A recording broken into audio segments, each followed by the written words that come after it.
老婆是个烦人的大笨蛋，整天就像跟屁虫一样黏着我。老公，亲亲，抱抱，好不好嘛？求求你了，想加药吗？你最好了。天天不是这就是那，根本就是换着花样折磨我。只因开学1个月，我就被怂恿向班花告白，班花习惯性的拒绝了我，结果她一旁的校花闺蜜却跳了出来。林雨同学，不用伤心哦，她拒绝了你正好，来，你来向我表白，姐姐就做你女朋友，好不好？听到这话，我脑袋里冒出个问号，这是什么情况？怎么会有一个更漂亮的美女跑过来让我表白？班花张婷婷瞬间有点恼怒，这冷清雪是跑来故意针对她，打她脸的。她立马开口：清雪，你什么意思？冷清雪则回头看向她，露出优雅的笑容。婷婷，你不是拒绝她了吗？既然如此，她向我告白，应该也没问题吧？你应该不会介意吧？张婷婷脸上微微涨红，我当然不介意。这时我反应过来了，我认为冷清雪说这些应该是开玩笑的，这是要给我台阶下。我见此决定就泼下驴，毕竟是人家漂亮小姐姐的心意，给我台阶我不下，那岂不是大傻子？表白完了就赶紧撤。冷清雪见我迟迟不开口，于是美眸微眯的看着我。林雨同学，你该不会是怕了吧？我闻言剑眉微挑，我会怕？开玩笑，我超勇的好不好？奶奶滴，那就来吧。而且表白一个更漂亮的女生，我一点都不亏，甚至还有点赚。我深吸一口气看向她，冷清雪，我喜欢你，做我女朋友吧。她听到我的表白，露出一丝计谋得逞的微笑。我同意了，咱们现在可是男女朋友了。什么意思？这就同意了？这个女人怎么不按套路出牌？我听到她的回答陷入蒙圈之中，脑瓜子嗡嗡的，怎么就答应了呢？我看着面前容貌清丽的冷清雪，瞬间恍然大悟，卧槽，小丑竟是我自己！周围的围观群众瞬间露出震惊的表情，不可能，我不相信，他们不敢相信这样高冷的校花就这么同意了表白。周围有大胆的人直接问了出来，冷校花，你真的同意了他的表白？不是开玩笑的。冷清雪闻言露出礼貌的笑容，是啊，我同意了呀，我从不开玩笑。说着他还伸手握住我的大手。周围一部分人瞬间发出哀嚎，估计今天这座城里又多了几百个失恋的人。一旁的张婷婷则是又震惊又气恼的看着冷清雪，原本她以为冷清雪是开玩笑的，没想到她是玩真的。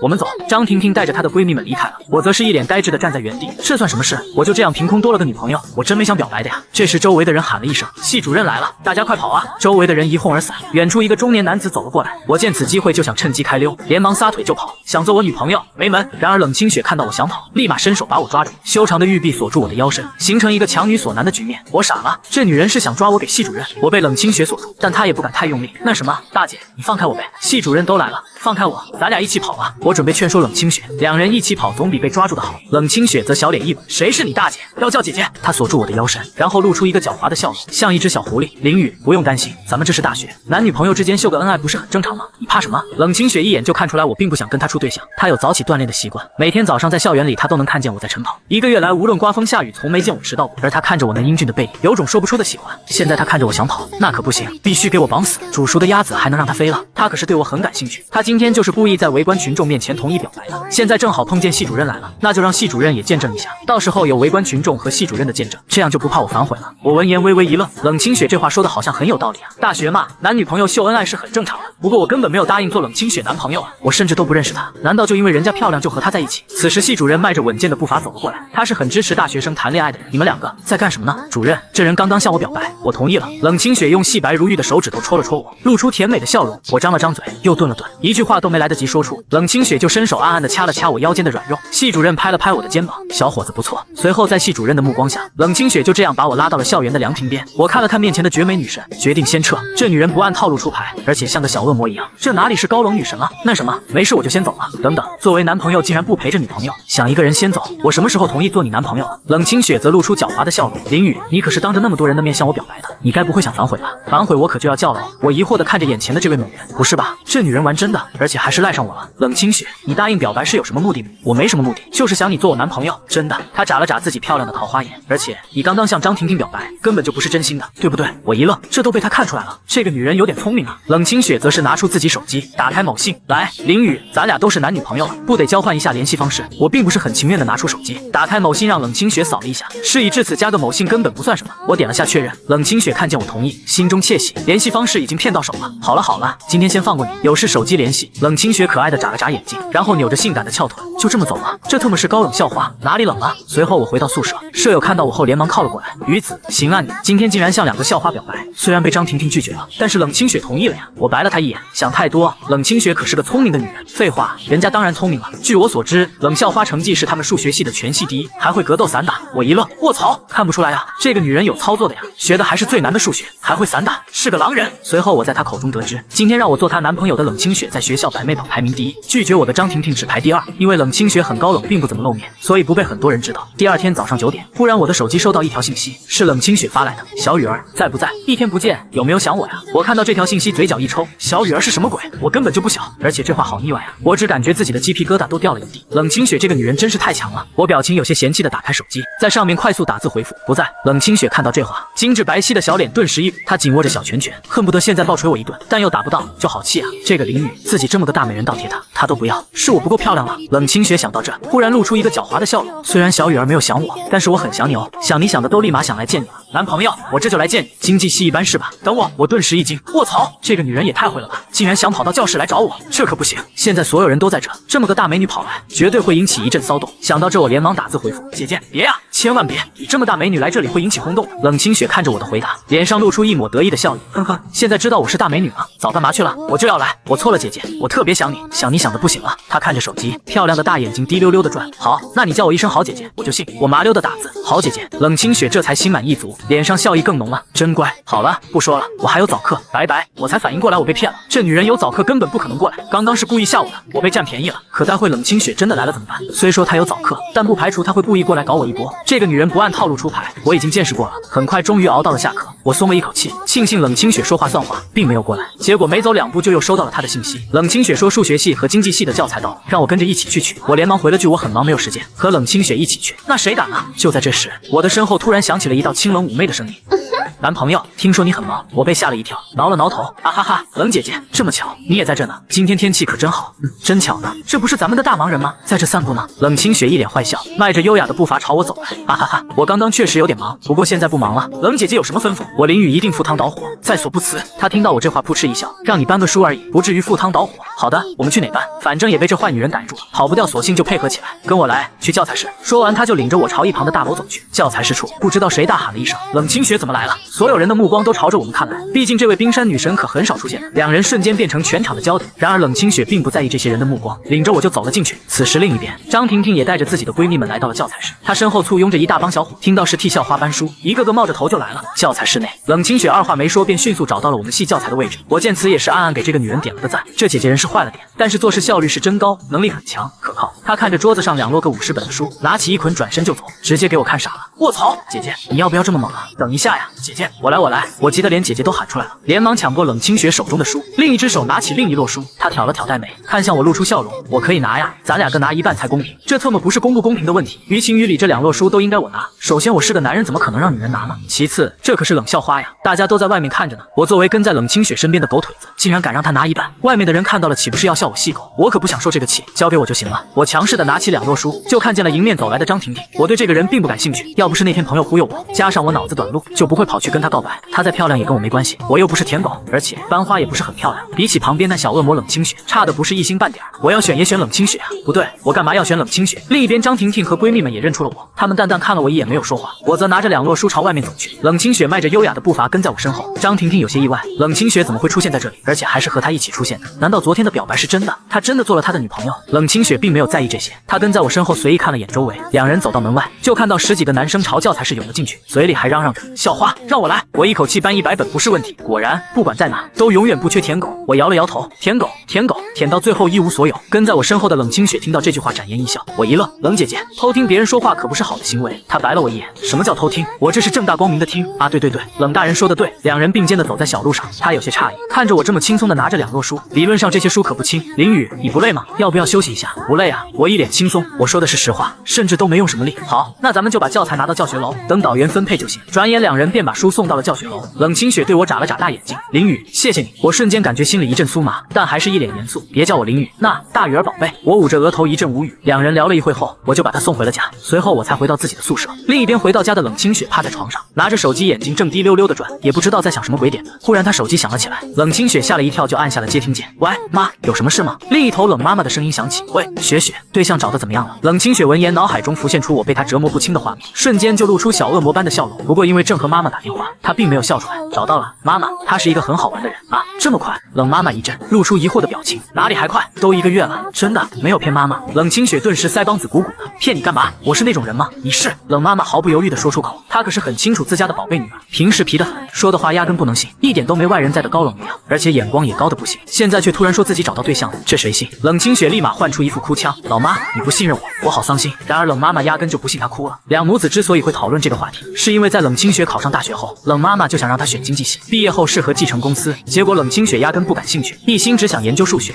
就报了数学系。为此母子两人展开了激烈的争论，最终结果就是只要冷清雪找到对象，解决了她人生中的大事，就可以继续研究数学，甚至成为数学家。毕竟他们家境还行，就算冷清雪不去工作也能养她一辈子。于是就有了冷清雪不好好找对象，就要回家继承亿万家产的这件事。此时冷清雪见妈妈没有理她，就换了一副严肃的语气，妈，我说的是真的，我真的找了个对象。冷妈妈见此也相信了一大半，那孩子是你们学校的？那冷清雪点点头，是你们数学系的吗？他叫什么？人长得帅吗？家境如何？性格怎么样？冷妈妈一连串问题问出，冷清雪则一个个回答。他叫林宇，是经济系的，人长得很帅，家境不清楚，性格很好玩，我很喜欢。冷清雪之前就打听过我，但也不清楚我的家境如何，而且她对这个并不在意。经济系。闻言冷妈妈眼睛一亮，那感情好，雪雪既然找到了对象，有时间就带回来让妈看看。好的老妈，我会的。随后两人唠了一会家常就挂了电话。次日一早，我跑完步就来到了学校食堂吃饭，刚坐下双眼就被2只小手蒙住。嘿，猜猜我是谁？妩媚悦耳的声音在耳边响起，还带着一股淡淡的清香。我顿时玩心大起，别闹了，我一听就知道你是张婷婷。冷清雪闻言，白皙的小脸顿时一鼓，拿起旁边的铁锹，朝着我后脑勺就砸了下去。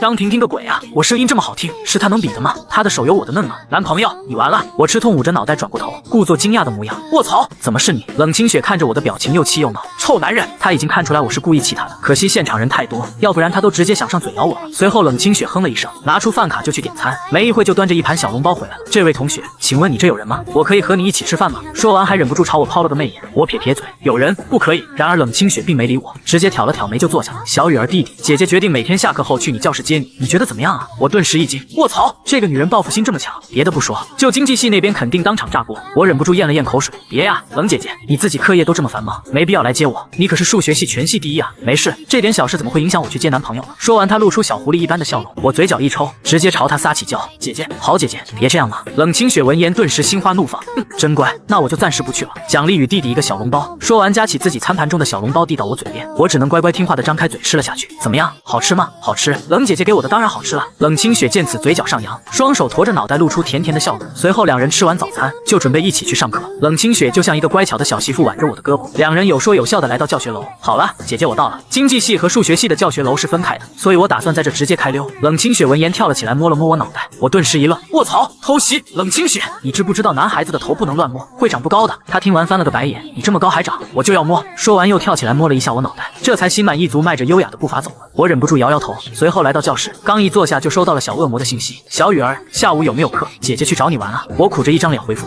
有一下午的课。另一边冷清雪拿着手机气得牙痒痒，她哪里不知道我下午有没有课，这些她早就打听清楚了。忽然她眼珠子一转，朝着手机打字，好伤心哦，看来不能找小雨儿玩了。我立马庆幸起来，那太遗憾了，我也想和冷大美女一起玩的，可惜啊，学业繁忙。冷清雪看着我的回复露出冷笑，哼哼，学业繁忙是吧？给我等着。很快一上午过去，此时我收拾好课本走出教室，正想着回宿舍喝一口肥宅快乐水，然后再美滋滋的打几把游戏，突然一道婉转妩媚的女声从远处传来，小雨儿，听得我心头一震，卧槽，这女人怎么来了？我不是说了下午有课吗？此时冷清雪还是穿着可爱的吊带衫，蹦蹦跳跳的朝我走来。我警惕的看了看四周，姐姐别在外面喊我小雨儿啊。冷清雪闻言露出狡猾的笑容，好的，小雨儿。随后一把抓住我的手，就拉着我来到公园散步。一路上她的心情好像很不错，走着走着就来到上次的凉亭。冷清雪找了个位置就坐了下去，随后用小手拍了拍旁边，小雨儿过来坐。我有些不情愿的坐了过去，闻着她身上淡淡的清香，一时间只觉得心旷神怡，脑袋都灵光了起来。此时冷清雪伸出2只手捏着我的脸，哎呀，小雨儿你怎么这么可爱？我忍不住拍开，注意点形象，等会被人看到怎么办？她白了我一眼，看到又怎么样？别人羡慕你都来不及，你女朋友可是排名第1的校花哦。我一愣，好像和她在一起确实非常有排面的。怎么样，小雨儿是不是很开心？我承认冷清雪确实非常讨人欢喜，但我才不会表现出来，不然这个小恶魔还不知道会得意成什么样。我只能平淡的点点头，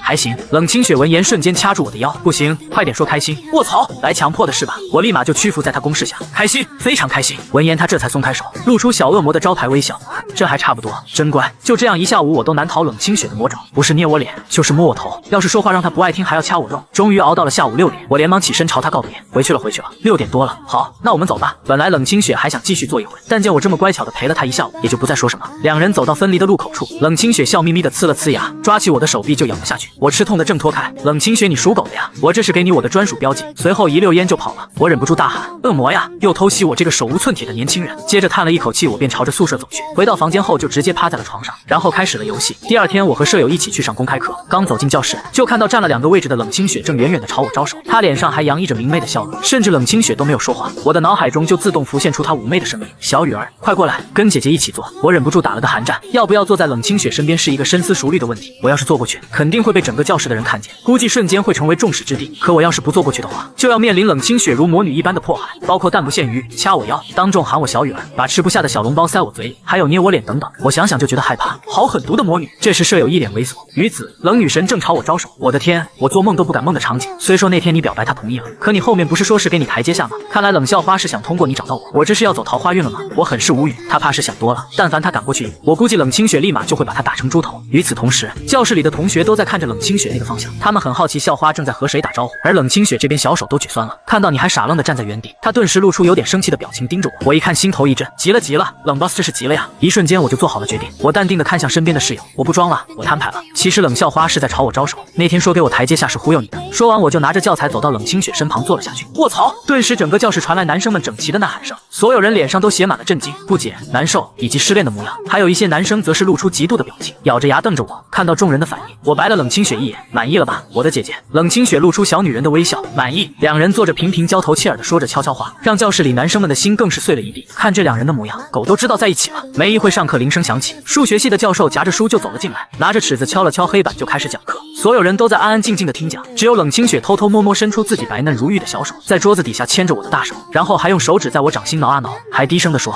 真好玩。我被她逗得有些心慌，这女人也太会了，连忙用力握紧她的小手，示意她别闹。而冷清雪感受着我掌心的温度，顿时小脸通红趴在桌上，刚好就被教授给注意到了。冷清雪，你上来解一下这道题。冷清雪连忙站了起来，朝黑板走去，脸上还带着淡淡的红晕，直接把一众男生看呆了。10分钟后，只见冷清雪还苦恼地站在黑板前，虽说她是数学系第一，但今天的课是比较难的题目，加上她刚才又一心想着搞小动作，根本就没注意到教授讲了些什么。我见此，直接把脑子存到了隔壁王二狗的身上，然后站起身，教授，我知道答案，请让我和冷同学一起演算答案。黑板前的冷清雪闻言心中一暖，她知道我是想要帮她一起分担压力。她虽然很感动，但又觉得我太冲动，毕竟这道题很难很超纲，哪怕她是数学系第一，也仅仅只有一点思路，而我平时又不显山不露水，大概率也不会。但她内心却很开心，我冷清雪果然没选错人，有这份心，我很满意。而此时教授看着我目光微闪，他已经看出来我和冷清雪估计是男女朋友关系了。见我如此有担当，也是面色温和了下来。好的，你确定你有答案了？这可不能开玩笑。我一脸淡定，教授，我确定。他点点头，好，那你上去吧。我也不含糊，直接走到冷清雪身旁。一时间，大部分男生都恶狠狠地盯着我，希望我翻车。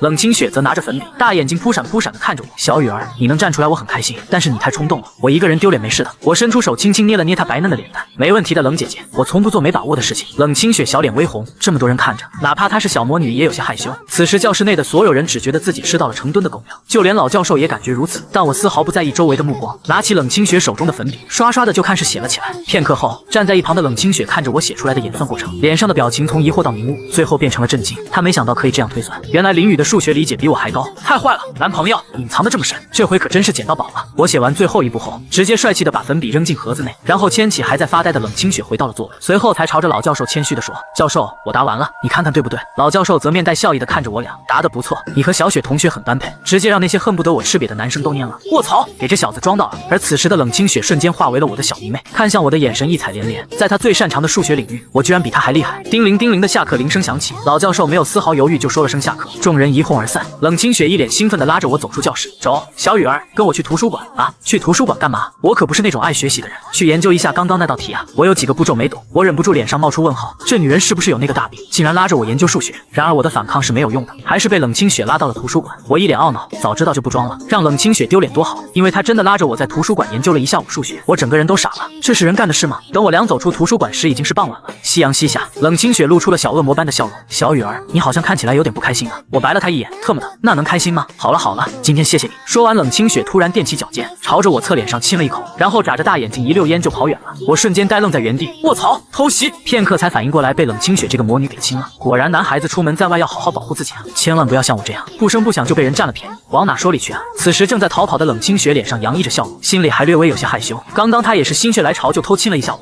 不过亲完就跑可真刺激，太好玩了。但笑着笑着他又突然想到了什么，糟糕，我好像还没找林雨算账，于是转身又朝我跑了过来。我看到这景象顿时一惊，只见冷清雪双眼冒着光，一副狼群看到小羔羊的模样。卧槽，这姐姐怎么又回来了？难道她亲了一下不够，还想来第二下？好凶猛的女人！冷清雪气鼓鼓的跑到我面前停下，小雨儿，我差点忘了，有笔账还没找你算呢。我一愣，你还想算账？我还没找你算呢。她一脸妩媚的拉起我的手，小雨儿，你是不是该解释解释，你为什么数学这么好？你是不是故意隐藏实力了？我眉头微挑，好吧，冷姐姐，没想到这都被你发现了。其实我这人比较低调，从不喜欢炫耀什么，只想平静的生活，所以就故意隐瞒了。我脸不红心不跳的说完，差点连自己都信了。冷清雪闻言则是点点头，她确实是相信我说的话，毕竟她以前还调查过我。哼哼，小雨儿，你的解释我相信了，但是你把我也瞒住了，必须接受惩罚。我顿时皱起眉，惩罚？开玩笑，我不可能接受惩罚。然而冷清雪压根不管我，伸出小手朝我腰间拧了一下，随后踮起脚，又朝着我另一边脸亲了下去。嘿嘿，惩罚完毕。说完又一溜烟跑走了。我彻底人傻了，这是什么操作？一天偷袭我2次，这谁能忍？下次见面我一定要把他逮住，然后狠狠地收拾他一顿。第二天一早，我打算前往食堂去吃饭，刚下楼就看到恶魔般的冷清雪站在那儿，她蹦蹦跳跳地朝我走来，拉上我的手就撒起娇，小雨儿，走，咱们去吃饭。我一愣，压根就没想到冷清雪会来宿舍逮我。姐姐啊，你这是闹奶呀？吃饭就吃饭，整这么大死动静。冷清雪则眨着无辜的大眼睛，我什么都没做呀，就在那站着而已，怎么样，是不是很给你长面子？我嘴角直抽，确实是很给我长面。校花特地跑来宿舍楼下等我，我叹了一口气，也不再扭捏，走吧，咱们去吃早餐。反正事已至此，按照八卦的传播速度，现在整个大学应该都知道我俩的关系了，已经没啥好怕了。随后吃完早餐，冷清雪就撒起娇说下午陪她去逛街，拗不过她死缠烂打，我便答应了下来。她这才心满意足地朝着我告别，我无奈地摇摇头。时间很快来到下午，我来到和冷清雪约好的地方，远远就看到了一袭粉色连衣裙的冷清雪，只见她左手挎个包，右手拿着冰淇淋狂啃。不是吧，这姐姐的造型可真好买。忽然冷清雪脸上露出惊喜的模样，一口咬掉手中的冰淇淋就朝着我冲过来，然后用修长的玉臂挽住我的胳膊。小雨儿，你来啦！我看了眼冷清雪，拿出纸巾擦了擦她红唇边吃剩的奶油，又轻轻地捏了捏她的小脸。秋天了，还吃冰淇淋？冷清雪小脸一鼓，秋天怎么了吗？还是很热呀。说完又换了一副嘴脸。小雨儿，接下来咱们要去干嘛呀？我稍微思索了一下，我想去买件西装。话刚说完，她就伸出雪白如玉的小手朝我掐来，说：小雨儿，你是不是想买西装和别的女人约会？我连忙翻了个白眼，伸手敲了下她脑袋。真敢想啊，我的姐姐，买西装就一定要约会，就不能参加个会议什么的吗？那好啊，小雨儿，我帮你挑西装，姐姐眼光可好了。我见状点点头，正好我有选择恐惧症，让冷清雪挑再好不过了。随后两人宛如一对小夫妻般走进了一家西装店。您好，先生、小姐，请问需要什么帮助？冷清雪小手一挥，把你们店里品质最好的西装拿来，钱不是问题。那模样像极了一个反派的小富婆，我忍不住心里暗自嘀咕，这姐姐可真会玩，这软饭可真香。服务员闻言一愣，连忙带着冷清雪来到店内的最里面。小姐，这些是我们这最好的西装了。冷清雪点点头，就开始拿起西装让我试。不得不说，这位姐姐眼光确实不错，没一会便挑好了一件黑色的西装，款式也非常新颖好看。服务员，这套多少钱？包起来。冷清雪小手一挥就拿出一张金卡，直接把我看得一愣一愣的。我还没反应过来，她就咔咔刷完买单了。一瞬间我便悟了，原来软饭硬吃的感觉是这样的。随后两人来到街上，我认真的朝她说道：雪雪，我转账给你吧，这本来就是我买的西装。冷清雪小脸一鼓，伸手掐了掐我手臂。小雨儿，这点小钱还转什么账？这是送你的。我嘴角一抽，姐姐啊，你把这当小钱？这套西装可花了6万6啊！冷清雪可爱的歪了歪脑袋，应该是吧，我这人对钱没什么概念，钱对我来说只是个数字而已。冷清雪确实说的是真话，她平时除了买漂亮的衣服，就是买冰淇淋，一般就不怎么花钱了。我顿时有些无语，也不再多说什么。冷清雪的好，我记住了。随后两人又去逛了逛超市，给冷清雪买了一大袋零食，又去夹了娃娃，一起去玩了情侣大挑战。一下午，冷清雪就像一个快乐的小精灵，笑得合不拢嘴。我看了一眼时间，随即揉了揉她的小脑袋。天气这么热，快回宿舍吧，我还有点事要去办。冷清雪闻言乖巧的点点头，好，路上小心。小雨儿，看到她走远，我这才来到马路边，准备坐车回一趟家。突然发现不远处一辆白色保时捷被2辆黑色的车子别停，随后2辆黑车上分别下来2个男人，气势汹汹地走到保时捷边。特马的，你怎么开车的？下来赔钱！我看了一眼，这不明摆碰瓷吗？这时白色的保时捷车门打开，从上面下来一位贵妇人，她目光冷冷地看向4人。光天化日之下你们碰瓷？什么碰瓷？明明就是你开车不长眼刮到了我们的车。贵妇人并不想理他们，拿出手机就要报警。其中一个男人见状就要抢她的手机，我本着助人为乐的心态，连忙走过去站到贵妇人的面前。大白天的，你们都敢碰瓷？子胆子是真滴大。四人恶狠狠地盯着我，哪来的小白脸？我劝你别多管闲事，赶紧滚！我并没理这些人，而是转头看向贵妇人，只觉得一阵眼熟。阿姨，你没事吧？小伙子，我没事，谢谢你。为首的一人见我无视他们，顿时怒了：小子，今天就让你知道多管闲事的代价！上！四人见状就朝我围过来，准备暴揍我。我也不含糊，直接反手抓住挥过来手腕，然后大手一捏，对方就疼得嗷嗷叫，再逆时针把对方的手臂绕过来，把人锁住，一只手分别锁住2个人，3下5除2的就完美解决了4人，直接让一旁的周芳都看愣住了。小子，你放开我们，我要报警了！我有些好笑，你们确定要报警？大哥，我错了，咱们私了，咱们私了。为首的男人连忙开始求饶，我看了看贵妇，他点点头，我就松开了手。4人被放开后连忙上车，转身就跑了。周芳笑着走到我身边，谢谢你啊，小伙子。不用谢，我一脸微笑。刚刚出手只是因为这个妇人看着十分面熟，而周芳看着眼前帅气的我，只觉得越看心里越舒服，目光仔细地打量着我，心中暗道：这么好的小伙，必须抓来做女婿啊！随即他脸上露出了让我似曾相识的笑容。小伙子，你要老婆不要？阿姨给你介绍个女朋友好不好？我跟你说，我女儿可漂亮了，人美声甜，身材火辣，乖巧可人。说完还朝着我眨了眨大眼睛，这熟悉的感觉顿时让我打了个哆嗦。阿姨，你这么漂亮，你女儿一定也很漂亮，只不过我家里已经有个小恶魔了，所以就不用麻烦你了。周芳见被夸奖，顿时露出笑容。小伙子，你嘴巴可真甜，那太可惜了。阿姨叫周芳，还想你当我女婿呢。你叫什么名字？给阿姨留个联系方式。我点点头，拿出手机便加上了她。芳姨，我叫林雨，时间也不早了，我就先走了。等等小雨，上车，我送你回去吧。正好我现在也没事。闻言我眼睛一亮，那就谢谢芳姨了。刚好这附近不太好打车，就这样我坐上了周芳的保时捷。小雨，你去哪儿？我稍微思索了一下，估计现在回家也赶不上了，还是回学校吧。芳姨，我去魔交大学。周芳顿时有些惊讶，这也太巧了，我女儿也在魔交大上学呢，有机会介绍你俩认识认识，交个朋友也不错。我闻言眉头一挑，那确实太巧了。半小时后，保时捷缓缓停在了大学门口，我下车朝着车窗摇摇手，谢谢芳姨，那我先回去了。去吧小雨，有空常联系。随后他看着我帅气的背影，叹了口气，真是个好孩子啊，可惜有女朋友了。雪雪真错过了个好机会。说完他掏出手机找到了冷清雪的理性。雪雪在干什么呢？有没有想妈妈？另一边冷清雪此时正躺在床上刷着剧，看到老妈的赵信略微有些惊讶，老妈，我在刷剧呢，想你，特别想你。冷妈妈一眼就看出了他的敷衍，想我是吧？出来，妈在大学门口等你。冷清雪顿时吓了一大跳，老妈怎么来大学了？不会是要来抓我老公的吧？不过她歪了歪脑袋，又有点怀疑老妈是不是故意逗她玩，毕竟冷妈妈的性格也是很皮的。想到这，冷清雪拿着手机回复道：啊哈哈，老妈别闹，不要开玩笑了，你没事来我大学干什么？冷妈妈闻言翻了个白眼，我可没开玩笑，快点来大学门口，否则你懂的。冷清雪赶紧从床上爬了起来，知道老妈是来真的，不出去肯定要被狠狠训一顿，连忙换好衣服就朝着校门口冲去。10分钟后，冷清雪远远就看到了校门口那辆白色的保时捷，她一眼就认出了那是老妈的车子。车内的冷妈妈也发现了自己的宝贝女儿走下车，冷清雪则一路小跑飞过来抱住了冷妈妈。老妈，我好想你。冷妈妈瞪了她一眼，你这孩子跑这么快干嘛？你看看你，汗都出来了。嘿嘿，这不是想你了吗？妈，你来大学找我有什么事吗？冷妈妈摸了摸她脑袋，外面热，咱们先去吃饭吧。边吃边说，说完就拉着冷清雪上车，带着宝贝女儿来到附近的一家餐厅。两人开了一间包厢，点了些菜。冷清雪很是好奇地看向冷妈妈，老妈，你都跑到我大学来了，到底什么事啊？冷妈妈瞟了她一眼，我只是顺带来你大学看看你而已啊。冷清雪一脸疑惑，雪雪啊，今天妈遇到一个特别好的小伙，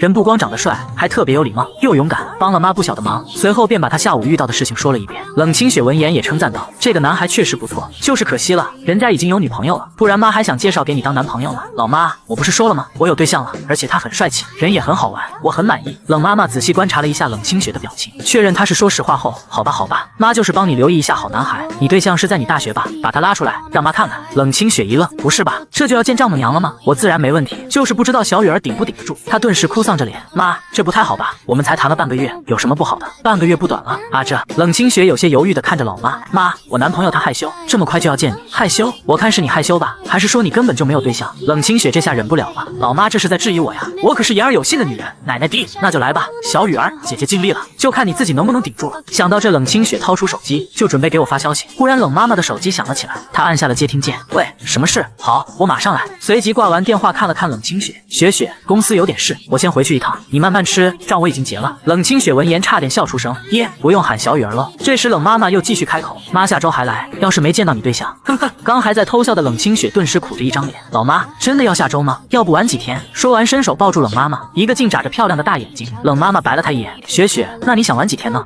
再晚个27天怎么样？再晚27天，那岂不是1个月了？你干脆再晚1年行不行？1年？老妈真的可以吗？冷清雪顿时两眼放光，心中暗道：1年时间，我和小雨儿估计早就发展成干柴烈火了，到时候再来个火上浇油，就很棒。可以个屁呀！你个臭丫头还想得挺美。2周，最多给你2周，要是到时候还拿不出我女婿来，你就等着瞧吧。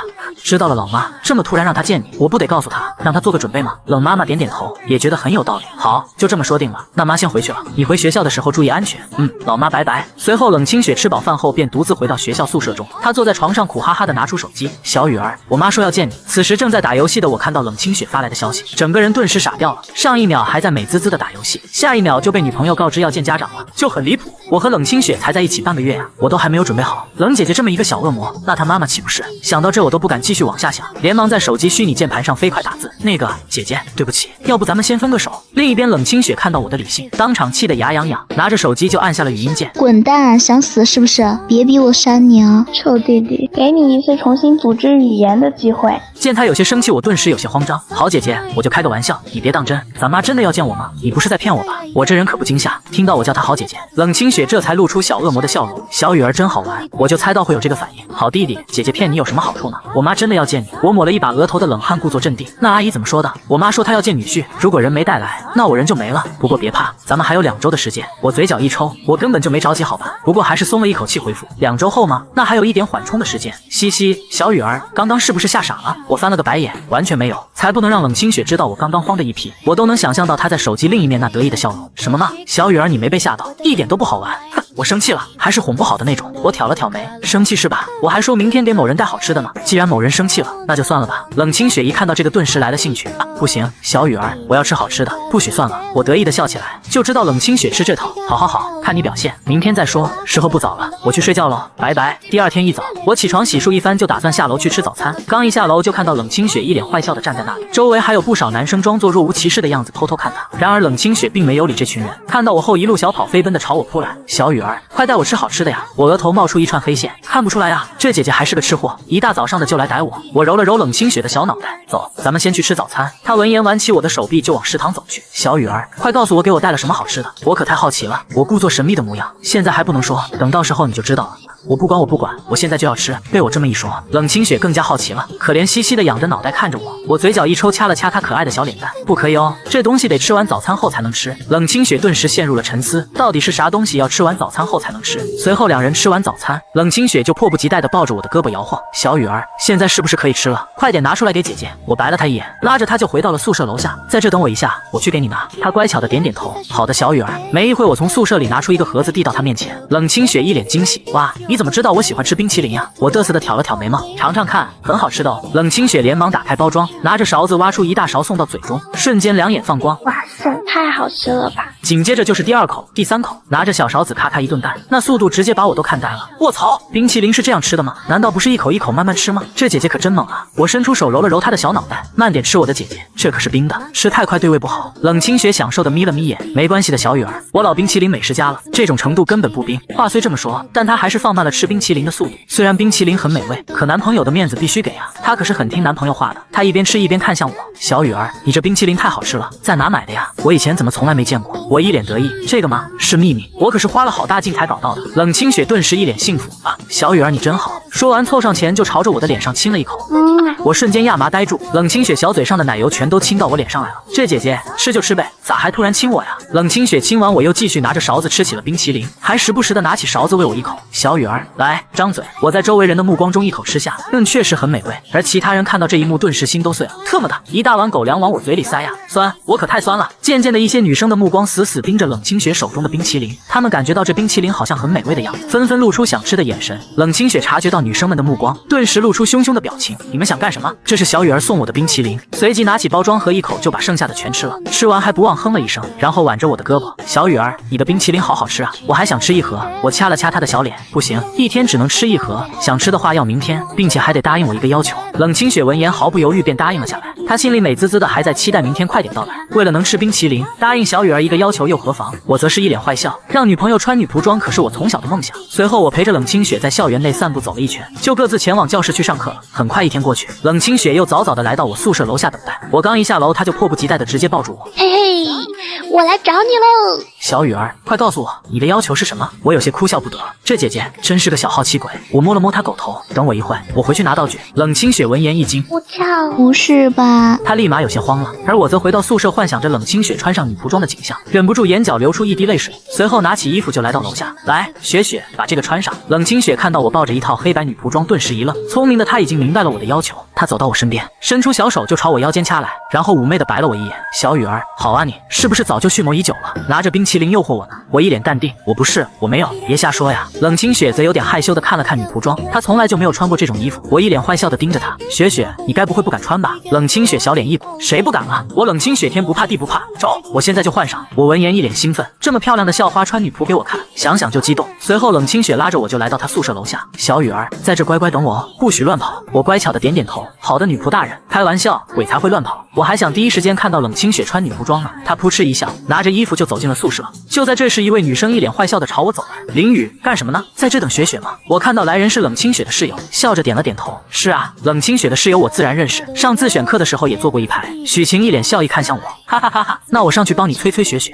那真的是再好不过了。随后许晴便走回了宿舍，一开门就看到令她震惊的一幕，只见冷清雪穿着一身黑白相间的洛丽塔，头上还戴着毛茸茸的猫耳朵，正小脸通红的摆着 pose 站在镜子前。许晴顿时瞪大了双眼，卧槽，雪雪你在干什么？冷清雪听到动静一惊，但还是佯装镇定，换女仆装啊？晴晴你看不出来吗？许晴很是疑惑的围着她转了一圈，不是，你换女仆装干什么呀？嗨呀，还不是我家小雨儿非要看，就给我买了一套，我就换上了。闻言许晴脸上露出啧的神情，哎呦，原来如此，我懂，男人吗？林雨他可真会玩。冷清雪脸色一红，害羞的连忙冲出宿舍，小雨儿我来了，怎么样，好看吗？我仔细的朝着冷清雪打量一番，忍不住嘴角流出一滴泪水。我的天，雪儿你这也太好看了吧！冷清雪见到我的反应，心中很是满意，挽着我的胳膊就朝教室走去。走吧，小雨儿，咱们去上数学课吧。两人走在路上，不少男生见状都忍不住发出一声哀嚎。卧槽，畜生啊，居然让校花穿女仆装，这可太让我羡慕了。见此我也是一脸嚣张得意，这真是太有面子了。就在这时，系主任从远处朝我们走了过来，冷清雪立刻露出甜甜的笑容。系主任好。系主任笑着点点头，然后打量了一下穿着女仆装的冷清雪，赞叹道：你们年轻人真会玩啊，很有精神，非常有朝气。说完还对我两竖了个大拇指。冷清雪则眼珠子转了转，随后露出了小恶魔般的笑容朝我指来。系主任，这衣服是我男朋友让我穿的，你快把他抓起来。我顿时一惊，卧槽，背刺，好坏的姐姐。我伸出手搂住冷清雪的腰，然后恶狠狠地掐了掐。主任，你别听他瞎说，是他自己非要穿的。系主任一脸笑意，行了，快去教室吧，等会别迟到了。闻言我朝着系主任告了别，拉着冷清雪走到一旁。好啊，雪雪，你竟敢陷害亲夫。冷清雪此时笑得像一只狡猾的小狐狸。小雨儿，姐姐可没陷害你，本来就是你要我穿的女仆装啊，我说的是事实。我嘴角微微上扬。雪雪，鉴于你刚刚陷害我的行为，今天的冰淇淋就取消了。冷清雪听到这个哪里沉得住气，急忙抱着我的手臂。小雨儿不可以克扣冰淇淋了，不可以这样。我见状一脸得意，小样，这还不被我拿捏得死死的。雪雪，不行哦，必须要惩罚，这就是陷害亲夫的代价。看我态度坚决的样子，冷清雪立马换了个策略，开始撒起娇来。不要，不行，不可以，求求你了，人家要嘛，你最好啦。一双大眼睛还在那眨呀眨，我顿时心中一颤，感觉心都要化了。这种等级的美女撒娇，换谁也顶不住啊。好了，冰淇淋不取消了。冷清雪瞬间喜笑颜开，耶，老公最好了。我满头黑线，好家伙，隔着川剧变脸呢。随后两人一路走到教室，班上的许多男同学也是红了眼，纷纷用杀人的目光盯着我。我对此却毫不在意的撇了撇嘴，你们就酸吧。冷清雪则笑着摸了摸我的脸，小雨儿，他们都说你真会玩呢。我一脸淡定，这就会玩了？真正会玩的他们可没见过呢。冷清雪用手戳了戳我额头，看把你能的。很快一堂课就在两人交头接耳聊天中结束。叮铃铃的铃声刚响起，冷清雪就迫不及待地站起身，拉着我就来到了学校凉亭处。小雨儿，快交出冰淇淋。我闻言把手伸进口袋，掏出了用泡沫箱保温的冰淇淋，然后露出意味深长的笑容。雪雪啊，你看你都穿女仆装了，是不是该做点女仆该做的事啊？冷清雪听到我的话明显一愣，然后小脸微微泛红，伸出白嫩的小手就朝我掐来。小雨儿，我才不知道女仆应该做什么呢，你说来听听。我一脸坏笑，所谓女仆呢，当然是应该帮主人端茶倒水，揉肩捏背，为主人吃饭啥的了。冷清雪妩媚的白了一眼，小雨儿，你还真敢想，居然让姐姐给你揉肩捏背。我一脸淡定，我有什么不敢想的？难得有一次让冷清雪穿女仆的机会，当然要好好把握了。我拿着冰淇淋在她眼前晃了晃，雪雪女仆，快来帮我捏捏肩膀。冷清雪用小指戳了戳我额头，然后瞪了我一眼。好的，主人。然而我不知道的是，即便是没有冰淇淋，冷清雪也会答应我的要求，毕竟是自己的男朋友，当然要宠着呀。随后她走到我身后，伸出纤纤玉手就开始给我捏起肩，我一脸享受的靠在她身上。半小时后，冷清雪甩了甩有点酸的手臂。我见状，把手中的冰淇淋递给他。雪雪仆人，来为主人吃冰淇淋了。冷清雪两眼放光的接过去，拿起勺子就咬了一大口，送到自己嘴中。哇塞，好好吃！接着才咬出一小勺送到我嘴边。主人，小飞棍来喽！我满头问号，有女仆自己吃一大口，给主人喂一小口的吗？雪雪女仆是不是想造反？冷清雪则不管不顾的猛吃冰淇淋，把小嘴塞得鼓鼓的。主人，女仆没吃饱怎么干活呢？我嘴角一抽，你把这当饭吃呢？很快一盒冰淇淋就被两人消灭。冷清雪满足的打了个饱嗝。就在这时，他手机中的理性忽然弹出一条消息：2周时间已到，今天下午金皇大酒店，我要看到我女婿来，否则你就等着被揍成猪头吧。冷清雪顿时一惊。救命！可怜兮兮的举起手机让我看，我刮了刮冷清雪可爱的小鼻子，慌什么？岳母大人哪有你想的这么可怕？有，非常可怕。我妈她超凶的，她会格斗散打，最喜欢的事就是揍她不满意的女婿。冷清雪一边说着，一边小手还在来回比划招式，脸上还带着小恶魔般的笑容。我一眼就看出了她这是在吓唬我，用手掐了掐冷清雪的腰。雪雪，我昨晚也跟我妈说了，我妈也说1周后要见你。冷清雪闻言一愣，不是吧，这是什么情况？自己的老妈要见小雨，林妈妈那边要见我，这种事情怎么都凑到了一起？我见冷清雪惊呆的表情，捏了捏她白嫩的小脸，露出邪恶的笑容。不用担心，我妈她很凶的，她最喜欢的事就是欺负儿媳妇了。冷清雪吓得急忙退了一步，那还不用担心，小雨儿这是真的假的？你可别吓我。当然是真的了。我看着她的反应，忍不住笑出了声。冷清雪这才知道自己被骗了，张开小嘴就恶狠狠地朝我咬来，然而并无卵用。我跟冷清雪在一起1个月，早就练出了铜墙铁壁，扛住这一招根本不在话下。随后两人商议了一番，就各自回宿舍换了身衣服，然后打车前往金皇大酒店。此时包间内，冷妈妈正坐在最中间的位置上，手指不停地敲打着桌面，身上还散发出莫名的杀气。小雪呀，你要是没带女婿来，呵呵。就在这时，包间的门被我和冷清雪打开，冷清雪一脸兴奋地朝冷妈妈冲去。老妈，我来了。冷妈妈嫌弃地把冷清雪推到一旁，一边玩泥巴去，你个丑东西，然后转头一脸惊喜地朝我走来。小雨，竟然是你！我也当场愣住。方姨，来，小雨，跟方姨好好聊聊。冷妈妈满脸笑意地把我拉到她身旁坐下，一旁的冷清雪还呆呆的没有反应过来。老妈，小雨儿，你们这是认识？冷妈妈听到笨蛋女儿的话白了她一眼。我和小雨当然认识了，她可是个好孩子。那天我不是说要介绍个男朋友给你吗？说的就是他，结果你不领情还拒绝了。冷清雪闻言一惊，我敲，还有这种事？原来老妈你说的那个男生就是小雨儿啊！老妈当时直接跟我说小雨的名字不就好了？都怪你！冷清雪小脸一鼓就想把锅甩到冷妈妈身上，冷妈妈可不吃这套，立马瞪了她一眼，你这个丑东西，不是你当时说有男朋友，让我别说了吗？冷清雪顿时打了个哆嗦，嘿嘿嘿的尬笑起来。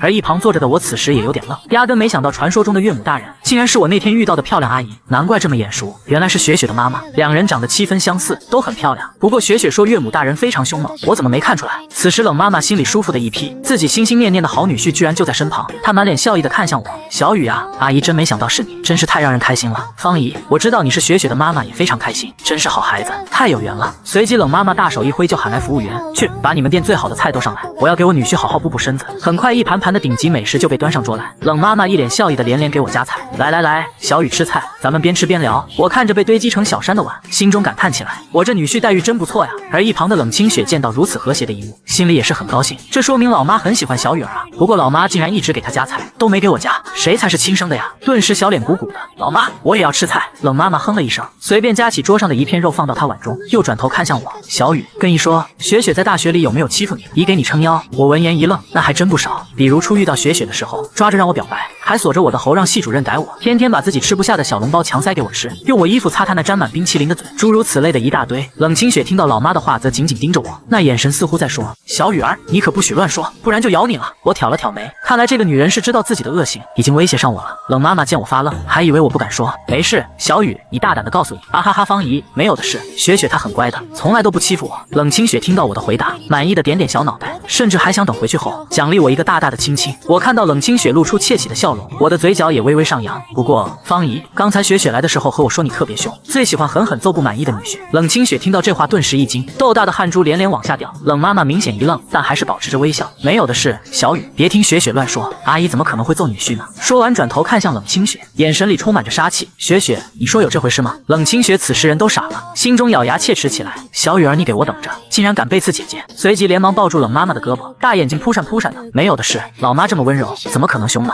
我那是吓小雨儿的，就是为了增加你岳母大人的威严。冷妈妈闻言是又气又好笑，她伸手揪了揪冷清雪的小耳朵，你这臭丫头，这么皮，没办法，到底还是自己的宝贝女儿。还是得给雪雪留点面子。冷清雪见冷妈妈没有揍她，瞬间就开心了起来，然后又凶巴巴地盯着我则一脸淡定，根本没在怕的。有岳母大人做靠山，还收拾不了区区一个冷清雪。很快半小时过去，三人吃饱喝足，冷妈妈还在跟我唠着家常。小雨啊，和方姨说说，你家那边是什么情况？方姨，我父亲开了家公司，母亲是公司经理。这样啊，那太巧了。雪雪她爸爸也开了家公司，咱们两家很般配哦。冷妈妈听到我的回答，更加满意了起来。我对此也是点点头。从那天雪雪送我西装，眼睛都不眨一下，我就知道雪雪是个小富婆。冷妈妈则想着趁热打铁，巴不得立马回家把雪雪户口本拿来，然后让两孩子直接领证，或者直接把民政局搬来。可惜现在还差小雨的户口本。想到这，冷妈妈便问起来：小雨啊，你母亲对雪雪感觉怎么样？我妈还没见过雪雪呢，不过她约了我下周带雪雪回去见她，我估计她会很喜欢雪雪的。冷妈妈一脸笑容，那感情好。小雨，今天阿姨聊得很开心，咱们走吧，阿姨开车送你们回学校。谢谢阿姨。我站起身，突然又想到了什么。方姨，伯父呢？怎么没见他来？你伯父他正在出差呢，还没回来，而且他也不知道雪雪有对象。我一愣，卧槽，岳父大人居然都不知道我的存在。随即有些紧张地看向冷妈妈，那伯父他不会有什么意见吧？冷妈妈顿时笑了，他能有什么意见？而且就算他有意见也没用，阿姨满意就行。小雨，不用担心，阿姨罩着你。此时我忽然好像明白了什么，伯父的家庭地位似乎不怎么样啊。冷清雪看着我微妙的表情，站在一旁偷偷笑出声。小雨儿，老爸在家就是这样的哦，他可以提意见，但是否采纳就得看我和老妈了。我听到这话嘴角直抽，伯父这个地位有待提升啊。不过想想也正常，在我家里，老爸的地位也是这样的。冷妈妈温柔地朝我笑了笑，小雨，不用担心，有姨在，雪雪敢欺负你，你就跟妈说，看妈不把她揍成小猪。还有你伯父要是敢欺负你，也一样。一句话从姨进化成妈，我顿时感觉自己充满了力量，这才是好岳母啊！我现在有岳母大人护体，谁敢动我？我在雪雪家是不是已经可以横着走了？冷清雪则在一旁气鼓鼓的，老妈竟然当着小雨儿的面说要揍我，我不要面子的吗？但还是一副敢怒不敢言的模样。我疑惑地看着冷清雪，这人是怎么被揍成小猪的？于是好奇地朝冷妈妈问道：方姨，你是怎么把雪雪揍成小猪的呀？冷妈妈闻言扑哧一笑，哈哈哈，小雨，姨很喜欢你的求知精神，很简单，就是把雪雪打肿就行了。说完露出了冷家招牌的小恶魔笑容。我一愣，我去，好有道理。方姨，我悟了。冷妈妈满意的点点头，悟了吧？小雨真聪明。冷清雪则在一旁啊啊的叫：小雨儿，不准相信老妈说的话。我淡定的撇撇嘴，雪雪，你放心，我不会和别人说你被揍成小猪这件事的。冷妈妈一脸坏笑的看着你们，好了好了，孩子们，时候不早了，咱们走吧。我和冷清雪默契的点点头，跟在冷妈妈身后来到饭店停车场。三人上车后，冷妈妈开着车便朝着魔交大方向驶去。一路上，冷清雪时不时的就伸出小手掐一下我的腰，我只感觉像是被人挠痒痒一般，舒舒服服的靠在后座上。岳母大人亲自给我开车，就问还有谁。冷妈妈则一边开车一边和我聊着天。小雨啊，雪雪在学校里的成绩怎么样？雪雪她成绩很好啊，尤其是数学是全系第一呢。冷清雪闻言得意的挑挑眉，一副生怕别人不知道的模样。冷妈妈叹了一口气，这丫头不知道怎么就喜欢数学了。就在这时，我刚准备开口说话，突然发现车窗外一辆黑色的车急速朝着保时捷撞来。方姨，小心！但还是晚了一步，保时捷被撞一下后开始不受控制的朝围栏撞去。冷妈妈有些惊慌，握着方向盘试图控制车子，但是发现根本扭不动。我见状连忙趴过去，双手握着方向盘使劲，手上的青筋此时全部爆起，这才把保时捷控制住。但由于惯性，车子还是擦着围栏缓慢朝路边的树驶去。雪雪，方姨，低头！冷清雪和冷妈妈闻言低下头护住自己的脑袋，我则扑上去，一边用手把冷清雪护在怀中，一边用身体挡在冷妈妈头顶。砰的一声响起，保时捷撞到树边停了下来。小雨儿，小雨，怎么样？你没事吧？冷妈妈和冷清雪连忙呼唤着我，我抬起头笑了下，我没事，咱们先下车。随即三人急忙从车内下来，冷妈妈和冷清雪围在我身边，检查着我有没有受伤。突然冷清雪啊的一声尖叫响起，她看到我手臂擦伤了一大片，伤口上正缓缓地滴着血。冷妈妈听到尖叫也看了过来，怎么了？雪雪，妈，你看小雨儿她的手臂。冷妈妈闻言看向我被擦伤的位置，顿时身体一颤，面色苍白起来。这伤口触目惊心，看着都吓人。我看着面色苍白的两人，下意识地抬起手臂看了一眼，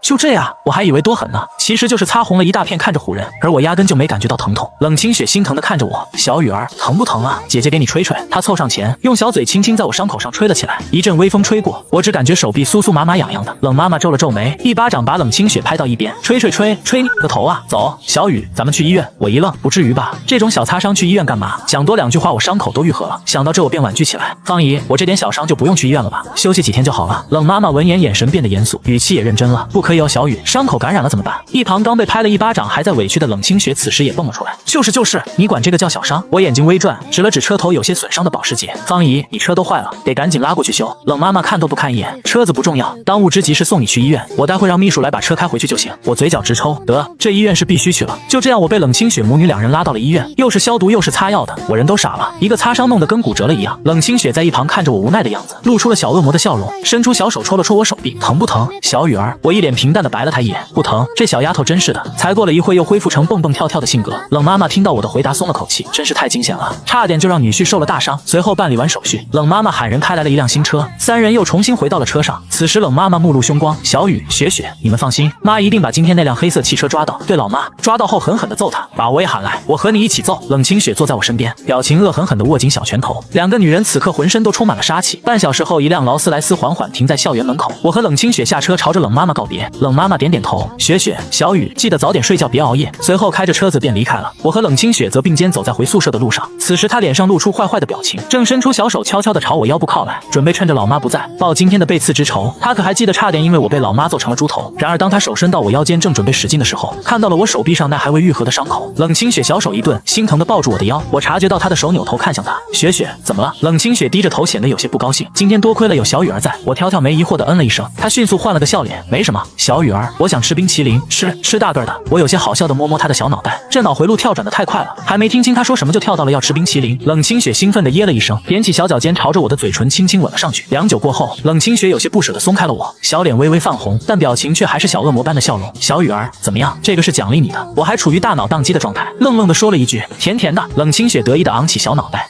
当然甜了，我吃这么多冰淇淋可不是白吃的。说完就迈着小碎步朝着前方跑去。小雨儿，快来追我！我此时正回忆着嘴中甜甜的味道，就看到冷清雪欢快地向前跑。我反应过来，连忙追了上去。慢点，雪雪，注意安全，别摔着了。随后我把冷清雪送回了宿舍，我目光冰冷地看向远方。今天车祸的事，我可不会就这么算了，差点伤害到我心爱的雪雪，不可原谅。想到这，我拿出手机，在通讯录找到一个号码拨了过去。两人进行了一段神秘的通话后，我点点头，这才迈开步伐回到宿舍中。很快一晚过去，第二天一早我爬起床，准备洗漱完去吃早餐，而冷清雪则如往常一样，早早的就在男生宿舍楼下等我。此时她看见我下楼，一个小跑就扑过来挂在我身上。小雨儿早。我伸出手摸了摸冷清雪的小猪头，早啊雪雪，什么事这么开心啊？冷清雪傲娇的扬起头，小雨儿，昨晚宿舍的姐妹们都夸你给我的冰淇淋好好吃呢。她心里美滋滋的，听到别人夸我就仿佛是夸她自己一般。我闻言又从口袋变戏法似的掏出一盒冰淇淋。雪雪，你说的是这个吗？冷清雪见状两眼放光，嗷呜嗷呜个不停。小雨儿，我要吃。我有些好笑的看着她，这个小雪雪每次看见冰淇淋就走不动路了。我一把将冰淇淋塞回了口袋。雪雪不可以哦，想吃的话得等吃饱饭后。冷清雪听到这话就跟小孩子一样，小脸气得鼓鼓的，但又不敢吱声。她也明白我是为她好。小雨儿，那可说好喽，吃完早餐就给我吃。当然，我现在人都是你的了，还怕我赖账不成？嘿嘿，这话我爱听。走，小雨儿，咱们去吃早餐。半小时后，两人吃饱喝足，朝着教室走去。准确来说是我吃饱了，因为按照惯例，我又被冷清雪强塞了一堆她吃不下的小笼包。雪雪，你吃的这么少，是不是为了留着肚子吃冰淇淋啊？冷清雪听到这话心里一惊，然后表面装出很生气的样子。胡说！小雨儿，小心我告你诽谤啊！我哪里看不出她的小心思？不过也不再追问下去，必须得给雪雪留点面子，不然把她惹急了，遭殃的可是我自己。我悄悄凑到冷清雪的耳朵边，小声嘀咕：雪雪，你姨妈什么时候来？冷清雪闻言歪了歪小脑袋：小雨儿，你要见我姨妈呀？她现在在国外玩呢。她还真有一个姨妈，是妈妈的姐姐，现在人正在国外度假旅游呢。我满脑黑线。雪雪，咱俩说的可能不是一类东西。冷清雪一愣，然后瞬间反应了过来，小脸变得通红。小雨儿，都怪你不说清楚，害我丢脸。她举起小拳拳就朝着我一顿输出。小雨儿，你问这个干什么？我嘴角一抽，我作为男朋友问这个很合理的吧？到时候日期来了还能叮嘱她多喝热水。当然之所以问这个，还是因为她太喜欢吃冰淇淋了，所以我决定那段时间不给她吃。我刮了刮冷清雪的小鼻子，还不是你个小吃货，就爱吃冰淇淋。聪明的冷清雪一下就明白了我的意思，她小脸通红的看了看四周，确认附近的人听不到她说话后，就踮起小脚凑到我耳边。小雨儿，你记好了，每个月8号左右来。我满意的点点头，我记住了，我要把这个记在心里，每个月8号前就扣除掉冷清雪的冰淇淋。此时的她还不知道我的想法，不然怕是会当场哭晕过去。随后两人手牵手走到了教室，找了个位置就坐了下去。没一会，数学系教授也夹着书走了进来，他敲了敲黑板便准备上课。冷清雪则用手抱着我的腰，脑袋靠在我肩膀上听着课。这时我的理性突然传来一声消息通知，我打开发现是冷妈妈的照信。小雨儿，昨天那伙人已经抓到了。我眼神瞬间冰冷了下来，岳母大人效率真不错，一晚上就抓到了那帮人。而一旁的冷清雪也看到了手机上的理性，她顿时两眼放光，兴奋地挥舞着拳头。小雨儿，那伙人抓到了，快问问老妈他们在哪里，咱们直接去揍他们。我见此也不说什么，雪雪要揍那就揍，有事我罩着。我拿着手机就朝冷妈妈询问，方姨姨，那伙人在哪呢？雪雪说要揍他们。冷妈妈看到这赵信微微一愣，这臭丫头，真是的，居然跟我想到一块去了。小雨，雪雪在你旁边吗？是啊，我俩正在一起上课呢。小雨，你告诉雪雪，那伙人已经被警方带走了，咱们是没办法揍到了哦。冷妈妈回完这条赵信也是一脸遗憾，因为她也没揍到那伙人。而冷清雪看到李信后气得鼓鼓的，可恶，我生气了。我则打字回复冷妈妈，方姨，雪雪说她好气。冷妈妈看到这句话，脑袋浮现出冷清雪气鼓鼓的模样，顿时觉得有些好笑。她还气，我更气呢。小雨，你让雪雪乖乖的，有空跟雪雪回家来，姨做饭给你们吃，就不打扰你们听课了。姨先下了。然而一旁的冷清雪是越想越气，小雨儿，走，咱们出去玩。说完抱着我胳膊大摇大摆的就朝外面走去，这可把讲台上数学系教授看得一愣一愣的。班上的同学们也是敢怒不敢言，毕竟一个是数学系第一，一个貌似数学比数学系第一还好，他们哪里敢出声阻止？分数有人家高吗？另一边冷妈妈突然想起了什么，拿着手机给冷爸爸打了个电话。此时在外地出差的冷爸爸看到来电吓了一大跳，哆哆嗦嗦的按下接听键。喂，老婆，有什么事吗？老公啊，你什么时候回来啊？我最近心情很不错，等你回来我做菜给你吃呀。冷爸爸顿时脸色苍白，浑身发抖。卧槽，不要啊！他连忙义正言辞的回答，老婆，我这边还不确定呢，估计还需要10天半个月的，况且怎么能让你亲自下厨呢？你的手可是很金贵的，咱们要吃饭就去5星级酒店吃，我直接包一层。5星级酒店哪有意思，还不如我亲自做饭有趣。就这么说定了，别给老娘顶嘴。冷爸爸彻底傻了，完了，BBQ了，这女人已经铁了心想下厨了。他只能先扯开话题暂避锋芒。对了，老婆，雪雪呢？她在学校过得咋样？雪雪这丫头好着呢，我昨天还去大学看了她，刚就想跟你说，雪雪已经找到男朋友了。那孩子我见过，人特别帅，又聪明又勇敢，还很懂事，家境也不错，而且和雪雪在同一个大学。冷爸爸闻言瞬间如同五雷轰顶，完全没听到冷妈妈后面的话，只听到了一句，那就是雪雪已经有男朋友了。我养了18年的宝贝女儿被人拐走了，我反对，我不同意，我要找到那个臭小子。而冷妈妈见冷爸爸半天没反应，有些疑惑，老公，你听到了吗？冷爸爸连忙回过神，老婆，我觉得这小子有待考察。冷妈妈瞪了手机一眼，冷姐，我跟你说，小雨我很喜欢，你要敢找他的茬，就给老娘等着。她可是非常清楚自己老公的，十足的女儿奴一个，看到雪雪有男朋友了，肯定会想方设法针对小雨。冷爸爸顿时一惊，卧槽，冷妈妈简直把他的想法拿捏得清清楚楚的。啊哈哈哈，老婆，你真会开玩笑，我作为一个长辈，怎么会找茬一个小辈呢？最好是这样，这孩子我可是特别喜欢。行了行了，不跟你多说了，拜拜。而冷爸爸见电话被挂断，直接拨出一个电话怒吼，小陈，给我订一张最快回魔都的机票，开你特马的会，老子女儿都被人偷走了。说完直接挂断了电话，他现在只想立马回到魔都，去找拐他女儿那人的麻烦。淋雨是吧？臭小子，你给我等着，别让我逮到牢。另一边我和冷清雪则刚回到学校，两人在外面疯玩了一下午。此时我压根不知道岳父大人已经提着刀正在赶来的路上，气得他直接连夜坐飞机赶回了魔都。此时冷爸爸一脸阴沉地走出机场，扫了一辆共享单车就朝着家骑去。没办法，谁让他是偷摸回来的呢？大约过了半小时，冷爸爸终于骑车回到了自家的大别墅，他激动地扔下单车冲进客厅，老婆，我回来了。冷妈妈在厨房里一愣，怎么好像听到了老公的声音？他不是在外地出差吗？他摇了摇头，觉得自己是幻听了，结果下一秒又响起了冷爸爸的喊声，老婆，我回来了。老婆，你在哪里？冷妈妈满头黑线，我这老公好像有那什么大病，估计不能要了。虽然这么想着，但还是走出厨房来到客厅，在呢，怎么突然回来了？你不是在出差吗？冷爸爸看见冷妈妈直接就伸手撒起娇要抱抱，老婆，我这不是想你了吗？就迫不及待回来见你了。冷妈妈嫌弃的甩出一巴掌，是吗？我怎么那么不信呢？这个老公肯定是因为雪雪有男朋友才急得直接回来的。冷爸爸满脸委屈的摸着脸，好吧老婆，其实我是回来看雪雪和女婿的。而冷妈妈则用一种不相信的眼神盯着他，老公，你确定是回来看女婿的？当然了，这么好的女婿，我这个岳父肯定要来看看他呀。冷妈妈见状淡淡的白了一眼，好吧，暂且相信你。随即又露出了恶魔般的笑容，老公呀，比起这个，你还有更重要的一件事要做。冷爸爸一脸疑惑，什么事啊？冷妈妈则转身走进厨房，端出几盘菜，当然是吃我做的菜了。老公，这可是我特意为你做的哟，你要乖乖吃光光哦。而冷爸爸看到这一桌五颜六色的菜，顿时身体僵硬，脸色发白，浑身直冒冷汗。卧槽，这难道是想把我送上天吗？太可怕了！冷妈妈见冷爸爸愣在原地，伸出玉手轻轻戳了戳他，老公，菜都齐了，你快点尝尝呀。冷爸爸闻言很想说一句这菜有毒，但他又不敢，要是说出来今晚铁定睡沙发了。他只好颤颤巍巍地夹起一块肉吃进嘴中，一瞬间冷爸爸脸色就变得铁青，眼睛发白，嘴里各种酸甜苦辣的味道在蹦迪。他强忍住呕吐感说了一句好吃后，整个人就瘫坐在椅子上，双目无神，一副要嗝屁的模样。太狠了呀，下毒都没这么狠啊。冷妈妈闻言顿时心情大好，老公，既然好吃那快多吃点。冷爸爸一惊，不了老婆，吃一口就够了，伤身体。冷妈妈听到这话哼了一声，然后就把桌上的菜端走了。她也是知道自己做的菜什么水平，所以就不打算折磨老公了，让他吃一次尝尝苦头便够了。冷爸爸见状直呼逃过了一劫，再吃下去人估计就没了。随后冷爸爸见冷妈妈坐在沙发上看电视，舔着个大脸就凑了过去，老婆呀，你是不是说过女婿和雪雪是一个大学的呀？的呀？冷妈妈淡淡瞥了一眼，是啊，怎么了？啊哈哈，没什么。看来女婿的成绩也挺好的。冷爸爸表面一副人畜无害的模样，内心却咬牙切齿的骂起来：臭小子，竟然跟雪雪一个大学，怪不得能这么快好上，原来是近水楼台先得月啊！臭小子还挺懂。冷妈妈则点点头，那是，小雨那孩子可聪明了，而且他还很有本事。冷爸爸也附和着点头，是，暗地里就是另一副嘴脸，臭小子还有本事，我倒要看看你有啥本事，连我老婆都帮你说话，哼，你就等着我去学校收拾你吧。他此时已经完全沉浸在自己的幻想中，脑海里他开着跑车一个漂移来到大学门口，然后找两狗腿子把我喊到他面前。他一脸嚣张的上下打量我一番，接着从兜里掏出一张金卡，这是5000万，离开我女儿。而我则跪在地上，一脸震惊的双手接过。伯父，我这就走。想到这，冷爸爸不禁发出给的怪笑声。一旁的冷妈妈见到这景象，连忙身体往外靠了靠，这老公怕不是真的有那个大病。突然就一个人发神经的笑了起来，接着他拿着铁锹啪的一下敲向冷爸爸。你干嘛呢？冷爸爸回过神，擦了擦口水，没什么老婆，我就是想起了高兴的事情。但你要问他脑袋痛不痛的话，那必然是不痛的。两夫妻在一起30多年，10950个日夜，他平均每2天就被冷妈妈敲一次头，脑袋早就练得比砖头还硬了。冷妈妈白了他一眼，也大概知道他在想些什么鬼东西，立马就决定这几天一定要盯好冷爸爸。果不其然，第2天下午，冷爸爸就鬼鬼祟祟的溜出家，开着心爱的小宝马，就不知道准备去哪。冷妈妈见状，立马开车跟了上去，发现去的方向是魔交大学后，气得拍了拍方向盘。好啊，果然是去找茬小雨的，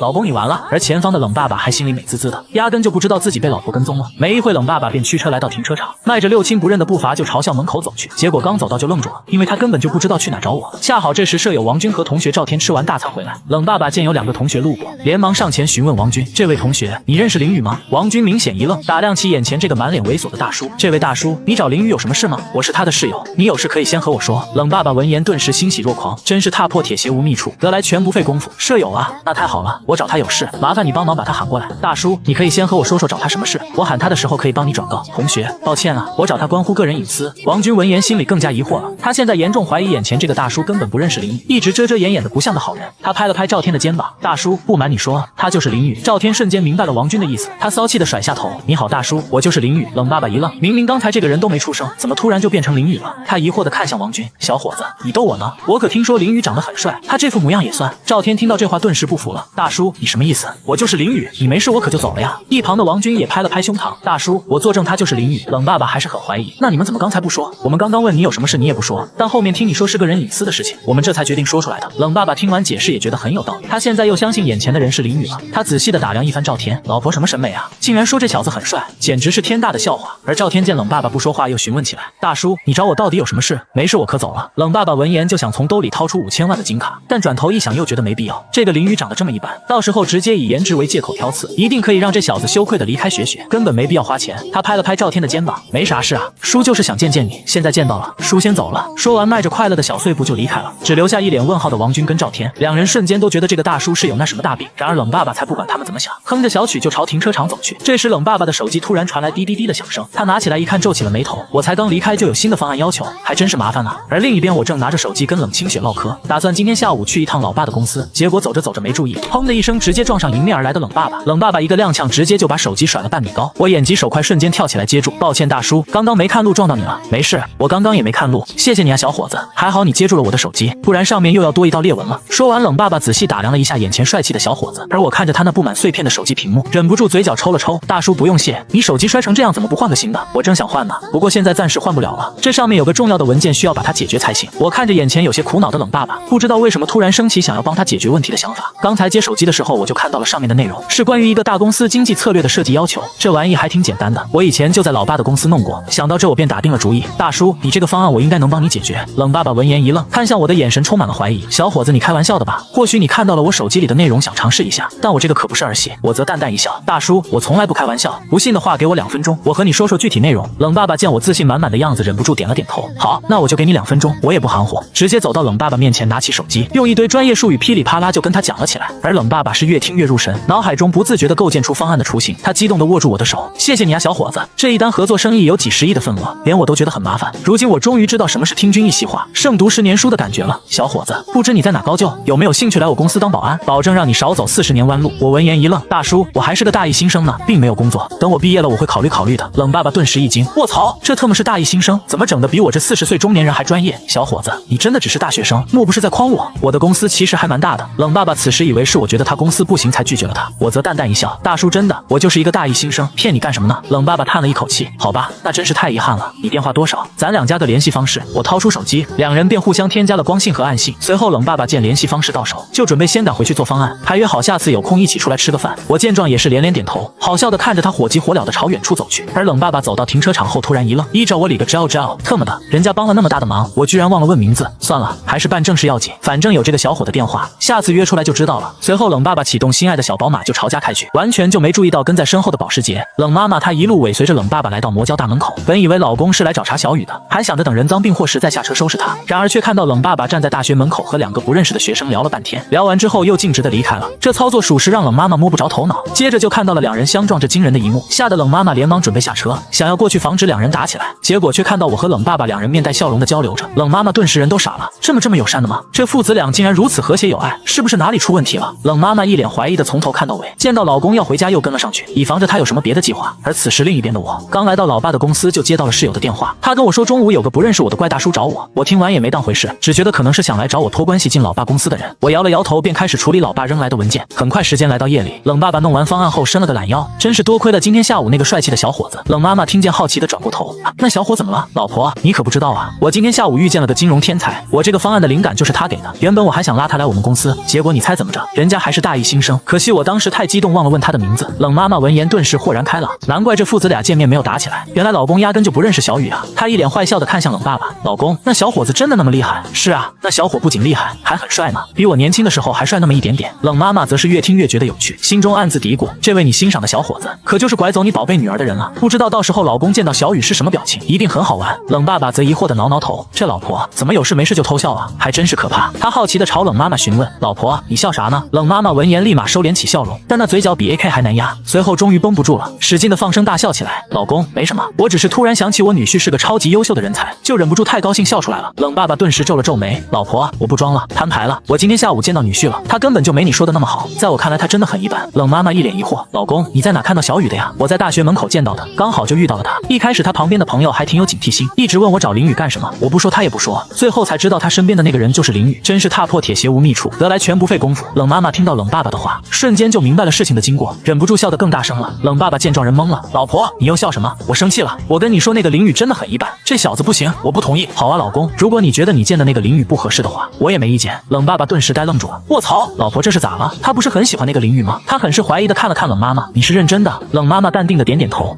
我认真的。好，老婆这可是你说的。冷爸爸满脸兴奋，只觉得是自己的家庭地位有所提升。冷妈妈见状也不再搭理他，继续看起了电视，默默等待好戏发生的那一刻。而另一边，我忙完回到宿舍时已经12点了，躺在床上没一会就沉沉的睡了过去。第二天一早我洗漱完走到楼下，而冷清雪还是一如既往的站在那等我。她看到我后兴奋的朝我跑来，准确无误的扑进我的怀里，然后抱住我的脖子，小雨儿走呀，咱们去吃早餐。随后2人来到食堂找了一张桌子坐了下来，冷清雪双手托腮的盯着我，小雨儿我和你说一件事呗。我好奇的抬起头，雪雪跟老公还客气什么？有事直接说呗。冷清雪闻言突然满脸通红，嗨呀，就是想说小雨儿咱们同居吧，我们去大学旁边弄一个房子住。我严肃的看着眼前的冷清雪，雪雪你认真的？同居可不是件小事情。冷清雪点点可爱的小脑袋，我当然是认真的呀，她已经想得很明白了，她想要2个人多点时间待在一起，既然如此那当然要同居了，这样才可以更好的了解对方。而我看到冷清雪认真的样子，知道她已经是想好了，对此我肯定不会拒绝，而且我也想同居，一来可以和雪雪多一点时间在一起，二来宿舍太小了确实住不惯。好，雪雪那就听你的，咱们下午就去找房子。冷清雪很是开心的连连点头，那姐姐给你买一栋，写你名字。我伸手敲了一下她脑袋，想什么呢？你老公又不是没钱。随后吃完早餐，2个人就在学校逛了起来。就在这时我手机忽然滴滴滴的响了，我打开一看是老妈的韩信，喂老妈有什么事吗？电话那边的老妈语气微寒，有什么事？小雨我劝你最好不要让妈提醒你。我闻言一愣，瞬间就想起1周前和老妈的约定，我去差点就忘了明天带雪雪回家了。电话那边的老妈见我不说话，顿时柳眉倒竖，好啊小雨你是不是把那件事忘了？妈妈很生气。我连忙回过神，语气带着淡淡的嘚瑟，老妈我没忘，不就是带女朋友回家吗？看把你急的。老妈眉头一皱，这才知道儿子是在逗自己玩，这个小雨怎么去大学2个月就变得这么皮了？到底是谁带坏了我的宝贝儿子？可别让我逮到了。此时站在我旁边的冷清雪突然感到一身恶寒，一股危险的气息直冲脑门，她连忙紧紧抱住我的胳膊，这才感觉多了一丝丝的安全感。老妈见我还记得，也是露出了笑容，哼，还算听话，明天可得准时把女朋友带过来给我看。你去忙吧，妈不打扰你了。接着便挂断了电话。冷清雪站在一旁眨着可爱的大眼睛，眼巴巴的看着我，小雨儿阿姨是不是说要见我呀？我摸了摸她鼻子，是啊雪雪小笨蛋还挺聪明的嘛。而冷清雪在确认这件事后，心中忽然紧张了起来，小雨儿那阿姨还说了什么呀？我妈还说如果我带回家的儿媳妇她不满意，她就要狠狠的欺负她。冷清雪闻言顿时脸色发白，感觉这话似乎在哪里听到过，但是又记不太起来。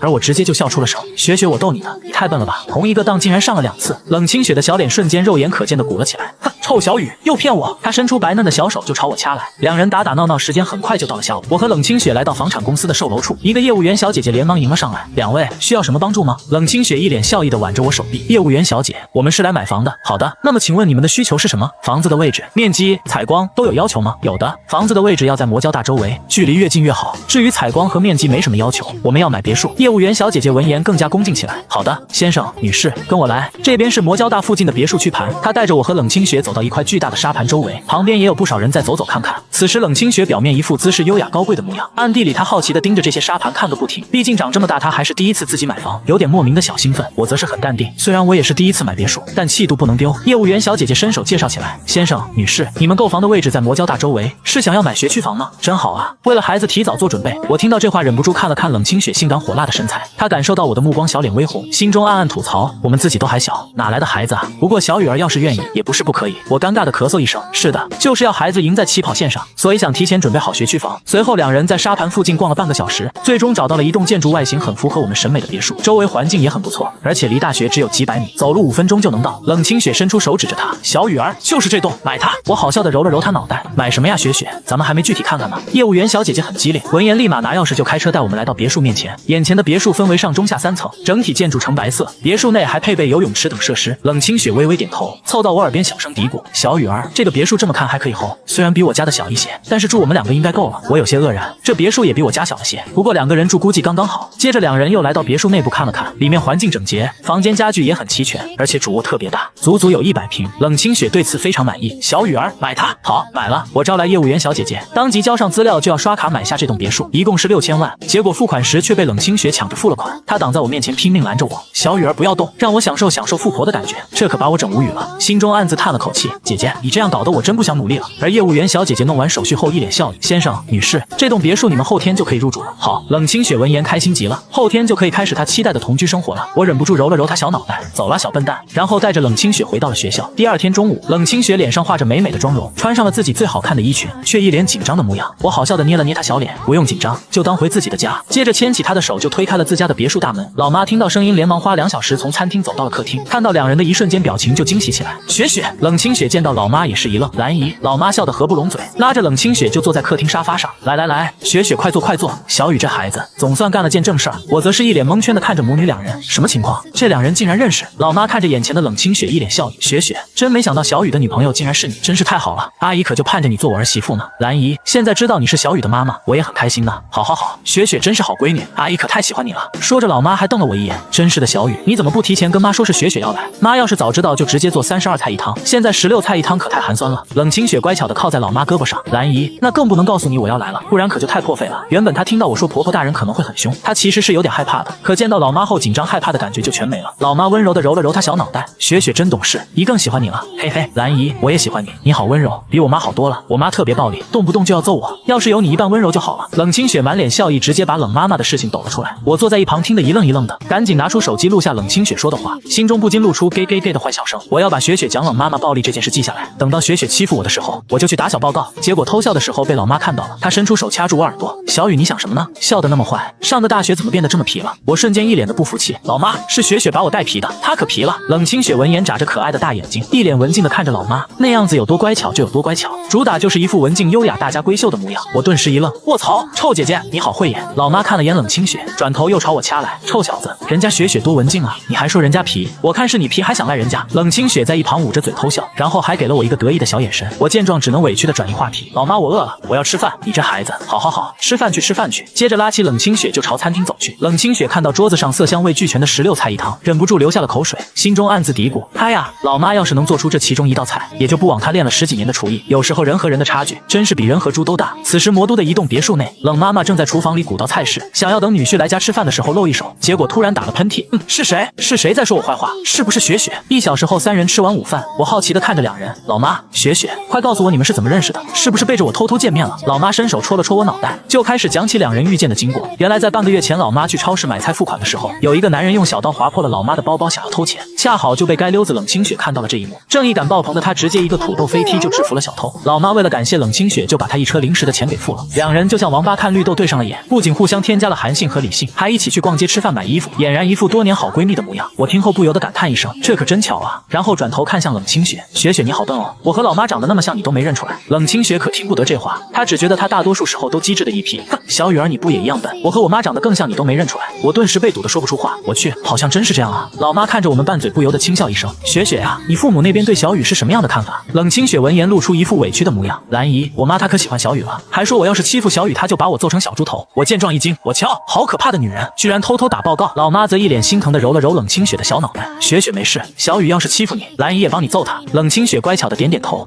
谢谢兰姨。雪雪，那你爸爸呢？他对小雨怎么看？冷清雪歪着脑袋思索了一下，不知道呢，我爸在外面出差，还没见过小雨儿，不过他的意见不重要，我和老妈同意就行。老妈听到此话点了点头，那咱们两家的情况差不多，小雨他爸的意见也不重要。我听到这话忍不住笑出了声，哈哈哈，两个老爸也太惨了点吧，妥妥的家庭地位啊。就这样三人聊着聊着就聊到了晚上8点钟，老妈看了眼时间，小雨，雪雪，时候不早了，妈开车送你们回学校吧。我则是站起身，老妈不用了，我们可以自己回去，正好散散步，约约会。老妈闻言一愣，坏笑着点了点头，好，你们去玩吧，记得路上注意安全。我挥了挥手，就拉着冷清雪离开了自家的别墅。第二天一早，我和冷清雪正在食堂吃饭，突然手机弹出一条韩照李光暗信，我打开一看是业务员姐姐发来的，上面写着林先生，别墅已经交付完毕，今天可以入住了。我转头看向冷清雪，雪雪，走，咱们去搬家。正在喝粥的冷清雪闻言小脑袋懵懵的，然后瞬间一脸惊喜，小雨儿，走，回宿舍收拾东西，咱们快点搬过去。冷清雪直接放下碗筷，小手抓着我的手臂就要走，她现在已经迫不及待想住进去了。我好笑的弹了一下她额头，看把你急的，把饭吃完再去，不能浪费粮食哦。冷清雪听见我的话，就夹起一个小笼包塞进我嘴里。小雨儿，姐姐亲手喂你吃，小飞炖来喽。半小时后，两人吃完早餐，冷清雪拉着我的手就朝宿舍冲去，我连忙把她拦下。雪雪，心急吃不了热豆腐，你以为出去住很简单吗？咱们要去各自的系里开一个证明，才能不在宿舍住。冷清雪小嘴一撅，满脸不乐意，好麻烦哦，就不能来一场说走就走的搬家吗？我好笑的揉了揉她脑袋，先去开证明吧。随后两人分工明确，都各自前往自己的系办理手续。冷清雪弄完后，第一时间就跑回宿舍里，迅速的把自己衣服、包包还有小裙子什么的通通都打包了起来。这可把一旁的室友许晴看得一愣一愣的。雪雪，你打包行李干什么呀？这还没放假呢。冷清雪满脸笑意的抬起头，晴晴，我打包行李去外面住呀，我和小雨在外面弄了个房子。许晴坏坏的笑了一声。雪雪这就迫不及待和人家同居了，我好酸哦。晴晴，酸就过来帮我一起收拾行李。说完，他就直接把许晴抓了过来帮忙。另一边，我回到宿舍后也开始收拾了起来。我的东西很少，就几件衣服跟大拖鞋，还有就是电脑啥的，没几分钟就收拾完毕。室友王军好奇的看着我，于子，干嘛呢？你要回家呀？我点点头，差不多吧。雪雪在外面给我买了个大别墅，以后就一起住在那边了。王军瞬间暴起，卧槽，校花竟然给你买了大别墅，而且还要跟你过美好的同居生活，群杀吧！你让我这个单身狗该怎么办？我挑了挑眉，不行吗？我有女朋友，你没有，这就是差距。他连忙走上前，一副痛苦的模样。于子，没有你我可怎么活呀？以后我们的数学作业谁来做呀？我满脸黑线，拉着小行李就走出宿舍，准备去找雪雪会合。王军则在身后大喊：于子，还会再见吗？再见的时候你要幸福啊！我额角一突，拿起铁锹就要朝他敲去。奶奶滴，我特么是去外面住，不是不回来上课了。王军闻言顿时露出恍然大悟的表情，好像是这样。我靠，浪费我感情，早说呀！走吧走吧，别影响我打游戏。我叹了一口气，决定不理这憨批，拉着行李就来到大学门口，这里是我和雪雪约定好会合的地方。半小时后，远远就看着冷清雪拖着一个超大的行李箱。小雨儿，我来了！我连忙快速跑了过去，接过了她手里的行李箱。冷清雪却傲娇的摆摆手，小雨儿不用，我自己能拉得动。我刚刚接过行李箱的时候，大致估算了一下，这里面起码有100斤。我滴个亲娘脸，雪雪真牛批！100斤的行李箱直接从女生宿舍拖了过来。虽然冷清雪拒绝了我帮她拿，但我还是强行拿了过来。冷清雪见状就把我的行李箱抢走了。小雨儿，你帮我拿，那我也帮你拿。我闻言捏了下她的小脸蛋，走吧，雪雪，咱们出发回家，回我们自己的小家。虽然不大，但也是我们的家。20分钟后，两人来到小别墅，就看到业务员小姐姐站在门口等候着。林先生，交付手续已经完成，别墅内部已经打扫过了，这是钥匙和材料，没什么事我就先离开了。我接过他递来的钥匙和文件，礼貌地说了声谢谢。等业务员小姐姐离开后，冷清雪就拿着钥匙冲进了别墅内，她把行李箱放到一旁，径直地坐到客厅的沙发上。冷清雪摸了摸沙发，感觉材质还行。小雨儿，这沙发挺不错的。我挑了挑眉，雪雪，这沙发一般啊，我准备换个新的，你觉得如何？冷清雪点点小脑袋，好啊，小雨儿，刷我低卡。我一脸黑线，这就是传说中的富婆吗？太豪横了，说刷卡就刷卡。卡，眼睛都不带眨一下的。我走到冷清雪旁边，一把抱住了她。富婆姐姐，我不想努力了。冷清雪闻言先是一愣，然后露出小狐狸的笑容，她伸出小手揉了揉我脑袋。小雨儿，把姐姐伺候好了，姐姐天天给你刷卡。我捏了捏冷清雪的小鼻子，看把你能的，这次换沙发我来付款，谁也拦不住。换个沙发还要刷雪雪的卡，那怎么行？这回必须刷我的卡才行。随后冷清雪就在别墅内到处跑，这里看看，那里看看，在我不注意的时候，就会突然冒出个小脑袋，一副暗中观察的样子。她对此玩得不亦乐乎。我见状也没有去打扰她，而是拖着两人的行李箱去整理衣物。就在收拾自己的东西时，我忽然伸手摸到了一条丝滑细腻的巴黎世家，脑袋不自觉地浮现出冷清雪穿上的样子，一脸笑意地沉浸在自己的幻想中。这时冷清雪突然从背后冒了出来，小雨儿，派，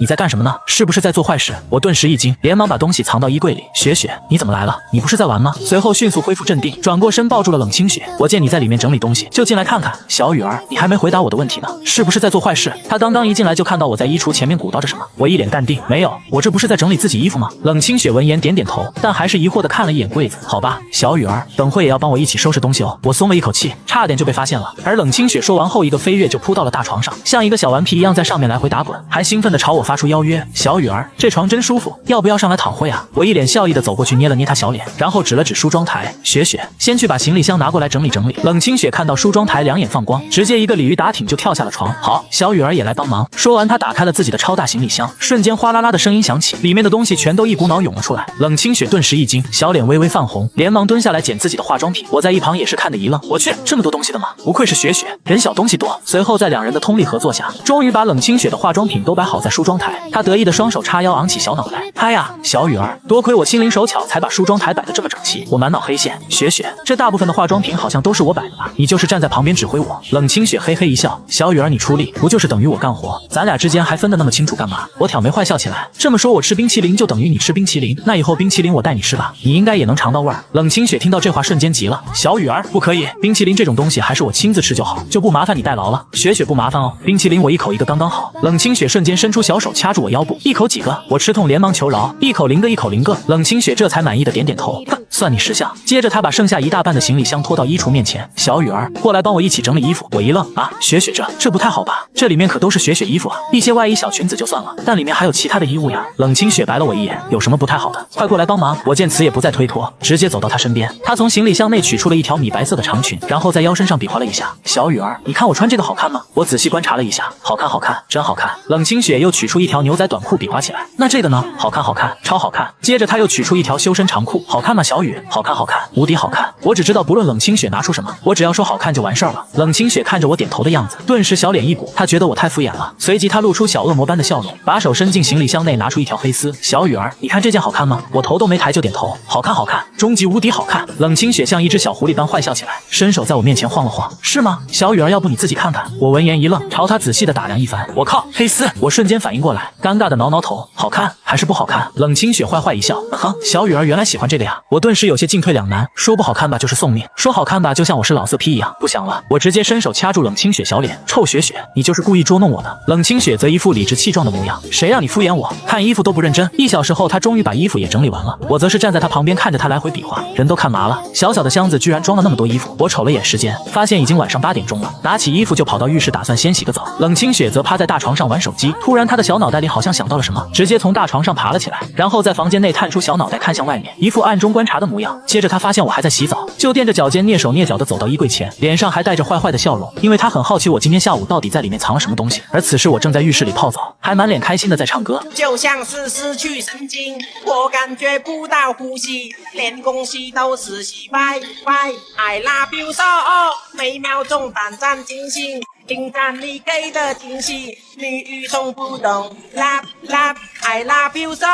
一曲完毕，我彻底放飞了自我，有个别墅真舒服啊。突然我眼皮一跳，感觉好像要发生什么事一样，但具体又想不出来。而冷清雪在衣橱里翻了半天，终于在角落里面翻出了一条黑色的东西，她顿时一脸震惊，这不是我消失了半个月的黑丝吗？还是我最喜欢的那条，怎么会在小雨儿衣柜里？冷清雪愣了愣，随即露出了小恶魔般的笑容，真是的，小雨儿你喜欢这个就跟我说呀。当我洗完澡回到房间时，就看到冷清雪意味深长地坐坐在沙发上。雪雪在这坐着干什么呢？小雨儿，你是不是有什么事瞒着我？老实交代。我愣了愣，我能有什么事瞒着雪雪？应该没有吧？我林雨行的正坐得端，从来就没想瞒着他什么事。想到这，我拍了拍胸膛，雪雪，我可是很乖的，什么事都第一时间跟你说了。冷清雪嘴角微微上扬，哦，是吗？小雨儿，要不你再好好想想。我一副义正言辞的样子，我想好了呀，没有瞒你的事。冷清雪见此，直接把衣柜找到的证物拿在我眼前晃了晃。那这个呢？可在你衣橱找到的，你怎么解释？我瞬间整个人呆住了，一脸通红，尴尬的挠了挠头。大概，应该，差不多，可能不知道是谁放进去的吧。冷清雪看着我脸上惊呆的表情，心里很是高兴，差点就没忍住笑出声。她对我藏黑丝的这件事并没感觉到有什么不好，相反，她对此甚至很开心。这样不就是代表着我很喜欢她，很在意她的表现？当然，换做别人，她早早就是一拳上去了。冷清雪一脸的坏笑，这样吗？小雨儿，可这别墅就咱们2个人哦，除了你还有谁？难不成是我吗？我见此直接摊牌了，雪雪，我不装了，是我拿进衣柜的。冷清雪却是一愣，原本还想着继续逗我，结果没想到我这么快就承认了，她顿时就觉得很没有意思。小雨儿，看你这个样子还挺骄傲啊，原来你是这种人。我连忙摆手，我不是，我没有，你别瞎说呀。冷清雪扑哧一笑，小雨儿，那你喜不喜欢这个呀？我闻言身体一僵，喜不喜欢这是个问题，如果说不喜欢那就完了，如果说喜欢，那雪雪岂不是很在意？想到最后，我还是决定跟随本心，喜欢。冷清雪一听很是开心，她伸手摸了摸我脑袋，小雨儿，你喜欢就和我说呀。说完她就跑进了浴室，片刻，冷清雪迈着六亲不认的步伐就走了出来。小雨儿，我对你好不好？我小脑袋点的跟打桩机一样，雪雪最好了，爱你。冷清雪摊开了双手，既然我对小雨儿这么好，那你是不是该表示表示？我要吃冰淇淋。好家伙，原来在这等我呢。我笑着走到冰箱前，拿出1盒冰淇淋递给冷清雪，她顿时两眼放光的抢了过去，然后就是一顿猛吃。我则坐到床上，打开了电视，躺在床上舒舒服服的看起了综艺节目。冷清雪一边吃着冰淇淋，一边靠在我身边，小嘴吃得鼓鼓的，两人就这样看着电视聊着天。时间很快来到深夜，我摸了摸冷清雪的小脑袋，不早了，雪雪睡觉了。冷清雪点点小脑袋，直接躺到了另一边，然后眼巴巴紧张的盯着我。我看着她的样子有点好笑，放心吧雪雪，在我们没有结婚前，我是不会碰你的，这是原则的问题。我爱你，所以我要对咱俩都负责，况且咱们未来还很长，我会一直陪在你身边。另一边冷清雪也是甜甜的笑了起来，不愧是我看上的小雨儿。随后我关上灯，两人很快进入了梦乡。第二天一早，冷清雪睡眼朦胧的睁开眼睛，她看着我还在一旁熟睡，忍不住露出小恶魔般的笑容，接着伸出小手捏住了我的鼻子。一困时后，我瞬间睁开双眼，就看到冷清雪捂着嘴偷笑。小雨儿，你看看你，真爱赖床。我瞅了眼时间，这特么才7点钟，随即一把将冷清雪抓到怀里。雪雪，我说怎么每天早上你都在宿舍楼下等着我？原来你起得这么早啊。她一脸得意，哼，那是当然，我作息可是很规律的，不像你爱赖床。我掐了掐她小脸，夸你2句，你尾巴还翘上天了。起来去吃早餐吧，早上还有课呢。随后两人起床洗漱，吃完早餐就一起走到大学。另一边魔都的一栋别墅内，冷爸爸坐在冷妈妈身边撒娇，老婆，我跟你说，那个帅气小伙真不错。正是因为那天的灵感，使冷爸爸回到家一晚上就制作好了方案，直接让他签下了个好几亿的小单子，搞得他直呼牛批。而冷妈妈差点没笑出声，她当然知道冷爸爸口中的帅小伙是谁。你老是和我说那个帅小伙干什么呢？不会是看上他了吧？冷爸爸连连摇头，才没有，我是想让你看看他，再看看女婿和他差距是不是有点大。冷妈妈听到这话瞬间恍然大悟，原来这老公还在想着怎么刁难小雨呢，还真是执着呀。不过他的嘴角微微上扬，内心更加迫不及待想要看到冷爸爸见女婿时的表情，一定很好玩。而冷爸爸见冷妈妈愣着不说话，又继续开始撒娇，老婆，人家帅小伙帮了我这么大的忙，能不能给我200块？我想请他吃个饭。冷妈妈一脸坏笑的点点头，可以，给你500，记得给帅小伙点1桌好菜，要有排面知道吗？冷爸爸闻言两眼放光，老婆真的吗？太好了，我好爱你啊。说完他就找到那天两人互换的光信和暗信，接着按下了拨号键。另一边我和冷清雪坐在一起听着课，突然我口袋里的手机震动了起来，我拿出来一看，发现是那天的怪大叔，就直接挂断了电话。而冷爸爸则是炸开了锅，卧槽，竟然挂我电话！我长这么大除了老婆和女儿，这种事还是头一次发生。冷爸爸一脸委屈的看向冷妈妈，老婆，他不接电话，这钱还给我吗？冷妈妈看见他这样子，快要忍不住笑出声了，人家孩子兴许有什么事呢，你这么着急干什么？冷爸爸挠了挠头，我这不是高兴吗？想快点请人家吃个饭。冷妈妈白了他一眼，这个老公一定在憋着坏事。他拿出手机打开赵信就给我发了条信息，小雨在上课吗？我收到李信看了下，发现是岳母大人发来的，那必须立马回啊。对啊，方姨，我在上课呢，有什么事吗？冷妈妈见自己猜对了，很是高兴，没什么，就是想问问你，你忙你的。我顿时一愣，不明白岳母大人这是什么操作，但也不在意，索性干脆也给怪大叔回了一条，大叔，我现在在上课，抱歉，没法接你电话，下课后我给你打回去。冷爸爸看到这个信息顿时恍然大悟，怪不得挂我电话，原来人家在上课呢，真是的，怎么把这茬忘了？他都说了自己是大一新生，我还早上8、9点就打电话给人家。他举起手机朝冷妈妈晃了晃，老婆，帅小伙说他在上课呢，等下课再回我。看看这孩子多礼貌啊，我的眼光真不戳，你记得转500给我呀，别到时候让我丢人。冷妈妈翻了个白眼，心中吐槽起来，小雨有多礼貌我能不知道吗？还用你说？而教室内的冷清雪察觉到我好像一直在玩手机，她轻轻戳了戳我的手臂，小雨儿在干嘛呢？雪雪，刚刚有个大叔打电话给我，我挂断了发消息说一会再打电话给他。大叔？什么样的大叔？冷清雪疑惑的歪着头，就是一个长得有点帅的大叔，不过他好像怪怪的。冷清雪扑哧一笑，伸手点了点我额头，乱说别人怪可不好。很快下课铃声响起，冷清雪挽着我的手臂走出教室。我一边走路一边拿出手机给怪大叔打电话。冷清雪好奇地看向我，小雨儿，你要打电话给那个大叔吗？是啊，我摸了摸他的小脑袋，我也很好奇这个大叔没事打电话来干嘛。另一边冷爸爸看到手机响了起来，他得意地按下接听键，又打开了免提。喂，小伙子，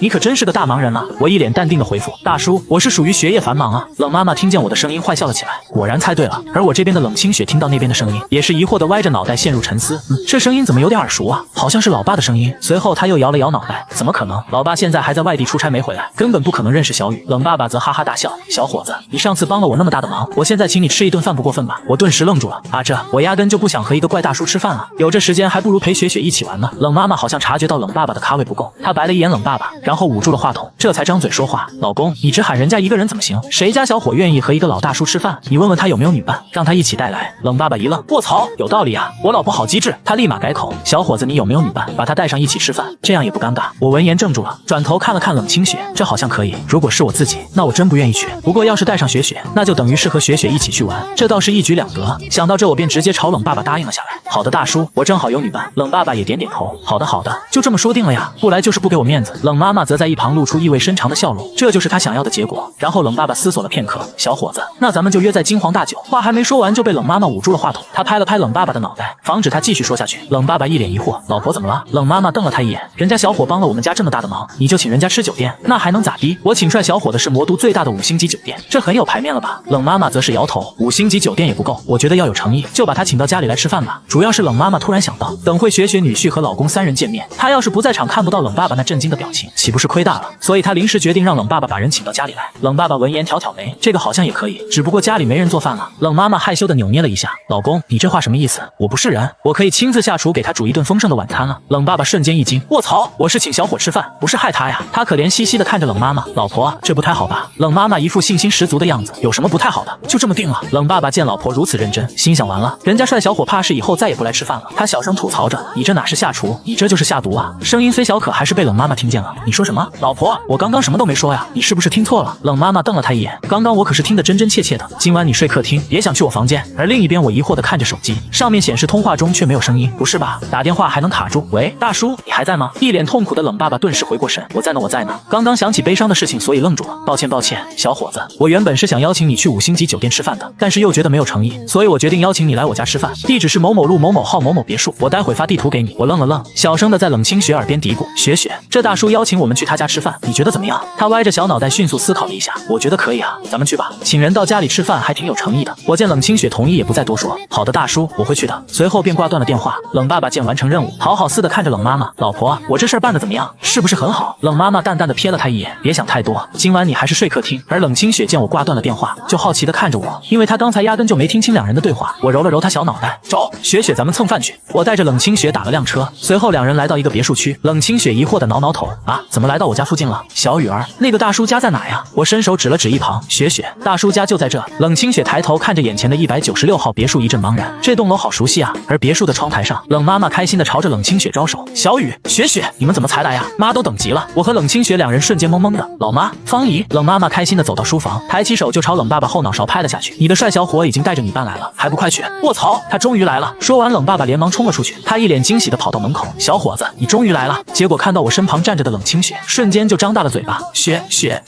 冷清雪也瞬间呆住，老爸就是那个怪大叔，可是他不是在出差吗？他怎么认识小雨的？而我此时整个人都麻了，在看到岳母大人的那一刻，我就已经全部明白了，这特么，这个大叔就是我传说中的岳父大人啊。冷爸爸则脸色一直来回变换，从蒙圈到震惊再到疑惑，在想明白事情的真相后，他只感觉比吃了粑粑还难受，帮了他大忙的人居然就是他一直想要干掉的女婿。就在3人沉默不语的时候，冷妈妈一脸坏笑的走了出来，小雨，雪雪，愣着干嘛呀？快进来，老公你也真是的，怠慢了我的好女婿，我跟你没完。说完就牵着我和冷清雪走进了别墅，同时还悄悄瞥了一眼冷爸爸脸上的表情，这不看还好，一看他差点没忍住笑出声，那表情真的哭比笑还好看，真是太好玩了。而我瞬间就看清了局势，这个家里还是岳母大人说了算了。至于岳父虽然是个有地位的人，但我有岳母大人根本就不用怕他。冷爸爸跟在3人的后面，心中来回抉择着，到底要不要给这小子上强度，可毕竟人家又帮了我大忙，但把我的小棉袄骗走了，我又很难受。思索了一番，他最终决定刁难，必须刁难。而我这边在看到餐桌上那五彩斑斓的黑色佳肴时，瞬间惊呆了，卧槽，这些菜不会是岳母大人做的吧？不可能，岳母大人这么漂亮，怎么可能把菜做成这样？我不信，这肯定是岳父做的，狗奶奶篮子的，想趁机谋杀我。一旁的冷清雪也是哭丧着脸，老妈今天竟然亲自下厨，这是人干的事吗？请人吃饭还要下毒，要是把小雨儿吓跑了怎么办？我可就这一个宝贝对象。像啊。冷妈妈则开心的夹起一块黑色红烧肉到我碗里，来，小雨，快尝尝，姨亲自为你做的菜，就是菜有点少，才28道菜加1汤，你不要介意啊。我心中瞬间心如死灰，什么？这一桌子菜是岳母大人做的，那岂不是再难吃？我也要当成山珍海味吃下去 ，BBQ 了呀！就这菜吃下去，起码得在医院躺1个月啊。而冷清雪此时小脑袋飞速思考着，待会吃饭的时候要不要替小雨儿分担一点？但她看到冷爸爸的瞬间，心中便有了答案，有了，等会给老爸家多点菜。老爸八字比较硬，这点东西还不至于送他归西。我见状颤颤巍巍地看着碗中的肉，脸上却保持着优雅的笑容。方姨，你的厨艺真棒，看得我口水都流出来了。冷妈妈闻言心里那叫一个甜滋滋，她做的菜还是第一次被人夸，不愧是我的好女婿，不像那个老公和雪雪，还说我做的饭狗看了都摇头。接着冷妈妈又给我加了一块黑色像炭的鸡头，好孩子，真会说话。来，喜欢就多吃点，不够姨再去给你做。一旁的冷清雪和冷爸爸两人都不敢置信的样子，这人傻了吧？管这叫色香味俱全。冷妈妈见三人不动筷子，连声催促，吃啊，这菜都齐了，怎么还不吃啊？冷爸爸一脸阴险的看向我，吃啊，小兔崽子，你不是挺有能耐吗？我闻言也是豁出去了，夹起碗里的肉就塞进嘴中，同时脸上还露出惊喜的样子。哇塞，太好吃了吧！方姨，你的厨艺真棒，我今天来的真值。冷清雪则疑惑的看着我，小雨儿不会是傻了吧？老妈做的菜能好吃？怎么可能？但她看着我连连夹菜往嘴里塞，还是好奇的夹了一块肉吃了进去。冷爸爸则一眼就看出来我是为了讨岳母欢心，心中连连的吐槽，这小子是真的狠啊！这么难吃的菜得用什么毅力才能控制住表情不痛苦？真是又狠又能忍。可当冷爸爸看到宝贝女儿也吃了一口时，他顿时一惊，不行，他们都吃了，如果我没吃，岂不是又要睡客厅了？想到这，他立即夹起一块黑不溜秋的鱼肉塞进嘴中，只是瞬间，父女两人同时倒在椅子上，闭着双眼，一副灵魂出窍归西的模样。冷妈妈看到这一幕翻了个白眼，人家小雨怎么就吃得那么香？你们俩就一副不行的样子，人比人真是气死人，还是我女婿好。我看着冷清雪差点没忍住笑出声，这妮子胆子真是大，我要不是为了岳母大人开心，早就卷铺盖跑路了。算了，晚上回去多给雪雪奖励几盒冰淇淋漱漱口。这时冷妈妈自己也夹了口菜送进嘴中，心中还暗暗期待小雨吃得那么香，自己做的菜一定很好吃。结果菜刚入口，冷妈妈就皱起眉头，她看了眼四周，趁没人注意，连忙不着痕迹的吐了出去。这特么什么玩意？果然老公和雪雪说的对，这玩意狗吃了都摇头。但是为啥小雨吃的就那么香啊？大概过了半小时，冷清雪终于从中毒状态恢复了过来，她扯着我衣袖委屈的小声抽泣，小雨儿，我饿了。我挑了挑眉，很是心疼的看着她，可我只是一个客人，总不能当着主人家的面点外卖吧。我思索了下，就想到了个好主意，方姨，你做的这么好吃，我不能光吃啊，我也炒点小菜让姨看看我的手艺。冷妈妈闻言眼睛一亮，她其实跟冷爸爸也是饿得不行，但碍于面子的问题，还在强撑着没表现出来。好孩子，那我可得见识见识你的手艺。来，姨带你去厨房，里面食材应有尽有，随便你发挥。冷爸爸则不屑的撇撇嘴，哎呦，这小子好像要装起来了，等会菜一上桌我就先吐槽一番，让你看看谁才是这里的一家之主。而我摸了摸冷清雪的小脑袋，转身跟着冷妈妈朝厨房走去。小雨啊，你真是个好孩子，才大一的年纪就已经会做饭了，不像我家雪雪，除了吃就是睡，跟个猪一样，还整天气我。我淡淡笑了笑，方姨过奖了，我就是会点小菜，搬不上台面的。坐在客厅的冷清雪却突然打了个喷嚏，是谁在说我坏话？是不是老妈在偷偷跟小雨儿讲我小时候的丑事？不行，千万不能让老妈说给小雨儿听，不然她肯定会狠狠嘲笑我的。想到这，冷清雪连忙从凳子上跳了下来，就要朝着厨房跑去，却被冷爸爸突然拦了下来。雪雪，你怎么打喷嚏了？是不是感冒了？没事，老爸，我没感冒，估计是因为有人在说我坏话。什么？谁敢说我女儿坏话？看我不狠狠地教训他！雪雪，你知道是谁吗？说出来，爸替你揍他。冷清雪闻言可怜地打量一下冷爸爸，爸，你不行的，你和那个人差太多了，还是洗洗睡吧。冷爸爸气愤地握紧拳头，怎么可能？比我强的人还没有出生呢，大胆说，爸替你出头。说我坏话的人是老妈，你去教训他吧。好，你老妈是吧？看我不！话还没说完，冷爸爸就反应了过来。卧槽，雪雪这不是害我吗？他连忙躺在凳子上，啊哈哈哈，雪雪呀，我得躺会儿，你妈做的毒还有后劲，这回又毒发了。冷清雪嫌弃地看了他一眼，就急忙朝着厨房跑去。另一边我拿着菜刀，正在熟练地处理手中的帝王蟹，一套行云流水的操作便将其清理干净。而这时门边悄悄地露出来一个小脑袋，冷清雪好奇地看着厨房里的两人，小雨儿，我看着呢，你可千万别说我坏话。冷妈妈似乎感受到一股恶意，回头就看到在暗中观察的冷清雪。冷清雪见状转身就准备逃跑，却被冷妈妈一个箭步就抓到怀里。雪雪，你竟然偷看，让妈妈逮到了吧？一边说着还一边揉她的小脸。冷清雪则拼命挣扎，老妈，我没有偷看了，我那是正大光明的暗中观察。哼，把偷看说成这么清晰脱俗的也只有你了。既然来了就别想走，和我一起打下手吧。我看着眼前这一切，心中暗自偷笑，果然岳母大人就是雪雪的克星啊。同时也更加坚定了心中的想法，一定要抱好大腿，岳母才是家里的顶梁柱。冷清雪见是被抓来做苦力也不反抗了，她一蹦一跳的来到我身边，小雨儿，姐姐来帮你。我伸手摸了摸她小脑袋，好，雪雪真乖，那帮我把青菜洗了吧。另一边冷爸爸终于抑制不住好奇的心，垫手垫脚偷偷摸摸的走到厨房边，就看到让他嫉妒的一幕。只见我动作优雅的将切好的牛肉扔进锅中，接着熟练的加入盐和酱油等调料，最后再加入辣椒开始翻炒。要想牛肉好吃，把握火候是最重要的一步。很快我就做好了第一道菜，辣椒炒牛肉，顿时整个厨房都充斥着牛肉的香味。一旁的冷清雪馋的口水都流了出来。小雨儿，我要吃。我好笑的看向她，雪雪想吃就吃啊，还用问我？冷妈妈则嫌弃的看着女儿，雪雪看你那没出息的样子，口水都流出来了。一边说着还不忘迅速拿出筷子，然后连忙夹起一片肉送进嘴中，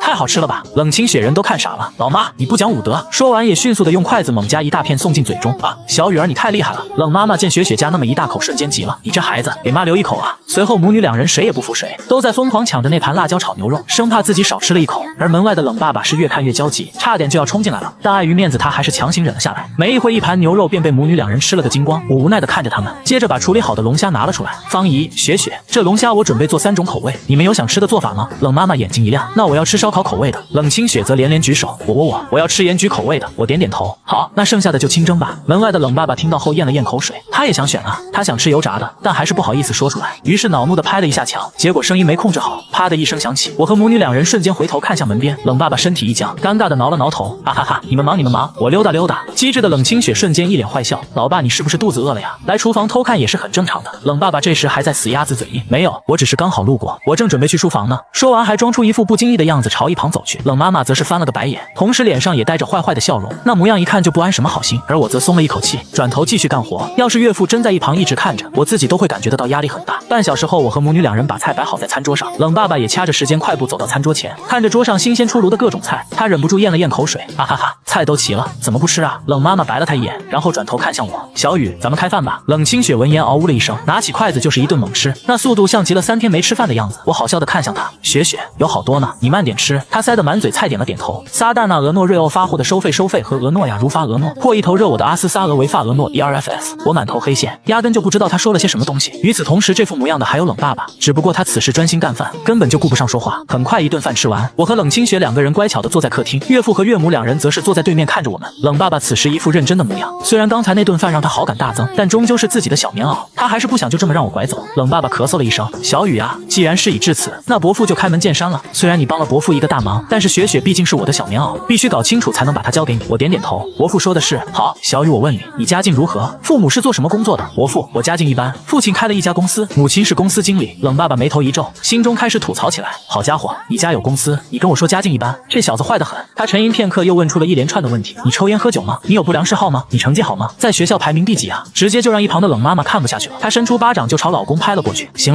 了，老公差不多了，你也看到了小雨很优秀，我现在单方面宣布小雨是我冷家的正式女婿了。冷爸爸瞬间满脸问号，这特么不就是传说中的打断施法吗？我还没问完呢，我还没找到茬呢，怎么就单方面宣布了？我反对，我要反抗。我则不一样。在听到岳母打人这句话，顿时松了一口气。虽然说见到岳母时就知道自己这个女婿的身份是稳的，但亲耳听到明显就感觉不一样。冷清雪也开心的举起小手比了个耶，只有冷爸爸一人独自在风中凌乱，到现在仍然是一副不敢置信的样子。冷妈妈则摸了摸冷清雪的小脑袋，雪雪，妈现在巴不得把民政局直接搬来，让你和小雨当场领证呢。冷清雪听到这话瞬间一愣，对啊，按照这个情况来说，我应该和小雨儿去领证了。我也是恍然大悟，对啊，怪不得我老是感觉最近有什么事没做，原来是忘了和雪雪去领证，这么大的事我竟然搞忘了。冷清雪害羞的低下头，老妈，我和小雨儿商量好了就去领证。小雨儿，你说好不好？我连连点头，好的，那当然太好了。冷爸爸在一旁欲言又止的样子，这么早领证是不是太快了呀？但是他又不敢当着冷妈妈的面说，生怕惹恼冷妈妈今晚就要去睡地板了。冷妈妈笑着捏了捏冷清雪小脸，雪雪，你还没有见过你的公公婆婆吧？领证前记得先去见一见他们。方姨，雪雪已经见过我妈了，我妈很喜欢她。至于我爸还没有见过，那感情好，既然见过了亲家母，那就应该没什么问题了。不过亲家公那边最好也带雪雪去看看。说着冷妈妈突然就生气地盯着我，小雨，刚刚叫我什么？现在是不是该改口了？不然妈可要生气了。我顿时一愣，反应过来后连忙露出微笑，妈，我是叫顺口了，忘了改。冷妈妈闻言瞬间心里舒服了不少，她摸了摸我脑袋，好孩子，妈这次原谅你了，下次可不许叫错了，不然妈真的生气了哦。冷爸爸则在一旁木讷地看着这一切，那样子像极了一个局外人。完了，BBQ了，连妈都叫上了，这下彻底完了。林雨这女婿是注定要进我家了，可我却只能眼睁睁地看着这一切发生，却无力阻止。神啊，我该怎么去劝我老婆？然而冷妈妈才不管冷爸爸怎么想。三人又聊了一会后，冷妈妈看了一眼时间，雪雪小雨，时候不早了，妈送你们回去吧。我连忙起身摆摆手，妈，不麻烦你了，大晚上的多危险啊，我们自己回去就行。冷妈妈见状愣了愣，但也知道我是为她好，她转头看了一眼冷爸爸，好，小雨，妈不送你们了，让你爸送你们好不好？原本还沉浸在丧失小棉袄痛苦之中的冷爸爸，突然像是想起什么，嗖的一下站起身，我来。冷妈妈瞪了他一眼，你来什么你来，整天咋咋呼呼的，人家小雨雨还没同意让你送呢。冷爸爸听到这话人傻了，卧槽，什么意思？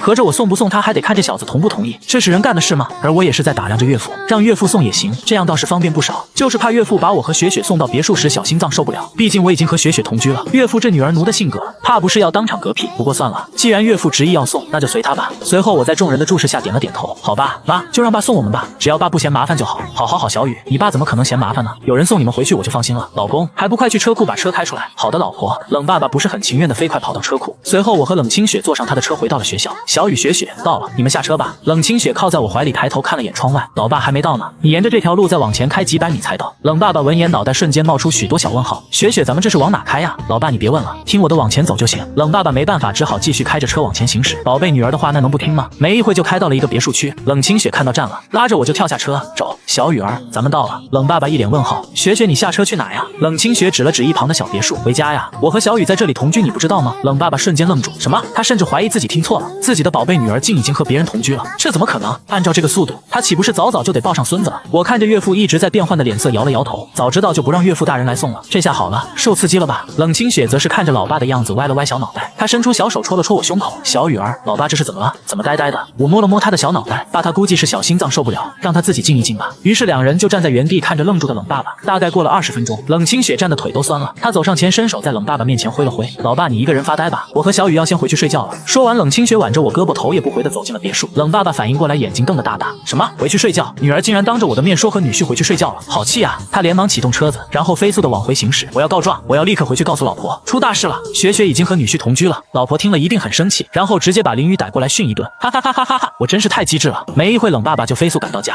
他下车就立马冲回了别墅。大事不好了，老婆！此时冷妈妈正躺在沙发上看着电视，她淡淡的白了一眼冷爸爸，什么事？慌慌张张的成何体统？冷爸爸急忙坐到冷妈妈身旁，老婆，出大事了，雪雪和林雨已经同居了。冷妈妈闻言一愣，随后坏笑起来，那感情好啊，这俩孩子还挺懂事，都不用我催。冷爸爸瞬间人都傻了，不对劲啊，老婆不应该瞬间生气吗？然后打电话给林雨和雪雪，把他们喊到家里来狠狠教训一顿了。但是现在老婆好像没有生气，还很开心的样子，这是什么情况？不对啊，这剧本不对，老婆是不是拿错剧本了？冷爸爸不愿相信，又清了清嗓子，再次提醒，老婆，是雪雪和林雨同居啊，这个情况太严重了，要是走火了怎么办？冷妈妈淡定的白了他一眼，那不是更好？我巴不得他们早点生个孙子孙女让我带带，这样一来我也是做外婆的人了。卧槽，完了！冷爸爸瞬间感觉天都塌了下来，老婆这是油盐不进啊，一点都不为所动啊，他的计划失败了。他绝望的瘫坐在沙发上，冷妈妈好笑的看着他，这个老公一天天的就想着搞事，这下好了吧？可把他打击到了。另一边我们两人回到别墅后，冷清雪坐在沙发上拆着下午收到的快递，打开一看发现是刚买的口红，她惊喜的扬了扬，哇塞，小雨儿这个色号好好看啊！我看了一眼口红上精美的包装，忍不住好奇的让她涂上试试。冷清雪闻言乖巧的拿起镜子，熟练的在自己樱桃小嘴上涂上口红，然后眨巴着可爱的大眼睛盯着我，小雨儿，你看我好看吗？所谓情人眼里出西施，原本就特别漂亮的雪雪此刻涂上口红，瞬间就让我呼吸一紧，我忍不住捧起冷清雪的脸蛋，雪雪，你说呢？然后朝着她的小嘴就亲了下去。冷清雪瞬间小脸通红，小脑袋懵懵的，漂亮的大眼睛更是一眨一眨，她心里已经知晓了答案，良久醇分。我意犹未尽的紧紧盯着冷清雪，刚刚那一口有点甜啊，也不知道是口红甜还是人甜。冷清雪回过神，小脸鼓鼓的，哼，小雨儿，我是让你回答我好不好看，不是让你亲我。我好笑的抱住她，然后伸手捏了捏她的小脸，雪雪，就是因为你好看我才亲你啊，你不好看谁敢亲？说着我又在她的小嘴上亲了一口，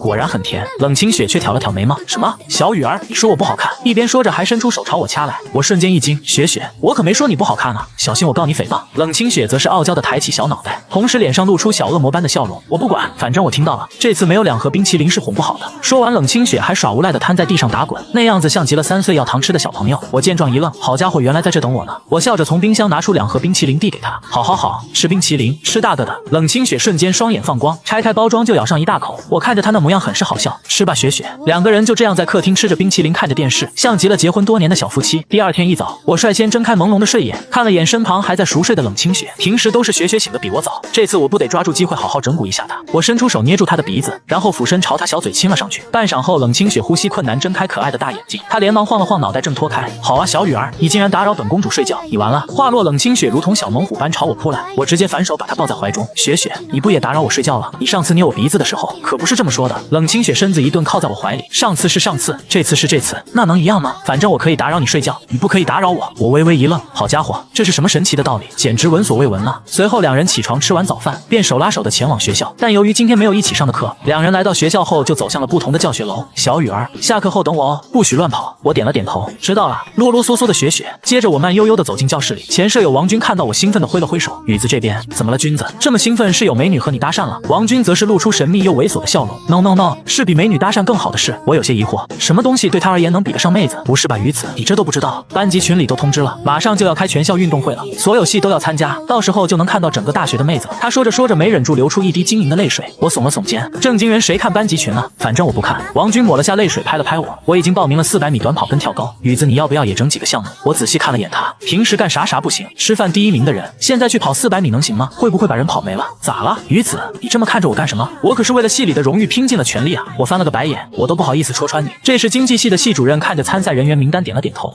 不错不错，我们系的孩子还是很有荣誉感的，大家都在积极参加。可看到后面时却皱起了眉头，不是吧？这5000米的短跑没人参加吗？他当即把这个消息反馈了出去，让每个班级开始投票，选择能力强的人来参加。收到消息的人纷纷开始投票，只有我这个不看群消息的，此时还在认真看着黑板听课，压根就不知道其他人已经光速把我投到了首位。下课铃声响起，我来到数学系楼下等冷清雪，远远就看到他迈着小碎步朝我跑来。小雨儿，咱们大学要开运动会了，你报名了吗？我摇了摇头，没有啊。冷清雪疑惑地看着我，小雨儿，你那么厉害竟然没报名，是不是在骗我？此时我还不知道事情的严重性，还在好笑地掏出手机，雪雪，我骗你干嘛？给你看看我们的参赛人员。可当我看向手机时，名单上赫然出现了一行字，男子5000米短跑选手林宇。我瞬间亚麻呆住了，卧槽，这啥情况？哪个天杀的帮我报了名？一旁的冷清雪气的小脸鼓鼓的。好啊，小雨儿，你明明参加比赛了，还骗我说没有，我不要理你了。说完还伸出嘴朝我咬来，我咬死你个大坏蛋！我则是一脸懵圈，雪雪，我真没骗你啊，我本来就没想参赛的，因为我知道大学开启运动会，雪雪这么活泼可爱的性格肯定会去的，所以我就想着自己不参加比赛，当后勤照顾雪雪，这多好啊！冷清雪听到我的回答，疑惑的眨眨眼，那你手机上的名单是怎么回事呢？我挠了挠头，雪雪，这我也不知道啊。突然脑袋中灵光一闪，我打开班级群，开始往上翻聊天记录，瞬间就了解了全部过程。一旁的冷清雪见状，直接笑出了声，哈哈哈！小雨儿，谁让你平时那么嘚瑟，带着我到处跑？这下好了吧？我摇摇头，很是无语。没办法呀，我也想低调的，可老婆太美丽，实力不允许啊。随后两人吃完午饭就各自回到了宿舍。由于下午有课，两人就都不打算回别墅了，去宿舍歇歇脚便好。此时我躺在床上，咬牙切齿的看着班级群，上面又出现了最新消息，同学们，还有几个项目没有人参加，分别是铅球和标枪，跟4×400米接力赛。群里面鸦雀无声，并没有人说话。这些项目挺麻烦的，吃力还不讨好，所以众人并不是很想参加。我也不说话，保持着敌不动我不动的原则。结果上面却直接来了一句：大家投票决定吧。瞬间整个群又活跃了起来，众人开始纷纷发言。我顿时一惊，卧槽，又来！索性果断的打出2个字：我来。群里瞬间寂静，只有我发的那一条消息静静的出现在屏幕中。众人都懵了，你来干什么？而我则不屑的看着手机，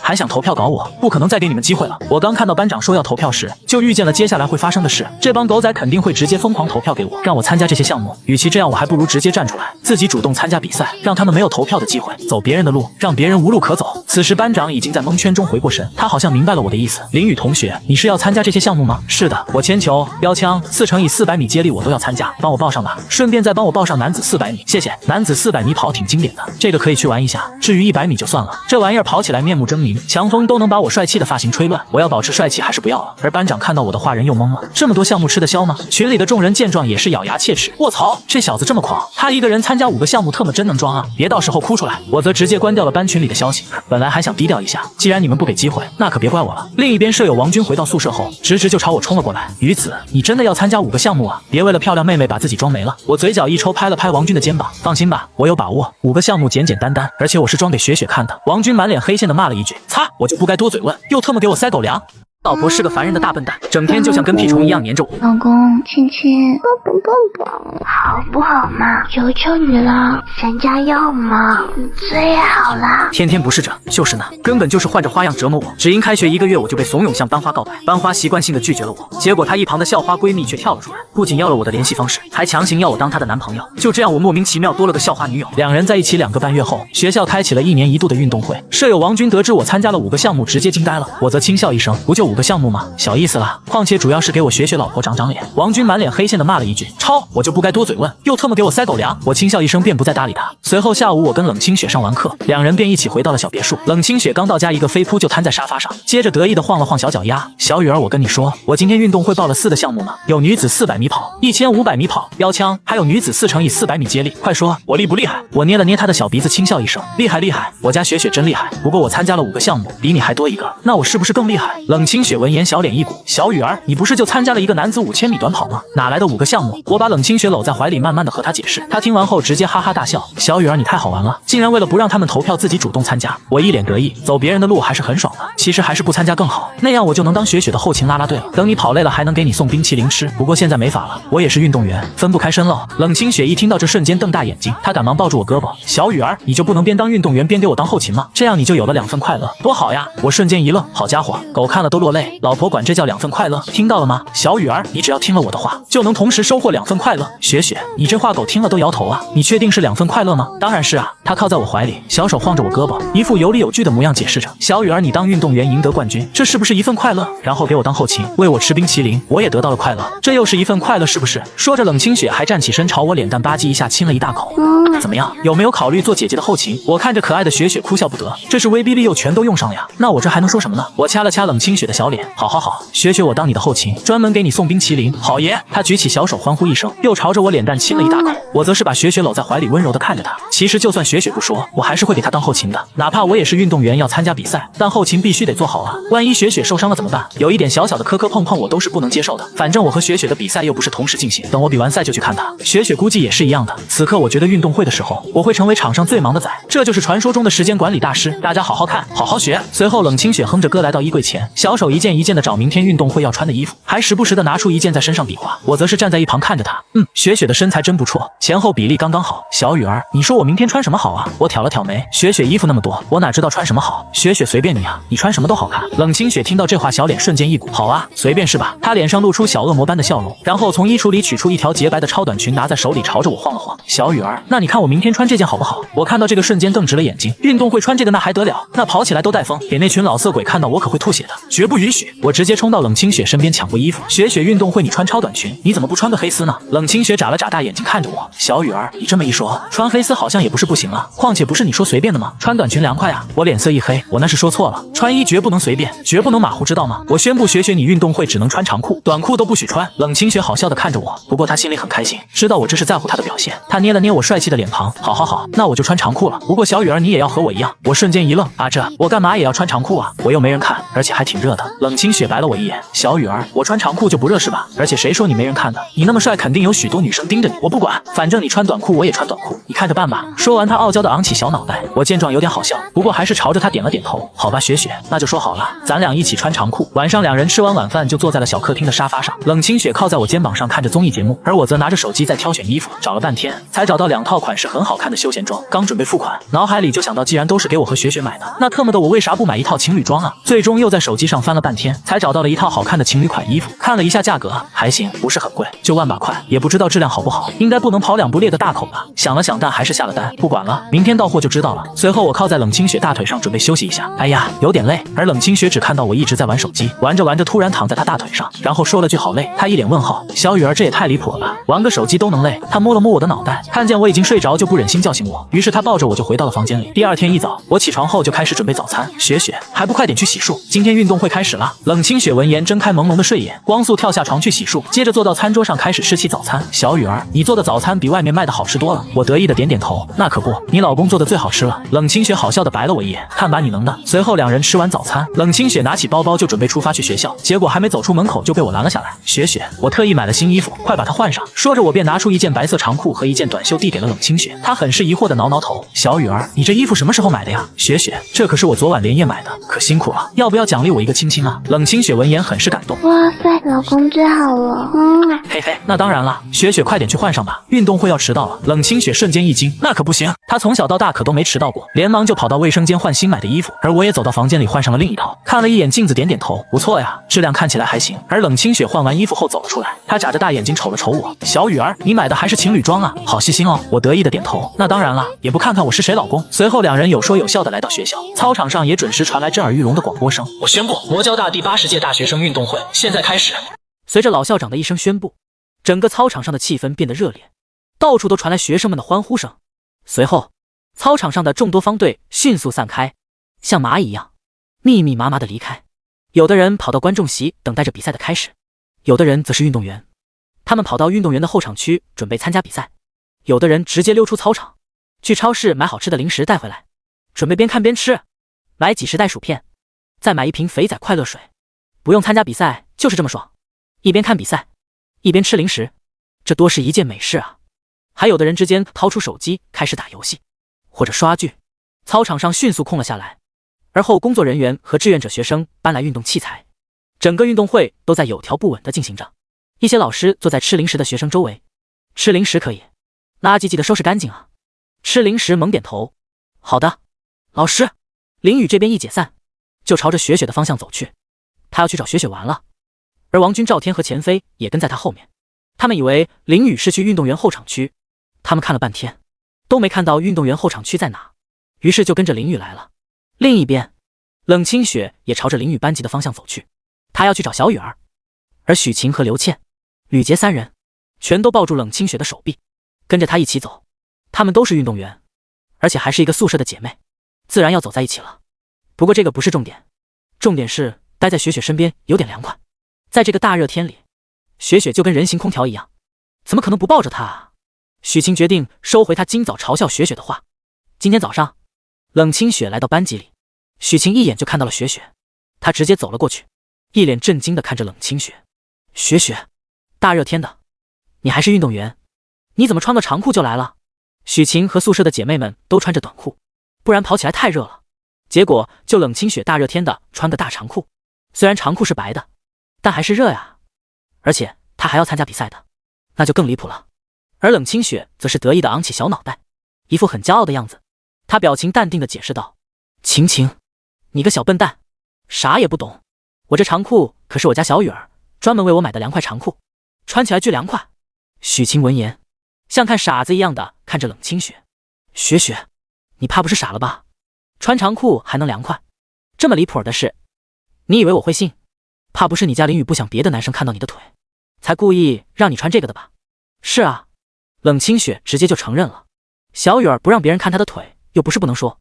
小雨是不想别的男生看我的腿，但是这凉快的长裤也是真的。我家小雨可是很细心的。刘倩怀疑的看了看冷清雪。雪雪，这的假的？真有这种长裤？冷清雪直接把刘倩拉到自己身边。倩倩，你自己感受一下，看看是不是很凉快。刘倩将信将疑的靠近冷清雪身边，瞬间她就感受到一股特别凉快的气息在她周围散开。刘倩瞬间震惊，是真的，好凉快啊！许晴他们见状也来到冷清雪身边，好凉快啊！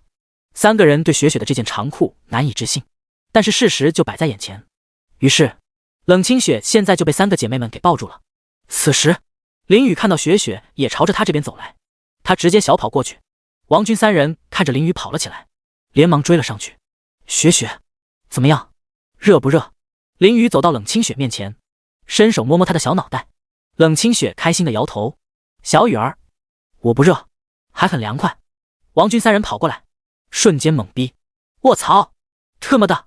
他们还以为林雨是去运动员候场区，结果是来这找冷清雪。我好不容易跑步一次，你却让我输得这么彻底，操！我们的关系进一步没资格。等等，冷校花身边还有三个漂亮小姐姐。口水。然而林雨又看到三个妹子抱着冷清雪的手臂，跟挂件一样。这……许晴见此露出笑容。你好啊，小帅哥。他又看了看林雨和冷清雪穿的衣服。哟，你们这是情侣装啊？雪雪可说了，你送她的长裤很凉快，你身上穿的也是一样的吧？林雨淡淡一笑，是的。王军在一旁挠头，啥玩意儿？穿长裤凉快？许晴则是看向林雨，小胖子，你在林雨身边站着，看看是不是很凉快？王军顿时不服气，超，我不是小胖子。不过他还是站到林雨身边，结果瞬间就感到一股凉快的感觉。卧槽，真的好凉快！钱飞和赵天顿时也站到林雨身边。卧槽，人形空调！王军看着许晴他们抱着冷清雪，他看了看林雨，双眼放光。与此同时，钱飞和赵天也看着林雨，双眼放光。林雨被三人盯得发毛，他一瞬间就明白了三人的想法。什么意思啊？你们也想抱我？没门儿！女孩子抱在一起没什么，但是四个大男人抱在一起就一言难尽了呀。林雨直接把冷清雪拉过来，一把将她抱起来，然后带着她一起逃跑了。抱歉，我们去比赛了。许晴看到自家人形空调被林雨抱走了，顿时急了。林雨，把雪雪还给我们！三个姐妹直接追了上去。王军一看，林宇这个空调人跑了，那必须得追啊！兄弟们，为了空调，给我上！赵天、钱飞，为了空调，上！三人也跟在林宇后面追了过去。第124冷清雪捏肩，震惊众人。林宇抱着冷清雪在田径场上跑着，他心中得意，小样儿，还想把我和雪雪当空调，没门儿！先跑过我再说吧。他这身衣服是他买来自己凉快的，不是给他们当空调的。而且雪雪的小姐妹们还想霸占雪雪，一直抱着他。他们抱着雪雪，那他林宇抱什么？难不成抱着王军啊？林宇摇摇头，这画面光是想想他就害怕。林宇还想趁着1年1度好不容易开启的运动会，和雪雪姐一起过2人世界呢，可不想被这群电灯泡小姐妹们打扰。而且还有王军他们，一点避数都没有，还想抱他。4个大男人抱在一起，这画面太美，他不敢看了。林宇抱着冷清雪光速逃跑，冷清雪被林宇公主抱在怀里，小手搂着她的脖子，太好玩了吧？她从小到大还没有被人这样抱着跑呢。只见林宇身后，许晴他们正在穷追不舍。林宇，你把雪雪还给我们！独乐乐，不如众乐乐，快把雪雪和我们一起分享。为了雪雪空调，他们拼了！王军3人也在后面狂追，同时还露出猥琐猖狂的笑容。宇子，束手就擒吧，让我康康！结！冷清雪听到后面的动静，回头看去，然后瞬间咯咯直笑。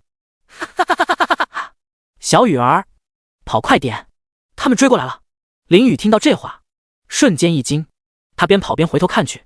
卧槽 Sigma， 哦，这年轻人，一群人看来是真把他们当免费空调了。看这样子是不吹到空调不罢休啊！尤其是王军，那猥琐猖狂的笑容，林宇已经想到王军抱住他的画面。卧槽，太可怕了！雪雪，坐稳了，我要加速了。说着，林宇搂住冷清雪水蛇腰上的手，微微握紧。冷清雪也紧了紧搂住林宇脖子的小手。加速吧，小雨儿，冲！林宇直接加速，那双大长腿噔噔噔，跑得飞快。许晴看着林宇加速，瞬间傻眼了。这林宇这么狠，抱着雪雪还能跑那么快？雪雪是那种丰满型的女生，体重不轻的，有110斤呢。林宇抱得这么轻松吗？不是说当代大学生连1袋米扛几楼都吃力吗？不过他们还是咬咬牙，继续追了过去。王军3人也就紧随其后。为了林宇空调，冲啊！结果林宇加速没半天，就慢慢的减速下来，跟熄火一样。冷清雪好奇的抱着林宇的脑袋，小雨儿，怎么了？你怎么减速了？林宇轻微的喘了口气，他捏了捏冷清雪的小腰。雪雪，你还好意思说我抱着你跑？你这么重，我能不减速吗？冷清雪可听不得这话，小雨竟然说他重，他很轻的好不好？他瞬间鼓起小脸，然后伸出小手掐住林宇的帅脸。小雨儿，你说什么？你说谁重？我不过才100对斤好吧？林宇好笑，雪雪，你这话说的，谁还不是100多斤了？我也是100多斤好吧？林宇是160斤，说是100多斤也很合理吧？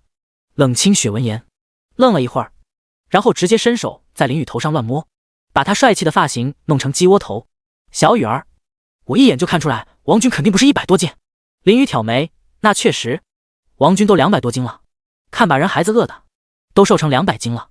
林宇抱着冷清雪眼看着许晴、王军他们还在追，他目光一凝，雪雪，坐稳了，我要开2档了。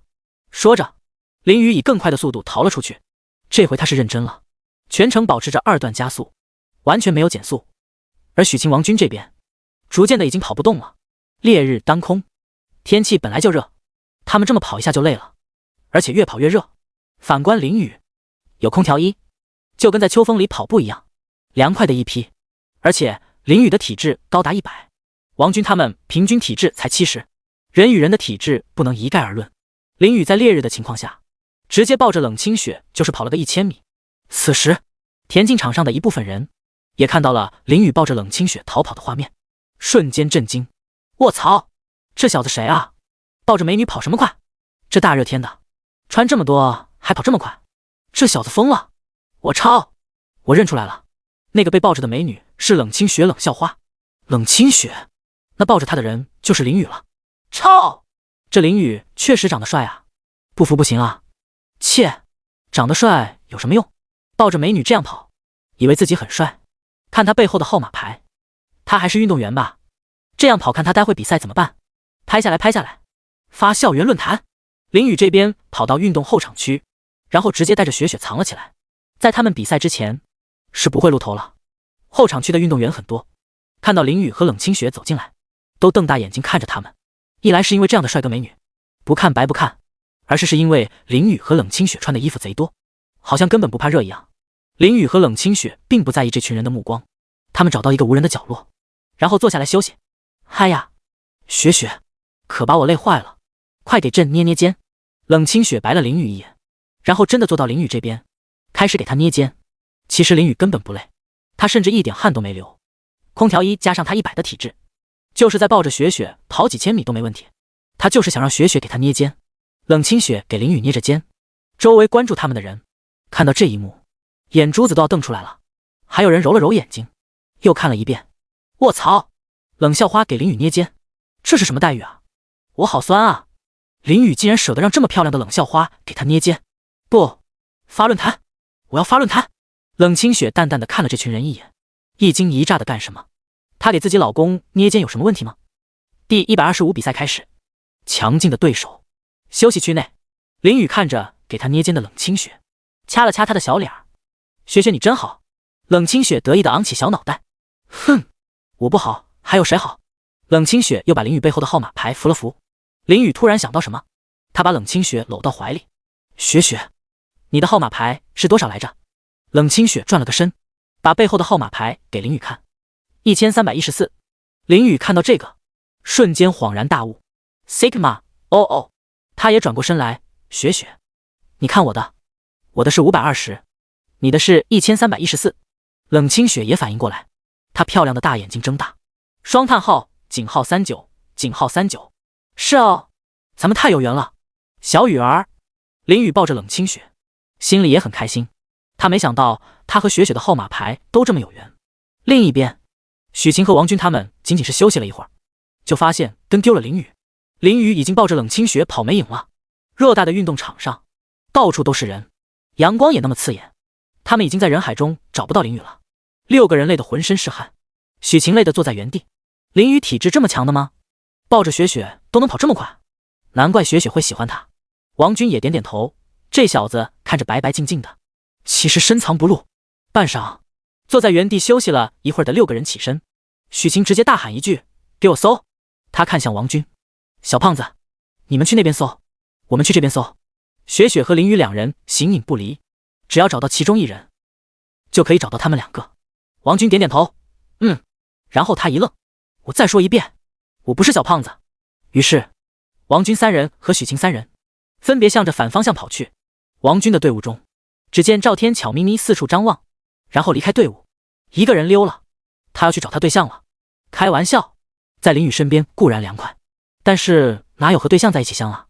拜拜了，单身狗们。此时，林宇正和冷清雪坐在休息区玩着，突然，广播里传来一道女声：“请5200号运动员林宇，来男子400米赛道准备。请5200号运动员林宇，来男子400米赛道准备。”这一声广播声不大，但是却引起了不少人的注意。卧槽，林宇终于要比赛了，我就等着看他丢脸了。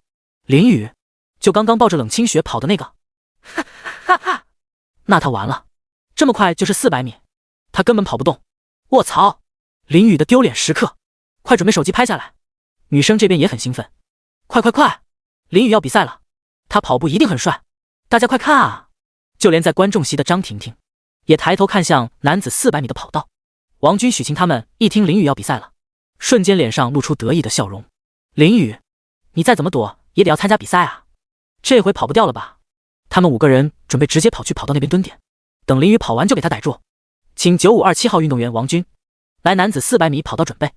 王军听到这话，瞬间一愣，卧槽，忘了他自己还有比赛来着，这下完了，跑完了根本没力气逮雨子了。接着许晴他们也被通知准备比赛。偌大的田径场，不同的比赛可以同时进行的，这下他们逮不到林宇了。而冷清雪这边也瞬间一惊：“小雨儿，到你比赛了。”林宇淡定地摸摸冷清雪的小脑袋：“走吧，雪雪，咱们去赛道。”他拉着冷清雪一边走，一边从怀里掏出运动糖果，然后直接塞进嘴里。酸酸甜甜的，还挺好吃。冷清雪听到林雨嘴巴的动静，她直接抱着林雨扒她的嘴。小雨儿，有好东西不给我吃，自己偷吃。林雨好笑，这个小馋猫耳朵还挺灵，她怎么可能没有准备雪雪的那一份呢？这运动糖果一定是要给雪雪吃的，加上空调衣2重保险，雪雪必不可能中暑。她又取出一颗运动糖果，来，雪雪，张嘴。冷清雪张开小嘴儿，林雨把运动糖果喂给她，糖果入口，冷清雪眼睛一亮，小雨儿，这糖果好好吃哦。林雨得意，那当然，林雨出品，必属精品。林雨和冷清雪来到赛道预备区，冷清雪就在赛道外面站着，她要给小雨加油。林雨则是登记好，然后走进赛道，站好自己的位置。其他运动员也陆续来到赛道，一个个伸胳膊蹬腿，一副热身的样子。此时，在场的观众全部都看向400米赛场，因为除了林雨这个充满话题的男人，这个赛道上还有田径队副队长刘平。刘平身材高大，一双腿上充满肌肉，虽然长得不如林雨帅，刘平因为运动能力很强，排入校园男神榜21。他相信这次跑赢林雨，他的排名可以再上升一点。刘平看了看身旁的林雨，兄弟，你就是林雨吧？长得确实帅。林雨淡定的点头，你也不赖。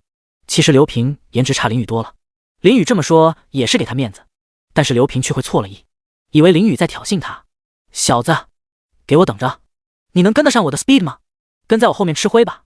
此时观众也看着林雨这边，卧槽，林雨傻了吧？就他一个人穿着大裤子，我看好刘平。林雨遇到他可是要丢脸了，田径队副队长可不是浪得虚名。快看快看，比赛要开始了。此时发令员拿着发令枪敲了敲平行板，各就位，预备，众人全部做好准备。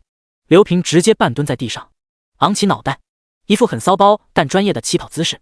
林雨则是站在原地，眼神变得锐利，同时他的双腿绷紧，充满爆发力的结实肌肉被包在大裤子里。砰！发令员一声枪响，众人瞬间如离弦之箭一般冲了出去。冷清雪瞬间大喊一声：小雨儿，加油！那声音大的把周围给刘平加油的女生全部盖过去了。还有一个运动员看到是冷清雪给林雨加油，瞬间愣住，然后脚一歪摔在原地，起跑失败。林雨看到这一幕，给冷清雪眨了眨眼睛，干得漂亮，雪雪。第126，林雨，你跟得上我的速度吗？林雨反应迅速，他比刘平率先一步冲了出去。刘平见此瞬间急了，他直接加速，直接超过林雨。400米开始就加速，可不是什么好事。哈哈，林雨，你跟得上我的 speed 吗？在我后面吃灰吧。刘平露出得意的笑容。然而林雨淡淡一笑，他开始逐渐加速，而且速度越来越快，瞬间就超过了刘平，跑在他前面。林雨身边的一道道强风吹得呼呼作响。我跟上了你的 speed， 又怎么样呢？刘平见此，咬着牙也开始加速。这俩人一直在加速，跟冲刺一样。400米不像100米，不会全程冲刺，一般都是到最后100米开始冲刺。跑道上，林雨和刘平在队伍最前面，并且全都保持着高速，但是刘平始终和林雨差了5-6个身位。刘平咬着牙，脸都涨红了，使劲提速，但就是超不过林雨。而反观脸不红气不喘，一副游刃有余的样子。他这才意识到，林雨比他想象的强得多。这样的人竟然不参加田径队，恐怖如斯，太能藏了。此时观众席上的人们都震惊了，林雨竟然跑在刘平前面，不可能，绝对不可能。一些看刘平希望林雨丢脸的人脸色有点难看，不可能，刘平怎么会跑不过林雨这个小白脸？加油啊，刘平，超过他，狠狠地打败他。而看好林雨的少部分人看见林雨这么强，也是直接给林雨加起了油。加油，林雨！班长直接带着经济一般的女生给林雨加油。冷清雪也在那挥舞着小拳头给林雨加油，全场就他喊得最大声。刘平被众人加油，跟打了鸡血一样，他还在加速，想超过林雨。林雨则是也跟着加速，他始终保持着比刘平快一点，但又不快很多速度，反正就是在刘平前面。如果加油有用的话，那还要实力干什么？林雨好笑的摇摇头。400米已经跑到一半，刘平因为一直冲刺的缘故，逐渐体力不支，速度慢了下来，而林雨依旧保持着原速度，表情淡定地冲过终点线。此时大学运动会第一个比赛项目的第一已经诞生。5200号林雨同学，他破了我们校园的男子400米记录，上一个记录的保持者还是田径队的队长吕方。广播里，清脆悦耳的女声正在播报着消息。卧槽，破纪录了！林雨，林雨，林雨！观众席上，不管认不认识林雨的，全都在那喊他的名字。而一些想看林雨丢脸的人，看到林雨拿了第一不说，还直接破了纪录，他们人都傻了，又让他装起来了。不，观众席上，张婷婷准备动身去比赛区了，结果就听到林雨破纪录的消息，她面色复杂。她原本以为林雨跑不过刘平，但是应该能拿个第二，没想到林雨直接就拿了第一，还破了纪录。台上，经济系主任和一众主任校长都在看着第一场田径比赛。副校长看着经济系主任吴主任，这孩子是你们系的？吴主任点点头，得意道：自然是我们系的，这小子可是有我当年的风采。众人瞬间哈哈大笑。吴主任可真会往自己脸上贴金。赛道不远处，一个男人正看着林雨，表情淡定。林雨有点意思，破了我的记录，倒有点本事。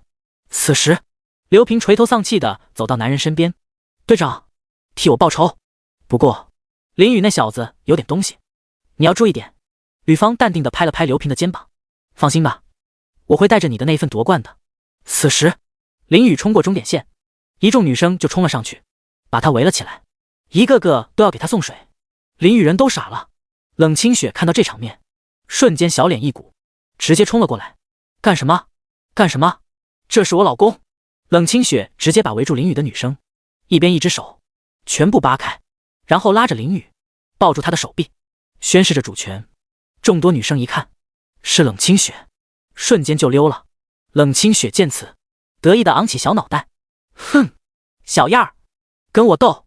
林雨好笑地摸摸她的小脑袋，冷清雪则是抱住林雨，小雨儿，你得第一了，太强了！林雨挑眉，雪雪，你高兴得太早了，这才是预选赛，还有决赛呢。预算赛有10几组，每组的第一、第二名参加决赛。冷清雪瞬间一愣 ，Sigma， 哦，这么麻烦吗？林雨捏了捏他的小脸，那不然呢？与此同时，王军和许晴那边刚参加完比赛，累得不行，连找林雨的力气都没有了。半小时后，林雨和冷清雪正在休息区，突然响起一道广播声，请1314号运动员冷清雪来女子400米跑道准备，请1314号运动员冷清雪来女子400米跑道准备。卧槽，冷校花也参加比赛了，我都不知道，我要看校花比赛。冷校花，那我必须放下正在打的游戏。靠在林雨怀里的冷清雪瞬间一惊，小雨儿，我有点紧张。林雨摸摸冷清雪的小脑袋，然后在她的小脸上亲了一下，还紧张吗？雪雪。冷清雪顿时真的感觉不紧张了。林雨带着冷清的来到跑道区，准备登记。此时广播又传来一声，请1359号运动员张婷婷来女子400米跑道准备。第127林雨还想看腿，还好她机智，请1359号运动员张婷婷来女子400米跑道准备。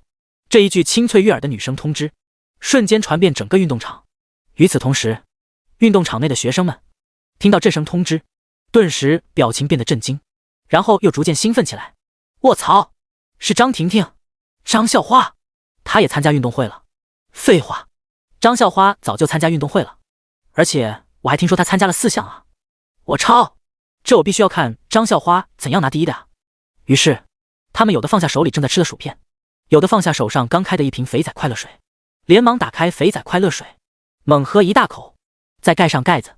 还有的人直接放下正在打游戏的手机，并且在队伍聊天里说了一句：抱歉，兄弟们，我老婆生了，我先去看看。然后就看到这个人退出游戏的提示，只留下一脸懵逼的队友。什么情况？老婆要生了还打游戏？你永远也不知道和你打游戏的队友是人还是狗。观众席上的众人纷纷抬头看向女子400米的赛道，他们的目光都在等待张婷婷的来临。而之前关于冷清雪也要上场的通知，只有一部分人对此期待。原因其一，就是因为张婷婷经常在各种场合露面，导致她的在整个大学的知名度都很高。而冷清雪则是比较好冷低调的，知道她的人不多。其二则是也有部分人知道冷清了有对象了，已经名花有主了，对象还是林雨。而张婷婷到目前为止还是处于单身的状态，这时男生自然觉得单身的女生更加好追求，单身的张婷婷给了他们希望，所以这群人对张婷婷的表现更加期待。不过冷清雪并不在意这种事情，她对名气还是其他的什么都不是很在意，她只在意林雨。此时林雨正带着冷清雪来到赛道处登记，就听到了张婷婷也要准备跑400米的通知。她微微挑眉，这个张婷婷也参加的运动会，而且貌似还和雪雪是同一组。女子400米跑道处已经来了不少小姐姐，她们登记完毕后都在原地下腰压腿热身。不远处张婷婷也是缓缓走来，她身后还跟着一群男生女生，搞得阵仗很大，跟粉丝团一样。几个男生手里还拿着水，给张婷婷加油，婷婷加油，你一定能拿第一的。一个男生站了出来，要不要再喝点水？喝我的，喝我的。另一个男生之间推开他的矿泉水，然后掏出一瓶包装极其昂贵，瓶盖像一颗钻石一样的矿泉水。你们都是弟弟，婷婷喝我的，我这是100块的一瓶的矿泉水。林雨，这位更是重量级，舔一人是狗，舔万人为狼。我林雨愿称你为最强。此刻张婷婷也走上赛道，她微不可察地看了林雨一眼，然后开始热身。其实她来这边的时候一眼就看出了林雨和冷清雪，只不过不想显得自己很关注他们一样。跑道上一排排小姐姐在热身，一双双大长腿看得观众席上的男生们眼花缭乱，就连林雨也被晃到眼睛了。他点点头，确实白。突然一只白嫩的小手揪住他的耳朵，然后轻轻往上拧了一圈。小雨儿，你看什么呢？大长腿好看吗？林雨瞬间一惊，他回头看了看小脸已经鼓鼓的冷清雪，他连忙抱住他，不好看，一点都不好看。这群人哪有我家雪雪好看啊？对不对？冷清雪听到这话，嘴角微微上扬。林雨的夸奖对他来说还是很受用的，不过他还是装作生气的样子。哼，算你识相，从现在开始只准看我，明白了吗？明白了。然后林雨直接瞪大眼睛，扒着冷清雪的小脸就是一顿猛看。两人大眼瞪大眼就这么看着，把冷清雪逗得咯咯直笑。而观众席那边有男生抹了抹口水，吸溜，卧槽，我爱死运动会了，这是俺最期待的环节了，全是别的系的漂亮小姐姐啊。兄弟们快看那边，张婷婷校花，经济系系花，计算机系系花，历史系系花，这腿。冷校花，冷清雪怎么穿的大长裤啊？卧槽，什么情况？这是大热天啊，烈日当空，能不能尊敬下太阳？为什么不穿短裤？为什么不穿短裤？我从知道开运动会的消息就开始期待着看到冷校花的长腿了，怎么冷清雪穿着这大长裤啊，把腿全遮住了？我知道了，肯定是林雨搞的，为了不让我们看他家冷清雪的腿，直接雪雪大热天的穿这么个大长裤，太没人性了，太小气了。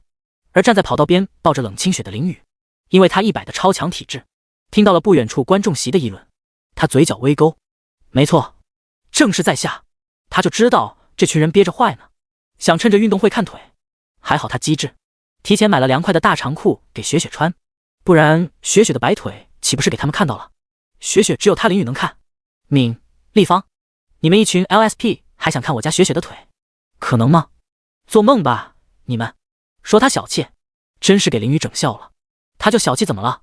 至于雪雪的凉快问题，林雨早就解决了，就不用这群人操心了。此时发令员拿着发令枪走来，林雨连忙捏了捏冷清雪的小脸。雪雪，去跑道吧。星号 Sigma。冷清雪走向跑道，张婷婷看着冷清雪走过来，挑了挑眉。这冷清雪为了和林雨腻在一起，现在才上跑道，也不热身，而且还穿这种大长裤，真是自大啊！你会为你的自大付出代价的。这场的第一我拿下了。第128两女之争，冷清雪的胜利。跑道上，张婷婷就站在冷清雪前面一个身位。跑道因为半径不同的原因，自然不可能所有人都站在一条平行线上，而是根据半径的大小调整相应位置的距离。趁发令员还在准备，张婷婷回头看向冷清雪，雪雪，这大热天的，你穿这么多，不热吗？冷清雪正在集中精神，准备跑步，就听到张婷婷的话，她黛眉微挑，婷婷，我这衣服可是小雨专门为我准备的空调衣，穿在身上一点都热，而且还很凉快。正所谓伸手不打笑脸人，张婷婷都这么问了，冷清雪自然不会不回答她。虽然他俩平时根本不说话，以冷清雪高冷的性格，也不可能开口。不过人家问了，当然要回答，不然不是显得他冷清雪不礼貌。张婷婷听到冷清雪的回答，瞬间愣住了。空调衣？怎么可能会有这种东西存在啊？这种衣服若说是概念，还真有这个设计，但是并没有实物。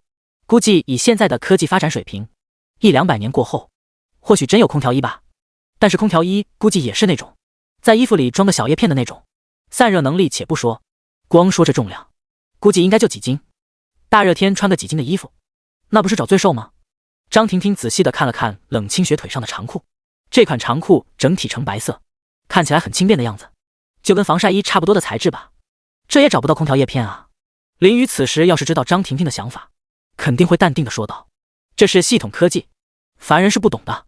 反正张婷婷是不信冷清雪穿的这是空调衣，而且就算真有空调衣的存在，以林宇的资源，能搞得到？没有几十万拿不下来吧？张婷婷看着冷清雪，好笑地摇摇头，这也太自欺欺人了。冷清雪看着张婷婷，好像不是很相信的表情，她也没解释什么，不信不就算了呗，只要她知道小雨儿的厉害就行了。此刻，发令枪拿起发令枪，敲了敲平行板，各就位，预备。听到这一声，在场的所有小姐姐瞬间精神紧绷，做出一副蓄势待发的样子。冷清雪的眼神也变得认真起来，林宇则是在跑道边看着她，认真的雪雪真漂亮啊。砰！发令枪瞬间响起，冒出一道白烟。冷清雪和张婷婷二人同时跑了出去，后面的小姐姐们也跟了上来。此时，跟随张婷婷的那群男生瞬间发出猪叫：婷婷加油，加油啊！冠军在向你招手。10几个男生在此刻给张婷婷加油，造成的声势还挺浩大，被张婷婷后援团声势所吸引，观众席上的大部分也开始给张婷婷加油。加油，张校花！少部分想给冷清雪加油的观众被这个气势震倒，都没了声。张婷婷被这么多人加油，她感受到了力量，直接加速超过冷清雪，成为领跑人。此刻，林宇气沉丹田，中气十足的大喊一声：雪雪加油！他的声音瞬间盖过了那一群给张婷婷加油的后援团，旁边的后援团人都懵了，这小子那么大声干什么？你找物管啊！他们瞬间不服，然后加大音量给张婷婷加油。林宇也继续加大音量，声势始终盖过这群后援团，他林宇一人成军，可抵万人，一夫当关，万夫莫开了，属于是。观众席上面的一小部分想给冷清雪加油的人，听到林宇以一人之力盖住众人的后援团，瞬间激动起来。卧槽，这林宇还挺猛啊！冷校花和他在一起也不是不行，兄弟们，一起给冷校花加油！于是，这些人被林宇鼓舞起了士气，直接给冷清加油。他们的声势和打不过给张婷婷加油的人势均力敌。冷清雪在远处就听到林宇的加油声，小雨儿真厉害！她瞬间感觉自己充满了力量，直接加速超过了张婷婷。女子400米跑道上，冷清雪已领先张婷婷5个身位的优势，跑在前面。此时的她感觉自己比平时跑步轻松了很多，呼吸均匀，一点也不累，腿也比平时有劲儿。双叹号，井号39，井号39，什么情况？她什么时候变得这么强了？难道是小雨的加油给了她力量？冷清雪自己的身体自己清楚，她平时跑什么快，已经开始喘气了，就像她身后的张婷婷一样。张婷婷此时正在喘气，脸色有点发红，额头流了不少汗。反观冷清雪，她甚至没流汗。张婷婷此时人傻了，她已经学艺术的，跑不过学数学的冷清雪，不可能，绝对不可能。林宇站在终点处，等待迎接冷清雪。他超强的视力看到雪雪的表情很轻松，他知道是运动糖果生效了。其实即便不给雪雪运动糖果，雪雪也是赢定了，因为那天林宇用眼镜看到雪雪的体质有80，而张婷婷的体质是70，一看就知道雪雪这次会赢，而且雪雪还比张婷婷大，他林宇就喜欢大的。张婷婷输得挺彻底啊，不过大了会有阻力，这一点上雪雪比较吃亏啊。1分钟后，冷清雪甩开众人一段距离，然后冲过终点线，扑到林宇怀里。小雨儿，我是第一，厉不厉害？林宇好笑的捏捏他的小脸，是，我家雪雪最厉害了。而张婷婷则是第2个冲线，观众席里响起一阵欢呼，冷清雪，冷清雪。而看好张婷婷的观众看到张婷婷只拿了个第2，也是脸色变得僵硬。张婷婷的一众后援团直接围了上来，婷婷，不要气馁，你也进了决赛，决赛发挥好，可以拿冠军。张婷婷微微点头，她知道还有决赛，这次是她轻敌了。她带领众多后援团从冷清雪身边走过，突然她感觉到身边有一股特别凉爽的气息在周围散发开来，她身体一颤，然后难以置信地看向林雨。空调一是真的。第129，林爸爸，你们的皇帝回来了。跑道上，张婷婷经过冷清雪的身边，然后瞬间愣住，因为她感觉到冷清雪和林雨身边散发出来的凉爽气息，这股气息就和夏天的时候待着空调边伸出小手的那股凉意差不多。她直直地站在原地，身体一颤，然后难以置信地看向林雨。冷清雪说的空调衣是真的，林雨真的弄到了这种传说中的衣服，她弄到了以现在的科技来说只存在于设计概念中的空调衣，这其中得要花多少资金和人脉关系才能弄到这种衣服，张婷婷难以想象。原本张婷婷对林雨让冷清雪穿着大长裤子遮住腿的做法是嗤之以鼻的，她也知道林雨这是不想让别的男人看到冷清雪的腿，但是如果换做她是不会同意这种做法的。大长裤子是遮住腿了，不让别的男人看到，但是大热天的这样子很热呀，而且还要跑步，那就更热了，总不能因为你是男朋友就可以让他穿又热的大长裤吧。而且张婷婷认为露个腿给男生看也没什么，何必在意呢？换做他是绝对不会答应这样穿的。起初他觉得冷清雪太傻了，为了淋雨就穿了个这样的大长裤子，现在他才知道淋雨把一切都安排好了，穿着这样的长裤，冷清雪不但不热还很凉快。张婷婷又看了看淋雨身上的衣服，突然她瞳孔一缩，淋雨身上穿的衣服明显和冷清雪穿的是情侣装，曾经她也是有机会和淋雨站在一起穿着情侣装的吧，但是她好像错过了。跟在张婷婷后面的一众后援团看见张婷婷愣在原地，他们也只会在原地等着。这天挺热的，站在原地不动还不如立马走到凉快的地方。此时淋雨被张婷婷这样盯着看也感觉怪怪的，而她腰部的肉已经被雪雪掐的扭转了720度了，冷清雪的小脸也肉眼可见的鼓鼓的了。这张婷婷干什么这么看着我家小雨？淋雨现在很急，她要是再怎么不为所动也要为她健康的腰子考虑啊。有什么事吗？她表情淡定地看着张婷婷开口道。张婷婷正在发呆，被淋雨这一句话回过神来。哦，没什么。她表情复杂，还带着点不太自然。说完她就转身离开，走向休息区。她身后的众多后援团终于松了口气，再站下去要烤熟了都也跟着张婷婷离开了。一群男生临走前还看了几眼淋雨，不过淋雨对此并不在意。这群人有点莫名其妙的，他搂住冷清雪，雪雪我们走。然而冷清雪直接把他抱住，小脸鼓鼓的。小雨儿，你说张婷婷刚刚为什么呢？盯着你看。淋雨瞬间一愣，他哪知道张婷婷为什么盯着他看？长得帅被人盯着看不是很正常吗？他试探地看了看雪雪，难道是因为我长得帅？啪！冷清雪小手拍了拍淋雨脑袋，回答错误。淋雨把冷清雪抱在怀里，雪雪，那你说他为什么盯着我看？冷清雪闻言白了他一眼，他哪里不知道原因呢？小雨儿表现出来的东西太多了，张婷婷后悔了呗，不过后悔已经太迟了，小雨儿已经是他的人了。冷清雪笑着摸摸淋雨的脑袋，因为你今天跑步的时候风把你的发型吹成了中分。淋雨一惊 Sigma， 哦，他那么帅气的发型竟然被吹成了中分，不可能，绝对不可能。对于男人来说，帅气的发型是重要的。男生中流传着这么一句话，头可断血可流，发型不能乱。他连忙把手伸进怀里，然后从系统空间里取出一面小镜子，拿在面前一照，帅气的脑袋上发型被从中间分成2坨。卧槽，真特么成中分了。雪雪，快帮我弄好。冷清雪闻言也开心地伸出小手，慢慢把淋雨的发型理齐。淋雨抱着冷清雪，冷清雪就这样帮他理着发型。两人慢悠悠地走回休息区，头顶地烈日形同虚设。淋雨和冷清雪这边已经回到了休息区，今天早上他们俩已经没有项目了，就一个400米的预选赛，跑完就没了。他们大学运动会的举办时间一共是2个星期，前几天的项目全部都是预选赛，到后面才是决赛。淋雨和冷清雪这边比完了很轻松，两个人坐在角落里吃着冰淇淋。注意是冷清雪在吃冰淇淋，淋雨对这个兴趣不大。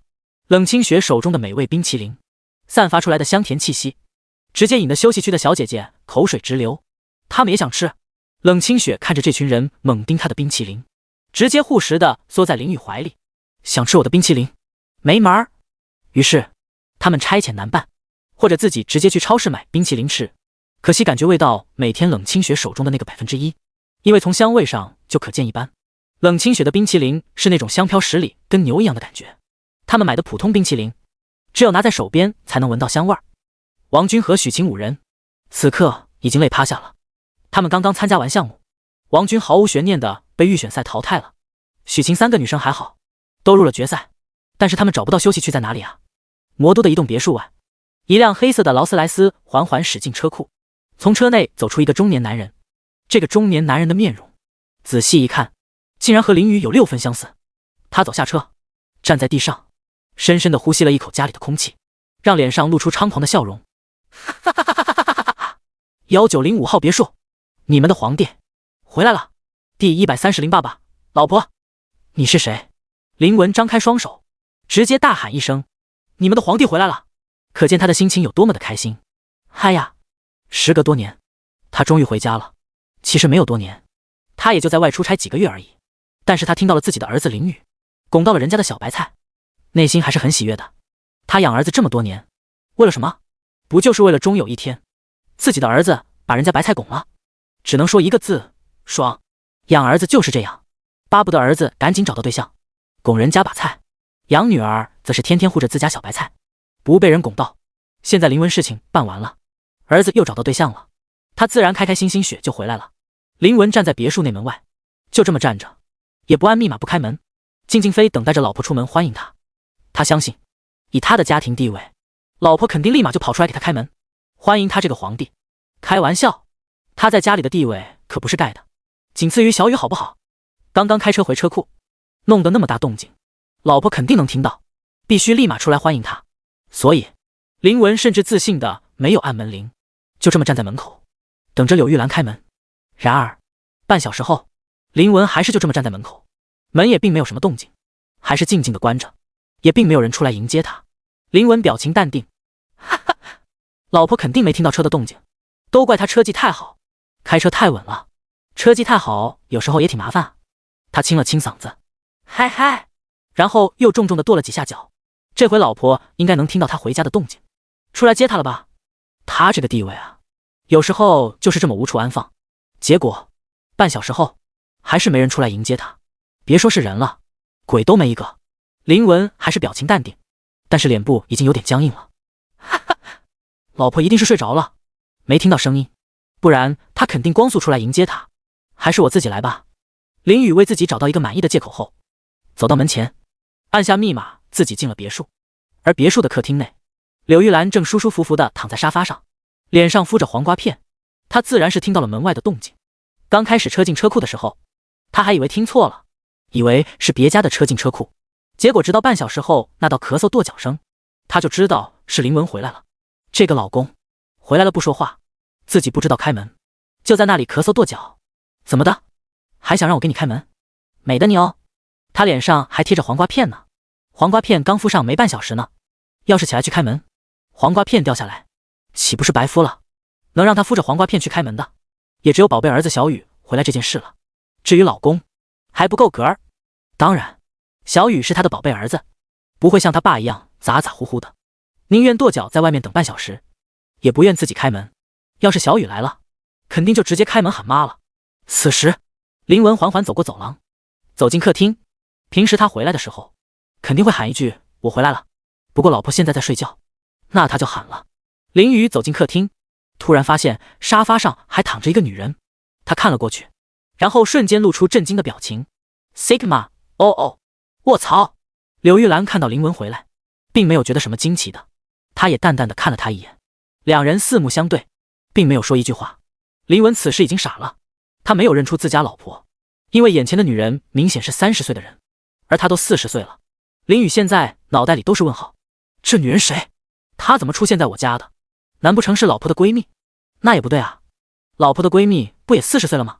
也没见她也30岁的闺蜜啊。不过眼前这个女人倒是像老婆年轻了10岁一样。老婆年轻了10岁，他明白了，这个女人是老婆的妹妹。可是林文和柳玉兰结婚这么多年，也没听老婆说过她有妹妹啊。不过老婆倒是一个姐姐，大她5岁。他挠了挠头，看着柳玉兰，然后开口道：“你是谁？”柳玉兰听到这话，瞬间漂亮的大眼睛瞪大，脸上的黄瓜片都掉了一片。她仔细地看了看林文，这老公出趟差人傻了，连他都不认识了。正当柳玉兰要开口给林文凶一顿的时候，林文直接露出睿智的笑容：“我知道了，你是玉兰的妹妹吧？我说你俩怎么那么像呢？跟玉兰年轻了10岁一样。”柳玉兰闻言，刚准备说出的话瞬间顿住。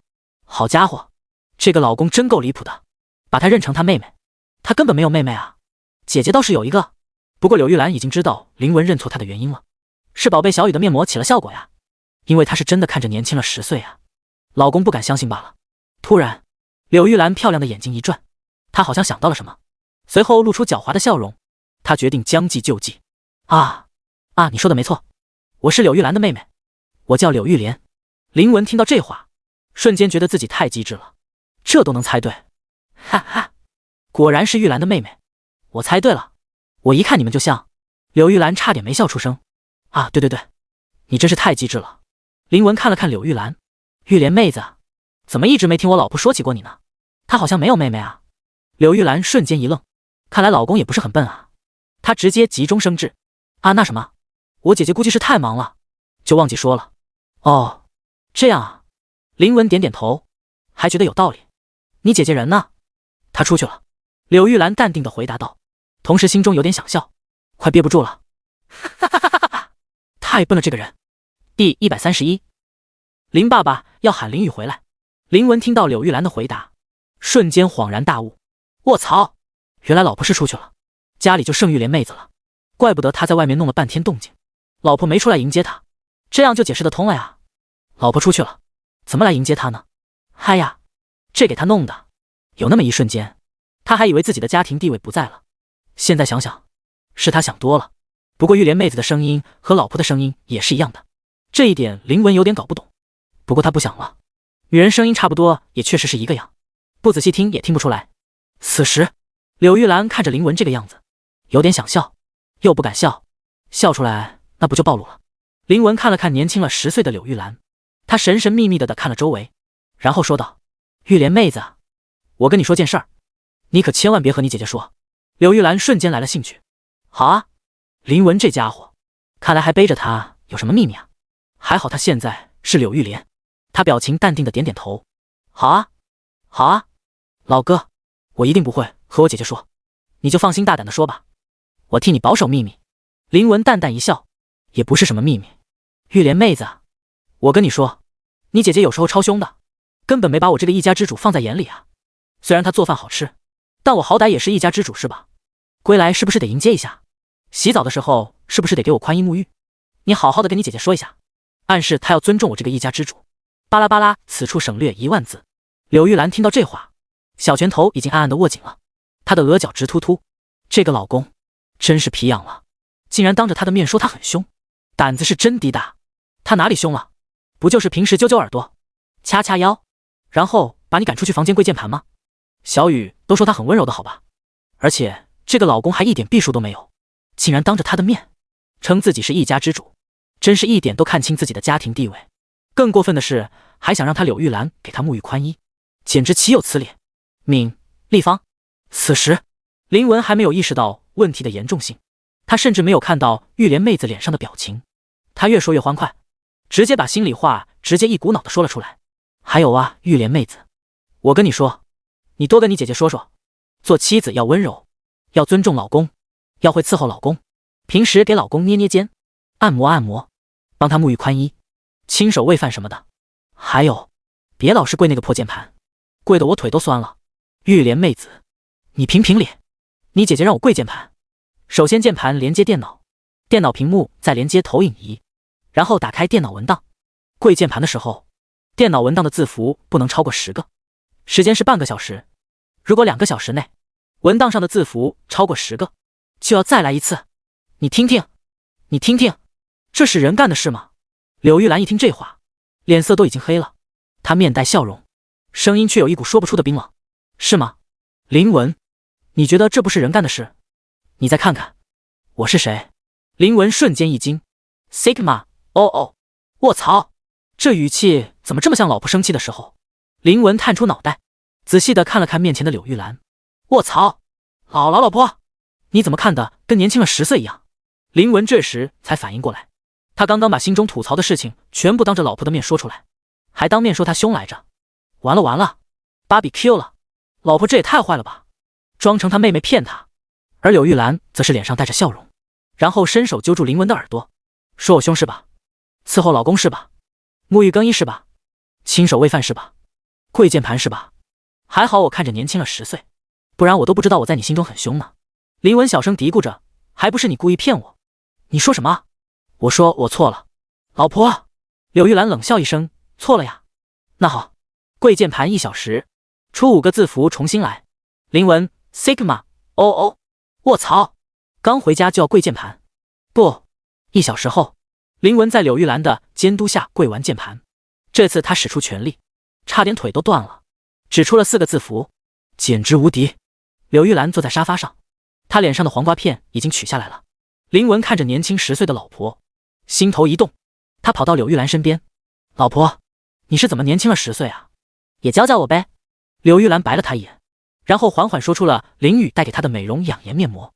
林文一听，瞬间吹胡子瞪眼，这臭小子，有这种好东西也不给爸用，看爸不揍他。啪！柳玉兰反手拍了林文脑袋一下，说什么呢？小雨可是我的宝贝，你还想揍他？我看我先揍你比较好。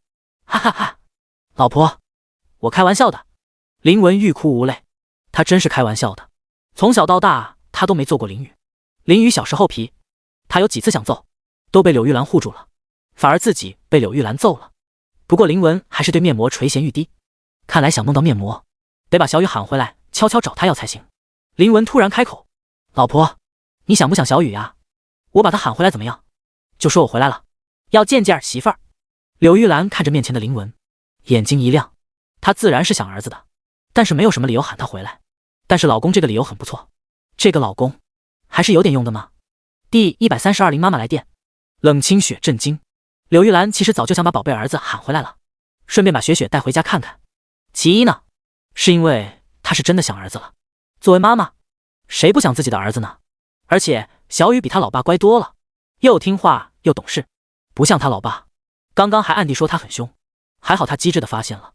其二就是因为他滴美容养颜面膜用完了呀，现在柳玉兰天天都是用的黄瓜片敷在脸上，这落差太大了呀，属于是炮换鸟枪了。柳玉兰现在急需宝贝儿子回来，然后带几百盒美容养颜面膜给他。柳玉兰相信小雨那个美容养颜面膜，只要是个女人用了，就绝对离不开这面膜了。没有一个女人可以对1盒美容养颜面膜说不，如果有，那就给她2盒。站在柳玉兰身旁的林文看着坐在沙发上的老婆，脸上露出笑容，他知道这个主意是出对了。老婆看样子很高兴啊，他必须趁热打铁，抓住这次机会。林文连忙开口道，老婆，我这个方法是不是很好啊？柳玉兰听到这话，淡淡的点头，还不错。好，那我立刻就打电话给小雨那小子，让他带着儿媳妇儿立刻回来。说着，林文就要掏出手机打电话给林雨。啪！柳玉兰直接给了林文一个大笔兜。这个老公要打电话，当然也是他打呀。和宝贝儿子打电话，柳玉兰还是很愿意的。怎么可能让你打？看你样子，还想凶我家小雨？我的宝贝儿子，我自己都舍不得凶，还能让你凶？好好说话，不会吗？老公，我来打电话，你看着就行。柳玉兰白了林文一眼，然后她掏出手机，拨打了林雨的号码。而林雨这边和冷清雪正在休息室内纳凉。其实休息室内人不少，虽然没有烈日的暴晒，但也是挺热的。不过林雨和冷清雪有空调衣，他们是完全不虚的，就跟在开空调的室内一样凉快。早上的预选赛已经比完了，完全没有他们的项目。现在这一刻很宁静，让人很舒适。唯一让人头大的是王军他们，王军和许晴5个人快被晒成烤猪了。这天太热了，他们还没找到休息区在哪里，于是5个人就在树下躲太阳。而王军也发现了赵天背叛了他们的队伍，独自出逃去找对象玩去了。王军一脸愤恨地看向天上的烈日，特么的，赵天竟然背叛了我们单身狗联盟，把他插出去！他这是为兄弟2肋插刀，为对象插兄弟2刀啊！休息区内，此时林雨还不知道老爸已经回家了，而冷清雪更不知道她要去见传说中的公公婆婆了。虽然婆婆已和她提前见了一次，林雨正掐着冷清雪粉嫩的小脸，把她的小脸掐得鼓鼓的，结果口袋里的手机就响起来电提示音。她掏出手机准备接电话，冷清雪反手就开始掐林雨的帅脸，以报刚刚的仇。林雨被雪雪掐着脸，表情淡定的看了看来电提示是谁。是老妈。老妈打电话来干嘛？雪雪不是见过了吗？难道是面膜用完了？林雨按下接听键，喂，老妈，有什么事吗？冷清雪一听是传说中的婆婆大人打电话来了，瞬间一惊，双叹号!39!! 是婆婆大人。她立刻松开掐住林雨帅脸的小手，然后乖巧地坐在林雨身边，凑过小耳朵，在林雨手机边偷听。柳玉兰这边一听到宝贝儿子接了电话，瞬间露出温柔的笑容。小雨啊，有没有想妈妈呀？林雨，她不是2周前才和老妈见面的吗？不过林雨还是情商很高的回答道，想，我可太想老妈了，每天都在想老妈。开玩笑，老妈什么身份什么地位，那必须得想啊，傻子才会说不想。上个说不想的傻子还是老爸。于是老爸那天跪坏了一个键盘，真是一个悲伤的故事。柳玉兰听到儿子这话，心中瞬间很舒适，不愧是他的宝贝儿子，说话就是好听。不过他还是佯装生气的说道，哦，是吗？小雨，你既然想妈妈，怎么不带着雪雪常回家看看？林雨一愣，啊，这2个星期的时间应该也没多久吧？嗨呀，老妈，我这不是学业繁忙给忘了吗？我在学校每天都认真学习呢。冷清雪看着林雨脸不红心不跳的说着这话，她自己都差点被林雨唬得一愣一愣的。小雨儿每天都认真学习，这话说出来狗都不信。冷清雪现在作为林雨身边最亲近的人，他俩都住在一起了，他就从来没见过林雨翻一页书，如果有看书，看的也是那种。至于课堂上，小雨儿也是一副昏昏欲睡的模样。有时候冷清雪甚至在想，小雨儿这么摸鱼，是又怎么把成绩保持得这么好的？柳玉兰这边一听宝贝儿子在认真学习，也不打算难为他了。小雨啊，这次妈打电话给你还真是有事，你爸回来了，我就想着你把雪雪带过来，让你爸看看。林雨挑眉，老爸既然回来了，不知道他回来有没有跪键盘呢？不过正好，这回把雪雪带回去，让老爸老妈都看看。虽然老妈已经率先看过了，并且很喜欢雪雪，老爸看不看都无所谓，他的意见并没有什么用，但还是给他一个面子，让他看看吧，毕竟他也是一家之主的男人。此时冷清雪偷听的小耳朵也听到了婆婆大人说的话，她瞬间一惊， Sigma， 哦，美媳妇儿要见公婆了。第133冷爸爸和林爸爸就是个人名。林雨拿着手机淡定的点点头，好的，老妈，那我就把雪雪带回去给你们看看。真是乖孩子。柳玉兰看到林雨同意，脸上也是露出更加温柔的笑容。晚上带着雪雪回家吃饭，妈亲自给你们下厨哦。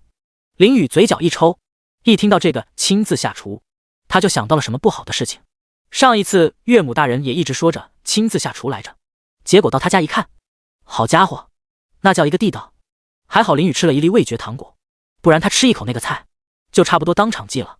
不过这显然是亲自下厨后遗症，老妈的厨艺还是没得说的，她亲自下厨是能做一手好菜的。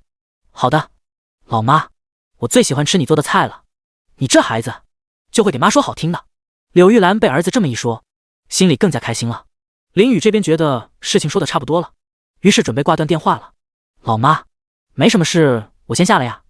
柳玉兰一听这话，瞬间一顿，还有一件特别重要的事她还没说啊，面膜呀，她的美容养颜面膜呀。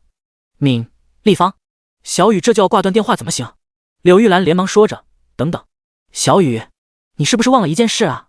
林雨闻言微微一愣，然后挠了挠头，啊，老妈，我能忘了什么事啊？我啥事也没忘啊。柳玉兰瞬间眉毛一挑，好啊，臭儿子，把妈妈的美容养颜面膜都忘了，妈不说你就不能想起来吗？而林雨这边突然感觉到一股微弱的杀气，他顿时一惊， Sigma， 哦，卧槽，这老妈暗示他呢，想不起来可能会出大事啊。林雨瞬间脑海里急速思考着，老妈到底是什么意思？他看了看一旁雪雪的精致面容，瞬间灵光一闪，面膜是美容养颜面膜呀，老妈肯定是想他这趟回去带美容养颜面膜给她。林雨想到这里，表情变得淡定，心也不慌了，手也不抖了。老妈，不就是面膜吗？我怎么可能忘呢？我回去直接给你带5盒美容养颜面膜。柳玉兰刚要开口提醒儿子，就听到他说要带面膜回去，顿时脸上露出惊喜的表情。郝小雨，不愧是妈的亲儿子。林雨好笑的摇头，现在就是亲儿子了。妈，那我先挂断了呀。好，拜拜小雨，拜拜老妈。林雨挂断电话，而冷清雪此时小脑袋有点懵懵的，她有点紧张，因为林雨的爸爸竟然出差回来了，说要见他，他自己也拿不准林爸爸会不会同意门亲事。林雨看了看雪雪脸上的小表情，摸了摸她的小脑袋。雪雪，怎么了？小雨儿，你说你爸会不会不同意这门亲事啊？冷清雪抱着林雨的手臂问道。林雨闻言，表情直接绷不住笑出声。雪雪，你想多了，你要从根本上搞清楚一个问题，我爸同不同意这门亲事都没有关系，因为他的意见只是意见，并没有人采纳，只要我妈喜欢你，那这件事就稳了。我爸他就是个人名儿。冷清雪一听这话，心中稳了下来，她歪了歪小脑袋。小雨儿，你这么一说，你爸和我爸好像啊，他在我们家也是个人名。林雨点点头，老爸和岳父大人还真是难兄难弟，这俩人估计到时候会相见恨晚啊。下午，林雨和冷清雪并没有项目，他们俩的项目就早上的400米，剩下的项目得要等到明天。冷清雪直接拉着林雨离开运动场，回到小别墅，而王军和许晴他们还在运动场上游荡着，他们还在找林雨和雪雪排空调的路上，全然不知这2个空调已经溜了。别墅内，冷清雪握着小拳头，干劲满满。今天晚上是要见公公婆婆，这她必须认真啊！先去打扮一下，穿得隆重点，以表示自己的态度，然后再拉着小雨儿去买礼品。去长辈家，不带礼品怎么行？与冷清雪的紧张备战不同，林雨这边则是很悠闲。她是回自己家，还要准备什么呢？就穿着大裤衩子和拖鞋回去就行。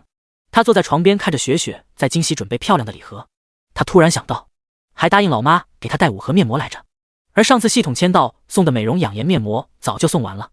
想到如此，林雨在心中默念：系统，购买5盒美容养颜面膜，200积分。是否购买？是。200积分。还行，不贵也不便宜，不过是给老妈买的礼物，再贵也值得。光芒一闪，林雨的系统空间里出现5盒包装精致的粉白色面膜盒。他走到冷清雪身旁，然后抱着她，捏捏她的小鼻子。雪雪，给我一个礼盒呗。林雨自然是要把5盒面膜取出来，然后放进礼盒包装好，总不可能啥也不准备，到时候当着老爸老妈雪雪3人的面凭空掏出5盒面膜吧。现在已经不允许这么不科学的事情发生了。冷清雪白了林雨一眼，然后取出一个大礼盒给她，这可是她为了见公公婆婆准备的礼盒。不过小雨的要求她能不满足吗？林雨得到雪雪的礼盒，在她白嫩的脸上亲了一口。木啊，雪雪真好，惹得冷清雪好笑的掐了掐她的腰。下午5点，一切准备完毕，林雨带着冷清雪坐车前往自己家的别墅。1小时后，车子到达别墅门口。此时，柳玉兰和林文正在别墅大门口站着，等待着儿子和儿媳妇的到来。一辆车子开到别墅前，穿着大裤衩子和拖鞋的林雨，手腕穿着一袭高贵典雅长裙的冷清雪，缓缓地走下车。林爸爸则是一眼看到了冷清雪，他瞬间一惊 ，Sigma， 哦，卧槽，小雨真是有眼光啊，找的对象这么漂亮，他家的猪拱到了一颗超级漂亮的小白菜啊！哈哈哈哈哈，爽！第134，林爸爸，雪雪好像一个人。林文看着林雨找的儿媳妇这么漂亮，他感觉内心很爽。他养儿子目的就是为了拱别人家的小白菜，小白菜越漂亮越好，小白菜越漂亮，那养白菜的人发现自家白菜被猪拱了，就会越生气，而养猪的人就会越爽，就像他一样。冷清雪看到林妈妈和林爸爸，连忙乖巧的把手上的大把礼盒送了出去。叔叔阿姨，一点小小的礼物，希望你们能收下。林雨嘴角一抽，雪雪这些礼物有几万块了，你管这叫小小的礼物？雪雪还真是个小富婆呀。柳玉兰连忙接下雪雪的礼物，露出温柔的笑容，然后握住她的小手。雪雪，来就来，还带什么礼物啊？你人来就行了。柳玉兰这么说着，眼睛却往林雨手中的礼盒看，她一眼就看出来了，这是宝贝儿子给她准备的美容养颜面膜。快，快送给妈妈呀！然而，林雨并没有什么表示，他拿着礼盒无动于衷，然后又上前一步抱住柳玉兰的手臂。老妈，我饿了，咱们快进去吃饭吧。柳玉兰又好气又好笑的白了他一眼，这孩子，礼盒不送给妈，还跟妈喊饿。不过他也不急，反正儿子都来家里了，还能让他跑了不成？好好好，就知道吃，咱们进去吧。柳玉兰一只手挽着冷清雪，一只手挽着林雨，带着两人走进别墅，只留下林文在原地站着。林文 Sigma， 哦，卧槽！自从小雨和儿媳妇儿来了之后，他的地位好像降低了。林文连忙跟了过去，然后还试图挑起话题，来表示出他一家之主的地位。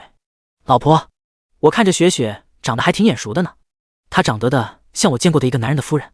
哦，林文这句话果然引起了柳玉兰、林雨和冷清雪的注意。林雨好笑的看着老爸，老爸，你是不是准备无中生有了？待会就要说我有一个朋友。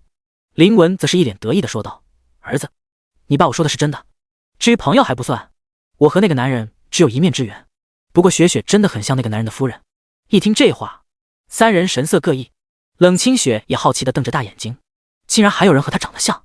林雨仔细是看了看老爸认真的表情，老爸，那你知道那个男人叫什么名字吗？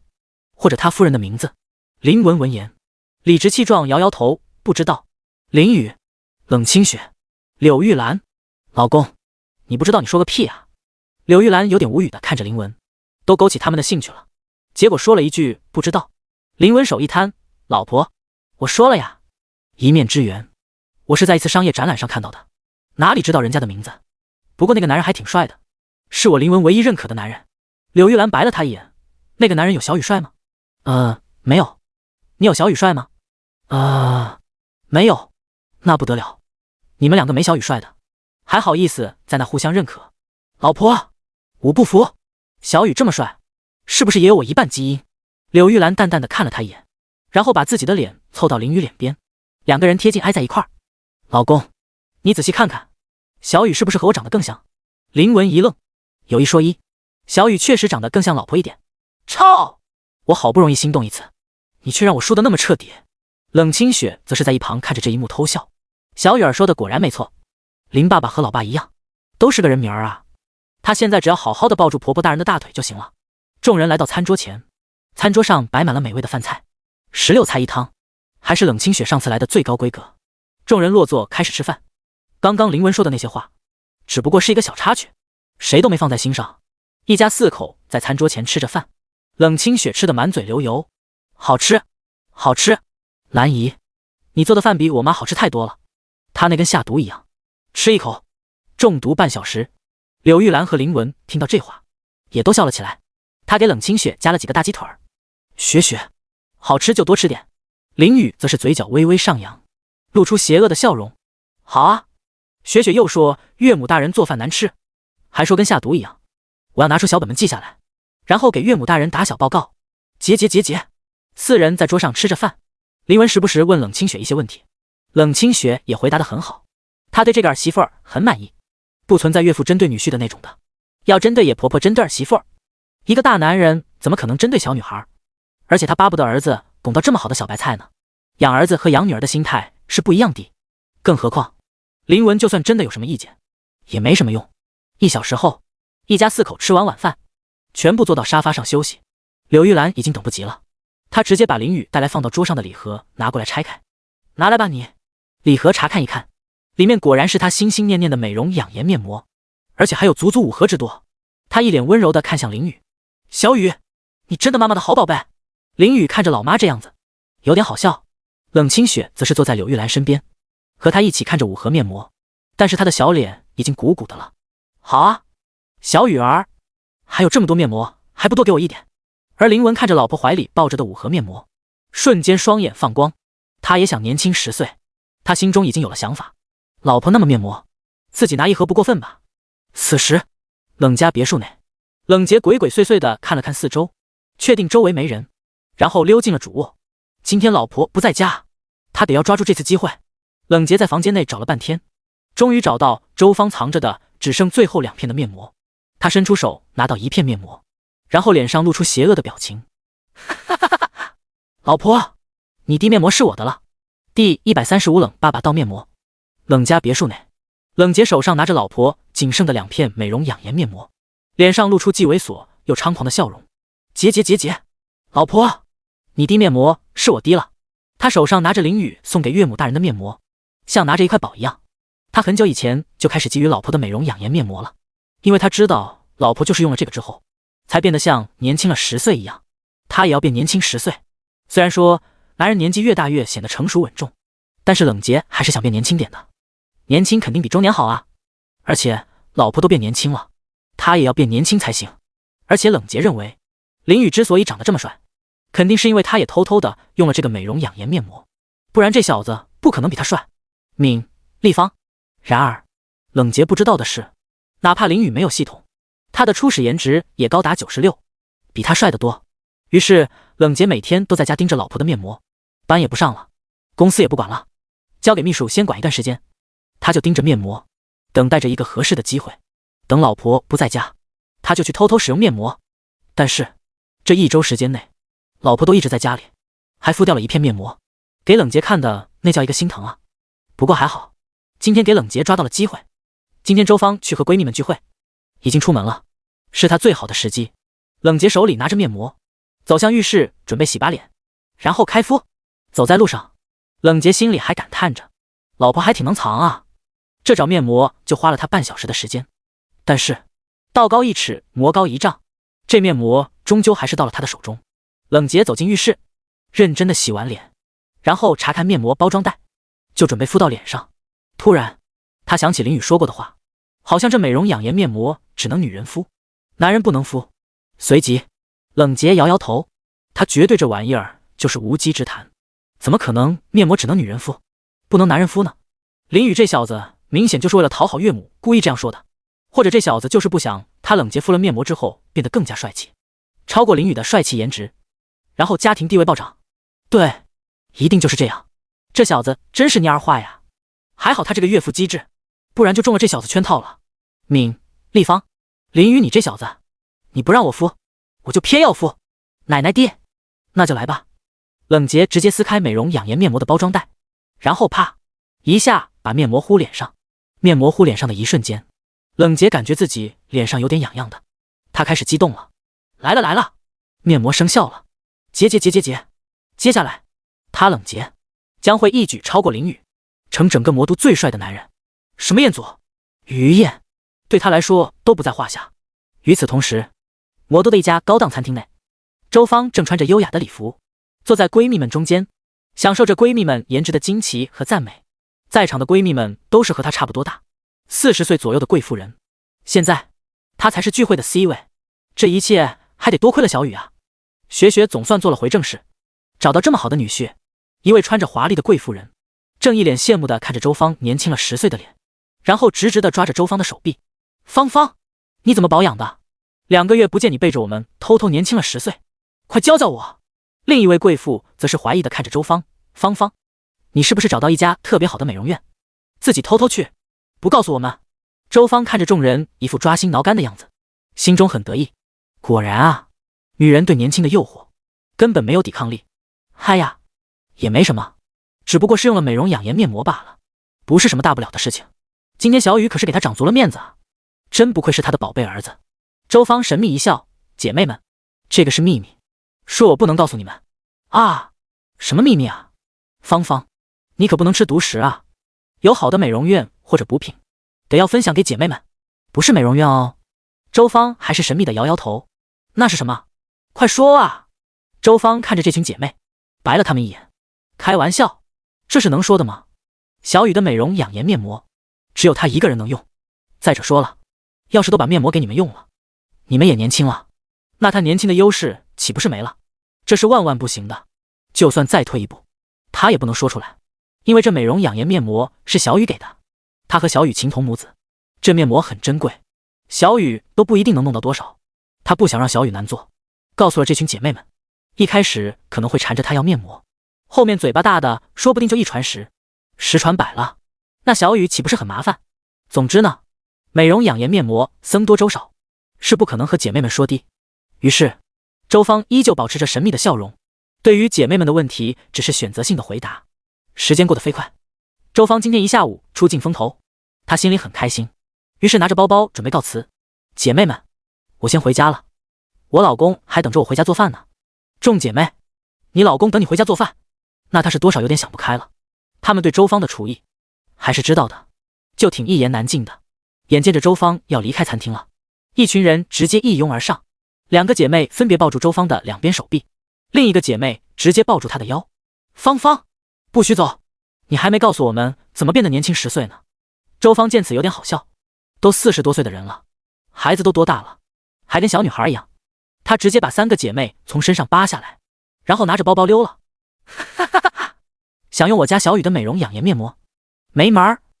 周芳开着保时捷回家，她今天心情很不错，家里还剩2张面膜，回家就去敷1张。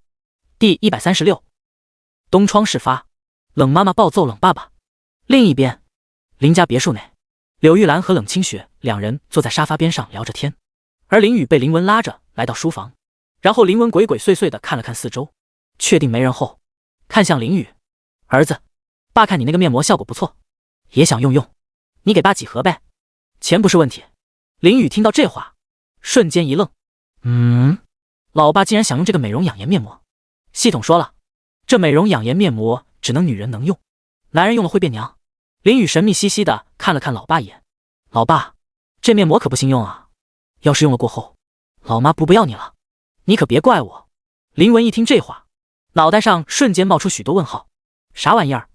用这个面膜，难道老婆就不要他了？什么鬼？这两者之间有什么关系吗？再说了，老婆为什么不要他？他这么帅的好不好？于是林文自信地拍了拍林雨的肩膀：“儿子，不用担心，你妈妈她不可能不要我爹。且不说你老爸长得这么帅，就单单是你爸这家庭地位，那是杠杠的，你妈妈根本不敢不要我。你就放心把面膜给我用吧。”林雨啊，对，这老爸到现在还没有看清楚自己的地位啊。老爸要是真用了这个面膜，然后变娘了，林雨估计老妈是真的能一脚把他踹飞。他看了看林文不知为何那么自信的脸庞：“老爸，我实话跟你说吧，这个美容养颜面膜只能女人用，男人是不能用的，男人用了会有很可怕的效果。”林雨觉得自己还是把这件事和老爸说清楚比较好。先前没和岳父说，是因为林雨觉得说了岳父也不信，岳父还会认为林雨故意这样说，就是不给他用面膜。但是老爸不一样，毕竟是亲儿子，他说的话老爸应该会信。林文一听这话，微微一愣：“啥？这面膜还分男女的？不大可能吧？男人用了会有什么可怕的后果？”林雨看了老爸一眼，淡定地说道：“会变娘。”林文瞬间一惊 ：“Sigma， 哦，会变娘？还有这种事？”他看了看儿子，还是有那么一点点不相信，一个面膜怎么可能有这种功能？为了年轻10岁，他拼了。小雨，实验出真知，我觉得我还是得试试这面膜。林文看着儿子说道。林雨挑眉：“老爸还真的执着啊，真的不到黄河不死心啊。既然如此，那就给老爸一片面膜试试吧。”其实林雨也挺好奇，男人用了美容养颜面膜变娘是怎么个变法？他很好奇，他心中默念：系统，美容养颜面膜男人用了具体是这么个情况。回宿主，男人用了会变娘，持续时间2周，且随着面膜的用量增加。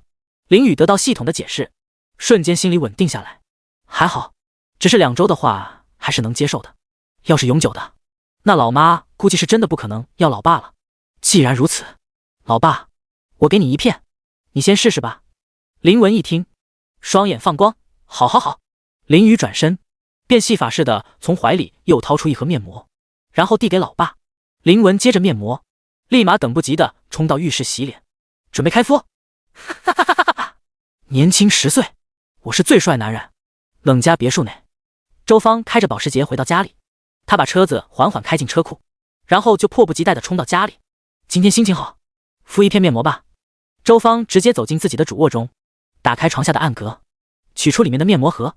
嗨呀，他藏得这么机密，根本不可能有人找得到。周芳面带笑容地打开面膜盒，然后一瞬间脸色大变，井号34，星号啊！我的宝贝面膜怎么少了一片？冷杰快出来，家里遭贼了！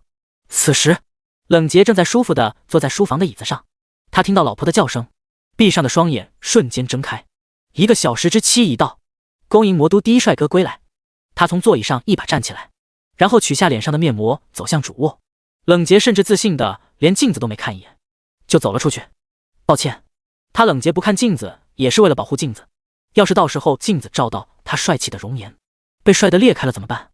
冷洁走在路上，脑海里已经想到老婆看到他年轻10岁、帅气容颜的场景。啊，老公，你好帅，我要给你生猴子。从现在起，老公你就是一家之主，你的地位不容侵犯。什么？老公对林雨不满意？好，我直接让林雨离开冷家。冷洁想到这个场景，脸上露出猥琐的笑容，口水都流了出来。他走着六亲不认的步伐，一把推开主卧的门，靠在门边，摆了一个自以为很帅气的姿势，同时压了压嗓子，一脸深情地看着周芳，然后憋出个和公鸭差不多难听的气泡音：老婆，我来了，不要怕。但是他说出来的声音却有点尖细。周芳看向来到主卧的冷洁，然后脑袋瞬间一懵：啊，变态啊！他直接上去就是一拳，直接把靠在门边摆姿势的冷洁一拳打飞出去。冷洁在空中720度旋转了2圈后，啪的一声摔到地上，他人都懵了。Sigma， 哦，卧槽，他难道还不够帅吗？原来冷洁此时脸上像是涂了一层厚厚的粉底，白白的一层，特别吓人。然后眼睛边却是画着一道大红色的眼影，眼影之长跟电视里妖怪差不多，而嘴巴则是像涂了一层厚厚的大红色口红，比烈焰红唇还要烈焰红唇，看着特别瘆人。周芳一拳揍飞了冷洁，然后追过来，接着就给冷洁一通暴揍。变态，让我跑到我家，看我不揍你！咔咔咔！哦，第137敷面膜的林爸爸很慌，冷家别墅内传来男人的一阵阵惨叫。哦！而周芳正在聚精会神地揍着闯入他家的变态，左勾拳，右勾拳，上勾拳，下勾拳。老公在搞什么东西啊？在家待着还能把变态放进来，真是办事不力。不过老公人呢？他进家里半天都没看到冷洁人在哪里。此时只见被周芳揍成猪头的冷洁颤颤巍巍地举起手：老婆，不要揍了，是我呀。周芳听到这个尖细的语气，瞬间一愣，她停止揍变态的动作，然后抓住冷洁看了看：老公，真是你啊，你怎么搞成这个样子，跟个变态一样，而且声音也很变态。冷洁听到这话，她瞬间一愣，怎么可能？他怎么可能搞得跟变态一样？他明明用了美容养颜面膜，年轻了10岁，变成魔都第一帅哥好吧？老婆，我这样子难道不帅吗？周芳闻言，用看傻子的眼神瞪了他一眼，然后拿来自己的梳妆镜递给他：你自己看看。不会吧，不会吧，不会真有人觉得自己这样很帅吧？冷洁接过镜子看了一眼，然后瞬间吓了一跳：卧槽，这变态是谁？这变态是你，下划线。冷洁，我不在家你就翻天了是吧？给自己化的什么妆？声音还跟太监一样，差点没吓到我。冷洁也愣在原地，她根本没化妆啊，她自始至终就是敷了个美容养颜面膜而已啊，哪有时间化妆？老婆，我没有化妆，我就是用了一片你的美容养颜面膜，就变成这样了。冷洁刚说完，就瞬间一惊，她知道自己说漏嘴了，她连忙捂住自己的嘴巴，看向周芳，而周芳此时已经脸黑了，她气得眼睛直瞪着冷洁，额角直突突，小拳头已经紧紧地握住，一副要揍人的模样。她说怎么回到家，发现面膜少了一片，原来是在这呢。好啊，冷洁，我就说我的宝贝面膜怎么少了一片，我还以为家里遭贼了，原来是你这个家贼难防啊。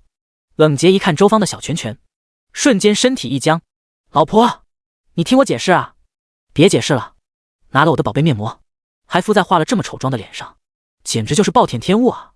周芳自己都舍不得用的美容养颜面膜，她一周只舍得用一片，现在还给冷洁糟蹋了一片，她这叫那个气啊。她举起小拳头，咔咔咔，又给冷洁一顿暴揍：让你偷我面膜，让你化这么丑的妆，咔咔咔。哦，半小时后，周芳揍的手都酸了，她已经出气了，于是放过了冷洁。冷洁此时已经被揍成猪头了。周芳淡淡的看了他一眼：老公，从今天开始，你睡客厅半年，不得有误。冷洁一愣： Sigma， 哦，卧槽，不。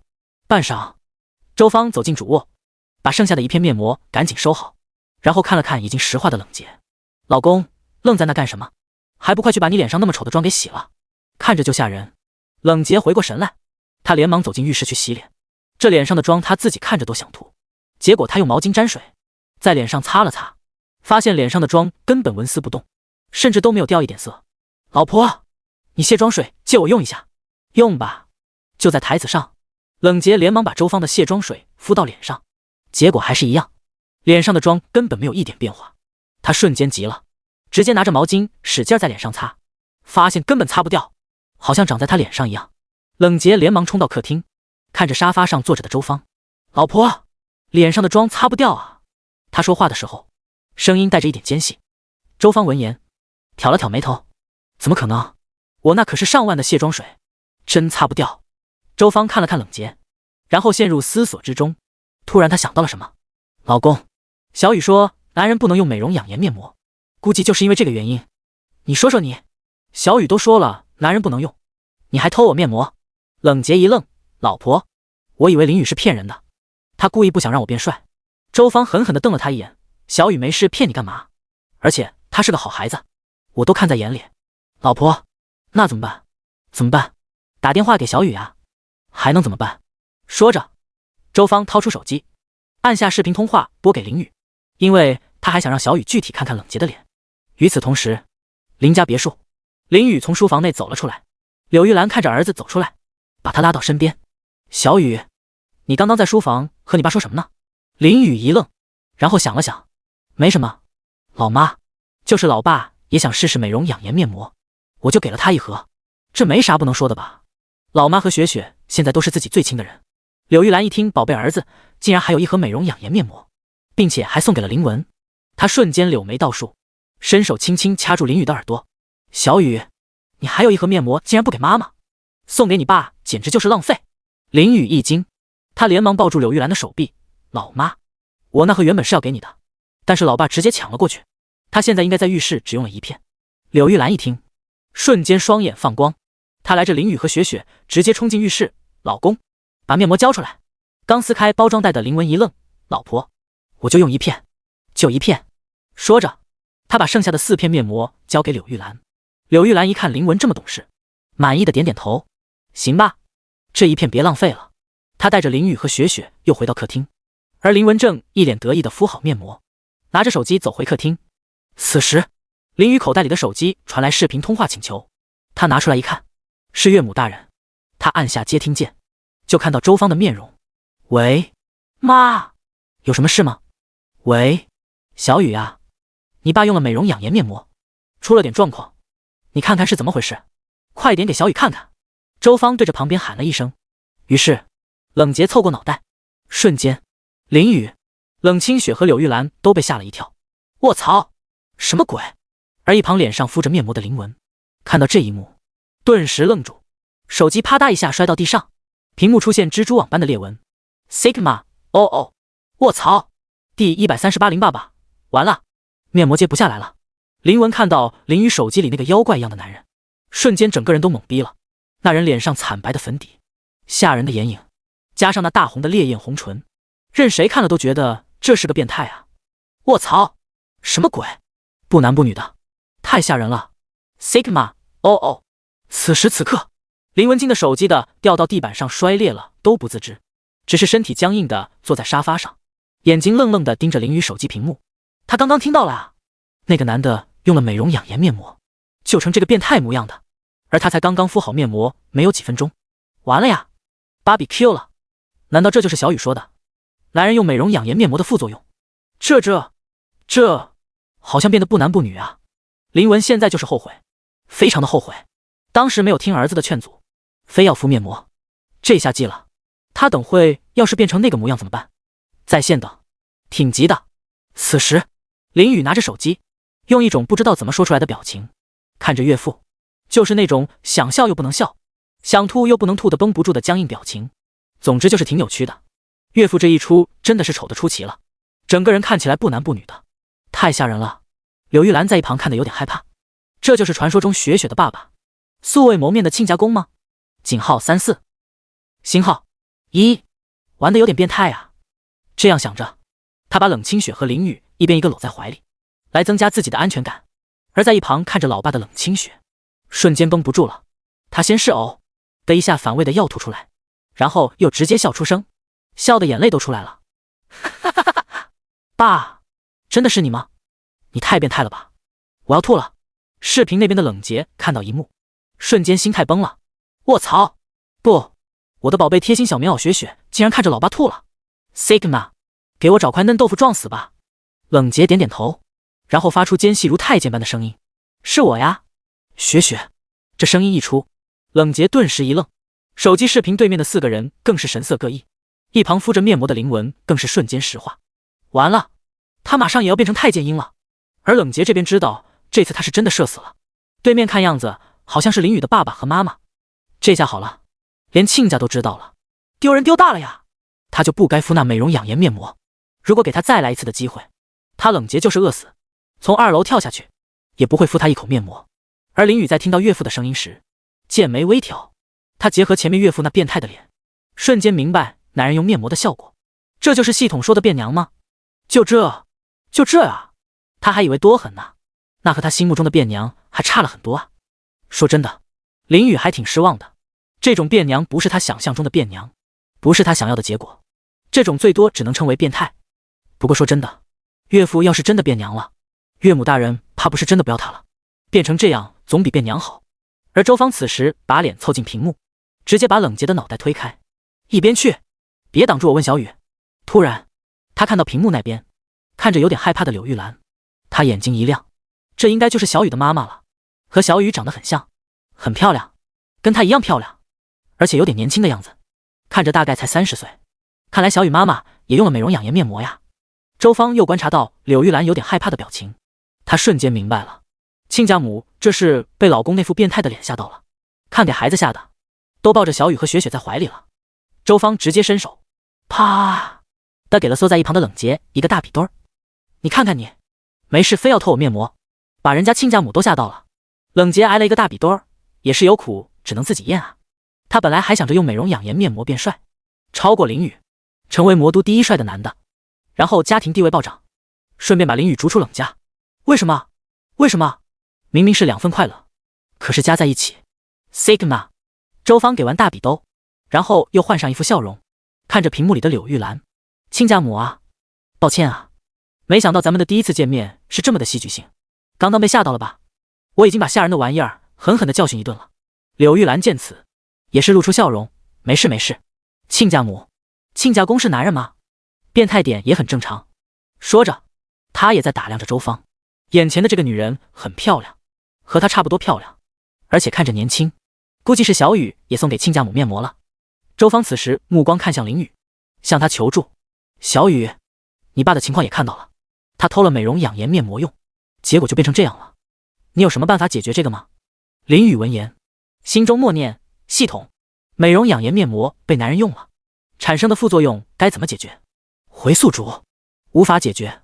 林雨一惊， Sigma， 哦，卧槽，系统，你别搞我啊！岳父大人这样子要是变不回来，那他不直接拿刀追着林雨几百条街呀？虽说面膜是岳父自己偷着用的，但是这面膜终究的林雨搞来的。且不说岳父，老爸这边还一张大面膜在脸上敷着呢。回宿主，变娘的副作用无法解决，但是可以等待14天后，副作用会自己消失。林雨听到这话，瞬间稳了下来。那还行，14天后能消失就行。看来岳父和老爸得静静等待14天了。林雨啧舌，要是他变成这样子14天，还不如找块棉花撞死。他微笑的看向岳母大人，妈，面膜的副作用等待14天后就会自己消除，让爸等2周就行。周芳闻言瞬间惊喜，14天还可以接受，要是1年时间，那就算了，那这个老公不能要了，谁还要谁要吧。好的，还是小雨办事牢靠。啪，周芳又给了冷杰一个大笔墩儿，还不快谢谢小雨。冷杰这叫一个气啊，他一个堂堂岳父竟然要反过来谢女婿，这谁能忍啊？他不可能说的。敏、立方，谢谢小雨。冷杰开口说道。而此时林文看着这一幕，知道一旦敷了面膜就会变成那个样子，还得等14天才能恢复。他忽然突发奇想，要是把敷了没几分钟的面膜撕下来，是不是恢复的时间也会缩短？于是林文直接拿手去扒糊在脸上面膜，敏结果使了便秘的力气，脸都涨红了，糊在脸上的面膜纹丝不动。他瞬间愣住。 Sigma，哦哦，卧槽，撕不下来。第139冷妈妈，咱们一起去看运动会。林雯越扒越慌，越慌越用力，使劲在那扒脸上的面膜，但是根本撕不动，越撕脸越痛，比撕狗皮膏要痛几10倍的那种。这面膜就跟长在脸上一样。林雯还就那个不服输，忍着痛的她越扒越起劲儿，还时不时的发出低吼，嗷嗷，结果造成了不小的动静。林雨、冷清雪和柳玉兰也听到动静，回头看向他，甚至在视频通话里的周芳也睁着眼睛看向亲家公，就连冷杰都听到动静，鬼鬼祟祟的在视频那头探出脑袋看着这边的动静。这不看不知道，一看笑一妙。冷杰看着林雯在那扒着面膜，瞬间绷不住笑出猪叫，哈哈哈哈哈哈！原来林雨爸爸也跟他一样偷面膜用，看到他这个样子，吓了一跳，现在开始使劲撕面膜了。要是林雯知道冷杰心里的这个想法，那一定会据理力争。别瞎扯，我可不是偷面膜，偷面膜的是你，我的面膜是老婆给的，懂不懂什么叫家庭地位啊？这就叫家庭地位。我老婆是给我面膜，你是偷面膜，咱俩一比，就知道我林雯的家庭地位比你高。然而冷杰并不知道这些，他只知道自己现在很开心，哈哈哈哈，太爽了！原来还有人跟他一样苦逼，他好受多了。而且这个人还是林雨的爸爸，未来的亲家公，有他陪着自己一起丢脸，冷杰心里好受多了。一想到林雨的爸爸马上就要变成他一样的变态了，冷杰就开始兴奋了。结，还想扒面膜，等着变娘吧你！啪！周芳又给了正在狂笑的冷杰一个大笔墩儿。他哪里不知道，自己这老公看到亲家公跟他一样，在这幸灾乐祸呢。笑什么笑，一点都不礼貌。咱们在见亲家呢。冷杰挨了一个大笔墩儿，瞬间笑容消失，手摸着脑袋 Sigma 操，乐极生悲了，属于是。而林雨这边，他看向林雯，老爸你干嘛呢？林雯看着林雨，直接大喊一句，儿子救我，面膜撕不下来了。林雨一愣，卧槽，这面膜难道还强制执行变娘？柳玉兰闻言连忙从沙发边走了过来，伸手使劲帮林雯一起扒面膜。哦，老婆你轻点儿，太痛了。林雯直接疼得叫出猪叫。柳玉兰白了他一眼，然后松手不帮他扒面膜了。老公你真的不识好歹，我可是亲自帮你撕面膜。林雯听我说谢谢你，因为有你。林雨看着这场景问向系统，系统什么情况？你怎么老是卖假货？我爸脸上面膜还没敷几分钟就撕不下来了。回宿主，本系统以系统格担保，本系统从不卖假货，面膜撕不下来是男人使用美容养颜面膜的副作用机制。只要是男人使用美容养颜面膜，面膜到脸上就必须敷1个小时，等到变娘效果生效，期间无法撕下面膜。女人使用则没有这个限制。林雨，好家伙，系统你这是搞区别对待啊？回宿主，美容养颜面膜本来只能女性使用，不存在对立。林雨见此，那只好让老爸先敷着，等到1个小时后发挥效果自然就取下来了。他看向林雯，老爸这面膜敷了就只能等1个小时才能取下来了，在这期间任何办法都拿不下来。林雯一听这话瞬间懵逼 Sigma 哦，卧槽，不！1小时后，客厅内周芳已经和柳玉兰聊嗨了，他们发现对方的性格和自己很合得来，两人早就以姐妹相称，一副相见恨晚的样子。视频通话迟迟没有挂断，不过这正也合了冷杰的意。冷杰现在躲在一边不露脸，就这么听着视频通话的动静。他在等1个小时后，林雨爸爸揭开面膜的那一刹那，亲家公视脸一定会被看到和他一样变态。想想这个场面他就好激动啊。其实周芳也很想看看亲家公揭开面膜是不是真的会变成冷杰那样，亲眼看到取下面膜的一瞬间是件很神奇的事。此时林雯知道时间到了，他直接喊了喊林雨，儿子爸撕面膜了呀。说着他的手臂颤颤巍巍地抬起，准备去摸自己的脸。一瞬间林雯的话吸引了所有人的注意，林雨冷清雪的目光看向他，柳玉兰也拿着手机看向他，整个场面搞得跟现场直播一样。手机屏幕里的周芳瞪大眼睛望着，就连冷杰此时也探出脑袋暗中观察。林雯一咬牙一跺脚，直接上手扒着脸上的面膜，结果这次意外的丝滑没有半点疼痛，直接撕下了面膜，然后就传来众人的惊呼声。林雨，卧槽！冷清雪，小雨儿，我有点怕。柳玉兰，变态啊！林文，从今天开始你睡客厅1月。周芳，还真是。冷杰，哈哈哈哈哈！兄弟啊！果不其然，冷杰现在的脸上也是厚厚的一层白色粉底，眼睛上有妖怪一样的眼影，嘴巴则是大红的烈焰红唇，看着一副不男不女的太监样子。林文看到众人惊呼，连忙拿出镜子一照，然后瞬间愣住。Sigma， 哦，又想到他要在冰冷的客厅睡1个月，直接心态崩了。不，同时他的声音也变得非常尖细。变娘事件告一段落，林文石化在原地，冷杰则是笑得在地上打滚。柳玉兰和周芳继续聊天，林雨和冷清雪坐在他身旁。小雨，你最近在学校忙什么呢？也不来妈这边看看。说话的是周芳，她现在只剩最后1片面膜了，原本有2片的。林雨回答道：妈，我们大学在开运动会呢，我和雪雪都参加了项目。周芳一听，眼睛瞬间一亮，那感情好啊。兰妹妹，咱们一家一起去大学，看小雨和雪雪的运动会怎么样？柳玉兰闻言，顿时产生了兴趣。好啊，这个想法好，她很想看儿子取得第1的样子。而坐在一边的林文和冷杰人傻了。Sigma， 哦，卧槽，咱们都长这样了，还去看运动会？第140。林爸爸，不让我去，我偏要去。林文和冷杰这2个难兄难弟，在听到周芳建议的一瞬间，就懵逼了，脑瓜子嗡嗡的。卧槽 ，Sigma， 哦，这是把他们放在火架子上烤啊！他们现在都长这样了，还出去看运动会？大学运动会人那么多看着呢，要是他们这帅气的脸被人看到了，岂不是直接被喊变态，然后当场社死？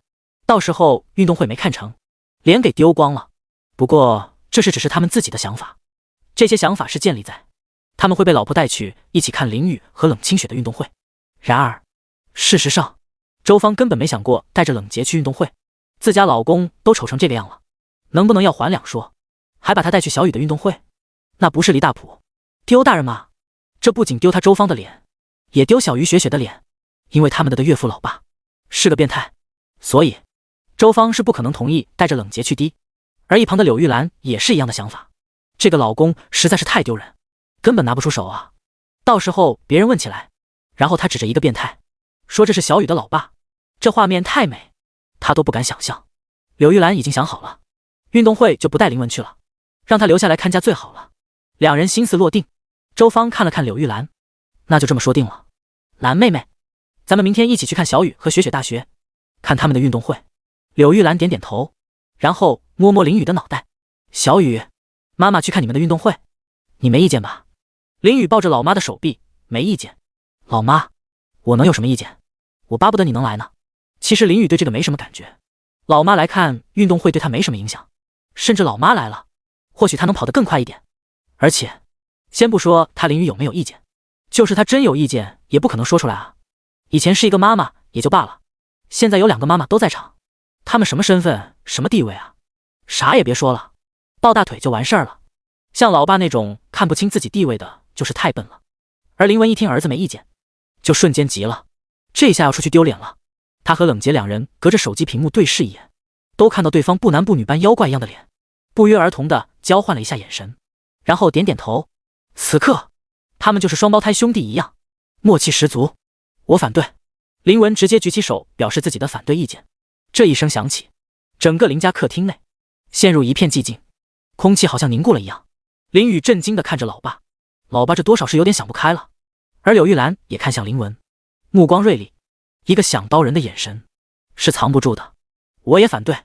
此时一个男人的声音打破了客厅的寂静，就如一道光芒划破黑暗。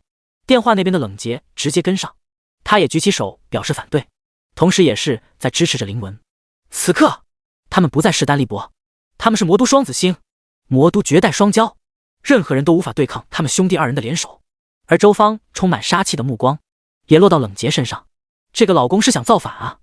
冷杰虽然被老婆充满杀气的目光盯上，但是他丝毫不惧，他现在有兄弟在背后支持，根本没在怕的。他不是一个人在战斗。敏、立方。而此刻由于2个男人的先后反对，场面一度变得十分尴尬，就连冷清雪也震惊地看着老爸。双叹号#39#39，小雨儿，老爸什么时候变得这么硬气了？林雨好笑地捏捏冷清雪的小脸。雪雪，我还想知道我爸怎么也这么硬气呢。林文和冷杰自然听到儿子和女儿的吐槽，他们心中得意。开玩笑，他们一直这么硬气的好不好？只是平时给老婆个面子，不想让他们太难堪罢了。此时，柳玉兰似笑非笑地看着林文。哦，老公，你为什么反对呢？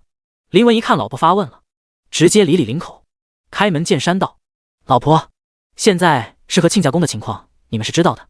咱这个脸也算是有一种野性的美，一时半会儿还恢复不了。这要是跟你们一起去大学看运动会，是不是不太好啊？冷杰也在一旁使劲点头。亲家公说的对啊。柳玉兰闻言，先是愣了一会儿，然后直接扑哧一笑，哈哈哈哈哈！老公，你是不是想太多了？我们去看小雨的运动会，压根就没想过带上你啊。那能带上你吗？显然不能。你长那颗蠢样，跑出去那不是吓人吗？吓人不说，要是吓坏了路边的花花草草怎么办？别说你不想去了，就是你想去，我也不会让你去的。你呢，就好好待在家里看家就行了。林文一听这话，顿时愣住。Sigma， 哦，卧槽，是他们想多了，老婆压根儿就没想带他出去。不，而手机屏幕周芳也跟着点头，然后看向冷杰。老公，你不会以为我们去看小雨的运动会会带上你吧？不会吧，不会吧。下划线，你这个人倒是长得丑，想得美。冷杰瞬间懵逼，卧槽，无情。然后石化在原地。1小时后，周芳和柳玉兰聊了个尽兴，两个人关系现在就跟亲姐妹一样。他们约定好明天一起去看林雨的大学运动会，然后挂断视频通话。柳玉兰则是把手机还给林雨。此时，坐在沙发旁的林文眼里露出一抹睿智的光芒，他决定偷偷溜去看林雨的运动会。敏、立方，第141林爸爸，干得漂亮！小雨，林文脑海中已经有了计划，他要趁着老婆和雪雪妈妈出门去看儿子运动的时机，自己也偷偷溜出去看运动会。老婆不让他去，他就偏要去，他要反抗，太侮辱人了。他开始以为老婆会带着他一起去看运动会，才会反对的，结果发现老婆压根儿没想着带他去，而是让他在家待着看家。这谁能忍？叔叔能忍，婶婶都不能忍，婶婶能忍，他也不能忍。他可以拒绝去看运动会，但不能直接被人无视取消资格。不管了，丢人就丢人了，哪怕丢人他也要去看儿子的运动会。他这一出勇敢的表现，一定会让小雨刮目相看，从而提高自己的家庭地位。林文回到书房，丝毫没有今天屡遭打击的垂头丧气。他现在要回到书房制定明天的溜走计划，而柳玉兰这边则是拉着冷清雪的小手和他聊天。林雨坐在一旁，默默地看着老妈和雪雪聊天，这一幕很温馨。突然，他脑海里响起一道电子提示音，检测到宿主到达宿主自己家，是否签到？林雨眉头微挑，啥玩意儿？这就又签到了？不对啊，他这是第2次来家里了，怎么才签到？第1次他带着雪雪来家里的时候，系统并没有响起签到提示，但是今天第2次来家里，系统就提示签到，很奇怪啊。第1次不签到，反而第2次签到。不过林雨也只是吐槽一下，该签到还是要签到的，系统的好东西怎么能不要呢？谁不要谁傻子。他心中默念签到，恭喜宿主签到成功，获得1000系统积分，体育精通技能书 X1， 系统精品黑丝1双。林雨听到奖励提示，瞬间一愣，然后口水不知不觉从嘴角流出了一点。Sigma， 哦，卧槽，啥玩意儿？系统我没听清楚，你再说一遍给我听听。恭喜宿主签到成功，获得1000系统积分，体育精通技能书 X1。不是，我是说最后一句，系统精品黑丝1双。对，就这个，这奖励，这让他林雨很难办啊。他林雨是这种人吗？系统发这种奖励什么意思？他可是个正经人，黑丝什么的他根本不在意好吧。宿主，如果你不喜欢这个，可以在系统商城里用黑丝换等价值的道具。林雨，奶奶爹，闭嘴！系统，我让你说话了吗？本宿主是个好宿主，换个新道具岂不是会麻烦你？我必然不可能让系统麻烦。宿主，更换新道具不麻烦，只要你想。林雨、敏、立方，这系统怎么这么笨？不知道给台阶下的吗？系统，本宿主意已决，这黑丝就留着吧，不用换了，姑且还有点用处。此时，林雨默默进入脑海内的系统空间，然后看了看新到的系统精品黑丝，只见这双黑丝的样式精美无比，上面有特别漂亮的镂空状的花纹，材质微微泛着哑光，比雪雪那条被系统弄来的黑丝还要好看几十倍。你问林雨怎么知道的这么清楚？别问，问就是林雨已经把雪雪的黑丝样式完全记住了。林雨微微点头，表情认真。挺好看的。雪雪穿啊，不对，雪雪一定很喜欢。1小时后，晚上9点，柳玉兰看着时候不早了，就想着送儿子和儿媳妇回去。小雨，雪雪，时候不早了，妈送你们回去吧。说着，他就从沙发上起身，准备去车库取车。林雨见此，直接站起来，双手按在老妈肩膀上，把她按到沙发上坐好。老妈，你又来了，就算是送我们回去，也不是你送我们啊，让老爸开着车子送我们就行了。老妈总是想着自己送他们，真的是大晚上的多危险啊。柳玉兰闻言，先是一愣，然后好笑的掐了掐林雨的脸。宝贝儿子还知道关心妈妈了。林雨脑袋一昂，开玩笑，我一直很关心老妈的好吧。好，我家小雨真好。说着，柳玉兰又摸摸林雨的脑袋，然后直接大吼一声，林文，出来，送小雨和雪雪回大学。林文正坐在书桌前制定明天的作战计划，手上的笔在纸上写画画，溜进运动场计划。他是认真的，结果被老婆大吼一声，手上的笔直接在纸上画了一大道痕迹。操！林文把笔一拍，写得整齐的纸上出现这一道痕迹，对他这个强迫症来说很难受。不过他还是走出书房。老婆，就不能等会儿吗？我还有作战计划呢。柳玉兰挑眉，什么作战计划？林文瞬间一惊，卧槽，说漏嘴了。他直接岔开话题，哈哈哈，老婆，我现在就去车库把车子开出来。说完他就溜了。柳玉兰对此也不在意，她一边一个拉着林雨和冷清雪走向车库。劳斯莱斯开出来，林文在车上等着他们。柳玉兰摸摸林雨的脑袋，小雨，路上注意安全。林雨点头，知道了妈。说完，他带着冷清雪就上了车。林文发动车子，载着林雨和冷清雪驶向大学的方向。1小时后，车子到达大学门口。小雨，到了，你们下车吧。还好是晚上人少，不然林文都敢开车出来了。他想马上回家。林雨则是摇摇头，爸，再往前开一段路，前面有个别墅，我和雪雪现在一起住在那边。林文一听，顿时愣住。Sigma， 哦，卧槽，小雨和雪雪都同居了。Nice 兄弟，干得漂亮。第14208，我上去就是一个大比斗。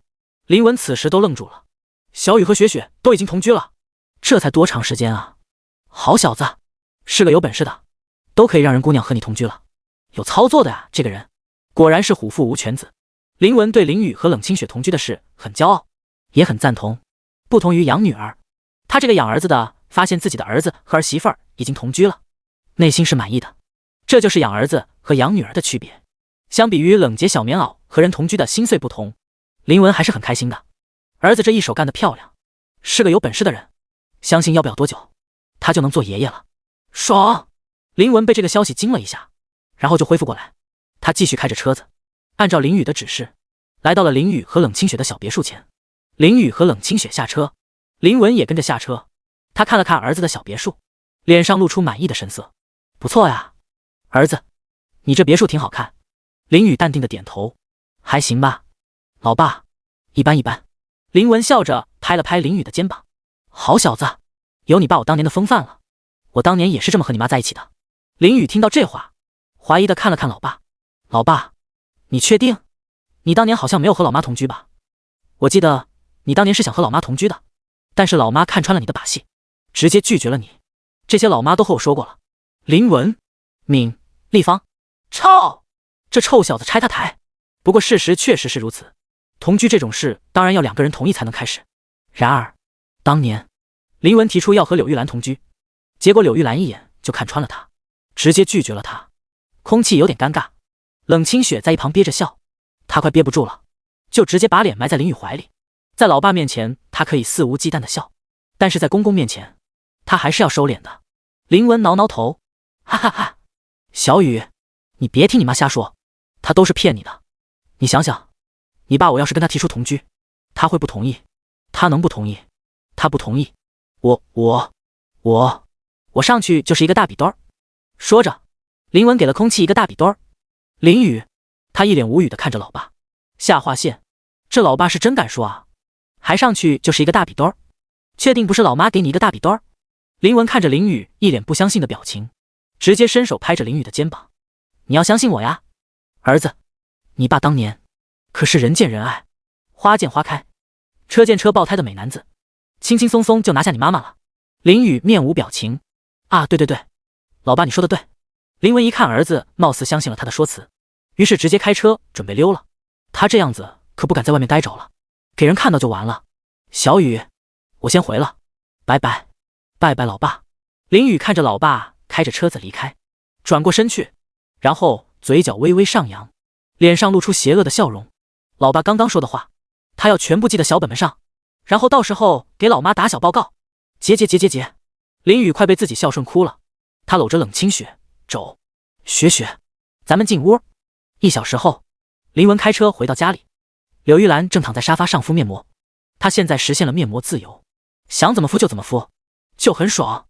此时，林文走进客厅，柳玉兰看了他一眼，把小雨送回去了。送回去了。对了，我跟你说，老婆，小雨这小子已经和雪同居了，要不是我今天送他回去，还不知道呢。柳玉兰一听这个，瞬间眼睛一亮。可以啊，小雨真不愧是我的宝贝儿子，就是有魅力，都和雪同居了，看来要不了多久我就可以做奶奶了。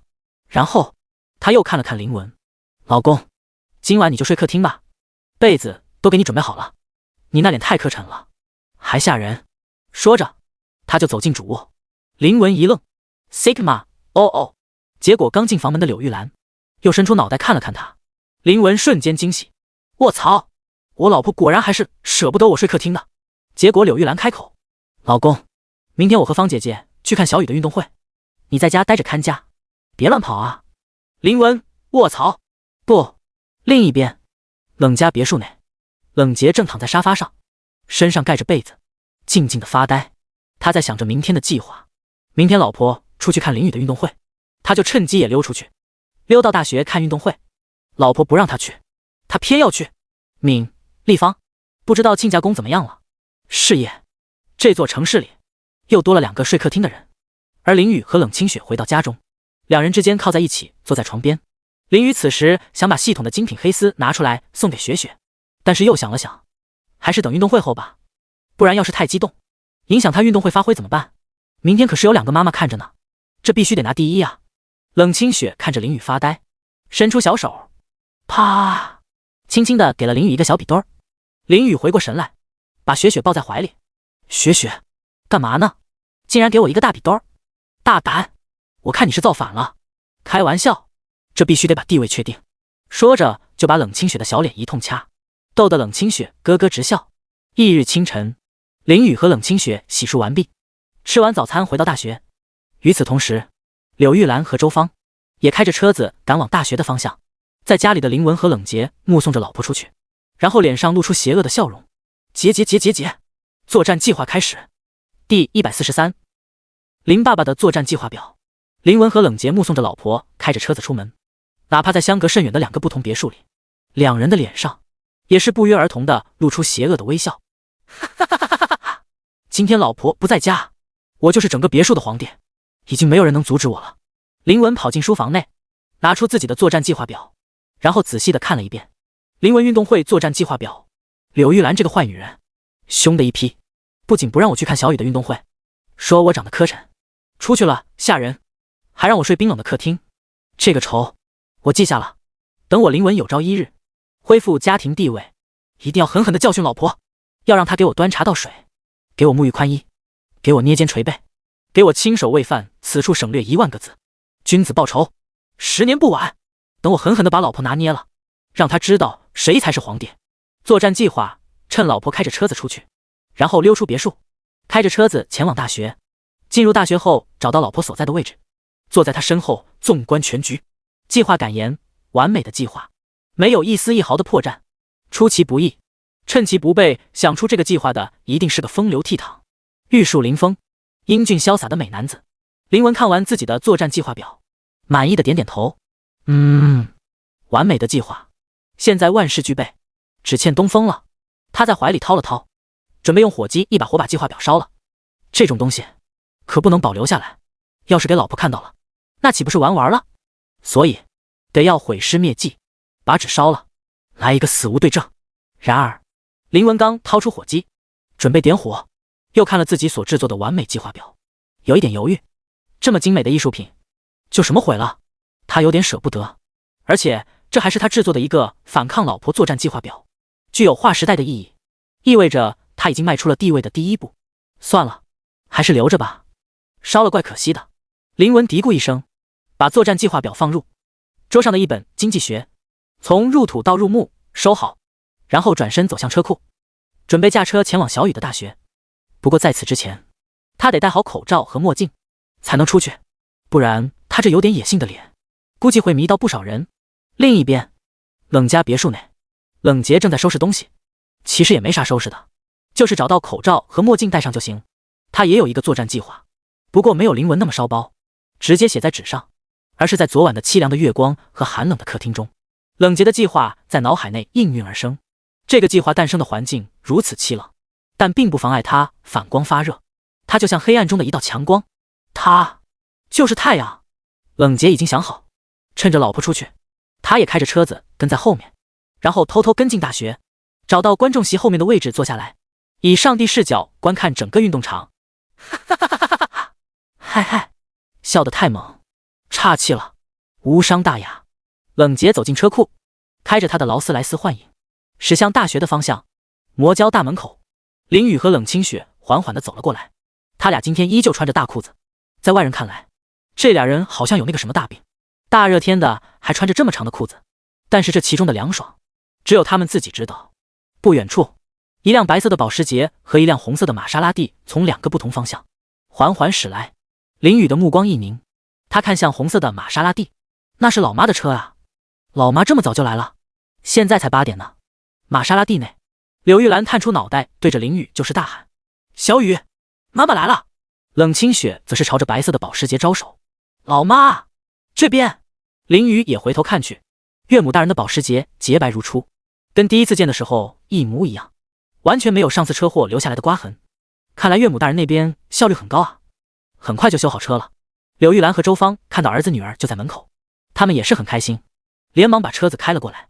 周芳从车窗探出脑袋：“小雨，车停哪啊？”“妈，往里开就行，学校里有个停车场，我去门口说一下就好了。”林雨指了指大学门口说道：“好的。”小雨，周芳和柳玉兰开着车子进了大门，林雨则是带着冷清雪走到门卫那边，一个中年男人正站在那边。林雨走过去露出微笑：“大叔，那边是我的妈的车子。”中年门卫点点头，他自然是认识林雨的，毕竟林雨长得这么帅，很难让人不认识，而且他和林雨还有点熟。自从林雨出去和冷清雪同居后，他有时候也会买点早点带给门外大叔，这点早点钱对林雨来说甚至连毛都不算，但是换了一个门卫的关系却很不错，一来二去的，两人熟了。既然这是本校学生的家长，当然可以进去。好，我记下了。不过小林雨，你有2个吗？林雨一愣，然后点点头。对啊，咋的了？有2个妈不是很正常吗？是个人不都有2个吗？说着，他还偷偷捏了捏冷清雪的小手。冷清雪此时面色泛红，中年男人看了看漂亮的冷清雪，又看了看林雨，他好像明白了什么。结果林雨看了看门卫：“哦，大叔，我想起来了，你还单着呢，那你只有1个妈。”说着，林雨拍了拍门外大哥的肩膀：“不用担心，大叔，你以后也会有2个妈的。”说完，林雨就拉着冷清雪走开了，只留下一个潇洒的背影。门卫大叔：“操，你个臭小子，说话怎么那么怪呢？首先，我没有惹你们任何一个人。”第144章停，林雨妈妈来了。追过去，大学停车场内，白色的保时捷和红色的玛莎拉蒂一起停在相邻的车位。2个贵妇人从车内走了出来，然后2个人一见面就抱在一起：“蓝妹妹，咱们今天终于见到面了，你比视频里还漂亮。你也漂亮啊，方姐姐，真不愧是雪雪的妈妈。”就在柳玉兰和周芳商业互吹的时候，林雨和冷清雪一起走了过来：“妈，你们干什么呢？怎么还吹上了？”柳玉兰可听不得这话，她直接走到林雨身边，伸出手轻轻揪了一下她的耳朵：“说什么呢？小雨，我和你方妈妈说的是实话，好吧？根本没有半点吹牛成分。林雨小鸡啄米一般的点头，是，老妈说的都对。周芳也是笑着摸摸林雨的脑袋，我们家小雨真有本事。门卫那边说一下，就让我们进来停车了。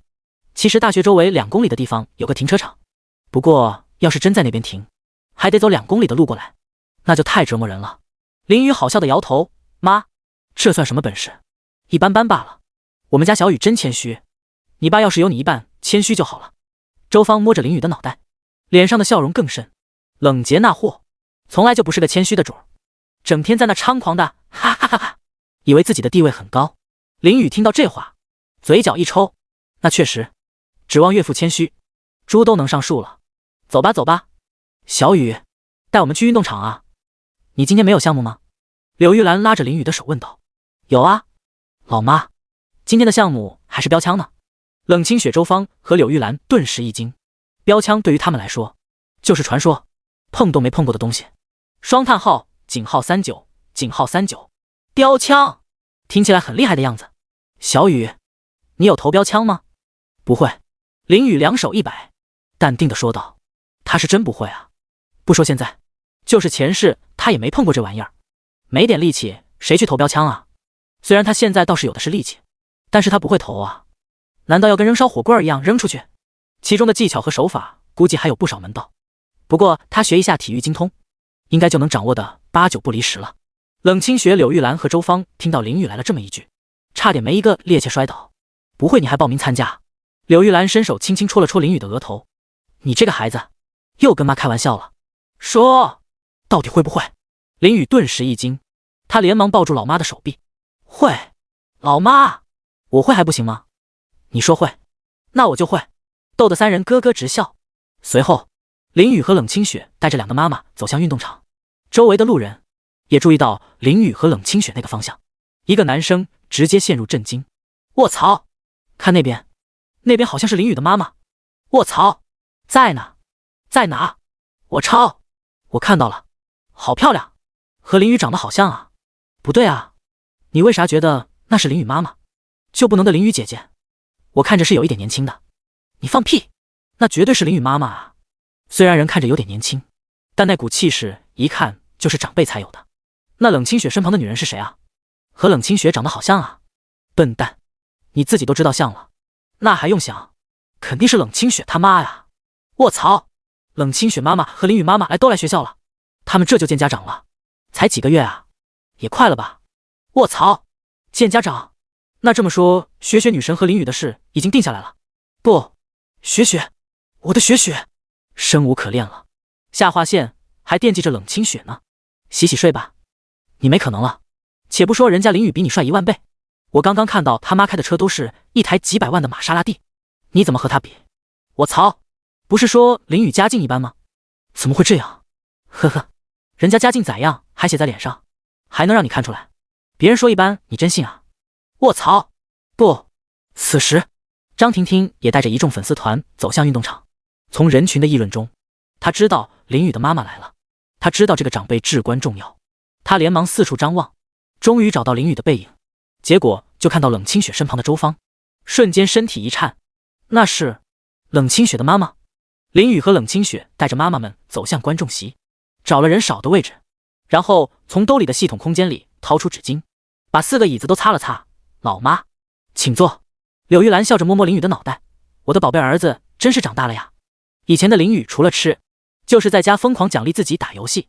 周芳也点点头，小雨真不戳呀，通过一点点小小的细节，也能看出一个人的性格的。众人落座，因为今天老妈来的缘故，林雨就不和冷清雪去休息区，而是坐在观众席陪着2个妈妈。另一边，大学周围2公里处的停车场旁，2辆黑色的劳斯莱斯缓缓驶来，林文脸上戴着墨镜和口罩，开着车子进入停车场。作为公司老总，他的智商还是在线的，不可能明目张胆的开着车子进大学。开过去，门卫肯定会问，他这戴墨镜的样子岂不是很有嫌疑？若是他曾经的帅脸，他倒是可以直接开进去。林文把车开进一个车位，与此同时，冷杰也开着车子过来了，2人的车子正好相邻。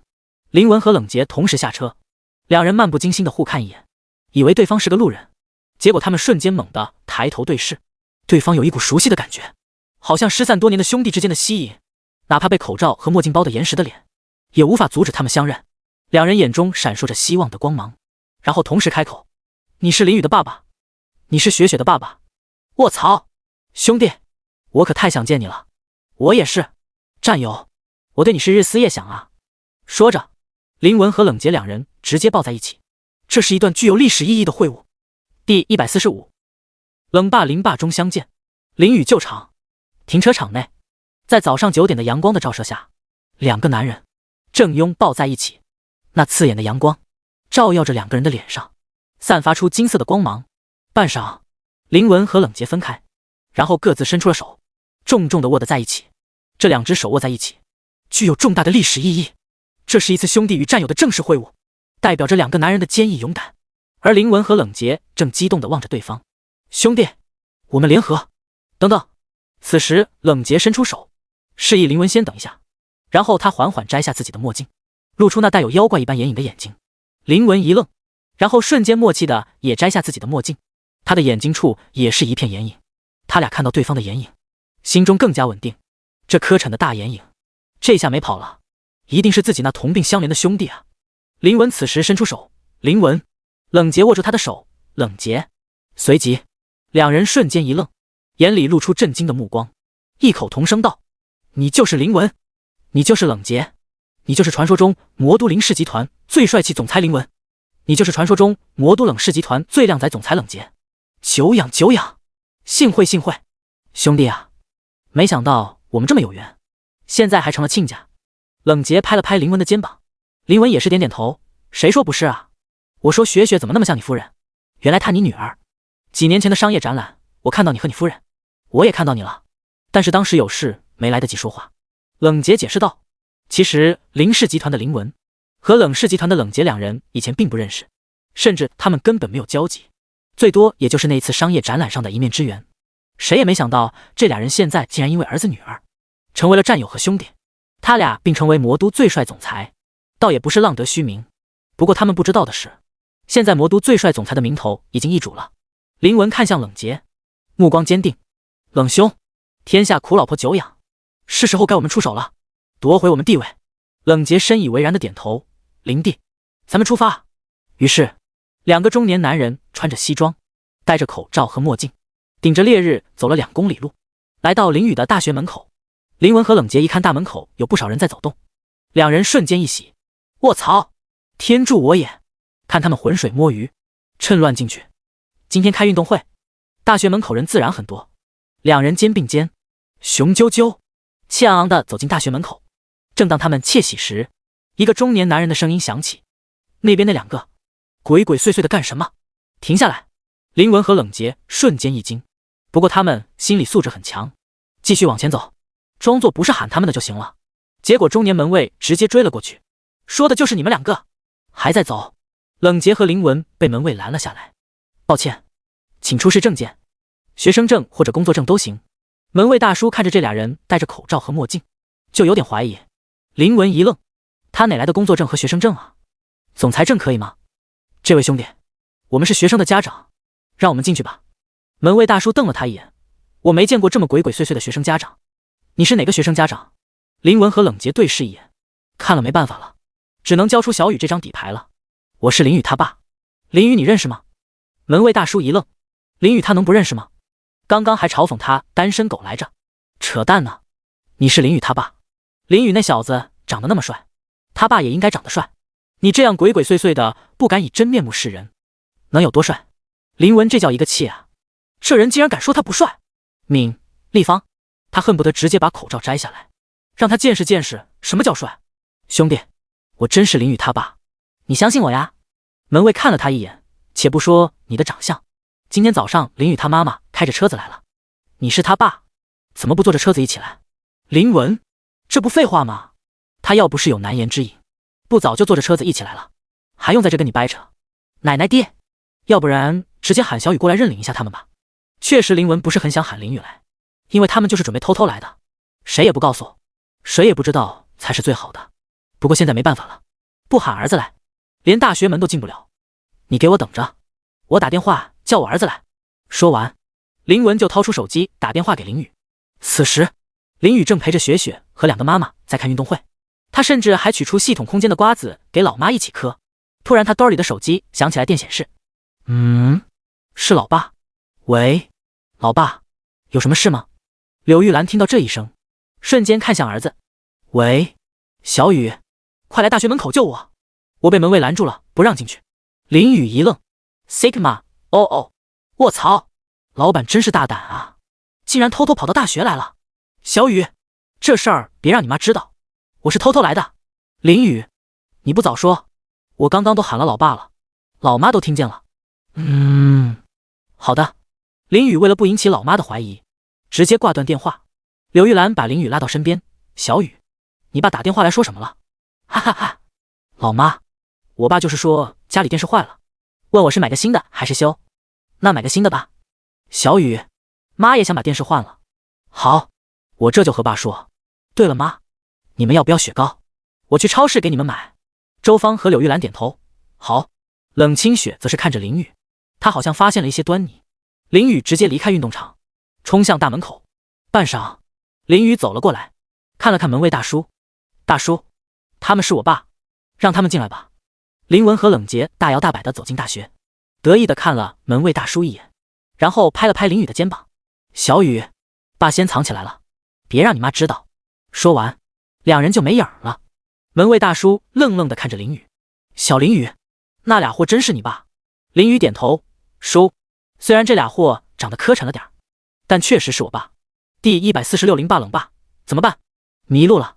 此时，门卫大叔听到林雨的回答，瞬间一愣。小林雨说那两货长得挺磕碜的，啥意思啊？难道那两货在口罩下还有不为人知的磕碜面目？怪不得呢，这俩人戴着大墨镜和口罩来这边，行事还鬼鬼祟祟的。但是不对啊，林雨长得这么帅，他爸爸应该也很帅才对啊，怎么会长得磕碜呢？门卫大叔疑惑地看向林雨。小林雨啊，你长得这么帅，而那俩货既然是你爸，应该长得也挺帅的吧？林雨闻言，想到老爸因为使用美容养颜面膜而变得妖异的脸，差点没笑出声。大叔，我爸以前确实挺帅的，但是因为一些不可抗力的原因，他现在长得挺一言难尽的，你最好别看到了，还挺吓人的。门卫大叔听到这话，瞬间一惊，卧槽 Sigma， 那我可得离他们远点。说着，他还往后退了几步。林雨看着门卫大叔的动作，要绷不住了，笑了，太笑了，太笑了。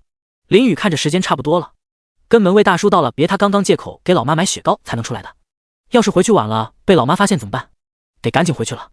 大叔，我先回去了，我老爸你帮忙看着点，他们可能大概也许应该多多少少有一点点大病。那可不是吗？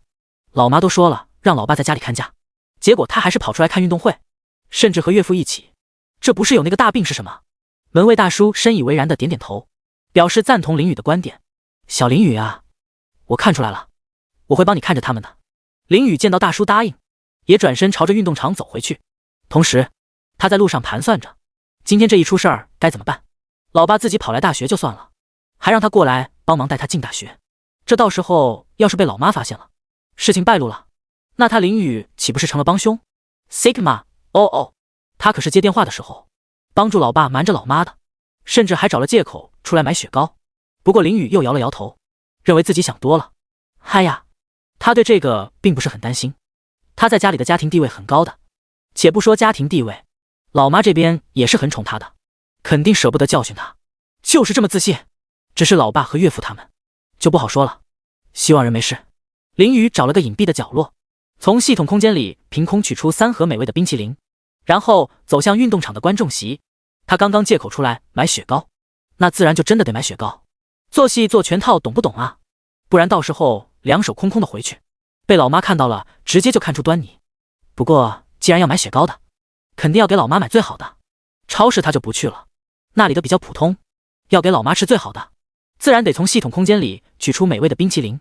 就这样，林雨拿着3盒美味的冰淇淋回到观众席，期间还有不少人看着他这边，有些人甚至受到他的启发，也跑出去买雪糕吃了。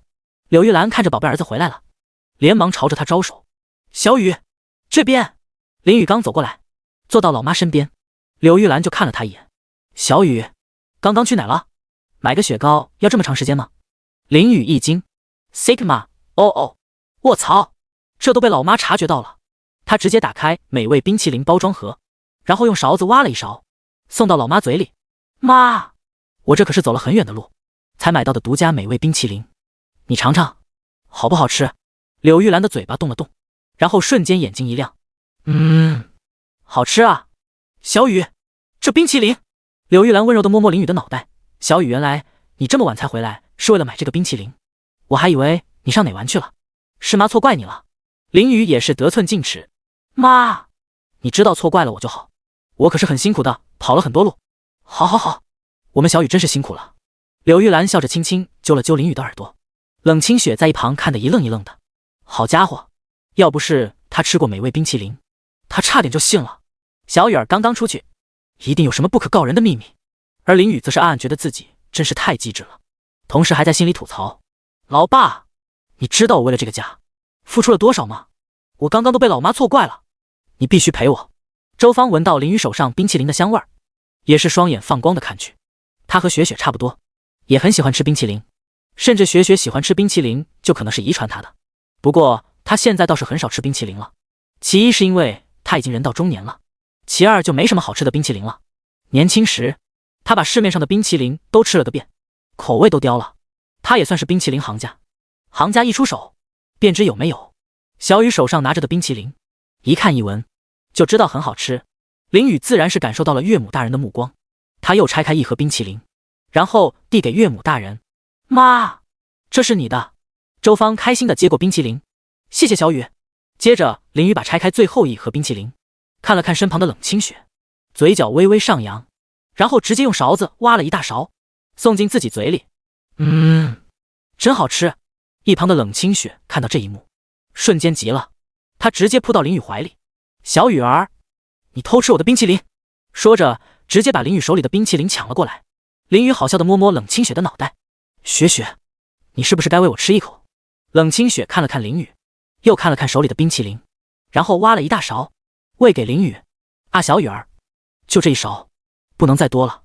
林雨则是心满意足地吃掉雪雪喂来的冰淇淋。此时另一边，林文和冷洁在大学里没头没脑地游荡着，因为他们迷路了。第147，冷爸爸的猖狂问路。林文和冷洁在大学里的一处假山边站着，然后四处张望。冷兄，运动场在哪呀？找半天没找到啊。林文摸了一把额头上的汗，看了看天上的烈日。冷洁摇头，我不知道啊，这大学也太大了，好多年没上大学，连路都不认识了。林文也懵了，不是吧，他们好不容易才进了大学，历经千辛万苦，走过重重磨难，最后甚至不惜让儿子来大学门口认领他们，结果现在因为迷路找到运动场，给卡住了。出师未捷身先死了，属于是。这要是找不到运动场，他的作战计划岂不是白给了？林文作战计划的核心不是偷偷溜进大学，而是溜到运动场，找到老婆所在的位置，然后跑到他身后坐着，纵观大局，这样才是最爽的。在刀尖上跳舞，虎口拔牙才好玩啊！然而他们迷路了。假山不远处有个凉亭，一个小胖儿正在那边打游戏。今天他没有项目，于是就溜了出来。他被兄弟背叛得很惨，一个个都有了对象，就他一个人是单身狗，太气人了。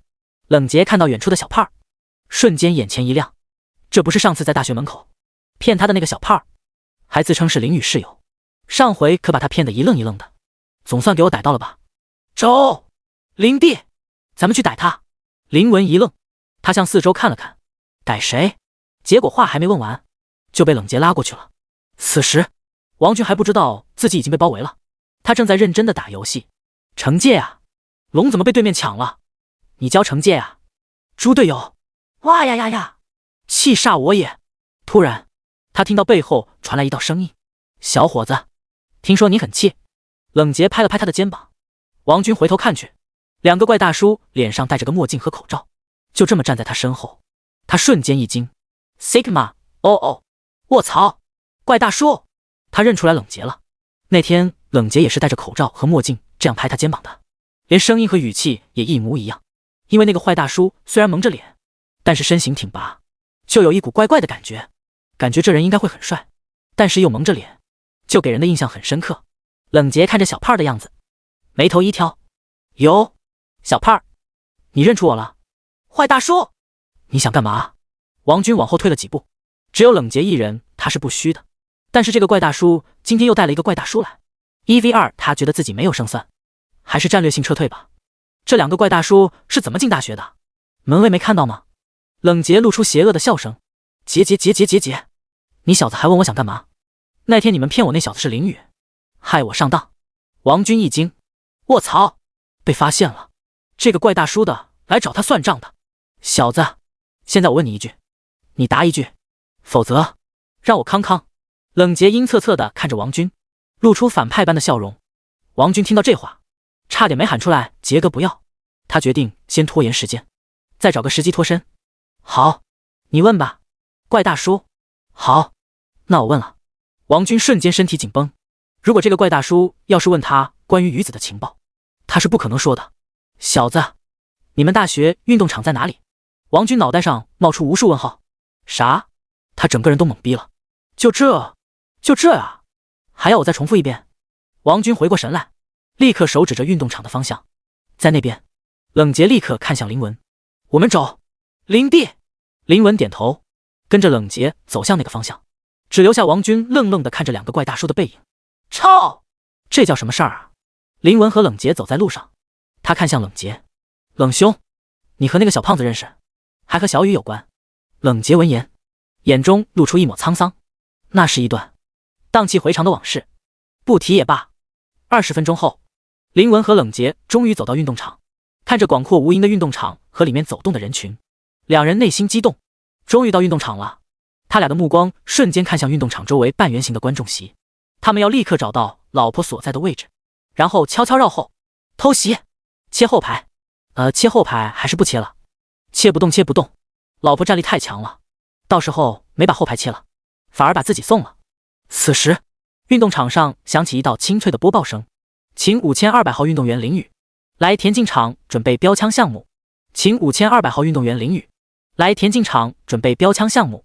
这一声播报瞬间惊动全场，不少人都看向田径场，准备看林宇的标枪项目。林文和冷杰对视一眼，然后开口道，冷兄，绕后的事先等等，咱们先看看小雨的比赛吧。冷杰点头，正有此意。他冷杰就勉为其难的看看女婿的表现吧。标枪吗？那可不是简单的项目，老婆肯定在观众席看着呢，就等你林宇在岳母面前丢脸，然后他冷杰直接夺回地位。而此时的观众席上，柳玉兰和周芳一惊，双叹号，井号39，井号39。小雨到你的项目了，快去。林宇看着两个妈妈有点好笑。妈，真是的，是我上场又不是你们上场。是，你这孩子倒是一点也不急。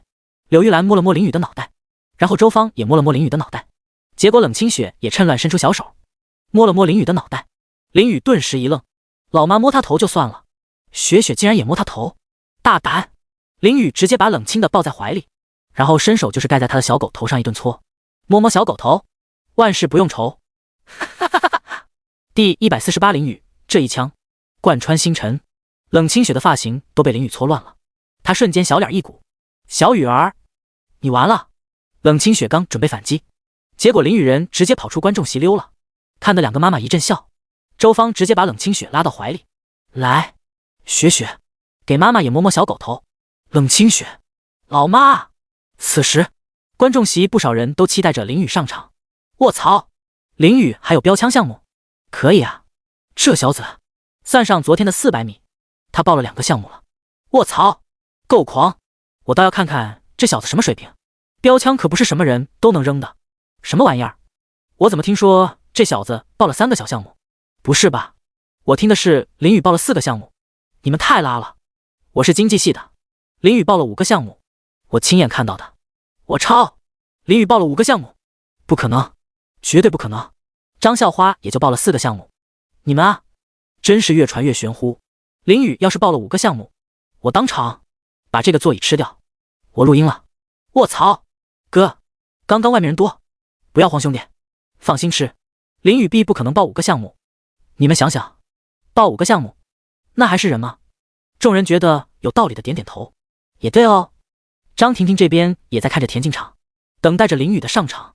她还时不时看向柳玉兰的方向。其实一开始林雨带着2个妈妈坐在那边，她就留意了，只不过不是很敢看那边，因为那边不只有林雨妈妈，冷清雪妈妈也在那边。林雨妈妈气质温和，而冷清雪妈妈气质有些锐利。张婷婷对此感到一点压力。远处的角落的观众席上，周芳好像察觉到有一个小姑娘时不时在看着他们这边。那小姑娘长得还挺好看的，不过当然没有她家雪雪漂亮就是了。她摸着冷清雪的小脑袋，给雪雪一个眼神。雪雪，那边那个小姑娘，你认识吗？她老是往咱们这边看，是你朋友吗？冷清雪顺着老妈的眼神方向看去，一眼就看到了张婷婷。柳玉兰也看了过去，而冷清雪则是微微一愣，然后淡淡说道：妈，我认识她，算不上朋友，我俩关系一般。说完这些，她就不说话了。冷清雪也没有把她和张婷婷之间的事情说给老妈听，她不是那种仗着老妈在就去欺负人的人。周芳若有所思地看了看宝贝女儿。哦，这样啊，妈知道了。此时林雨慢慢悠悠地走上了田径场，同时她心中默念：系统使用体育精通技能书，已使用。嗡！林雨系统空间内的蓝色透明书体瞬间立刻翻开，无数蓝色粒子从书中涌入他的脑海。一瞬间，无数体育知识像海水一般涌了进来，大到标枪铅球的投掷手法、助跑速度，小到运动前的热身动作，甚至全国中小学生第几套广播体操，林雨都已经掌握了。他站在原地半晌不动，然后眼睛流露出一抹金光。OK， 临阵磨枪，不快也光。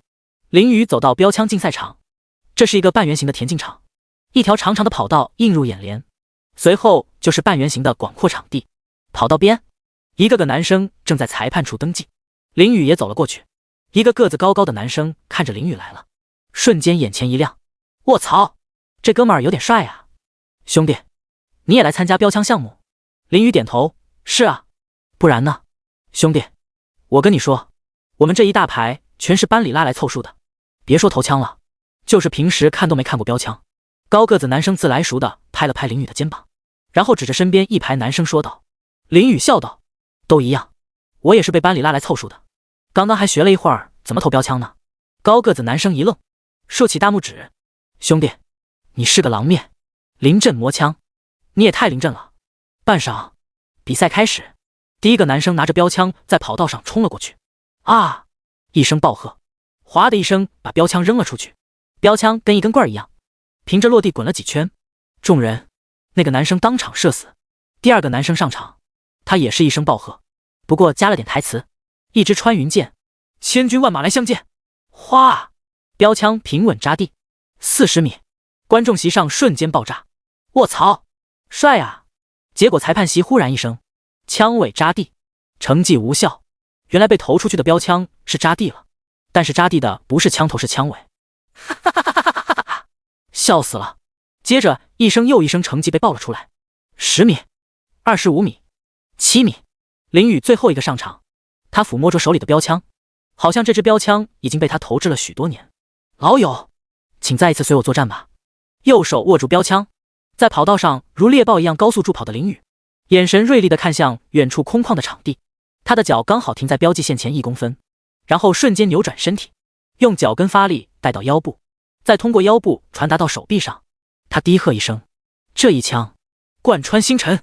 顿时林雨手臂肌肉求实，标枪被投掷出去，如一颗流星一般划破天空，枪头结实地扎进地里，枪尾甚至还在不住地抖动着。裁判目光震惊，75米。此刻全场沸腾，欢呼声一片接着一片。而冷杰站在远处的运动场入口，看着林雨划破天际的这一枪，眼睛瞪大，愣在原地，手里握着的手机啪嗒一下摔到地上。Sigma， 哦，卧槽，林雨这小子这么狠。冷杰颤颤巍巍地拿起手机，从心地说道：林雨，我冷杰认可你了。第149，冷爸爸，此子恐怖如斯，断不能留。此时林文站在冷杰身边，发现他正看着林雨投掷出的标枪，神情发愣，并且口中还在喃喃着：林雨，我冷杰认可你了。林文疑惑地挠了挠头，这亲家公这是咋了？怎么好好的还开始认可小雨了？他没事认可小雨干嘛？林文拍了拍冷杰的肩膀，冷兄，你为什么说认可小雨了？冷杰瞬间一惊 ，Sigma， 哦，他还以为林雨刚投完标枪，就绕到他背后拍他肩膀啊。还好，不是林雨，是林雨他爸，这俩人不愧是父子，气质有点相像，害得他以为拍他肩膀的是林雨。要是真是林雨来拍他肩膀，他倒是真能吓得够呛。想想看，刚刚林雨丢出来的那一枪，贯穿星辰，威力惊人，这多可怕呀！那扎一下，直接透心凉了。冷杰人都傻了，他没想到林雨平时看着跟小白脸一样，就是人长得帅了点，个子高了点，家境好了点，学习好了点，经济头脑发达了点。除了这些以外，他一直认为林雨平平无奇，不显山不露水的。他甚至一度想找林雨的茬，毕竟林雨骗走了他的贴心小棉袄。没想到这小子投个标枪这么狠。冷杰原本以为以他强大的体力，跟林雨掰掰手腕不是问题，毕竟老婆这么强的女人都被他拿捏了，这也是他争夺家庭地位的底气。结果现在看到林雨这小子这么狠，看来下次和见面得掂量了，能吵吵就不动手，君子动口不动手，懂不懂啊？而且非必要，还是不要找他茬了，他这不是怂，是从心，懂不懂啊？从心就是跟随自己内心的意愿，这是一种世外高人的豁达表现。不懂得就算了，反正说了你们也不懂。林文看着冷杰被自己问了一句，结果又陷入发呆之中。他又拍了拍他的肩膀，冷兄，你说话呀。哦。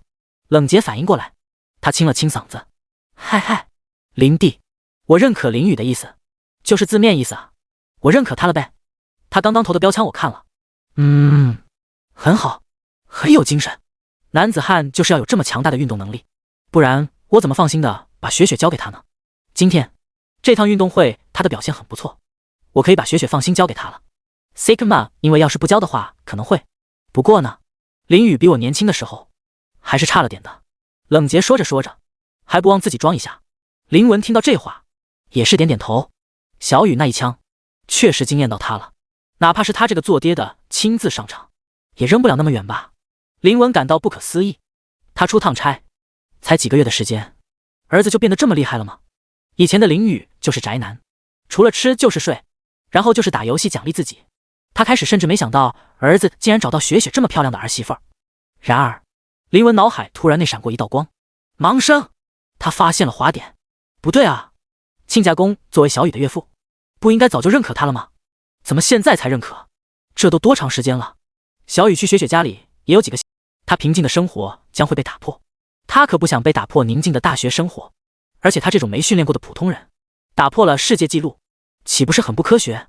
而此时正在前行的冷杰和林文也被愣了一下，尤其是冷杰，没想到林雨这小子在昨天也打破了一项校园纪录，此子当真恐怖。闵、立方，整个观众席上大部分男生也是不甘和难以置信。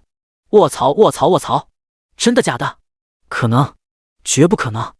我原本以为田径队队长吕方已经天下无敌了，没想到有人比他还勇猛，2项校园纪录又让他装到了。不，田径场的角落边，吕方正在深蹲热身，大腿上的肌肉竟惊人的发达。听到这消息，他眼眸微抬，哦，事情越来越有意思了。刘平站在一旁，队长，那小子太猖狂了，你去教训教训他。吕方淡定道，不慌，再玩玩。另一边，观众席上的女生们疯狂尖叫，啊，林雨，我要给你生猴子。另一个女生拍了拍旁边的女生，喂，你清醒一点啊，林雨有冷清血了。有冷清血怎么了？如果他不介意的话，可以让他生完，再让我生。我不介意的。众女生，不远处的冷清血听力极好，这些话他全听到了。顿时他小脸一鼓，然后伸手掐了掐林雨的腰。他当然介意了，想得美哦。这群女的整天惦记他家小雨儿，天天想着生猴子，就不能生点别的。而林雨则是懵了，他无缘无故被雪雪掐了下腰，就很冤。发生什么事了？此时2个穿着西装，脸上戴着口罩和墨镜的男人正缓缓朝林雨这边走来。林雨和妈妈们坐在比较高的阶梯座椅，他一眼就看到了正缓缓走上来的那2个男人。Sigma， 哦，卧槽，老爸和岳父怎么来了？这里是禁地啊，2个妈妈大 boss 还在这边啊。明知山有虎，偏向虎山行。他们在干什么？老老实实在大学里的玩不行吗？而冷杰和林文这边看着上方，也有点紧张，他们的呼吸有点粗重，两人甚至不约而同地推了推鼻梁上的墨镜。林文墨镜里的眼睛看向林宇，儿子，这把靠你了。林宇此时也傻了，老爸两人就跟敢死队一样往前冲，根本没在怕的样子。而周芳和柳玉兰此刻也发现了一点端倪，他俩目光看向那两个墨镜口罩男，眼神里充满疑惑。这人怎么这么像冷杰？林文啊！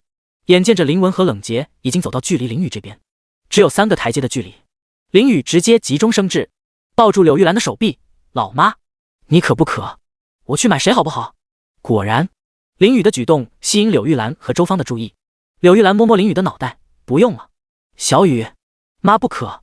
冷杰和林文趁机直接越过这一层台阶，走到更上面一层。正当他们窃喜时，突然，周芳回头看去，等等，你好像一个人。冷杰身体顿时一僵，冷汗直流。他捏着嗓子回道：哈哈哈，大姐，你是不是认错人了？我们是纯路人。第151喊岳母大姐，尊称你一声杰哥。此时，冷杰站在高一层的台阶上一动不动，身体僵硬的像块木头，就这么从墨镜下看着老婆。你问他感动吗？不感动，一点不感动。冷杰的小心脏扑通扑通的跳个不停，就差没跳出嗓子眼了，因为他突然被老婆没头没尾的叫住，心里很忐忑。Sigma， 哦，卧槽！难道他这是被老婆发现了？不会吧，不会这妖巧吧？他们伪装的这么好，怎么可能被老婆发现呢？这大墨镜大口罩一戴，他们差点自己都认不出自己了，更何况是老婆呢？然而，冷杰不知道的是，看人不只是靠外表判断，还可以靠一个人气质判断。周芳就是根据冷杰那猥琐又猖狂的气质，一眼就在人群中辨别出了他。两人在一起20年多年，周芳还不清楚自己老公那小九九，而冷杰依旧僵硬地站在原地。只是他没有注意到周芳的神色已经发黑了，他看到老婆只是坐在座椅上一言不发，觉得心中大定，老婆肯定没有发现是他，不然怎么可能还坐在那边无动于衷。老婆要是真发现他了，那不得上来先给他一个大笔墩开胃。但凡老婆不给他一个大笔墩，他都看不起老婆。此时场面一度十分尴尬，空气好像凝固了一般。林宇看着这场面，大气都不敢出一声。Sigma， 哦，太可怕了，岳父好像被岳母大人发现了，他要不要救场？如果救场的话，他会不会也被连累？还是把岳父卖了吧。他做到这个份儿已经很极限了，死道友不死贫道，希望人没事。而冷清雪看着两个戴口罩和墨镜的男人，又看了看林宇，鲜艳的嘴角微微上扬，他好像明白了什么。如果他没猜错的话，这两个人就是林文。此时也是紧张的一批，因为冷兄暴露了，导致他现在进也不是，退也不是，只能在冷杰身旁静静的站在。太他妈煎熬了，老婆正盯着他看呢。没错，此时柳玉兰刚刚虽然被宝贝儿子吸引了注意，但他还是敏锐的察觉到了冷杰身旁站着的那个男人，他目光正锐利的盯在林文身上，似乎要把他看穿一样。而在场中脸色最黑的人，赫然就是周芳。他脸色发黑的原因很简单，并不是因为他发现了林文，而是因为这个眼镜口罩男竟然叫他大姐。他周芳长这么大，漂亮了40年，谁见到他也尊称一声美女姐姐，还从来没被人喊过大姐。啊呀，简直是岂有此理！丽芳，周芳从来没想过有一天会有人叫她大姐，给她那叫一个气啊！不过大庭广众之下，她也不可能上去揍人家，而且也没有理由揍人家。这个口罩眼镜男，我周芳记住你了，别让我抓到。丽芳。而且恰恰相反的是，周芳在听到口罩眼镜男叫她大姐的时候，就把这个人是冷杰的嫌疑给排除掉了，因为以冷杰的性格，是根本不可能也不敢叫她大姐的。此刻冷杰不知道哪来的勇气，他直接打破了平静。我说，这位大姐，你认错人了吧？你说话呀！你不说话，我们可走了。林宇瞬间震惊地看着岳父。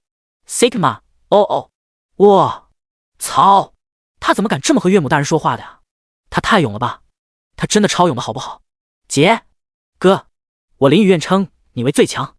周芳又听到一声大姐，瞬间脸色更黑了，他的小拳头已经握紧，额角也直突突，同时胸脯也被气得上下起伏。好，你很好，你可以走了，我认错人了。冷杰和林文一听这话，心头瞬间一喜，卧槽，他们过关了，瞒天过海，偷天换日，他们成了，老婆竟然没发现，太笨了吧！哈哈哈哈，这个老婆就是训了。不过现在还不是开心的时候。冷杰和林文忍着心头的巨大震动，趾高气扬地走上更高层的台阶。周芳看着冷杰走路的步伐，眼里还是有点小疑惑，像，实在是太像了，一样的猖狂，一样的猥琐。正当林文和冷杰怀着巨大窃喜往上走时，突然柳玉兰开口道：“那边那个，你等一下。”林文瞬间一惊 ，Sigma， 卧槽，难道他暴露了？不行，冷兄这么狠，他也要学一波。奶奶爹，那就来吧，拼了！说来也奇怪，周芳一喊，冷杰就会停下来，而柳玉兰一喊，林文就会停下来。柳玉兰刚准备开口说话，林文捏着嗓子直接说道：“这位大姐，都说你们认错人了，怎么还追着我们不放呢？”柳玉兰闻言，漂亮的大眼睛瞬间瞪大。星浩，你说什么？柳玉兰的气质是比周芳温柔不少的，或许会有人喊周芳大姐，但绝对不会有人喊柳玉兰大姐。她今天倒是体会到了第一次被人喊大姐的感觉，给她气的呀！我说大姐，你认错人了，我们先走了。说完，林文就拉着冷杰走上高层。林雨呆呆地看着这一切，今天他的三观是彻底被刷新了。老爸敢叫老妈大姐，牛逼，牛逼呀！我也不叫你爸了，我管你叫文哥。文哥，柳玉兰人懵了，她今天一天被人叫了2次大姐。哎呀呀，小雨，妈好气哦！林雨连忙上前抱着老妈的手臂，妈，不气不气，你这么漂亮，这么好看，别听那2个人瞎说。还有方妈妈也是，你们这么漂亮，怎么可能是大姐呢？柳玉和周芳被林雨一番说辞，说的心里舒服多了。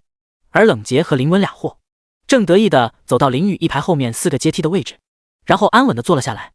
计划很成功，他们已经成功潜入到老婆的后排，在他们不发现的情况下，纵观全局，爽！此刻，他们就是皇帝。突然，冷杰口袋里手机响起来电提示，周芳瞬间回头看向他的位置，冷杰顿时一惊 ，Sigma， 哦，卧槽！第152周芳又叫我大姐，不能忍！冷杰的手机响起来电提示，悠扬的铃声旋律从后排传来，声音不大不小，刚刚好，正好被周芳听了个正着。他瞬间回头看向这个刚刚喊他大姐的口罩眼镜男，因为这个口罩眼镜的手机铃声是和冷杰的手机铃声一模一样的。他柳眉微皱，看向冷杰，脸上的表情有点疑惑。这人的手机铃声怎么也和冷杰是一样的？这未免也太巧了吧？不过这并不能算证据，因为冷杰的手机铃声和这个口罩男的手机铃声都是默认设置的。全世界这么大，用一个牌子的手机好像很正常吧？手机铃声默认设置一样也很正常啊。此时，冷杰被周芳这样盯着，一颗刚放下的心又悬上了。他人傻了呀？奶奶爹，怎么关键时刻打电话来？这不是给他添乱了吗？这不是立方，眼看都要过关了，结果给他整这一出，这谁顶得住啊？而一旁的林文也是惊呆了。卧槽，冷兄，你在搞什么飞机？关键时刻掉链子，这样的话我们要暴露了呀！在场的人都是聪明人，谁听不出来这手机铃声是和冷杰一样的？林雨这边刚因为老爸成功过关，喘了口气，结果岳父的手机铃声就响起来了。Sigma， 哦，整个人瞬间也跟着紧张起来，毕竟他算是2个爸爸的帮凶了，到时候要是被老妈发现，这造孽啊！冷清雪听到这铃声，脸上瞬间露出笑容，这不就对上了吗？他猜对了呀，小雨儿刚刚出去一定是去接老爸他们了。此时，冷杰口袋里的手机还在响着铃声，已经响了5、6声了。他现在也很纠结，这接也不是，不接也不是。接的话，要多说很多话，有很大的风险暴露；不接的话，那不就是说明他有问题？然而，周芳看着口罩眼镜男迟迟不接电话，眼神变得更加锐利，就直直地盯着他。冷杰见状，直接一咬牙，一跺脚，心一横，奶奶爹，接！他直接按下接听键。喂，什么事？此时冷杰的秘书小陈听到冷杰接电话，瞬间放松下来。老板，你在哪呀？你快回来啊！公司没有你，我一个人顶不住啊！小陈秘书已经替林文打理公司1个星期了，他每天都压力很大，生怕一个错误引发大问题。他只是个秘书而已，何德何能帮老董管理这么大的公司？冷杰，他还以为是谁呢？原来是小陈，真的是，能不能像他一样稳重一点，管理个公司而已，怕什么？不过他现在也不能说出什么别的话，小陈这2个字更是不能说出口。好的，我知道了，你努力干，回头给你升职加薪。说完这一段在小陈看来没头没脑的话，冷杰直接挂断了电话。小陈被挂了电话，瞬间懵了，卧槽，什么鬼？不过他听到了升职加薪几个字，瞬间激动了起来，早说不就完事儿了。升职加薪一来，他觉得自己还能顶住几个月。仔细一想，老板这样是不是让他提前锻炼管理公司，然后到时候顺理成的升职？卧槽，老板英明！小陈也发出猖狂而又猥琐的笑声。周芳看了看口罩男，说了短短几句就挂断了电话，心中的疑惑又消除了。因为以冷杰那个性格，打电话不跟你说个半小时根本不可能停的。不过提到升职加薪，这个口罩男倒是和冷杰一样，是个老板。冷杰挂断电话，看着周芳还在看着办，他直接开口：这位大姐，我打电话你也看，虽然你确实长得有那么一点点漂亮，但是也不能这么看我吧。冷杰说完这些话，感觉心里贼爽。卧槽，原来叫老婆大姐的感觉这么爽。Sigma， 以后像这种机会要是能多来几次就好了。周芳顿时一愣，星号，他听到了什么？这个口罩墨镜男竟然又叫她大姐，还说她长得只有一点点漂亮，简直是岂有此理。他不能忍了，孰可忍，神不可忍。小雨，雪雪，抄家伙，咱们揍他。周芳直接起身就要走过去，冷杰立刻慌了，大姐，君子动口不动手啊。周芳、闵、立方、林雨和冷清雪连忙一边一个拉住周芳的手臂，妈，别冲动，别冲动，气坏了伤身子，别和这俩人一般见识。妈，咱们吃的冰淇淋消消气。说着，林雨直接变戏法似的从兜里掏出一盒冰淇淋，拆开递给岳母大人。周芳一看是上午吃的美味的冰淇淋，瞬间也不生气了，还是我家儿子女儿好。于是他拿着冰淇淋一边吃着，一边恶狠狠地盯着后面的2个口罩墨镜男。而冷杰现在根本没在怕的了，有面具的保护他，胆子已经大了起来。林弟，这大好河山现在已经是咱们的了。林文也点点头，今天是真滴爽，有面具的保护，完全不用担心被人认出来。半晌，场面恢复平静。冷清雪、周芳和柳玉兰3人手里都捧着冰淇淋吃着，2个妈妈时不时回头看看后面的口罩墨镜男。冷清雪则是靠在林雨怀里。光速干完一盒冰淇淋后，满意的擦擦嘴，今天多亏了老爸呀，不然他哪可能一早上吃2盒冰淇淋。此时冷清雪伸出小手掐了掐林雨的脸，似笑非笑的看了他一眼，然后凑到他耳边轻轻说道：小雨儿，那2个口罩男是老爸和林爸爸对不对？林雨一惊， Sigma， 哦，卧槽。第153发现端倪的冷清雪拿捏林雨。林雨听到雪雪这话，瞬间愣住了。Sigma， 哦，卧槽。雪雪发现了这2个口罩男是老爸和岳父。雪雪怎么可能发现的？不可能，绝对不可能。他出去到大学门口接老爸的事情，简直是做的天衣无缝。雪雪怎么可能发现呢？不过现在不是去猜测雪雪是怎么的发现的时候，这个情况不论雪雪是不是真的发现了，林雨都不会承认的。冷清雪玉臂抱着林雨的脖子，眼睛却直直的盯着。果然，林雨在听到他这句话的时候，脸上的表情不自觉的震惊了1秒，然后又很快恢复。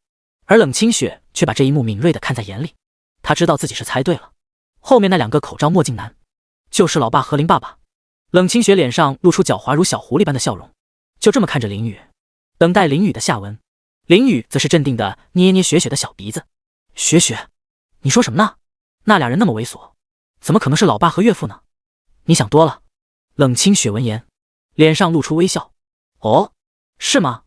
小雨儿，既然你觉得不是，那我把这个猜测告诉老妈和蓝妈妈怎么样？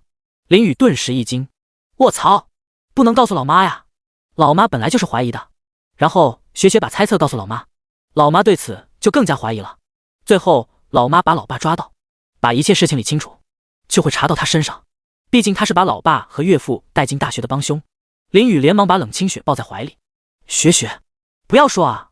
冷清雪好笑的看着林雨，为什么不要说呢？小雨儿，你不是说那俩人不是老爸他们吗？林雨看着雪雪小恶魔般的笑容，顿时明白不说实话是不行了。他把雪雪抱在怀里，看了旁边的老妈和方妈妈，然后凑到她的小耳朵边，轻轻地说道：“雪雪，那两人确实是老爸和岳父，两人开始还进不了大学，还是我去大学门口把他们两个接进来的。雪雪，我和你说，你可不能告诉老妈他们啊，告诉老妈他们，到时候我也算是帮凶。”冷清雪闻言，脸上露出果然如此的表情。小雨儿借口去买雪糕，实则是去接老爸他们。他眨了眨漂亮的大眼睛，准备逗逗林雨。好啊，小雨儿，你在背后帮老爸，我要告诉老妈。林雨人傻了 ，Sigma， 哦，卧槽！冷清雪看着林雨傻傻的表情，瞬间扑哧一笑，哈哈哈哈哈！小雨儿，我逗你的，你还真信啊？他怎么可能真的告诉老妈呢？现在小雨是他的老公，他不护着谁护着？林雨反应过来，他直接伸出大手，掐了掐冷清雪的柔软的腰肢。大胆雪雪，竟然敢吓老公！冷清雪则是丝毫不惧，小雨儿现在可是有把柄被他捏在手里。大胆小雨，敢这么跟我说话，我这就去告诉老妈。林雨瞬间蔫了，他搂住雪雪的细腰。好雪雪，不要告诉老妈呀！冷清雪则是得意的捏住林雨的鼻梁。小雨儿，让我不告诉老妈呢？也可以，不过你得答应我一个要求。林雨听到这话，微微一愣。好家伙，原来雪雪是在这等他呢。不过现在这个情况，他不答应也得答应啊。好，雪雪你说，我绝对答应。哦，小雨儿，我还没说呢，你就答应这么快啊？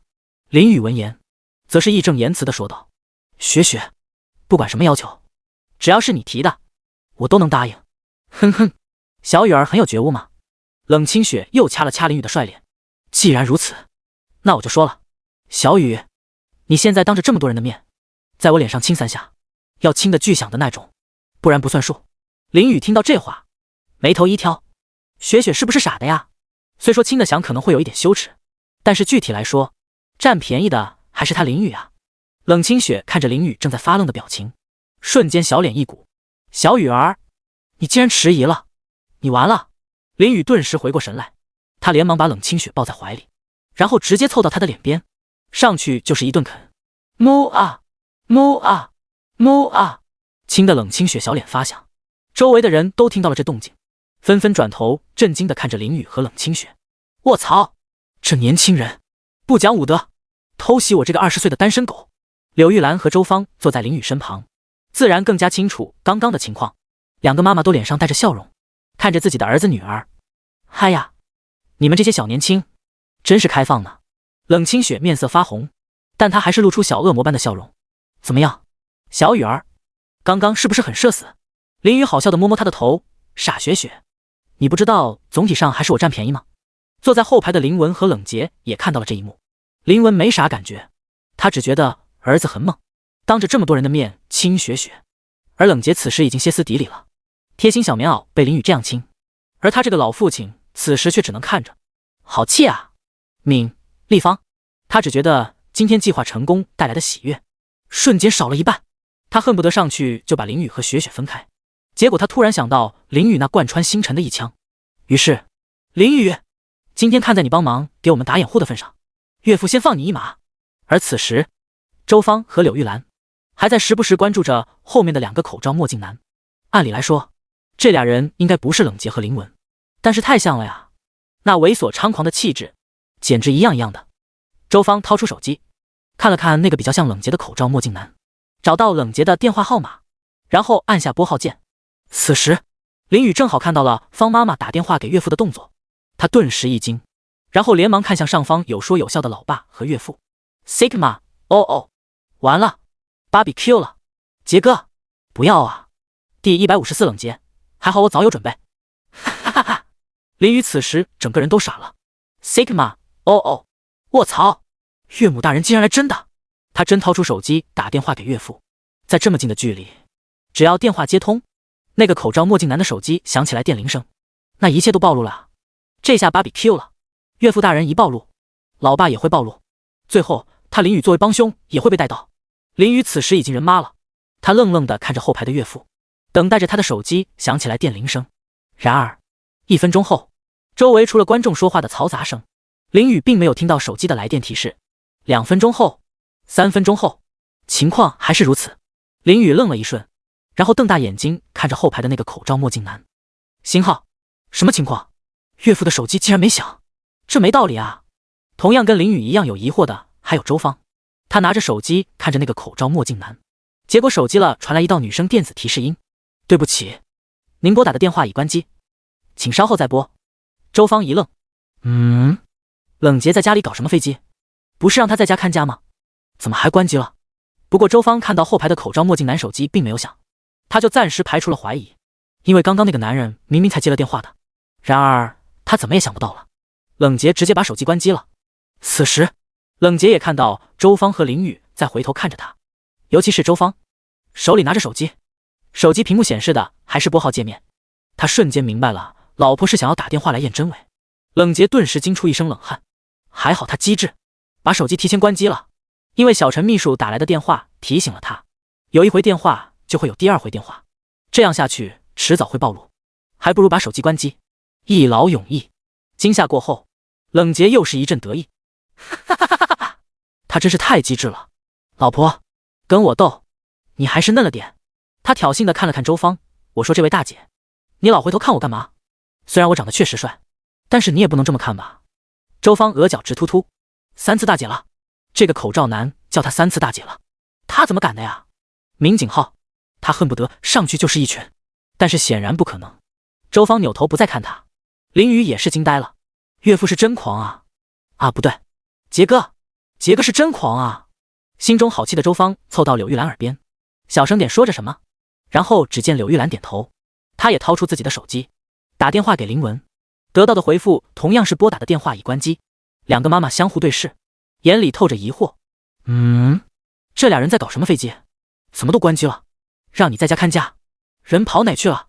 林文和冷杰此刻在后面观察着老婆的一举一动，他们果然看到柳玉兰也掏出手机打电话给林文。此前冷杰就让林文把手机也关机，这样比较稳妥。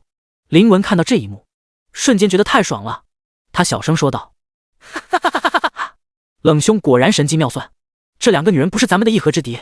冷杰不置可否的点头，哪里，林弟，我只不过是略施小计，只能说这个两个女人太笨了，咱们的目标是星辰大海，这种小事何足挂齿。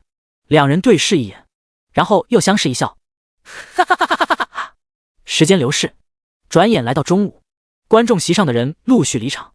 周芳摸摸林宇的脑袋，小雨，今天去妈家里吃饭怎么样？林宇点头，好呀，妈做的菜最好吃了。冷清雪，坐在后排的冷杰，冷杰啧舌，真狠啊林宇，我冷杰愿称你为最强。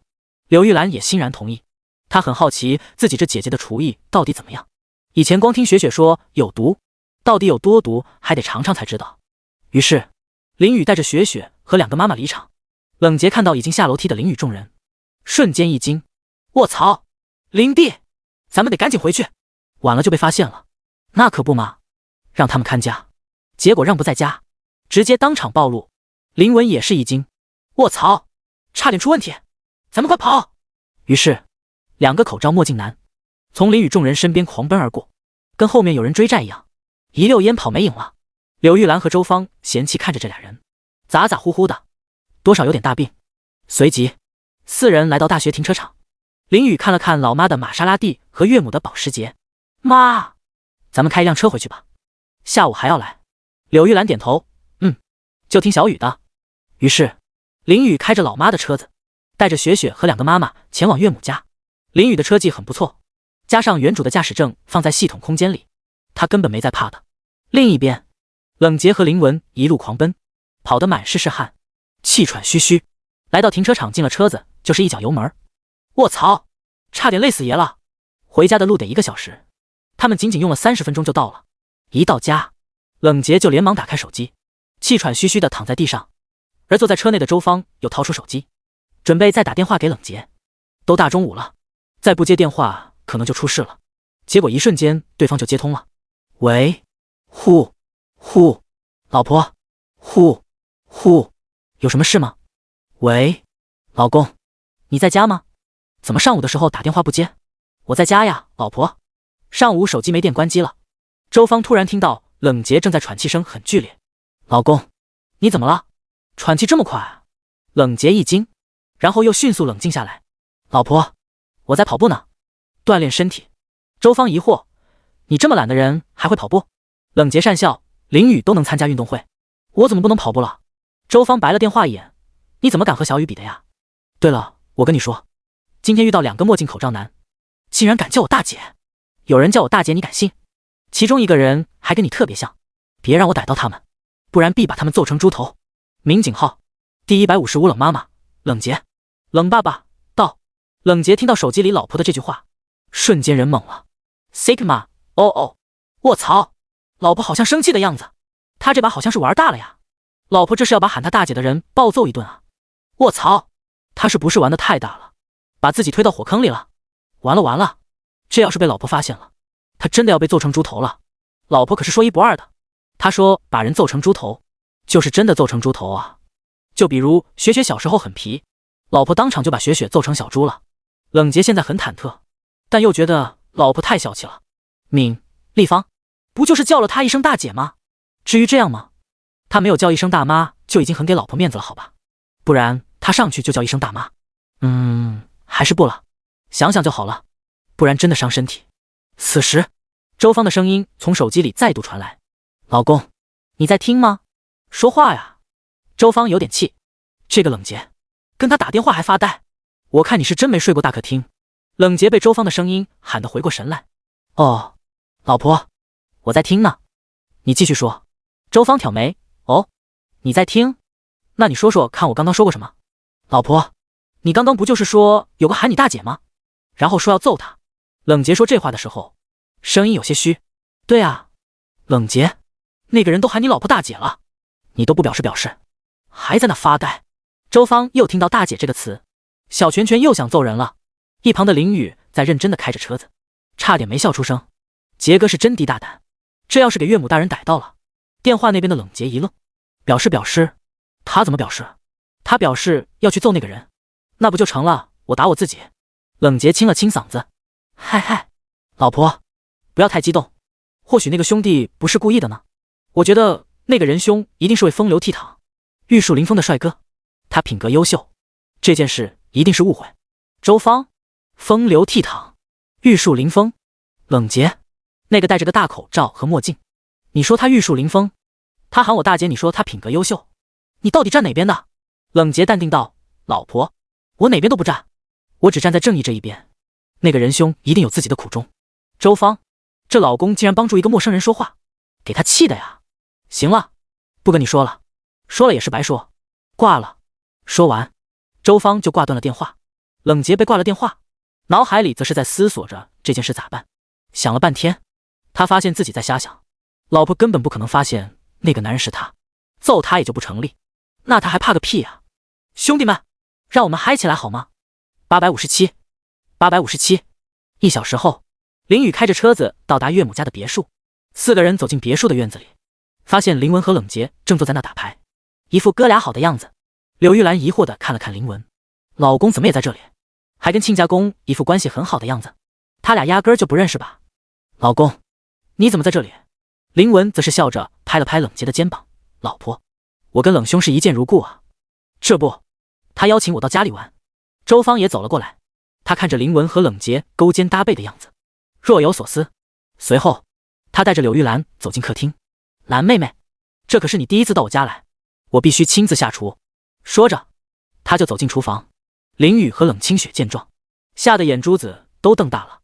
林雨连忙追了上去：“妈，你今天这么累了，我来下厨吧，你好好休息。”周芳疑惑：“小雨，妈不累啊？妈今天什么都没干呢。”冷清雪一把抱住老妈的细腰：“不，老妈，你很累。”然后把她拖回沙发上。周芳，星号，我难道真的很累？于是林雨在厨房里开始做饭，母女3人在沙发上聊天。林文则是在冷洁的书房里欣赏她的私人藏书。看到兴起，林文直接搂住冷洁的肩膀：“冷兄，借一步说话。”冷洁露出猥琐的笑容：“好说，好说。”半小时，林雨凭借着自己强大的厨神厨艺，瞬间就做好了10几道菜，然后端上餐桌。妈，爸，雪雪，吃饭了。一群人蜂拥而至。柳玉兰看着一桌子的美味菜肴，又看了看时间，他震惊地看着自己的宝贝儿子，手指捂着嘴巴。小雨，你竟然背着妈妈偷学厨艺！林雨嘴角一抽，妈，甭管我偷不偷学了，你尝尝这菜味道怎么样？柳玉兰闻言，拿起筷子夹起一片辣椒炒肉送进嘴里，然后瞬间漂亮的大眼睛瞪得老大。哇，太好吃了吧！林文见状，也拿起筷子尝了一口。Sigma， 卧槽，儿子，你这饭菜比我吃的5星级酒店还好吃。很快，一家人其乐融融的在餐桌前吃起了饭。餐桌上，每个人都猛吃3大碗饭，一桌子菜很快就见了底。而柳玉兰做了20年的饭，此时也不得不承认宝贝儿子做的饭比他好吃几10倍。他很欣慰，他的宝贝儿子长大了。下午，林雨开着车子带着2个妈妈和雪雪回到大学，继续看运动会。而冷洁和林文则是露出猥琐的笑容，戴上口罩和墨镜跟在后面。今天早上那么成功，下午那不得继续吗？于是周芳和柳玉兰前脚刚坐到上午的观众席位置，林文和冷洁后脚就走着猖狂的步伐走了过来。周芳、柳玉兰、星浩，这俩人怎么又来了？就这样，冷洁和林文猖狂地坐在老婆后排，纵观整个运动场的大局。时间飞逝，转眼到了下午4点。周芳时不时看向比上午猖狂的冷洁兄弟，他突然语气严肃地喊了一声：“冷洁！”坐在后排的冷洁瞬间身体产生条件反射，蹭的一下站了起来。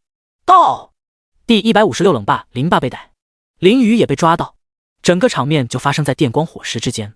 冷洁就这么猝不及防地在周芳的喊声中站了起来，他整个人脑瓜子嗡嗡的，就这么呆呆地站在原地。Sigma， 哦，卧槽，发生什么事了？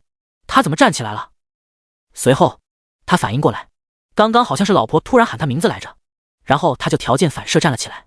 冷洁和周芳相处了那么多年，夫妻俩的感情很好，冷洁也养成了一个只要周芳一喊，他就随叫随到的习惯。但凡是周芳语气严肃地喊他的名字，他就会立刻出现。于是久而久之，冷洁的身体也形成了这样的条件反射，周芳一喊，他就会立刻回复。结果就像今天一样，冷洁啪的一下就站了起来了。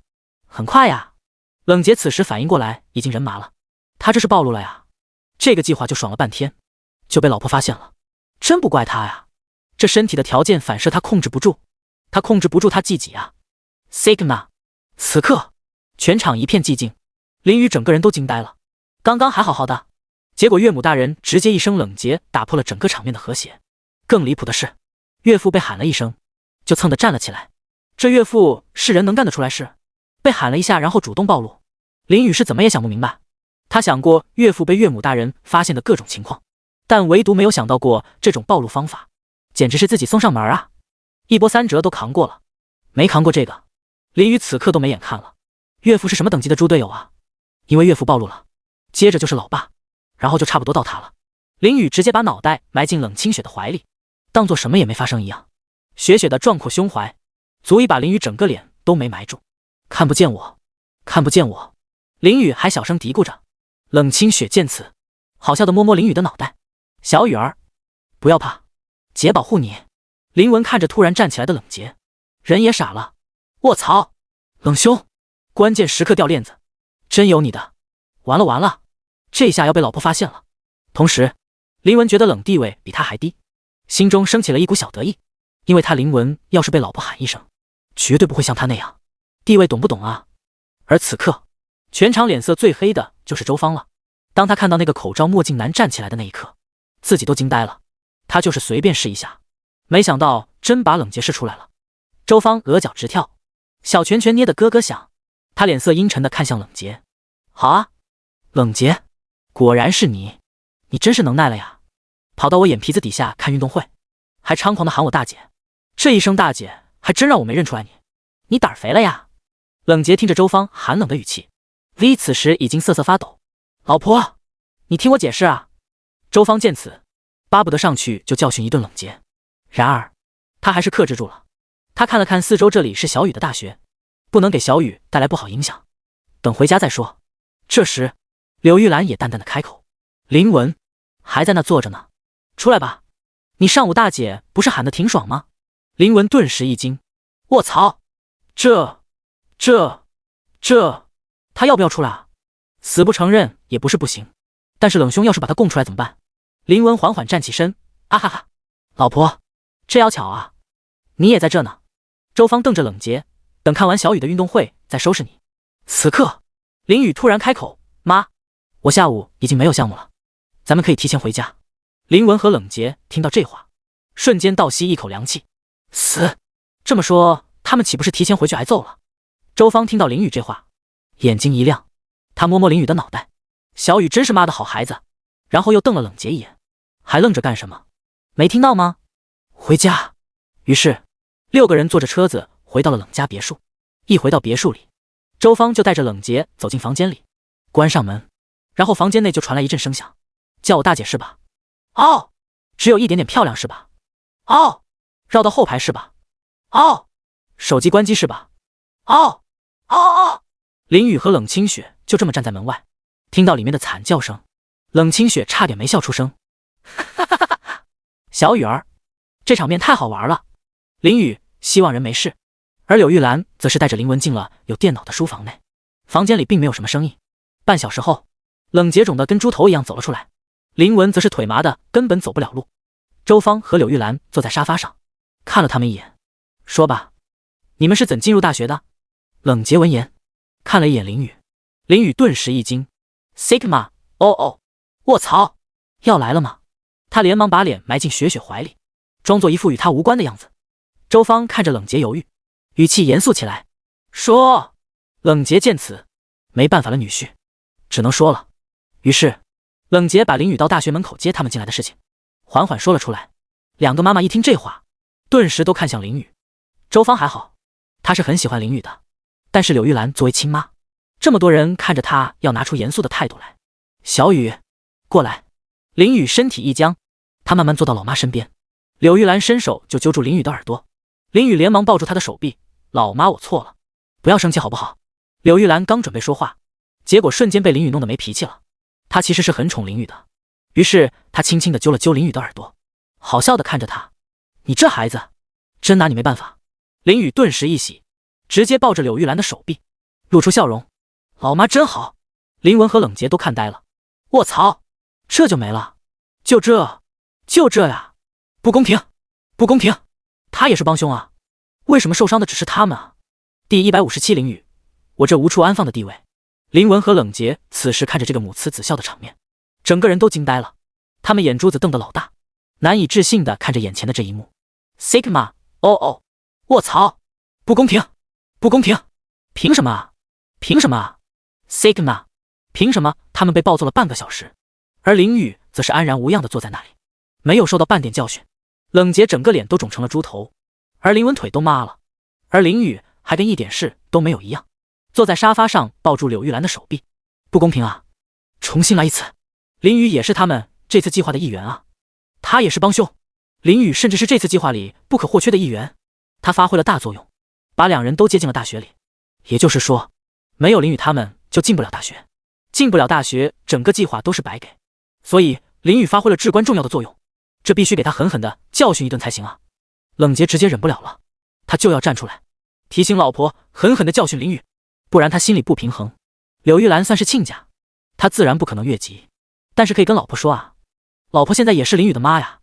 只见冷洁向前一步，站到周芳面前，气势汹汹的样子，给人一股很严肃的感觉。坐在沙发周芳看到冷洁这动作，柳眉微挑，看了看他，怎么的，又皮痒了？我给你松松皮。冷洁一听这话，他瞬间一惊，卧槽，我是来说事儿的，不是来挨揍的呀，老婆怎么整天想着揍他呢？大姐，大姐，大姐，我要在心里狠狠地喊你大姐。敏、立方。周芳看着冷洁站在原地不说话，眼神释放杀气。怎么不说话？冷洁顿时回过神来，他的气势一下子就怂了下来。他挠头讪笑道，哈哈哈，老婆，我要说明一下，小雨算是我们这次计划的核心人物，没有他我们就进不了大学，我觉得你应该好好的教育一下他。周芳闻言似笑非笑的看了冷洁一眼，聪明如他，瞬间就懂了冷洁的意思。这个老公还真的是自己被教训了还嫌不够，还要拉小雨下水，也不看看自己的地位。小雨现在可是他的宝贝儿子，周芳怎么可能舍得教训他呢？小雨就算是给冷洁2人接进大学了，周芳也不觉得有什么。他认为林雨一定是被这俩人威胁了，才去大学门口接他们的。小雨可是好孩子，他能有什么坏心思呢？林雨此时听到岳父的话语，瞬间惊了。卧槽，岳父这是要拖他下水啊，想让岳母大人教训他，太坏了，亏他还跑过去把他们接到大学。不过林雨现在也明白，岳父是觉得心里不平衡才这样做的，他们被暴揍一顿，而林雨一点事没有，肯定觉得不公平啊。不过林雨对此也没有什么办法，他也不想的呀，他也想挨一顿毒打啊，不是2顿，老妈就是这么宠他，他能怎么办呢？无敌就是这么的寂寞。此时周芳听完冷杰的话，目光看向林雨，然后伸出手。林雨顿时一愣，卧槽，岳母大人这是，你真的舍得教训你的小雨吗？ Sigma。 冷杰看着周芳对林雨伸出手，瞬间狂喜，哈哈哈哈，老婆这是被他说动了，要教训林雨吗？这伸手的动作不就是上去就给林雨一个大笔端？他果然还是有地位的啊，老婆都听他话了。林雨见此也闭上眼睛，他只能接受这个事实。结果想象中的大笔兜并没有来，而是一手在林雨脑袋上温柔地抚摸着。小雨，妈知道你是好孩子，你爸完全就是胡说八道。周芳摸着林雨的脑袋温柔地说道，随即他转头瞪着冷杰，大胆冷杰，竟然想妖言惑众，企图陷害我家小雨，从今日起加税客厅1个月，不得有误。冷杰 Sigma。 哦，卧槽，不，他整个人瞬间石化，呆呆地站在原地。林雨没教训到，还把自己搭进去了，谁能比他惨啊？ Sigma。 林弟，替我报仇。噗！林文见此直接站了出来，他要为冷兄讨回公道，正义是站在他这一边的。老婆，我不服，我反对，你给小雨的教训太轻了，甚至没有教训。林雨一惊， Sigma。 哦，卧槽，老爸，你个浓眉大眼的也想背叛我？柳玉兰淡淡的看了林文一眼，然后伸出手臂把林雨搂在怀里。哦，林文，你还不服？你今天喊我大姐的事儿还没找你算账呢。林文听到这话顿时愣住，然后额头冷汗直流，他身体僵硬的说道，今天天气真不错，我先出去走走。说完他转身就准备逃离客厅。回来。柳玉兰一句话，林文顿时整个人都倒着走了回来。有什么事吗？老婆，上刀山下火海，我林文义不容辞。哼哼，不用你上刀山下火海，从今天起睡客厅时间加3个月。林文顿时惊呆，他连忙反问道，老婆，不公平，冷兄只加1个月，凭什么我就加3个月？不公平不公平。柳玉兰淡淡的看了他一眼，因为你没挨揍。柳玉兰性子比较温柔，而且她不像周芳一样学过格斗，冷杰都肿成猪头了，林文看着跟没事人一样，所以得加量。林文 Sigma。 哦，卧槽，不，他也像石化了一样站在旁边。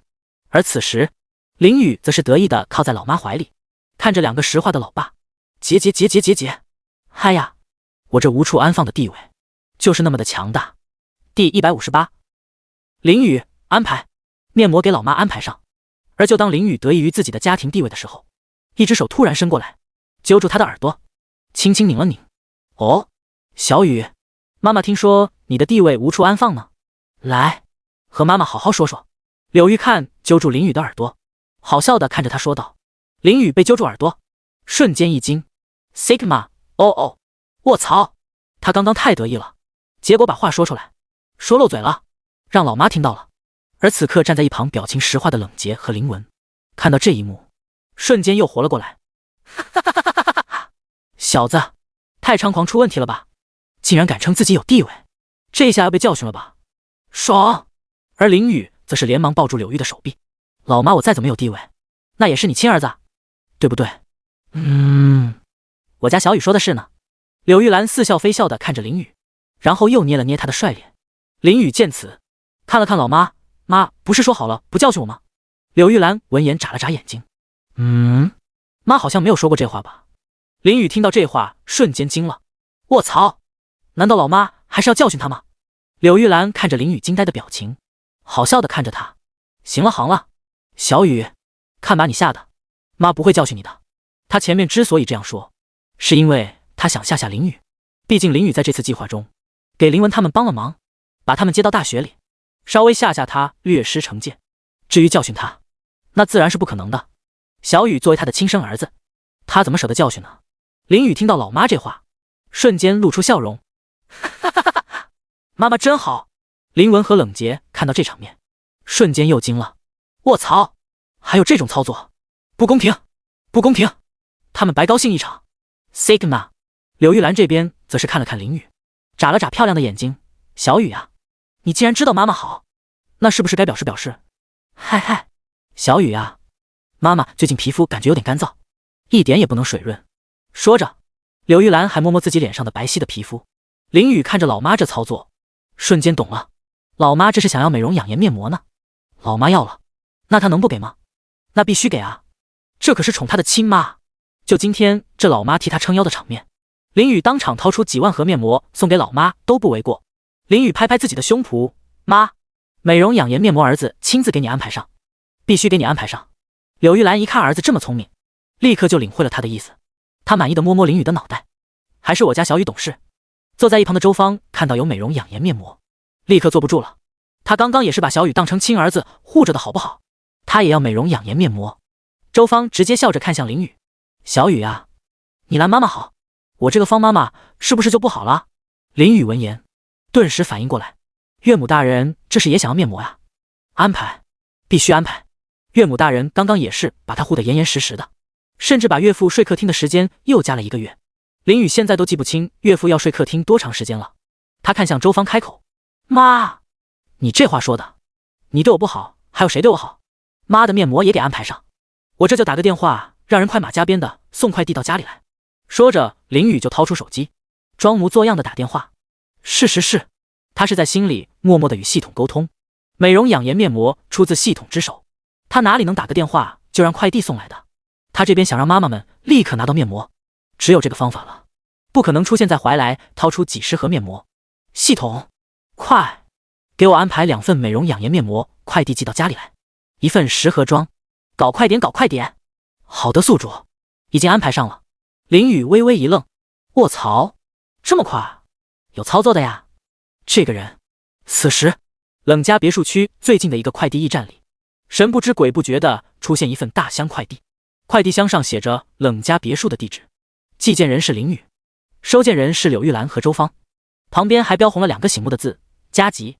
快递站长正在检查快递，结果路过这个大箱快递，看到上面的加急字样，瞬间一惊，卧槽，小赵怎么搞的？怎么少了一个加急的快递没送？他立刻喊了一声，小赵，过来，有一大件加急快递没送，你在搞什么飞机？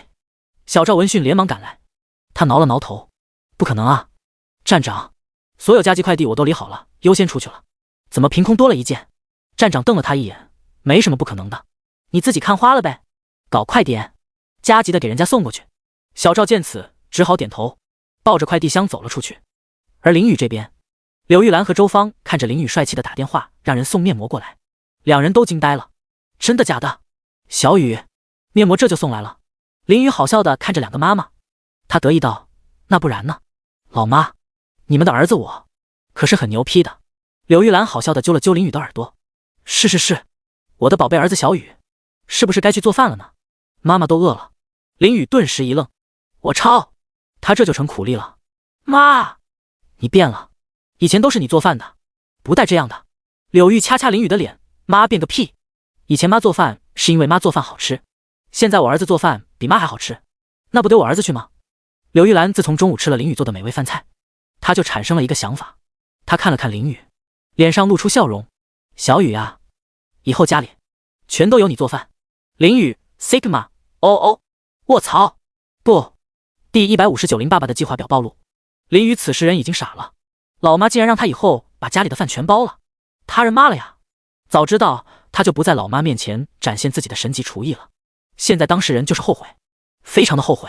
不过那个场面，岳母大人一头钻进厨房里就要做饭，林雨不得不挺身而出啊，不然岳母大人下毒就是毒倒一大家子人。而冷洁在一边看着这场面，差点笑出猪叫。林雨，你也有今天，让你装，现在傻了吧？而林雨这边转念一想，也没什么，他作为儿子做饭给老妈吃，不是天经地义的吗？老妈给他做饭20年，现在该到他林雨回报了。Delta， 于是林雨自信地拍了拍胸脯，好的，老妈，以后家里的饭我全包了，就突出一个霸气侧漏。柳玉兰看着儿子这动作，好笑地摸摸他的脑袋，小雨，妈逗你玩的，你还真信了呀？哈哈哈哈，有妈在，怎么可能让你做饭呢？柳玉兰当了20年母亲，已经养成的烹饪的习惯，一天不做饭她就浑身难受。而且林雨是她的宝贝儿子，哪怕他做饭再好吃，柳玉兰也不舍得让儿子去干这个。林雨，操！我好不容易霸气一次，你却让我输得这么彻底。冷杰看到这一幕 ，Sigma， 哦，卧槽！老天，你为什么这么玩弄我？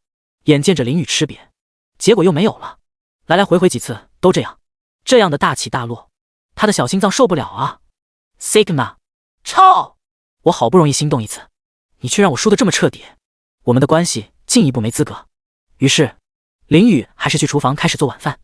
林文和冷杰两人已经恢复过来，他们坚韧不拔的品格就是强大。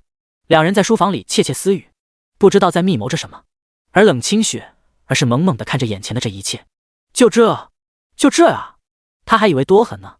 冷清雪原本都做好了准备，等两个妈妈要狠狠地教训小雨儿的时候，他直接出手，把小雨儿埋在怀里，护住她，展现她护肤狂魔的完美形象。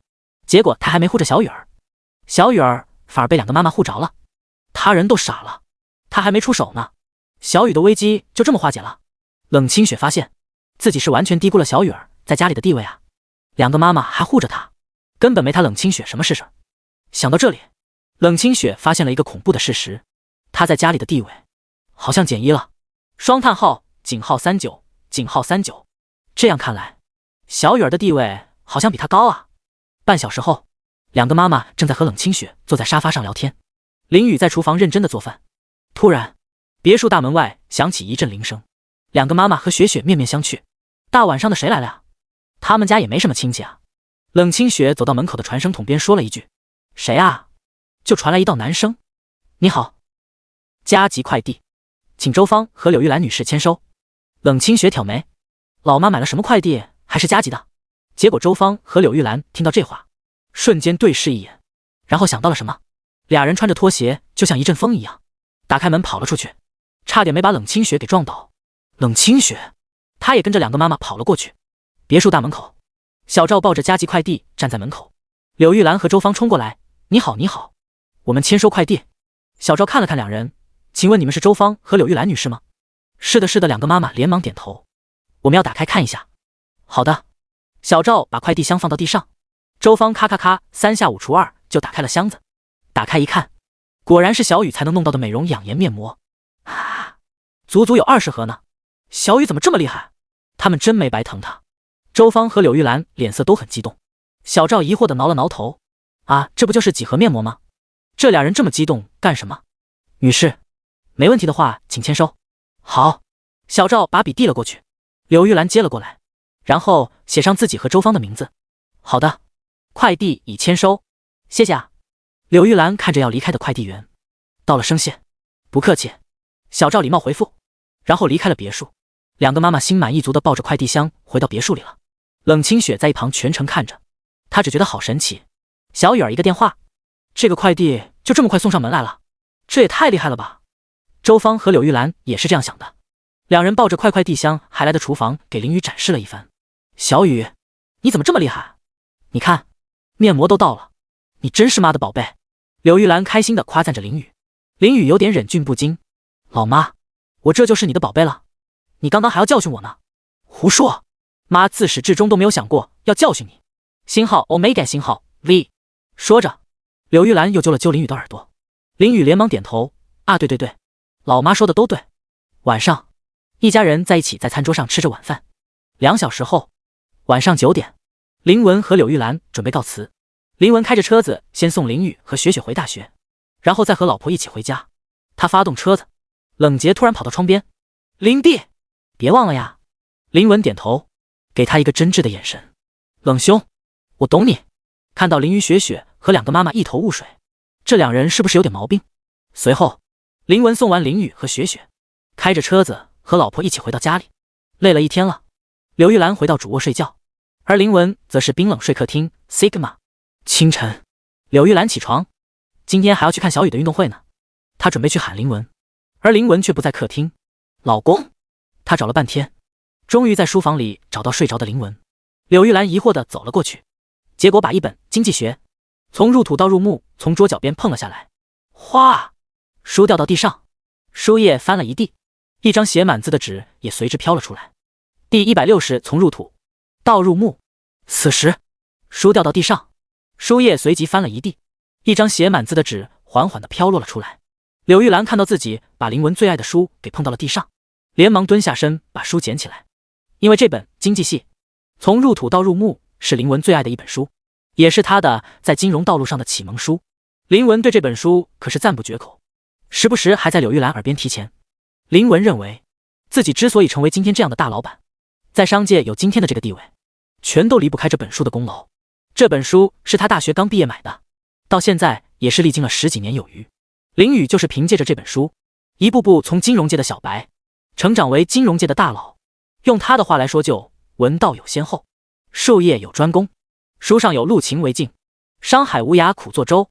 学习经济学就要像这样，先入门，再入土，最后入目，这才是每个学习经济学人的最终归宿。这本书对于林文来说，那可是大哥一般的存在。柳玉兰也知道这书对林文很重要，也就立刻蹲下身把书捡起来。他刚拿起书本，就发现旁边落着一张写满字的纸。柳玉兰有点疑惑，咦，难道是书签？他把那张纸拿过来一看，结果发现上面就是林文的亲笔字迹。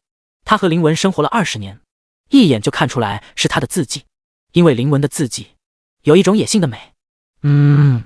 说人话就是比狗爬还狗爬，狗爬中的狗爬。顺便一提，小雨的字迹也是狗爬，跟他爸一样的。这俩不愧是父子。反观柳玉兰，她是写的一手好字的，字迹娟秀，富有灵气，让人看了很舒服。所幸在柳玉兰的教育下，林宇的字迹也好了不少。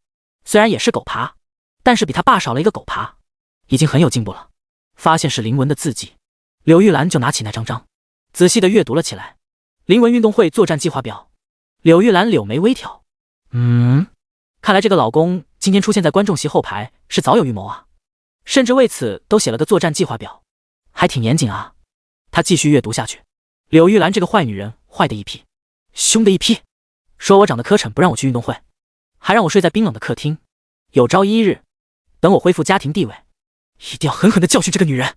我要让她给我沐浴宽衣，端茶送水，亲手喂饭，捏肩捶背，等等等等。此处省略1万个字。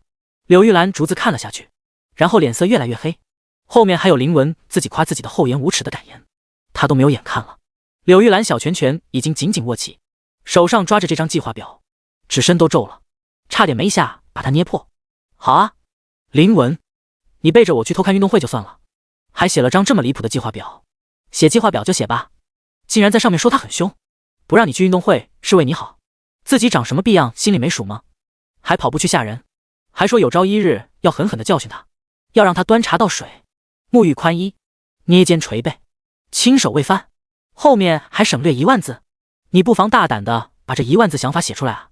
柳玉兰气得狠狠地瞪了一眼正在书桌前睡觉的林文，然后准备把手上的作战计划捏成废纸扔垃圾桶里。结果他刚准备动手，动作又停了下来。不行，这纸不能扔，要留着作为证据，到时候林文死不认账怎么办？柳玉兰手里拿着作战计划表，缓缓走到在书桌上睡着的林文身边，啪，他上去就是一个大笔墩儿，给林文干的是脑瓜子嗡嗡的，瞬间就惊醒了。Sigma， 哦，发生什么事了？他睁开眼一看，原来是老婆。他离开上去准备抱住柳玉兰，来，老婆，咱们继续。嘿嘿，柳玉兰反手又是一个大笔墩儿，啪。林文，你想继续什么？还想继续？林文一愣，老婆，我正做梦梦到抱住你睡觉呢，咱们继续。嘿嘿，柳玉兰挑眉，林文这是还没睡醒呢，做美梦呢，还想继续？好，那就继续。柳玉兰拿出林文的作战计划表，摆在他面前晃了晃，老公，你看看，这是什么？林文看向老婆手里拿着的一张纸，两个眼睛逐渐向内滑动，缓缓地变成一个斗鸡眼的模样，一副没睡醒呆呆的样子。老婆，这个好熟悉哦，我再看看。说着，林文更加认真地看了起来。柳玉兰也不急，她就这样拿着计划表给林文看，一副我等着你的样子。林文看了一会，然后瞬间一惊，就跟醉了喝醒酒汤一样，咔一下就清醒了过来。Sigma， 哦，卧槽，我的作战计划表怎么在这里？难道被老婆发现了？完了，那上面可是写了许多对老婆的赞美之词，可不能被她看到啊。BBQ 了。随即林文转念一想，不对啊，老婆不可能发现他这个计划表的，不可能，绝对不可能，他藏得那么严实，在书里放得好好的，怎么会被老婆发现呢？除非是老婆偷偷动他东西。林文瞬间理直气壮，老婆，你不讲武德，竟然偷偷动我东西。柳玉兰淡淡的看了他一眼，我可没有动你那些东西，这只是从书里落出来的，你还有什么好说的？林文听到这个，瞬间说不出话。他昨晚因为和冷兄的约定，一直在书房研究新的作战计划。作战计划想好了，还没来得及写在纸上就睡着了。因为睡着的疏忽，才让老婆发现了他充满智慧的计划表。一般老婆是不会随便进他书房的，今天算是作茧自缚了。老婆，来吧，我认了，剑来。柳玉兰似笑非笑的看了他一眼。哦，你不以为区跪键盘就能了事吧？林文一惊，你想干什么？柳玉兰捏了捏自己的小拳头，老公，正好我跟方姐姐学了几招格斗技巧，就拿你来试试吧。咔咔咔！哦，第161。林妈妈新学的格斗技巧。魔都的一栋别墅内，传来男人的一阵惨叫。别墅周围的树林上，一群鸟儿都被吓得四散而逃，振翅飞走，甚至一片羽毛都被惊得飘落了下来。周围的邻居也傻了，不知道还以为发生事了，甚至有几个邻居开始窃窃私语。什么是情况？我怎么听到有人发出猪叫？哦，好像是隔壁老林家的，叫的人好像就是老林。老林怎么了？叫得跟猪一样，这么惨？我不知道啊。一个看了看四周，然后小声说道：你们说，会不会是被林太太暴揍了一顿？不可能，绝对不可能。另一个人摇头表示否定。林太太我见过，那真是一个温柔漂亮的大美女，看着就是温柔贤惠的一个主，怎么可能会揍人呢？你说老林自己揍自己，我也不信林太太会揍他。众人闻言也点点头，确实如此。林太太那样温柔的人，怎么可能揍人呢？纯属想多了。我倒觉得老林应该是自己撞到桌角了。又一个人说道。其他人闻言也是倒吸一口凉气，死，很有可能撞到桌角的那种痛，只有撞过的人才懂啊。林家别墅呢？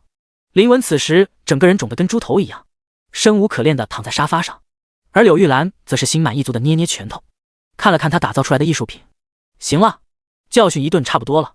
我柳玉兰毕竟不是什么魔鬼，整理一下，咱们准备去看小雨的运动会。说完，柳玉兰就走去卫生间开始洗手。林文则是懵逼地躺在沙发上，不知道刚刚那番话有没有听到。他人都傻了，他真没想到老婆竟然跟亲家母学习了格斗技巧，这是什么操作？他温柔贤淑的老婆竟然学会了格斗技巧，还把他揍了一顿。老婆这是跟着亲家母学坏了呀？亲家母好的不叫，教坏的，把他温柔的老婆都带坏了。本来林文昨天看着冷洁被揍得跟猪头一样，心里还窃喜，还好他老婆温柔贤惠，不像方大姐那么忙，他只是随便跪个键盘，很轻松的。结果现在老婆跟方大姐学了格斗技巧，反手把他揍了一顿。Sigma， 还有天理吗？还有王法吗？这把真的 BBQ 了，整个家里的格局都发生了改写。以前老婆温柔贤惠，无论林文犯了什么事儿，跪个键盘就完事儿了。现在他得掂量掂量啊，不能是随便犯事儿了，不然老婆反手揍他一顿咋办？奶奶爹，这日子不过了，这个家里没有他的位置了。而柳玉兰并不知道林文想了一大堆，她只知道这个把揍的林文很爽。嗨呀，原来揍老公是这么爽的一件事吗？她这20年来竟然少了这么大的一件快乐，真是亏大了。不过现在发现也不晚，毕竟她也才40岁，还有时间快乐。不过柳玉兰看了看自己的白皙的手，发觉手有点痛，刚刚揍林文揍的。她正好衣服，从卫生间走了出来，发现林文跟一条毛毛虫一样在沙发上生无可恋的躺着。他缓缓走到他跟前，干嘛呢？还不起来？再不起来，我自己去小雨运动会了。自从林文和冷洁被逮后，柳玉兰和周芳觉得一直这样下去不是办法，让他们看家不愿意，不让他们去他们偏要去，赌不如输，干脆带着他们一起去看运动会得了。然而他们不知道是林文和冷洁有一颗叛逆的心，不让他们去他们想方设法的去，现在允许他们去，他们又觉得没意思。林文现在躺在沙发上，他觉得没意思了，就这么被老婆带着去一点也不好玩。柳玉兰看着林文无动于衷的样子，挑眉道：真不去了？突然，林文起身去，他要去找冷杰说一件事，让他好好管教他老婆。这叫什么事儿啊？他老婆把自家老婆都教坏了。敏、立方，教他格斗技巧，那还得了？看把他揍的，都肿成猪头了。Sigma， 本来跪个键盘就完事儿了，现在被揍谁受得了？必须告诉冷杰，让他好好管教他老婆，别给他林文温柔贤惠的老婆带坏了。于是，柳玉兰开着车子带着林文来到儿子的大学。林雨和冷清雪正巧也到了门口。另一边，周芳带着冷杰也来到这边。林雨继续跟门卫大叔说了一声，然后也坐上了妈妈们的车子。林文和冷杰坐在车内，看着路过门卫老哥，瞬间笑出声，略，打不到我吧？哈哈哈哈哈！门卫大叔，奶奶爹，这都什么人啊？这毒，这俩货真是小林雨他爸。周芳和柳玉兰见此，瞪了两人一眼，两人瞬间噤若寒蝉。周芳缓缓把车倒回去，对门卫大叔露出微笑：抱歉啊，大哥，我老公这有点问题。说着，周芳指了指冷杰的脑袋。门卫大叔也露出微笑：没关系，我看出来了，既然是小林雨的爸，我会照看他的。此时，冷杰人傻了。Sigma， 哦，卧槽，不带这样损人的。半晌，两个妈妈开着车子到达停车场，众人下车。两个妈妈挽着林雨和冷清雪走在前面，林文和冷杰走在后面。死！柳玉兰柳眉微皱，看了看自己手，露出一副略微痛苦的神情。林雨顿时急了，他连忙抓住老妈的手仔细看了看，发现她手指关节处微微红肿。老妈，怎么了？哪里痛？周芳和雪雪也看了过来。柳玉兰温柔地摸摸林雨的脑袋，没事儿。小雨，妈妈今天揍了一头猪，手有点小痛。跟在后面的林文顿时一愣。Sigma， 卧槽，难道我是猪？第162林爸爸，冷兄，管你老婆。林雨抓住老妈的手，听到她这话，顿时一头雾水。啥玩意儿？老妈没事揍什么猪啊？而且家里也没有猪给老妈揍啊。因为林文和冷杰那张充满野性美的脸，他们今天出门依旧戴着口罩和墨镜，所以林雨并没有看到老爸的脸已经肿成猪头了。对于老妈揍猪这件事，完全不了解。不过林文却不管这些，他只知道老妈因为这件事手都受伤了，别让他知道老妈是被哪头猪伤到了手了，不然上去就是一顿咔咔咔暴揍。敏、立方。而周芳看到柳玉兰有点红肿的关节，好像想到了什么，她转头看向正在和老公说话的林文，若有所思，因为这情况她也经历过。昨天下午，柳玉兰突然拉着她说要向她学习散打格斗的技巧。她是个比较温柔的人，连揍人都不会。她很羡慕周芳这么强，她也要像这位芳姐姐一样。周芳闻言，那自然是满口答应。柳玉兰且不说是亲家母，就单单现在他俩的关系也跟亲姐妹一样，肯定得教啊，不仅教，还要教得认真。于是周芳把自己的毕生所学全部交给了柳玉兰。兰妹妹，看到坏人过来，你这样先抓住他，再这样反手一拧，明白了吗？明白了。柳玉兰点点头，然后认真的学着。在场的都是聪明人，柳玉兰学了一下午，就学会了不少招式。正巧林文的计划表被发现，他直接拿林文练了练手，结果效果很不错，就是手红肿了点，看来还是练少了，以后得多练练啊。林文要是知道自己老婆心中这样想着，怕不是当场惊呼：你不要过来啊！此时林雨轻轻抓住老妈的手，然后心里默默联系上了系统。系统，有没有什么快速治疗的药物？回宿舍，有快速治疗喷雾，专门治疗跌打损伤，1秒见效。好，就这个，买它，100积分。是否购买？买。嗡的一声轻响，林雨的系统空间里出现一小瓶绿色的瓶状喷雾，瓶身上写着快速2个字。林雨看到这2个字，眉毛微挑，这快速2个字可不兴对男人说啊。此时林雨一只手抓住老妈的手，另一只手伸进兜里。老妈，我这有跌打喷雾，喷一下马上就好了。说着，林雨已经从兜里取出小绿瓶喷雾。冷清雪和2个妈妈还有2个老爸全都看呆了。双叹号!39!! 柳玉兰更是惊奇，小雨，你都是随身带着跌打损伤喷雾的吗？林雨淡定一笑，老妈，别说喷雾了，创可贴绷带我都带了，未雨绸缪嘛，有系统空间在，他把整个医院的医疗设备带过来都没问题。林雨一边说着，一边轻轻对着老妈红肿的指节按压喷头。周围的人就这么看着林雨认真的动作。冷清雪眼睛里冒着小星星，啊，小雨儿好帅。冷杰也愣住了，卧槽，这小子看着有点帅，怎么回事？又让他装到了。一瞬间，白色的喷雾落到柳玉兰的指节上，她顿时感觉指节冰冰凉凉的，很舒适。她指节上的红肿，肉眼可见的缓缓消失了。星号，效果也太显著了吧！柳玉兰看着林雨的这瓶跌打损伤喷雾，忽然想到了什么，用这个的话，以后拿老公练手也不疼了呀。小雨，你这瓶喷雾给妈妈行吗？妈妈可以买。林雨闻言假装生气的看着他，老妈，我生气了，你要跟我说就行了，我直接送给你，亲母子还谈钱。说着，他就把这瓶喷雾递给柳玉兰。柳玉兰微微一愣，然后笑着摸摸林雨的脑袋，好好好，小雨，是妈妈错了，不生气了好不好？下一旁的林文和冷杰看到这喷雾有这么强的功效，瞬间双眼放光，哈喇子流了一地。卧槽，他们这猪头终于有救了，喷一下就消肿了呀！得想个法子在小雨手里再搞到一瓶。而林文此时还有一个很重要的事情，那就是告诉冷兄，让你给他好好管教自己的老婆。于是他拉着冷杰喊了喊柳玉兰，老婆，我和冷兄去别的地方玩一会，等会再过去。柳玉兰白了他一眼，玩可以，别给小雨惹事啊。当然当然，得到老婆允许。林文拉着冷杰一溜烟跑没影了，而林雨则是带着雪雪和两个妈妈继续走向运动场。另一边，冷杰被林文拉着跑了好远，他满脑子疑惑，咋的了？林弟，咱们不去看运动会，跑哪玩啊？林文瞪了他一眼，然后缓缓说道，冷兄，不是我说你，你应该好管教自己的老婆了。冷杰挑眉，他不是管得很好吗？咋了？这是咋了？林弟，我老婆一直被我管得服服帖帖的，我说一他不敢说二，我往东他不敢往西，他欺负你了，你等着，我上去就给他一个大笔墩儿。这娘们儿！林文淡淡的取下自己的墨镜和口罩，人群中窜出来一个猪头。冷杰看到这一幕，先是一愣，然后瞬间绷不住笑了，哈哈哈哈哈哈！林弟，你这怎么了？这是……林文瞪了他一眼，你还笑？都是你老婆干的。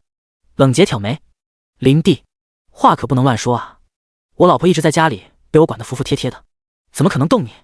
你老婆教我老婆格斗技巧，然后我老婆找我练手，就成这样了。Sigma， 我说冷兄，你可得好好管管你老婆呀，别让她教我老婆那些个乱七八糟的了，看看我都什么样了，再这样下去真成猪头了。冷杰听到这里，表情微愣，他明白了事情的原委，他缓缓取下口罩和墨镜，人群中又窜出一个猪头，然后义正言辞地说道，林弟，你等着，我为你做主，这个娘们儿必须管教，给他脸了，走，咱们杀过去，为兄必带你讨回公道。第163林雨，看好了，我只教一次。而林文瞬间被冷杰这样的大哥气势给感动到，冷兄，你当真要我兄弟我做到这一步？那是自然。林弟，你我兄弟二人团结一心，这两个女人完全不是我俩的一合之敌，我这就带你去教训她。走！说完，冷杰就拉着林文走向运动场。然而，他们因为取下墨镜和口罩而暴露出来的脸，被周围的围观群众看到了。围观群众瞬间露出震惊的表情，然后指指点点。卧槽！你看那边，人群里有两个猪头，在哪呢？在哪呢？就是那边啊！卧槽！我看到了，还真是猪头，咦，怪吓人的，咱们得保持点距离。林文、冷杰，操 Sigma， 太丢脸了，得赶快回去找到小雨，弄到那瓶跌打损伤药水。两人连忙戴上墨镜和口罩，一溜烟跑没影了。此时，观众席上，林雨已经带着雪雪和两个妈妈坐到昨天的位置上。今天很清闲，没有她的项目。雪雪倒是有一个项目，女子标枪。冷清雪此刻也是有点紧张，她根本就不会投标枪，别说投标枪了，她连摸都没摸过标枪。不过随即看到坐在她身边林雨，冷清雪这一颗有点紧张的心瞬间稳定了下来。她不会投标枪，但是小雨儿会啊。冷清雪仍然记得那一天，林雨在耀眼的阳光下投出那贯穿星辰一枪的挺拔身姿，仿佛有这个男人在，他什么都没在怕的，哪怕是天塌下来，小雨儿也会护着他。林雨此时要是知道雪雪心中的想法，一定会赞同点头。天塌下来问题不大，他有系统，完全能解决这个问题。冷清雪伸手捏了捏林雨的帅脸，我也想像你一样，投出贯穿星辰的一枪，有什么秘诀吗？林文挑眉，想学呀你？我教你啊。冷清雪开心的点点小脑袋 ，GKD。于是林雨带着雪雪来到田径场上投标枪，他直接找到体育组那边的人，借来了一支标枪。体育组的人看到林雨就是新一届打破校园标枪记录的男人，也乐得把标枪借出去。不过就算体育组的人不借，林雨也能在系统这边弄到。他带着雪雪来到一处空旷无人的田径场，两人开始投标枪。林雨搂住冷清雪的细腰，一只手扶起她的手臂。雪雪，你看好了，要像我这样，目光锐利地看着前方。冷清雪点点小脑袋，然后漂亮的大眼睛顿时瞪着前方。民警号，我定。林雨，哈哈哈，雪雪也太可爱了吧，让你目光锐利，不是让你盯人。算了，也差不多，要的就是这样的杀气。林雨继续说道，接着，雪雪你右手握住标枪，用一种抛物线的方式投出去，同时要由脚步发力，传到腿上，带动腰部，最后再带到手臂力量投出去。说着，林雨还捏了捏冷清雪的纤细腰肢。冷清雪好笑地白了他一眼，然后表示默许。他拿着标枪，用林雨教他的方法，缓缓地投了出去。哈 ，Delta， 标枪飞了几十米，然后稳稳地扎地。林雨赞许地点点头，我家雪雪真聪明，一教就会。虽然距离不远，但是稳稳地扎地就很成功了。一般人投标枪，要么就是跟烧火棍一样在地上滚2圈，要么就是枪尾扎地，完全没有成绩。冷清雪也很开心，小雨儿，快叫我贯穿星辰的一枪，那一枪才是最有灵魂的。林雨见此，走到雪雪身边，拿起她的标枪，表情严肃道，雪雪，看好了，我只教一次。为什么？因为一枪会很帅。冷清雪上去就轻轻给了林雨一个小笔墩儿。小雨儿，你再说一遍教几次？林雨瞬间一惊，他连忙抱住雪雪，啊哈哈，雪雪，为了你，那自然是教无数次了。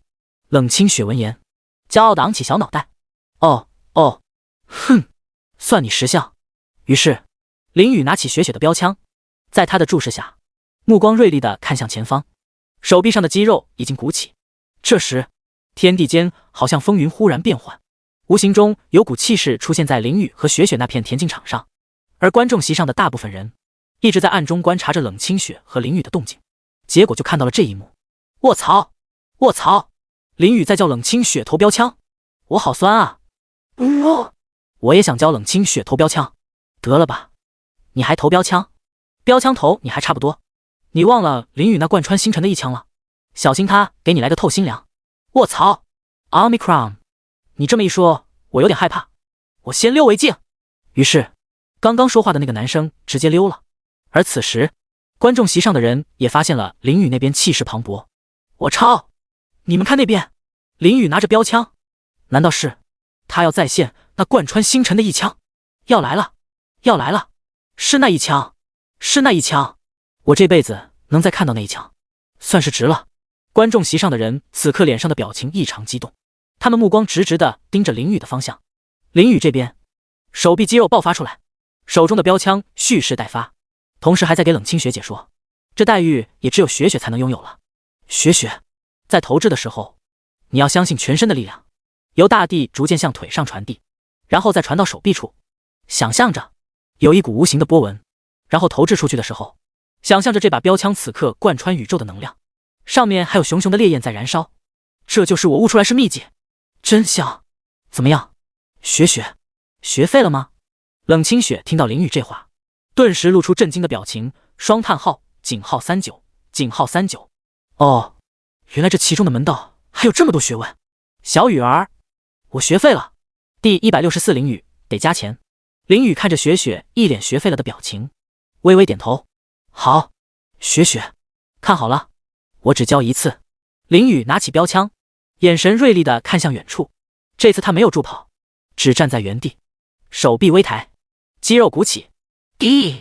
Bog， 随着他的一声轻喝，他手中的标枪如一颗流星箭矢一般冲天去。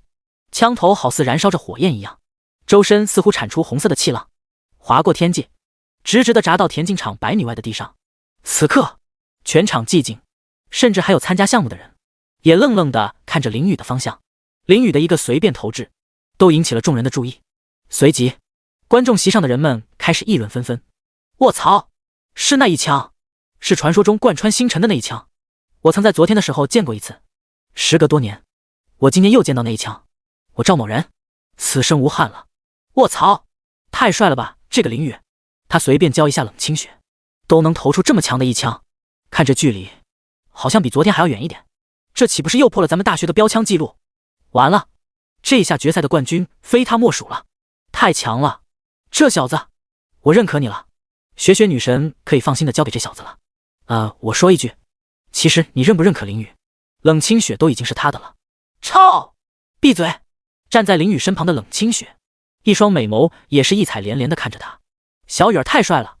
结果他还没高兴1秒钟，身后的观众席那边就传来女生的欢呼声。啊！林雨，林雨，我要给你生！冷清雪瞬间扭头，眼里出现一股杀气，瞪向观众席的女生们。观众席的女生们顿时缩缩脑袋，然后看向别的地方。生意行吗？你们哥俩儿。一个女生看向身旁的2个男生，2个男生一愣。林雨看见这一幕，直接笑出声。哈哈哈哈！雪雪，你这是一夫当关，万夫莫开啊！冷清雪揪了揪林雨的耳朵，小脸鼓鼓的。小雨儿，你还好意思笑？都怪你太帅了。林雨挑眉，这个属于不可控力。另一边的观众席上，张婷婷看着林雨教冷清雪投掷标枪，她脸上的神色复杂。如果她没有拒绝的话，现在站在林雨身边的那个人就是她了吧？这样想着，她又看向周芳和柳玉兰的方向。林雨的妈妈她一眼就认出来，她很想过去说说话，但是又有点害怕冷清雪的妈妈。冷清雪的妈妈气质很锐利，不像林雨妈妈那样温和。张婷婷更是感到不小的压力。此刻，柳玉兰和周芳脸上带着笑意看着远处的林雨。小雨真不愧是他们的宝贝儿子，就是优秀啊。而标枪组的场地处，一个头发花白的老裁判目露金光地看向林雨投出的标枪位置。别人不知道，他还能看不出来。以他这么多年的经验来说，刚刚那个小伙子投出标枪落地的距离起码超过100米。他眼里带着几丝震惊，意味深长地看了看林雨的背影。好小子，隐藏颇深啊。正如这个老裁判所想，林雨因为今天只是投标枪给雪雪看，没有裁判在场，很随意，就稍微放开了点力量，扔得比昨天远了点。他对此倒无所谓，反正没人发现。雪雪，走，咱们回去了。林雨摸摸冷清雪的小脑袋，带着他一起走回去。此时，冷杰带着林文兄弟俩气势汹汹地朝着周芳所在的观众席走去。周围的人看到这俩人的样子，稍稍和他们保持距离。冷杰带着林文来到周芳面前，啪的一下，他拍了拍旁边的石柱子，哦，疼得冷杰嘴角直咧咧。不过为了气势，他拼了。周芳淡淡的看了一眼冷杰，咋的了？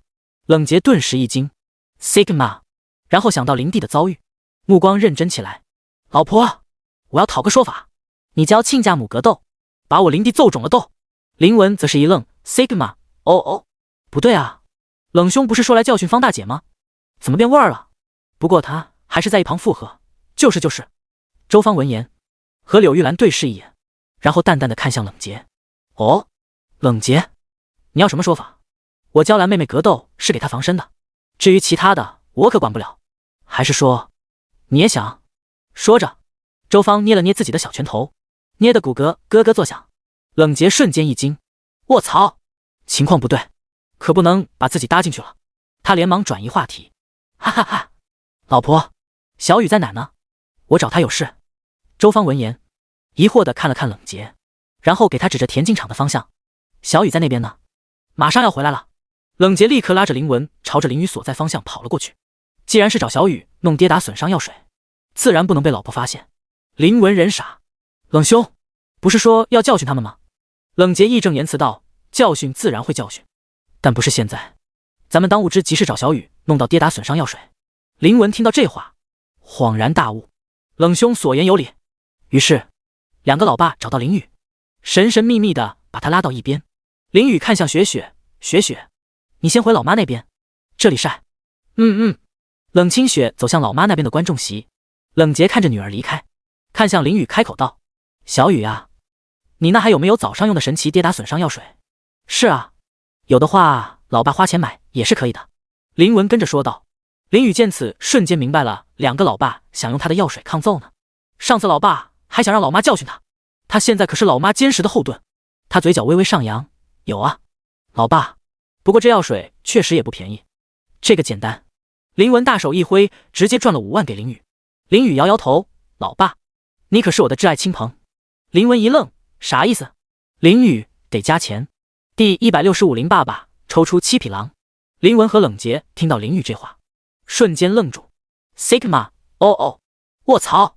加钱居士，没想到他们的儿子竟然是传说中大名鼎鼎的加钱居士，真是久仰大名啊！随即，他们反应过来，不对啊，他们可是林雨的爸。林雨竟然当着他们的面要加钱，为什么小雨给他老妈药水的时候是直接白送的，还说什么在谈钱他要生气了之类的话？怎么到了他这个老爸这里还要加钱？什么意思？这不是区别对待吗？他不服。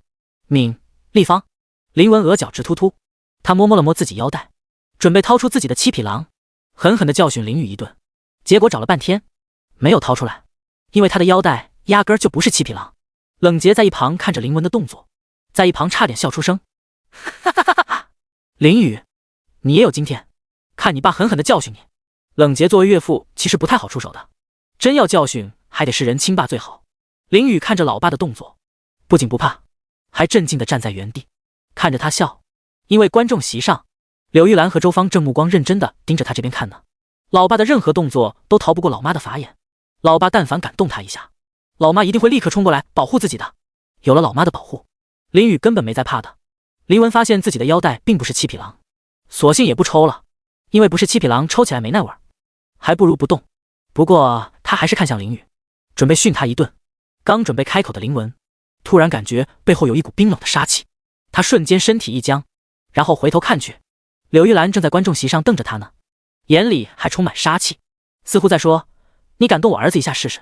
柳玉兰虽然听不到林文在和小雨说什么，但是她依稀猜到林文是想教训儿子。他和林文在一起这么多年，他那点小心思，柳玉兰一眼就能看穿。林文脸上瞬间露出笑容，跟川剧变脸一样，哈哈哈！儿子，你说的对，这治疗药水确实珍贵，加钱，必须加钱，老爸必须给你把钱加到位。说着，他还拍了拍林雨的肩膀。林雨淡淡一笑，这就对了吗？老爸，我这治疗药水效果很强，确实价格不低。林文凑到林雨跟前，儿子，加多少啊？林雨伸出5根手指，加到10万。老爸，你跟岳父大人合在一起共计20万。林雨这说的是实在话，他还真没有满天要价，甚至还便宜了很多。这治疗跌打损伤的药水是系统出品的，效果强大，一用就见效，是目前现在科学还不能做到的。这药水的价值按照积分换算，少说也得100万，要是拿到市面上卖更是有价无市，价格更贵不说，还不是有钱就能买到的。所以只收老爸10万算是好的了。其实林雨当然可以直接白送给老爸，但是他还记得那天老爸被老妈教训了，觉得不公平，还想把他也拉下水让老妈教训，太气人了，这个仇必须得报。更何况林雨收这个钱也不是自己用，20万对于现在拥有系统的他简直就是9牛1毛。林雨准备把老爸的钱收到后再转给老妈，就说这是老爸的私房钱。结。想到这里，林雨嘴角上扬，脸上露出了邪恶的笑容。怎么回事？他怎么有点像反派？此时林文听到儿子说的价格，倒觉得没什么，20万对他们这个老总来说不算什么，而且这神奇的治疗药水效果他们也看到了，值这个价。好，小雨，我买了。一手交钱，一手交货。说着，林文大手一挥，准备转给林雨。突然，冷洁出手，等等，现在还不是时候。林文一愣，怎么了冷兄？冷洁用眼神示意上方的观众席。林文这才发现，老婆和周芳还在一直看着他们这边。Sigma， 哦，卧槽！林弟，咱们换个地方，不能让老婆看到了。他们之所以找林雨买这个治疗药水，就是想把这个作为底牌，挨揍完了直接一用，瞬间就好了，简直无敌。这样的底牌可不能让老婆知道了。林文也是点头，冷兄此言有理，于是，林文和冷洁带着林雨来到一个隐蔽的角落。柳玉兰和周芳看着林文他们把小雨带到一个他们看不到地方，不禁疑惑起来：这俩人神神秘秘的搞什么呢？已经回到老妈身边的冷清雪也有点疑惑，不过她倒是不着急，一会儿等小雨儿回来问她就行了。隐蔽的角落里，林文和冷洁分别转给林雨10万，然后林雨则是取出2瓶治愈药水递给老爸。老爸，就这么多了，省着点用啊。林文看到治疗药水，瞬间激动。好的好的，没你事了，小雨，你可以走了。林雨，他嘴角一抽，好家伙，过河拆桥是吧？不过他倒是没说什么，转身走向观众席，他要去找老妈了。结。林文和冷洁见到林雨走远了，他们又看到周围没有人，瞬间取出治疗药水。冷兄，咱们快试试效果。冷洁点头，两人一同取下墨镜和口罩，然后使用药水喷了喷自己的熊猫眼。果然，不出一会儿，他们的熊猫眼瞬间恢复得七七八八了。冷兄，这治疗药水果然很厉害，不枉我们花了20万。是啊，你我兄弟2人又天下无敌了。大学运动场里，一处隐蔽的角落，时不时传来2个男人猖狂的笑声。角落的墙边浮动着2个人影。此时，一个小胖子从一旁路过，看到这动静，差点没当场吓尿。卧槽 Sigma 哦。第166已经无敌的淋雨。王军今天来到运动场角落边是有原因的，因为他还在找淋雨空调，哪怕过了这么多天，他还是依旧没有放弃，因为没有人能拒绝在空调边的那种凉爽。如果有，那就在他身边放2台空调，哪怕许晴他们都已经放弃，他王军也不会放弃。最近这几天，他已经通过几个高年级的学长找到了运动场休息区的所在地。他立刻跑到休息区找林雨，发现林雨也不在那儿。王军就奇了怪了，林雨那么大个人，怎么翻遍运动场都找不到呢？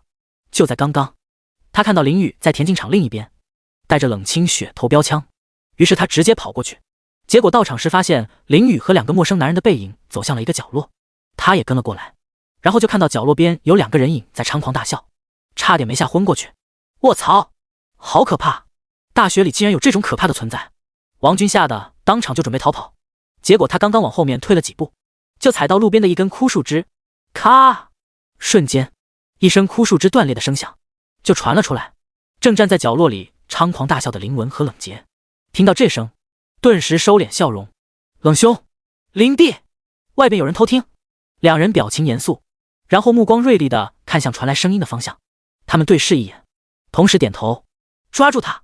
林文和冷洁戴上墨镜和口罩，然后飞快地冲了出来。是谁？出来！此刻王军人都傻了，卧槽，角落里的人要来抓他了。于是他又一次看到了那天在大学门口见到的怪大叔，这已经是他们第3次见面了，而且他身边还带着一个怪大叔。冷洁一看，原来是上次忽悠他的小胖子，脸上露出邪恶的笑容。结，小子，你偷听了我们机密谈话，今天你就留下来吧，耶稣来了也保不住你。说着，他跺脚，就一副要冲上来抓人的样子。王军瞬间吓得拔腿就跑，一边跑还一边呼救：啊，救命啊！冷洁却不去追，只站在原地看着王军逃跑的背影，然后发出猖狂的笑声。林文见此也跟着笑道：冷兄，这种吓人感觉很不错呀。冷洁点头，那是自然。林弟，跟着我好好学。此时周芳坐在柳玉兰身边，突然打了个喷嚏。怎么突然打喷嚏了？是不是冷洁又在搞事？林雨这边已经回到了观众席，坐到老妈和雪雪身边。柳玉兰看了宝贝儿子一眼：小雨，刚刚你爸拉你过去说什么呢？没什么，老妈，就是一点小事。林雨淡定地回答道。他决定这个事先不告诉老妈，不是他想帮着老爸隐瞒，而是他觉得让老妈自己发现来的比较好，这样更加有探索乐趣，不是吗？而且老爸那边也给他们多一点时间先猖狂一下，猖狂的越快乐，被老妈发现的时候就越好玩。柳玉兰听到儿子这话也是点点头，他对林雨自然是很相信的。小雨，我刚刚看到你爸好像想动你。是的，老妈，还好有你看着那边，不然我怕不是要被老爸揍一顿了。林雨点点头，他敢想动我的宝贝儿子，先过我这一关。柳玉兰霸气地护住林雨，老妈真好。林雨开心地抱着柳玉兰的手臂说道。此时，冷清雪凑过小脑袋到林雨身边，小声说道：“小雨儿，刚刚老爸找你，是不是要干坏事？”林雨闻言一愣，然后微微点头：“差不多吧。”冷清雪黛眉微挑：“什么叫差不多？快说。”小雨儿，林雨有点好笑地看着雪雪，然后把老爸他们找他买治疗药水的事一五一十地说出来。冰雪聪明的冷清雪在一旁瞬间听明白了缘由，她直接笑出声：“哈哈哈哈哈！小雨儿，你好坏哦，我好喜欢。”林雨则是表情淡定：“他很坏吗？他明明把治疗药水打一折卖给老爸，好不好？打一折啊，买不了吃亏，买不了上当。”此刻，一道道凉风吹拂而来，林雨感到略微的凉爽和舒适。他心神一凝，突然想到好久没有查看系统的战利品了，这把得好好查看一下。于是，他心中默念：“系统，打开个人面板，回宿主。”已打开，姓名林雨，年龄20岁，颜值100，身高185厘米，体重80千克，体质100，技能勇气可嘉，徒手格斗，敏锐思考，数学建模，经济分析，黑客技术，篮球技术，电脑全维修技术，体育精通，系统积分7650，道具体质增强胶囊 X3， 气质增强胶囊 X4， 雄风不倒胶囊 X9， 学习强化胶囊 X3， 智能分析眼镜 X1， 敏捷运动跑鞋 X1， 系统精品黑丝一套，资产10万 RMB，25% 天宇科技公司股份。林雨面前出现了自己的电子面板，他仔细地查看了一番，发现道具栏里多了好多功能胶囊还没有用，尤其是有一种胶囊，那真是多的独树一帜，数量是其他几种胶囊的几倍。这个胶囊先抛开不谈，他林雨是真男人，根本用不到。不过虽然说用不到，但还是留着比较保险，要是到时候雪雪太猛了，那还是得看情况的。随即林雨看了看体质增强胶囊，还剩3颗，体质到达100后，他好像一直没用来着，那就来吧。于是林雨准备默默取出一颗体质增强胶囊，准备使用。突然传来系统提示：宿主已不可使用体质增强胶囊，宿主体质100，已达到正常人类极限，使用体质增强胶囊将不会再产生效果。林雨听到系统提示，瞬间一愣：卧槽，原来他不知不觉中早就无敌了吗？第167，林妈妈，什么？竟然有私房钱！林雨此刻听到系统的提示，人已经愣住了，原来自己已经在不知不觉间无敌于世间了。他都不知道的好吧？主要是林雨体质达到100还挺快，一个猝不及防，蹭的就到了。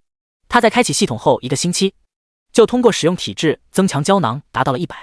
林雨都没有反应过来，他对此有点疑惑。系统，这也太简单了吧？这就到达人类极限了？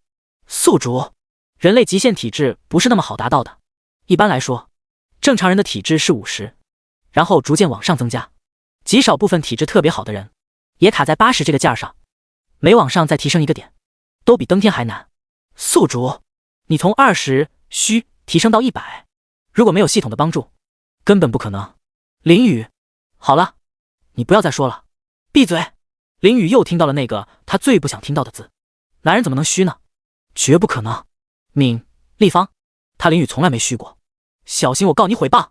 反正他现在的体质已经是100了，根本没有20这个数字，他直接不承认就好了。哈哈哈哈哈哈！宿主，我有你面板的升级记录。林雨 Sigma， 哥，有话好好说。我承认我刚才声音大了点。林雨此刻已经搞清楚了体质的情况，他看了看一旁正坐在自己身边的雪雪，不禁感叹：雪雪还真是天命之女啊，天生体质就是80，这找谁说理去啊？林雨开局体质20，雪雪开局体质80，差别也太大了，不公平，不公平！冷清雪察觉到林雨正在看他，小雨儿，怎么了吗？林雨闻言，把雪雪搂在怀里，捏捏她的小鼻子。雪雪，你知不知道自己是天命之女啊？冷清雪一愣，星号，我原来是天命之女的吗？我自己都不知道啊，自己除了长得漂亮了点，身材好了点，聪明了点，和其他人也没什么区别啊。林雨看着雪雪呆呆的样子，有点好笑。随即他看到自己道具栏里剩下的体质增强胶囊，嘴角微微上扬，哼哼，虽然他的体质已经到达了极限，不能使用这玩意儿了，但是还有别人能用啊。林雨看了看靠在自己怀里的雪雪，又看了看坐在自己两边的老妈和岳母大人，正好给家人强化一下。随即他又看了看运动场的那个角落，老爸和岳父跑哪去了？此时林文和冷洁正在大雪里到处观看风景，他们的心情很不错，因为从小雨那买到的治疗药水效果很好，他们已经恢复的差不多了。冷洁则是把治疗药水当个宝一样收好，然后看向林文，林弟，这药水可得收好了，不能给老婆发现了。以后啊，这可就是咱们的底牌了，以后要是再被老婆教训，反手就掏出治疗药水往脑袋上一喷，他们直接就立于不败之地。来来来，往这来，是不是没吃饭啊？老婆，使点劲儿啊！就这呀，我还以为多狠啊！哈哈哈哈哈哈！冷洁脑海中想着老婆揍他的场景，想着，口水都笑出来了。林文自信地拍了拍胸脯，放心吧，冷兄，我老婆那么笨，必不可能被发现。冷洁也点头，是的，我老婆也挺笨，这事儿稳了。而林雨这边想到了老爸和岳父，就瞬间想起来另一件事，他脸上露出邪恶的笑容，结。随后林雨从兜里掏出手机，打开支付 App， 找到老妈的聊天界面，然后直接咔转了10万给老妈，接着再打开岳母大人的聊天界面，咔又转了10万给岳母大人。转完之后，林雨点头，表示为自己的杰作点赞。嗨呀，这些钱流转一遍，又回到了老妈手中啊。此时柳玉兰和周芳正在观看着运动场上的风景。小雨没有项目，他们看其他人觉得很无聊，都没自家儿子厉害。突然他们兜里的手机响起提示音，但并不是 XXX 到账 XXX 元这样的提示音，只是简单的一个提示而已。因为这种到账提示音还蛮吵的，主要是他们经常收到到账提示，还是换成简单的比较好，不然是真的吵。柳玉兰和周芳都很诧异，这个时候会有谁转给他们账？于是两人拿出手机一看，然后顿时惊呆了。星号，因为转给他们账的人是他们的宝贝儿子小雨，额度还不小，足足有10万。柳玉兰直接看向林雨，然后伸手把他拉到自己身边。小雨，你没事给妈转这么钱干什么？你这孩子，真是的，妈难道还要你转钱？我现在转回给你，你留着自己用，知道吗？说着，柳玉兰还伸手揪了揪林雨的耳朵。一旁的周芳也惊呆地看向林雨，她不太懂，小雨给亲妈转钱就算了，给他这个岳母也转钱干什么？给亲妈转钱很合理，但是她始终是岳母啊。此时周芳也开口，小雨，你给妈转钱干什么？妈怎么能收你的钱呢？来，我转回给你。林雨好笑地看着两个妈妈，老妈和岳母大人真是的，转钱都不要，还要还给他。他笑着回答道，妈，你们放心收着好了，这钱本来就不是我的，是老爸和岳父的私房钱。柳玉兰和周芳闻言瞬间一愣，然后柳眉微挑， Sigma， 哦，什么？这俩人竟然背着我们藏私房钱。第168林妈妈，小雨受苦了。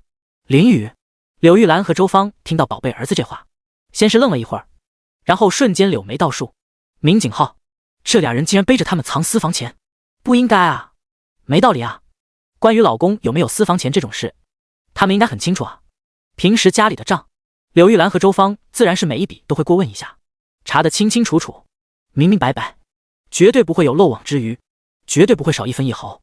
但是没想到这俩人竟然还有私房钱。不过两个妈妈虽然对家里的账看得清清楚楚，但是也不会过多的干涉林文和冷洁，毕竟还是老公，是家里的男人，是明面上的一家之主，他们的面子还是要给的，尤其是在外边。柳玉兰和周芳知道分寸，会给足了他们的面子，在家里就另说了，所以两个妈妈也不会去查两个爸爸到底有没有藏私房钱，都是聪明的女人，过犹不及这个道理他们还是懂的，哪怕是他们的关系都到这一步了，也不能过多的干涉，也不会去克扣什么的，毕竟他们家境不错，老公只要不搞事什么都好说。从另一方面来说，柳玉兰和周芳也觉得林文和冷洁不会藏私房钱，其一是他们不敢，其二则是他们这些年来都很乖，也没有晚上不回家在外面玩的情况，结果没想到他们真的藏了私房钱，而且看着额度还不小，要不是小雨告诉他们，他们还不知道呢。然而事实上林文和冷洁还真的藏了私房钱，数额还不小，两个人加起来几百万差不多，哪怕林雨不说出来，迟早有一天也会被发现。林宇这次算是误打误撞，给老爸们来了个提前解脱。老爸这不得谢谢他。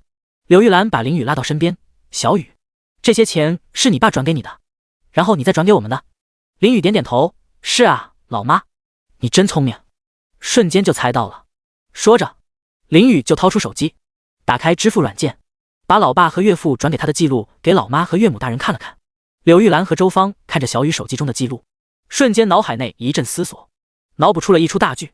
哦，怪不得呢，我说林文怎么拉着小雨神神秘秘的，发现我们在看着，还故意带着小雨去角落，原来是为了藏私房钱。他们一定是为了不让私房钱被发现，所以找到小雨，把钱转给他，让他代为保管。敏、立方，这样就神不知鬼不觉了。到时候私房钱被发现了，钱在小雨身上，就突出一个没有证据。这俩人倒是弄了一手好算盘。想到这里，柳玉兰又是一个恍然大悟。她想起林文在田径场上想要教训小雨的画面，林文一定是想让小雨帮他们保管私房钱，但是遭到了小雨的拒绝，于是他决定以武力教训小雨，让他同意。我可怜的小雨，手无寸铁，被两个人威胁，不得已才同意，真是太可怜了。柳玉兰想到这里，直接把林雨拉到她的怀里，温柔地摸着她的脑袋。小雨，你受苦了，妈妈都懂。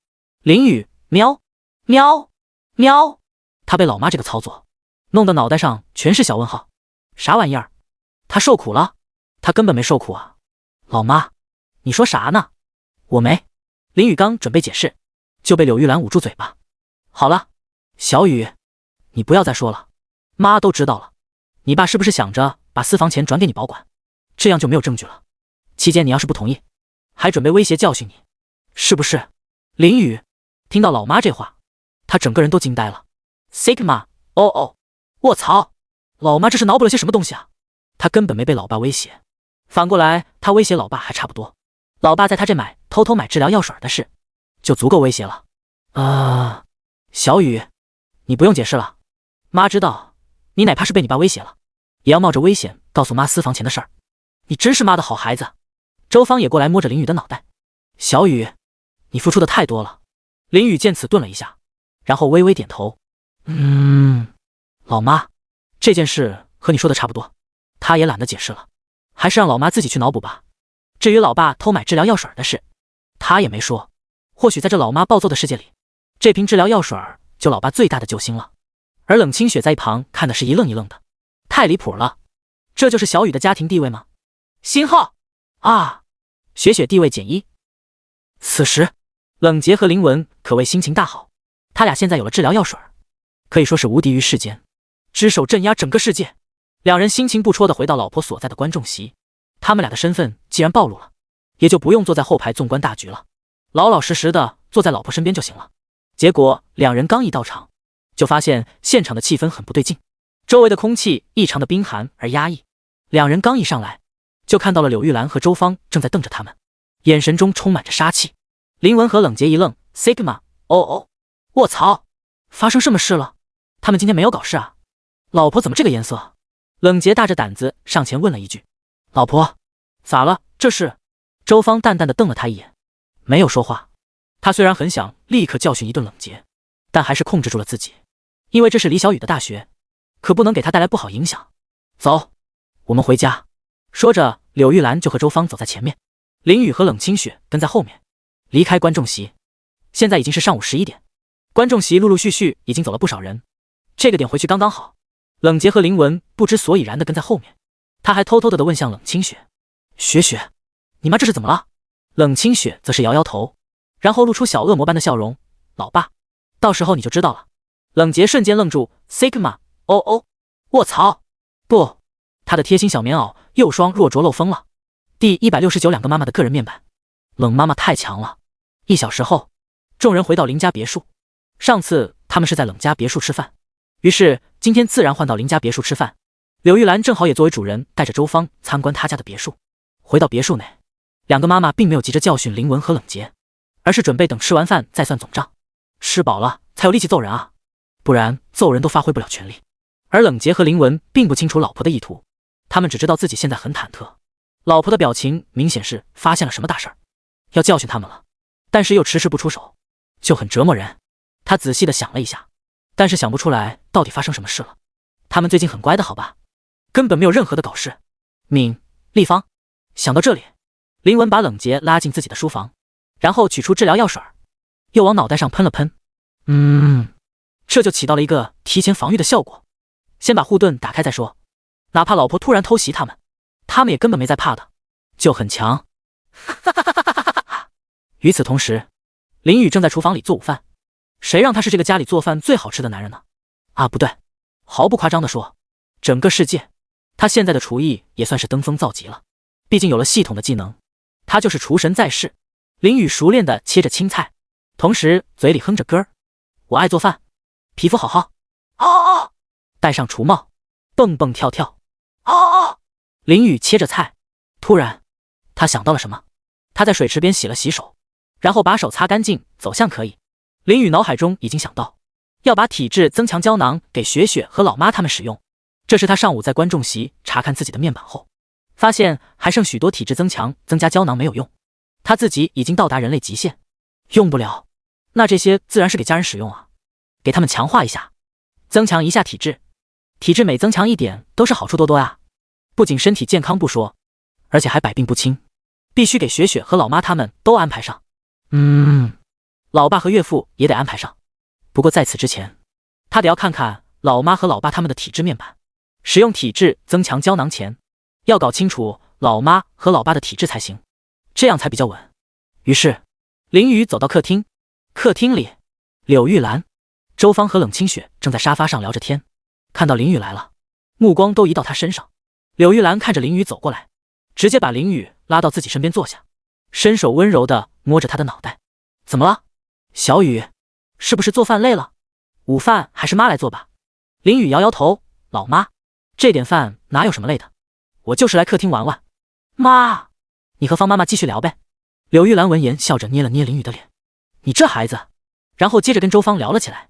林宇则是默默地从兜里掏出智能分析眼镜，然后戴在脸上，一副金色边框的眼镜，此时戴在林宇脸上，衬得他更加帅气，同时还增加了一丝智慧的模样。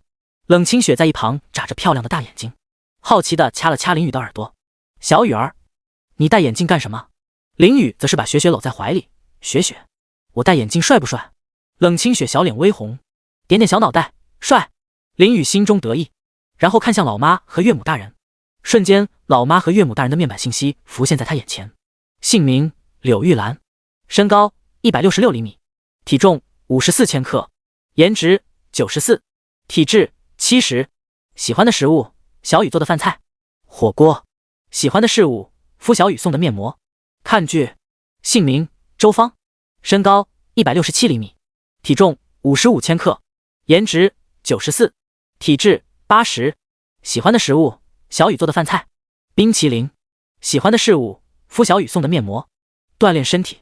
林宇看着老妈的面膜，眉头微挑，老妈喜欢的食物竟然是自己做的饭菜，这他真是没想到啊。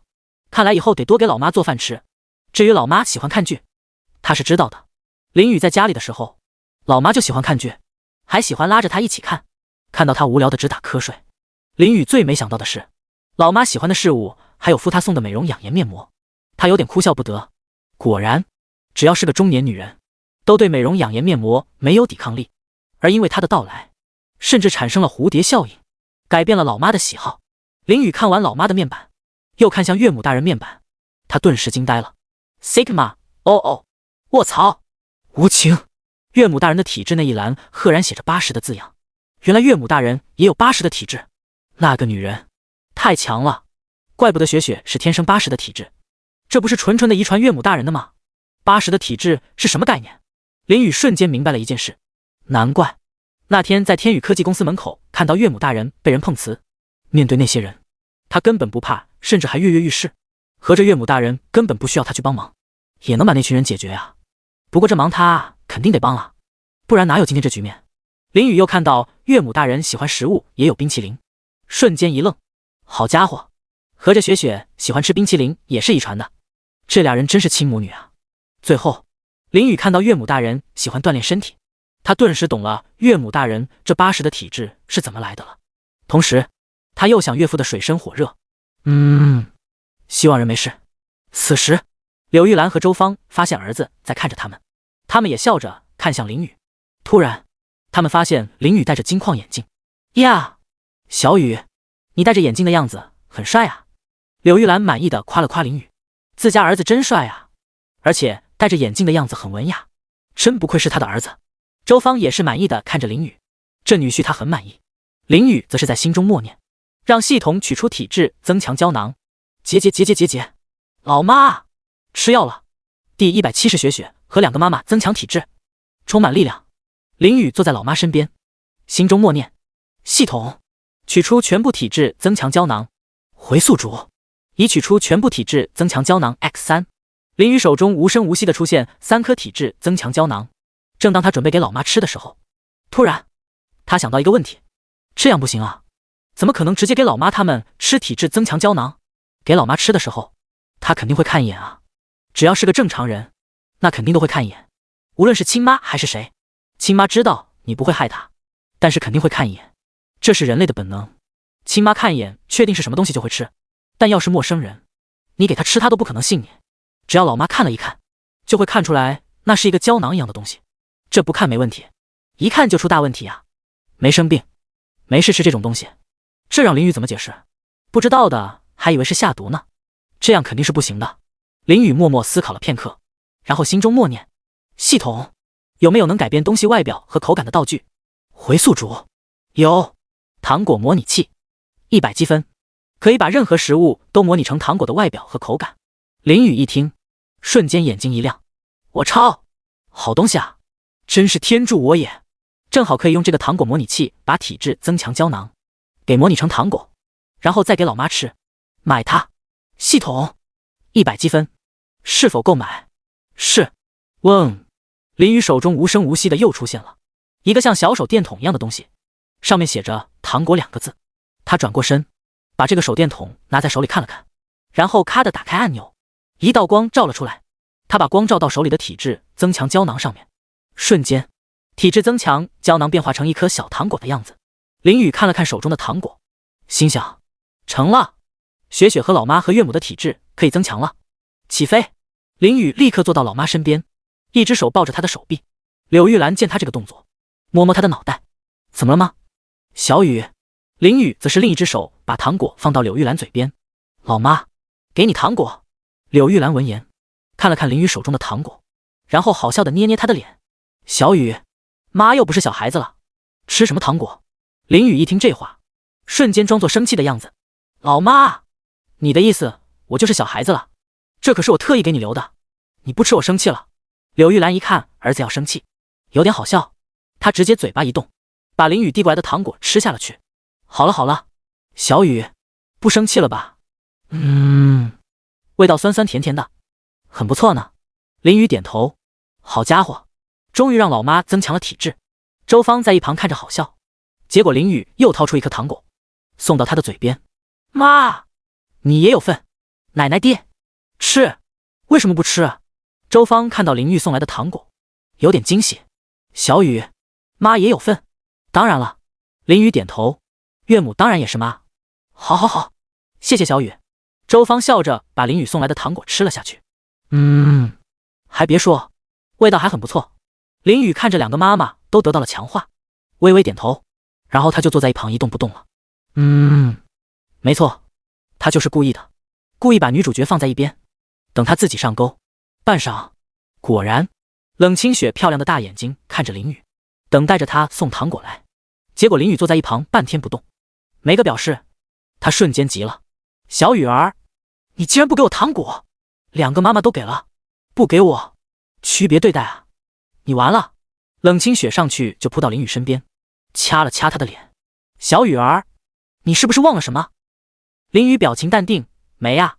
雪雪，我啥也没忘啊。冷清雪瞬间小脸鼓鼓的，她看出小雨儿是故意的，于是她也不准备提醒了，直接开门见山，小雨儿，我的糖果呢？为什么老妈都有，我没有？林雨则是疑惑道，啊，糖果啊，糖果只有2颗，吃完了，没有了。冷清雪瞬间伸出手，给林雨腰部来了个720度大旋转，小嘴儿嘟嘟的看着他。林雨见此，好笑的摸摸雪雪的小脑袋，雪雪，逗你的，怎么可能没有你那一份呢？早就给你准备好了。说着，林雨手中又跟戏法一样，变出一颗糖果来，然后送到他嘴里。冷清雪吃到了糖果，瞬间喜笑颜开。小雨儿最好了。林雨见此，有点忍俊不禁。这就最好了。半晌，周芳感觉自己暖洋洋的，她把冷清雪抓到自己身边，然后掐了掐她的小脸。雪雪，妈感觉力量充沛，正好拿你试试。冷清雪小脸被掐得鼓鼓的。老妈，不许拿我试，我生气了。坐在一旁的柳玉兰也感觉自己比平常有力气了。林雨看着这情况，微微扶了扶自己的眼睛，看向老妈和雪雪。果然，老妈的体质达到了80，雪雪和岳母大人的体质达到了90。卧槽，无情 Sigma 哦，体质90的岳母大人太狠了。此时正在书房观看灵文藏书的冷洁突然感觉浑身一冷，好像要出什么事一样。他摇了摇头，肯定是他想太多了。林雨给雪雪和2个妈妈强化完，又向四周看了看，他准备给老爸和岳父也增强体质。老爸和岳父呢？这2人去哪了？强化不积极，脑子有问题。这个家里没有你的位置了。妈，老爸和冷爸去哪了？柳玉兰摇摇头，没看到啊。别管他们了，一天天神神秘秘的。小雨，妈饿了。林雨见此，就先回到厨房做饭了。至于老爸强化的事，到时候再说吧。半小时后，饭菜上桌，林文和冷洁直接出现在餐桌前，还人没喊他们。林雨嘴角一抽，好家伙，不愧是你们。一家人吃完午饭，众人坐在沙发上休息。柳玉兰直接站起来，握了握拳，该算总账了。老公，她感觉自己好像被强化了一样，充满了力量，一拳干飞冷洁不在话下。冷洁、林文瞬间一惊，他们刚刚才放松警惕的。Sigma， 卧槽，偷袭！林雨也是一惊。Sigma， 哦，卧槽！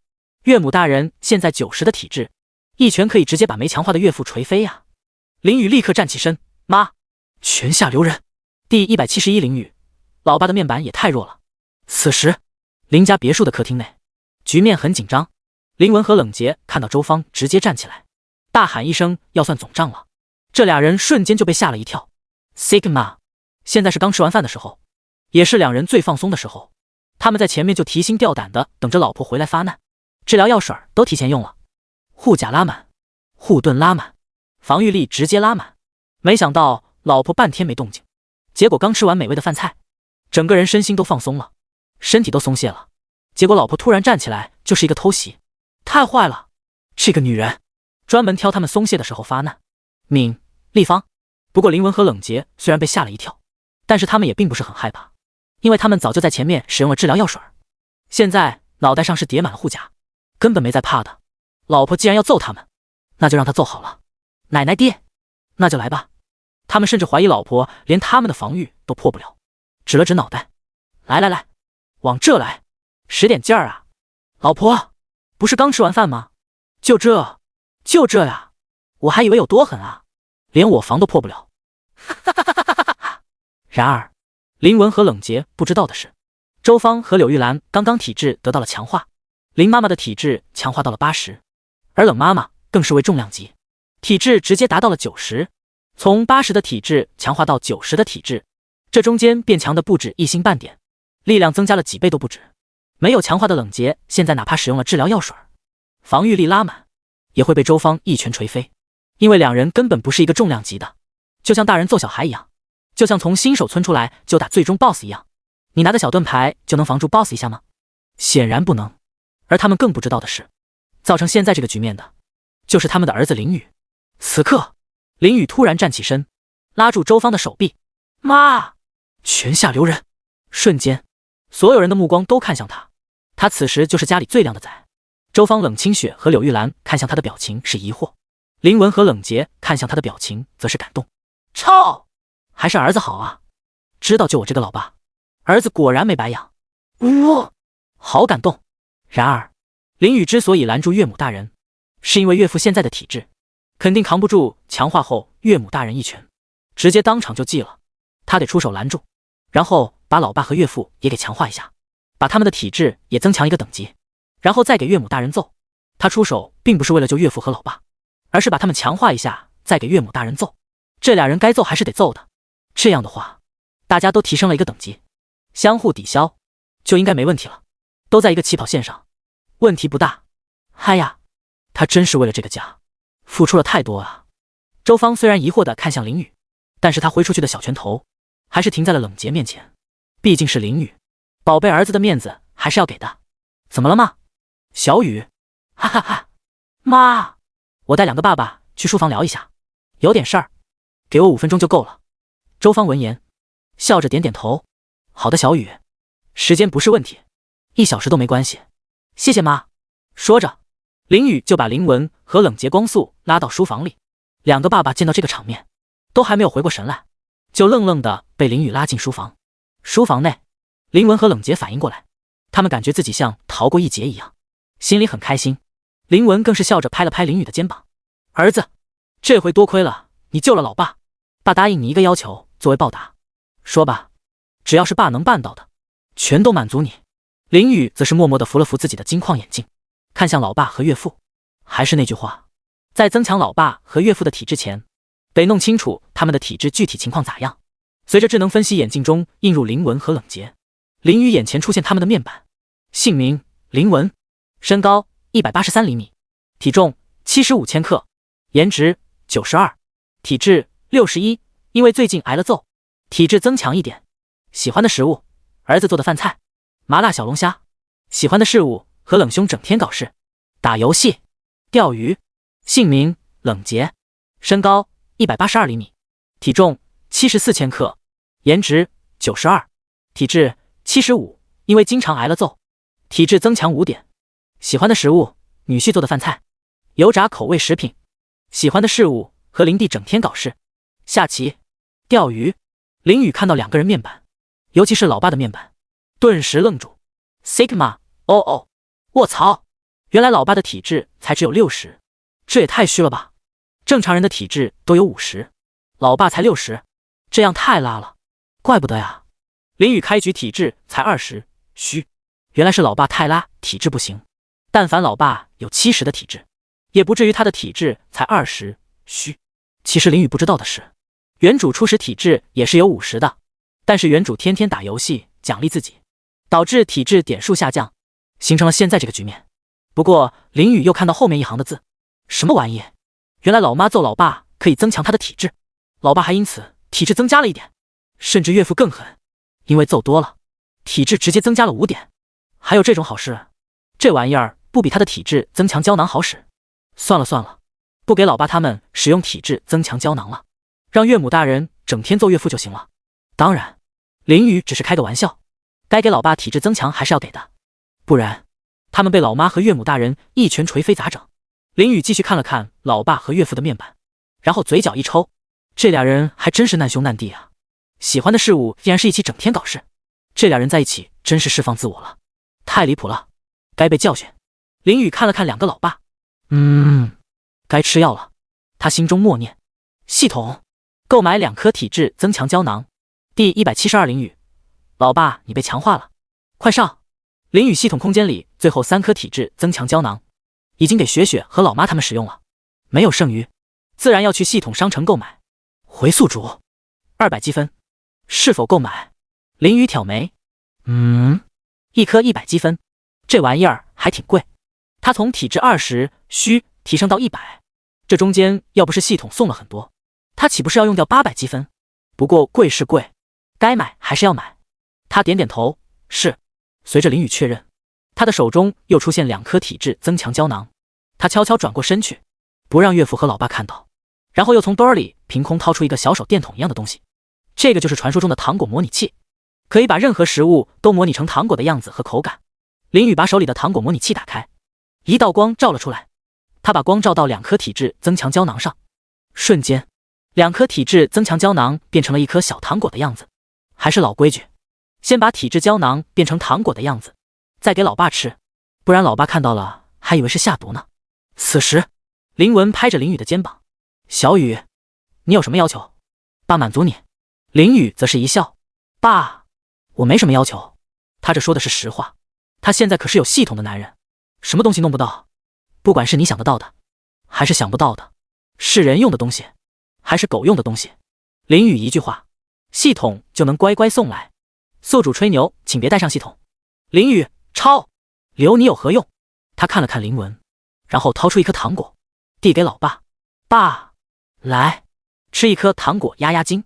林文一看儿子竟然给他糖果吃，他一开始是拒绝的，都多大人了，还是这玩意儿。但是又想了想，吃一颗糖果压压惊也很不错，于是他点点头，把糖果吃了下去。味道还行，是小时候的味道。冷杰刚准备嘲笑林文吃小孩的玩意儿，结果林宇又拿了一颗糖果递给他。爸，你也来一颗。冷杰一愣 ，Sigma， 哦，无事献殷勤，这小子不会是下毒吧？他仔细的看了看林宇手里的糖果，看不出什么问题。后来一想，他亲爸都吃了，应该没事，更何况小雨也是他的女婿，不可能害他啊。于是他也把林宇给的糖果吃了下去。还挺好吃，酸酸甜甜的。林宇看着老爸和岳父吃了体质增强胶囊，微微点头，然后扶了扶眼镜，看向他们。姓名林文，体质71，姓名冷杰，体质85。很好，老爸和岳父也得到了强化。他第一任务完成了。林宇见此，也不在书房里逗留，他决定先离开，可别耽误了老妈和岳母大人教训老爸他们。是时候让老妈登场了。他给老爸和岳父强化后，这俩人的体质得到了很强的提升，4个人的体质都得到了一个等级的提升，所以相互抵消了，不增不减。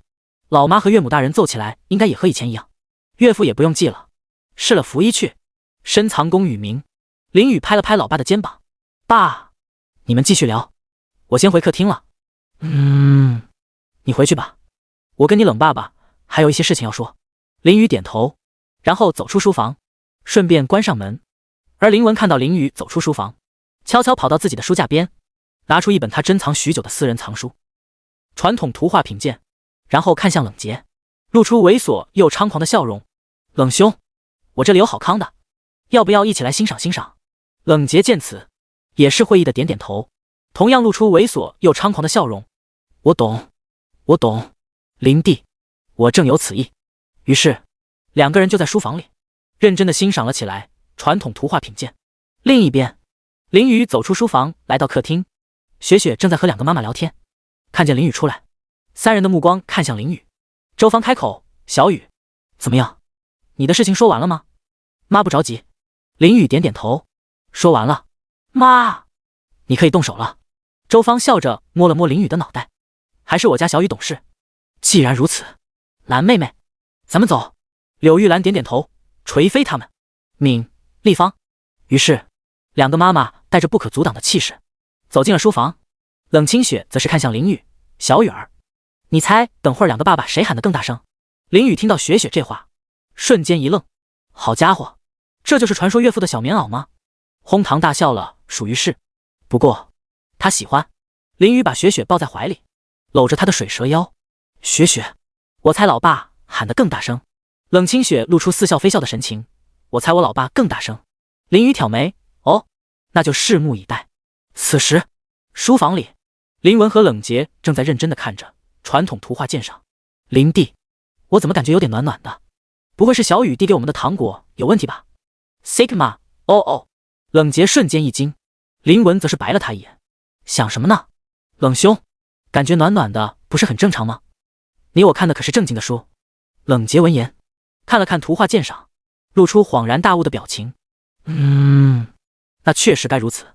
突然，咔，书房门被打开，周芳和柳玉兰充满杀气的走了进来。卧槽 ，Sigma， 哦，老婆的登场，直接把2个观看艺术鉴赏的人吓一跳。冷杰一愣，老婆，你怎么来了？林文更是眼疾手快的把书合上收好，柳玉兰则是眼尖的看到了正在收书的林文。藏什么呢？林文慌慌张张的。林文顿时一惊，但是他表情还装作很镇定的样子。哈哈哈，老婆，我没藏什么啊，就是一本艺术书籍，你要看吗？说着，林文就一副想把书拿给柳玉兰看的样子。第173冷清雪，没想到你是那种人。书房内，柳玉兰看着林文一副想把书给他看的样子，柳眉微挑，然后嫌弃的看了他一眼。行了，不用了，放那吧。林文听到这句话，瞬间放松下来。刚刚那场面，紧张的他小心脏差点跳出来。卧槽，还好他机智啊，这一招就欲擒故纵。如果他当时极力掩饰着什么，一副想把书收好的样子，那肯定完了。老妈肯定直接当场就跑过来要拿他的书看。但是如果反着来，一副不是很在意的样子，甚至把书主动给老婆看，那老婆反而会拒绝。这就是他林文的高手心理学，一般人根本学不来。林文跟柳玉兰在一起这么多年，还能不了解他吗？两个都是相互了解的。而此时冷杰看着林文这样化解了问题，瞬间惊呆了。我操，林弟干得漂亮，有操作的呀。这个人还好，那本艺术鉴赏没有被老婆发现，不然他们怕不是人没了。这种高雅的艺术，老婆是没有资格看低。而此时林文因为自己机智地化解了问题，他心中很得意，拿着书就在柳玉兰面前晃了晃。老婆，你不看真是太可惜了，这里面可都是高雅的艺术。柳玉兰闻言白了他一眼。行了，别扯了，废话少说，开奏。说着他和周芳直接举起小拳头准备开奏。冷杰和林文看到这一幕，瞬间人傻了。Sigma， 哦，老婆这无缘无故的开奏干什么？他们根本没有搞事好吧？等等，老婆，住手，给我们理由，让我们心服口服。周芳闻言面无表情的看了他们一眼。要理由是吧？好，你们藏私房钱算不算理由？林文和冷杰听到这话，脸上瞬间露出震惊的表情。Sigma， 卧槽，这件事老婆怎么知道的？不可能，绝对不可能。他们藏私房钱的事没有任何一个人知道，哪怕是林文和冷杰这种亲兄弟都不知道对方藏私房钱。而且他们藏的私房钱根本就没有用过，一直就在那存着，更不可能有人知道了。林文和冷杰对视一眼，眼里满是疑惑。突然他们想到了一个帅气男人的声音，难道是小雨？那也不太可能啊，他们只是在小雨那买了治疗药水，其他什么也没说，林雨也不可能知道这件事的。周芳看着他们脸上疑惑震惊的表情，有点好笑。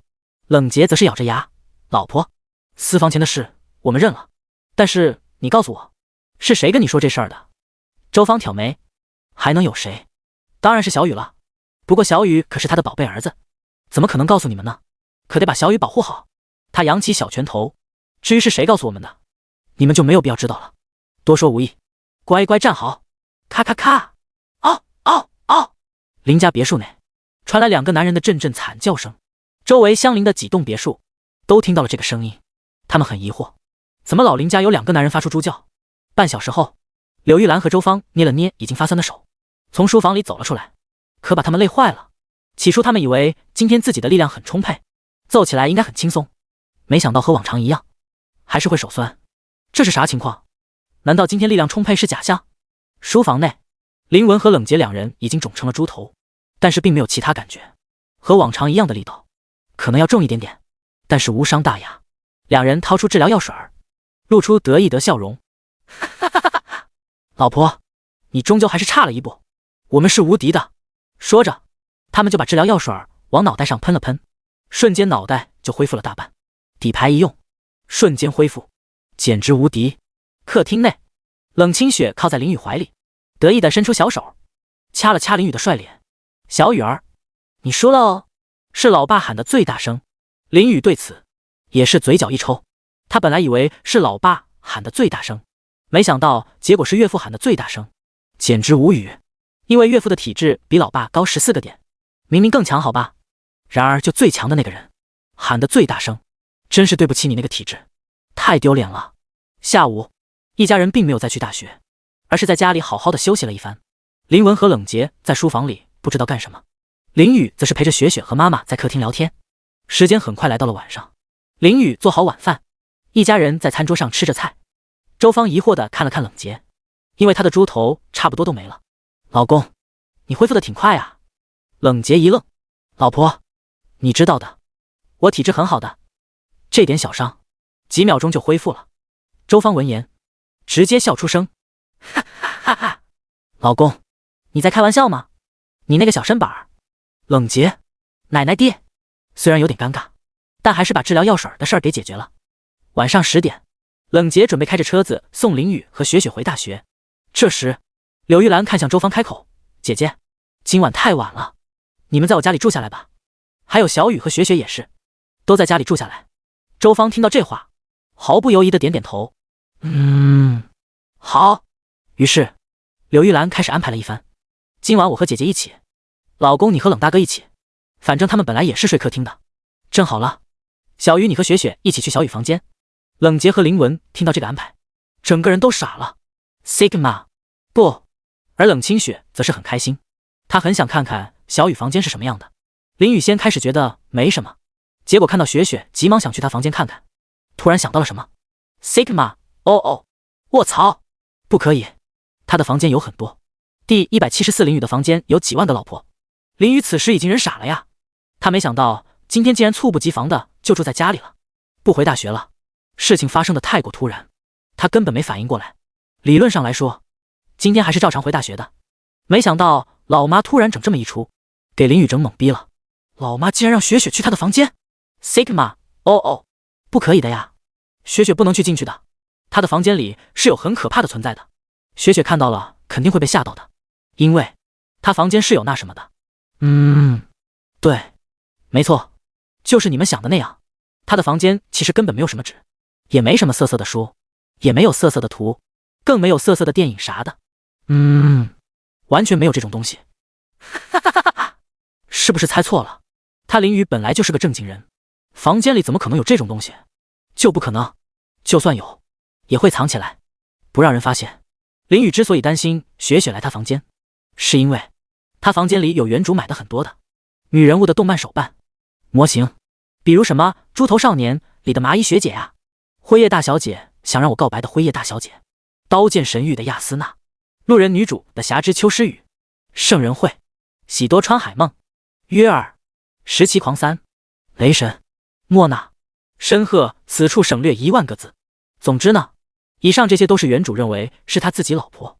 在林雨刚穿越过来的时候，他在原主的记忆中就看到这个人总是说着一些他听不懂的话，比如什么我要当雷电将军的狗，我永远喜欢霞之秋诗雨，划掉，樱岛麻衣，划掉，喜多川海梦，划掉，从现在开始她就是我老婆了。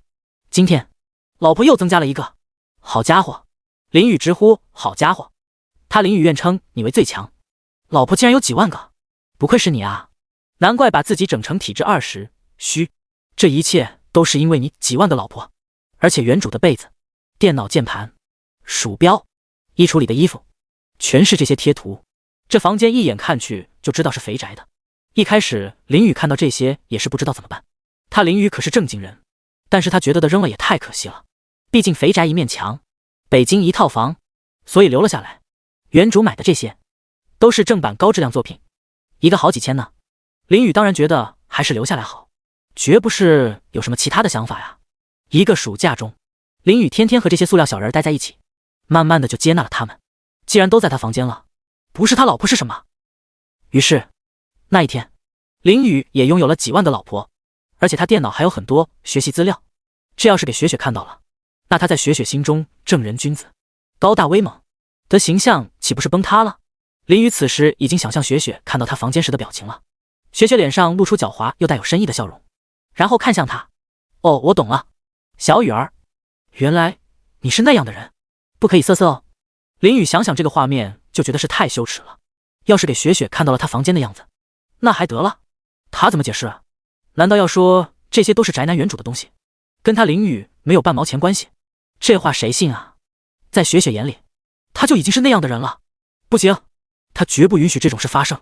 敏、立方，此时冷清雪已经拉着林雨的手臂，迫不及待想去他房间看看了。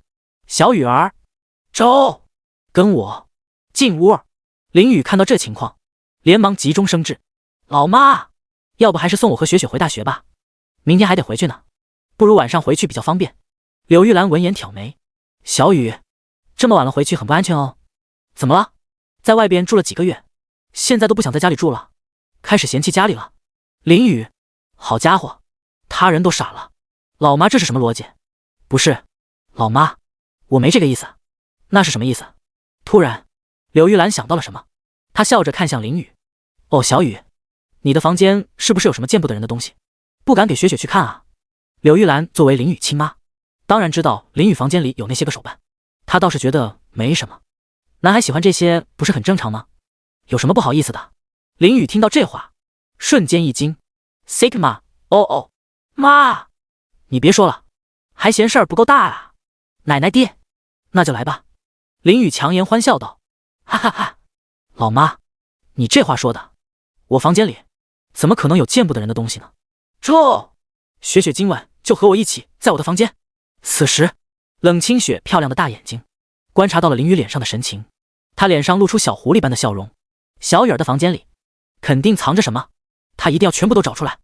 男孩的房间啊，她还从来没去进过呀，说不定有传说中的废纸。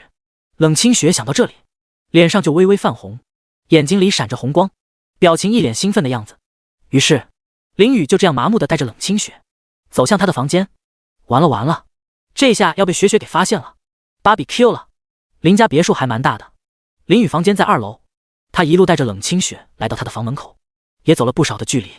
冷清雪似笑非笑地抱着林雨的手臂，小雨儿，你好像有点紧张啊。林文顿时身体一僵，胡说，根本没的事。冷清雪见此，露出带有深意的笑容，直接咔的一下打开林雨的房门，然后他脸色的表情就陷入震惊。星号第175，冷清雪，我知道了，你是色色的人。林家别墅内，冷清雪打开了传说中林雨的房门，只见映入眼帘的是成片的动漫手办，一个个全都特别的好看，桌子上、椅子上、衣橱上全部都摆满了这些。冷清雪，星号，他人都傻了，他长这么大还从来没有见过这么多塑料小人儿，同时他心里还有一点酸酸的，就跟醋坛子打翻了一样。小雨儿竟然背着他有了这么多的女人啊，好气哦！难道他雪雪大美人的颜值还不如几个塑料小人吗？她颜值美丽，身材曼妙，可盐可甜，妥妥的女神好吧？不可能，绝对不可能，她不肯输。冷清雪甚至感觉到自己被这些塑料小人给嘲笑了。敏、立方，冷静，冷静，冷清雪，你可是高冷女神。于是冷清雪瞬间把自己的醋坛子扶好，然后脸上的表情恢复如常。见到这一幕，林雨人也傻了，卧槽 Sigma， 哦，不对啊，这些个塑料小人儿他都整理好了放在专门的橱柜里收着的，雪雪就算要发现也不可能在门口就发现，而是走进房间里看几圈，看到橱柜后再发现的。怎么就现在桌子上也放着了？到底是谁弄的？敏、立方，老爸，肯定是老爸。然而此时柳玉兰在主卧和周芳坐在一起，她一边和周芳聊着天，一边心里想着，小雨那边应该进展得很不错吧，她可是特意昨天把小雨房间里的那些个塑料小人儿全部拿出来摆得整整齐齐的，这样多好看啊。然后再让雪雪去小雨房间，相信雪雪一定会被小雨房间的布置给震惊的。这么好看的房间，雪雪一定没有抵抗力，她柳玉兰真是太机智了。而此刻林雨站在一旁观察着雪雪脸上的表情，果然他看到了雪雪小脸鼓鼓的，一副很生气的样子。完了，雪雪这是发现了他是那种人，心里的高大形象崩塌了吗？不。而冷清雪暗暗地伸出小手，在林雨的腰部掐了掐。小雨儿，没想到你是那种人。林雨一听瞬间愣住，他想象中的场景果然出现了。雪雪，我是哪种人啊？林雨上前搂着雪雪的水蛇腰问道。还好意思问？你是那种色色的人，不可以色色。林雨则是掐了掐雪雪白皙的小脸。雪雪，你没有证据可不能乱说哦，我可是正经人，从来不色色。那还不是证据？冷清雪随便指了指桌上的一个漂亮的塑料小人儿。林雨表情淡定，他继续搂着冷清雪，摸了摸她的小脑袋。雪雪，这算什么证据？我的心里只有你。冷清雪对林雨这招没有抵抗力，她的小脸瞬间红扑扑的，大眼睛一眨一眨的。哼，小雨儿，别以为说这些我就会放过你。哦，林雨一看有戏，瞬间又在雪雪的小脸上亲一下。木啊，雪雪，怎么样？看到了我的决心吗？哼，冷清雪此刻心里甜滋滋的，就跟喝了蜂蜜一样一甜，但是不能表现出来，让小雨儿太得意。然后他就缓缓走进门口，真正的踏入了传说中林雨的房间。以后他这个房间也算是他的了，毕竟小雨儿都是他的人了，房间自然也是他的。冷清雪走进林雨的房间，开始四处观察。林雨则是跟在后面，以手抚额。原主给他留下了大麻烦啊！原主，你欠我的拿什么还？冷清雪这边则是不看不知道，一看吓一跳，他瞬间就看到了林雨被子上的动漫贴图、星号，还有电脑上的贴图、键盘的贴图、鼠标垫垫的贴图。最离谱的是，还有衣架上挂着的一件衣服，那衣服也是宅男标配。突然，冷清雪看到一个摆满塑料小人的橱柜，她走过去一看，脸色瞬间一黑，然后把林雨拉到身边，掐了掐她的帅脸。小雨儿，听说这些塑料小人儿都是你老婆啊？林雨瞬间一惊，雪雪，你怎么知道的？啊，不是，你从哪听说的？完全就是诽谤，我林雨只有雪雪一个老婆，还有塑料小人儿。哦，是吗？小雨儿，那你看看这是什么？冷清雪葱白的玉指指了指装着塑料小人的橱柜上。林雨挑眉一看，只见上面写着老婆2个字，他顿时一惊，这2个字明显就是原主贴上去的。原主，你个老六，竟然在这等着呢！谁没事在橱柜上写这些东西啊？会让人误会的好不好？你有几万个老婆，也不用写出来吧，生怕别人不知道。此时冷清雪的小脸已经气鼓鼓了。好啊，小雨儿果然是背着他有几万个老婆啊，还特意给他这些老婆买了个这么大的橱柜。林雨见状，直接就是把雪雪抱在怀里。雪雪，我要说这橱柜不是我弄的，你信不信？林雨这说的是真话啊，橱柜真不是他弄的，是原主弄的，但是他没法解释。冷清雪小眉毛一皱，小雨儿，你当我是傻的吗？这橱柜不是你的弄的，还能是谁弄的？哼，你果然背着我有几万个老婆。林雨瞬间人麻了，他就知道事情会发展成这样。不过他嘴角微微上扬，雪雪这样不就是吃醋的表现吗？他捏了捏雪雪的小鼻子，嗨呀，我们的大美人雪雪竟然吃了几个塑料小人的醋，真是看不出来啊。冷清雪闻言瞬间小脸一红，然后把小脑袋缩到林雨怀里，小腿直蹬。哼，小雨儿，我就是吃了塑料小人的醋，怎么了吗？我生气了，还是哄不好的那种。林雨见此，好笑的把雪雪抱在怀里，然后看了看那个橱柜，瞬间脑海里有了一个绝妙的想法。他嘴角微勾，然后伸出手，把橱柜上的老婆贴子取了下来，然后稳稳地贴在雪雪的小额头上。冷清雪就这么猛猛地看着林雨，把老婆贴到自己额头上。林雨则是摸了摸他的小脑袋，脸上带着微笑。怎么样，雪雪，你现在被我认证了，可跑不掉了哦。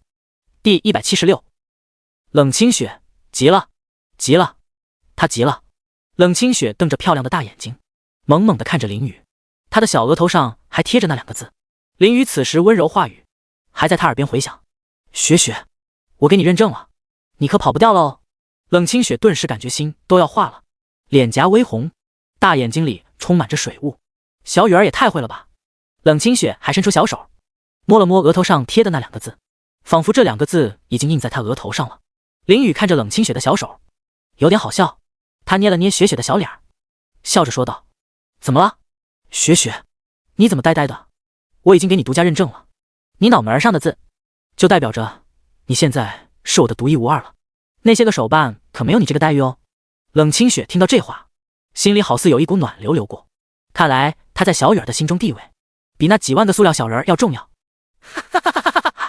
不过冷清雪虽然心里高兴，但她没有表现出来，表情还是依旧一副气鼓鼓的样子。哼，小雨儿，哦，本雪雪只能算你勉强过关了，别以为你一贴个字就能收买我，让你有那么多的塑料小人儿。林雨看到雪雪的小表情，也是忍俊不禁，他摸了摸雪雪的小脑袋，笑着道：那么雪雪要怎么样才能哄好呢？冷清雪闻言，瞬间漂亮的大眼睛放光，嘻嘻，等的就是你这句话啊。随后他偷偷地瞄了一眼林雨，然后小脸鼓鼓地说道：小雨儿，你背着我有那么多塑料小人儿，没有食盒冰淇淋，我是哄不好的。哼！林雨一听这话，眉头微挑，好家伙，雪雪原来是在这等着他呢，等着他开口，然后直接要10盒冰淇淋。他这系统的1盒美味的冰淇淋得10积分呢，10盒就是100积分。不过雪雪必须得哄啊，别说10盒，就是100盒，林雨也会答应的。他掐了掐雪雪白皙的小脸，好，雪雪，你可真是个小馋猫，不就是10盒冰淇淋吗？安排。冷清雪看到林雨答应，瞬间喜笑颜开，小雨儿，你真好。木啊！说着，冷清雪还在林雨脸上亲了一下。林雨把冷清雪抱在怀里，好笑地看着她。雪雪，先别急着说好，我先说明白啊。10盒冰淇淋可以吃，但是一天最多吃2盒，知道吗？现在已经是秋天了，林雨给雪雪一天吃2盒冰淇淋，已经是最大的底线了。林雨对雪雪的身体健康还是很认真的，虽然雪雪现在的体质得到了强化，达到了90点，但在林雨眼里，她还是一个漂亮的与一般人一样的女孩，是需要细心照看的。冷清雪听到林雨只允许她一天最多吃2盒冰淇淋，也没有说什么，而是开心的点点头。小雨儿说什么就是什么，雪雪绝不多吃第3盒。冷清雪说这话的时候，漂亮的大眼睛里闪烁着如小狐狸的光芒。哼哼，小雨儿，你说吃2盒就2盒呀，到时候你不在家，我直接猛吃3大盒冰淇淋也没人知道啊。哈哈哈哈哈！他真是太机智了。此时林雨也敏锐地看到了雪雪眼里的狡猾光芒，他心中一笑，雪雪这个小顽皮肯定是在想着趁他不在怎么偷吃冰淇淋呢。这个小顽皮从来都不是什么安分的主，看来是时候把上次想好的智能冰箱给安排上了。在系统那应该能买到。智能冰箱的功能就是可以识别人的身份，如果是雪雪拿冰淇淋，一次只能拿1盒，一天只能拿2次，随后雪雪再想拿就不能了，冰箱会自动锁住，任你怎么搞都打不过。智能冰箱还拥有甚至拿铁锤都敲不开防御力，哪怕雪雪体质90也没有用，等到第2天自动刷新，雪雪才可以再拿冰淇淋。而到了林雨这边，则是可以随时随地打开冰箱，随便拿冰淇淋限次数，就很 nice。 到时候把智能冰箱放在主卧，设定好条件就可以使用了。林雨已经想到雪雪还想拿第3盒冰淇淋，结果冰箱却打不开的那小表情了。等回到家里就安排上，一定很好玩。哈哈哈哈哈哈！让你想偷吃冰淇淋。此时冷清雪看了看不知道为什么正在发出猥琐笑容的林雨，她伸出小手捏了捏林雨的帅脸。小雨儿，想什么坏事呢？笑得那么猥琐。林雨顿时回过神来，我没什么，雪雪，我只是想起高兴的事情。冷清雪白了他一眼，然后拉着林雨继续在他的房间里四处观察。于是冷清雪牵着林雨的手，在他的房间里四处张望，好像在找着什么东西。林雨的房间还蛮大的，有80平米。冷清雪就跟小狗狗一样，四处搜寻着什么。一开始还好，随后林雨越来越忐忑。卧槽 Sigma， 哦，雪雪在找什么呢？这么起劲儿？因为他房间里除了几万个塑料小人儿，还有别的其他东西。林雨已经人妈了，他跟在雪雪身边。雪雪，你找什么呢？跟我说啊，我帮你找，我可是这个房间的主人。冷清雪停下脚步，回头看向林雨。小雨儿，我要自己找，自己探索才有乐趣。还有，现在我是这个房间的女主人了。林雨一愣，好像确实是这样的。结果冷清雪找了半天还没找到，林雨瞬间急了，急得他冷汗直流。他直接把雪雪抱在怀里，不让她继续找。大胆雪雪小猪，在我房间里乱翻，该当何罪？冷清雪被林雨抱着，脸上露出带有深意的笑容。小雨儿，急了，你急了？哦，第177冷清雪，怎么就没有呢？林雨听到雪雪这话，额角直突突。立方，好啊，你个小雪雪，简直是皮的雅痞，竟然说他急了。他有什么好急的？他根本没急。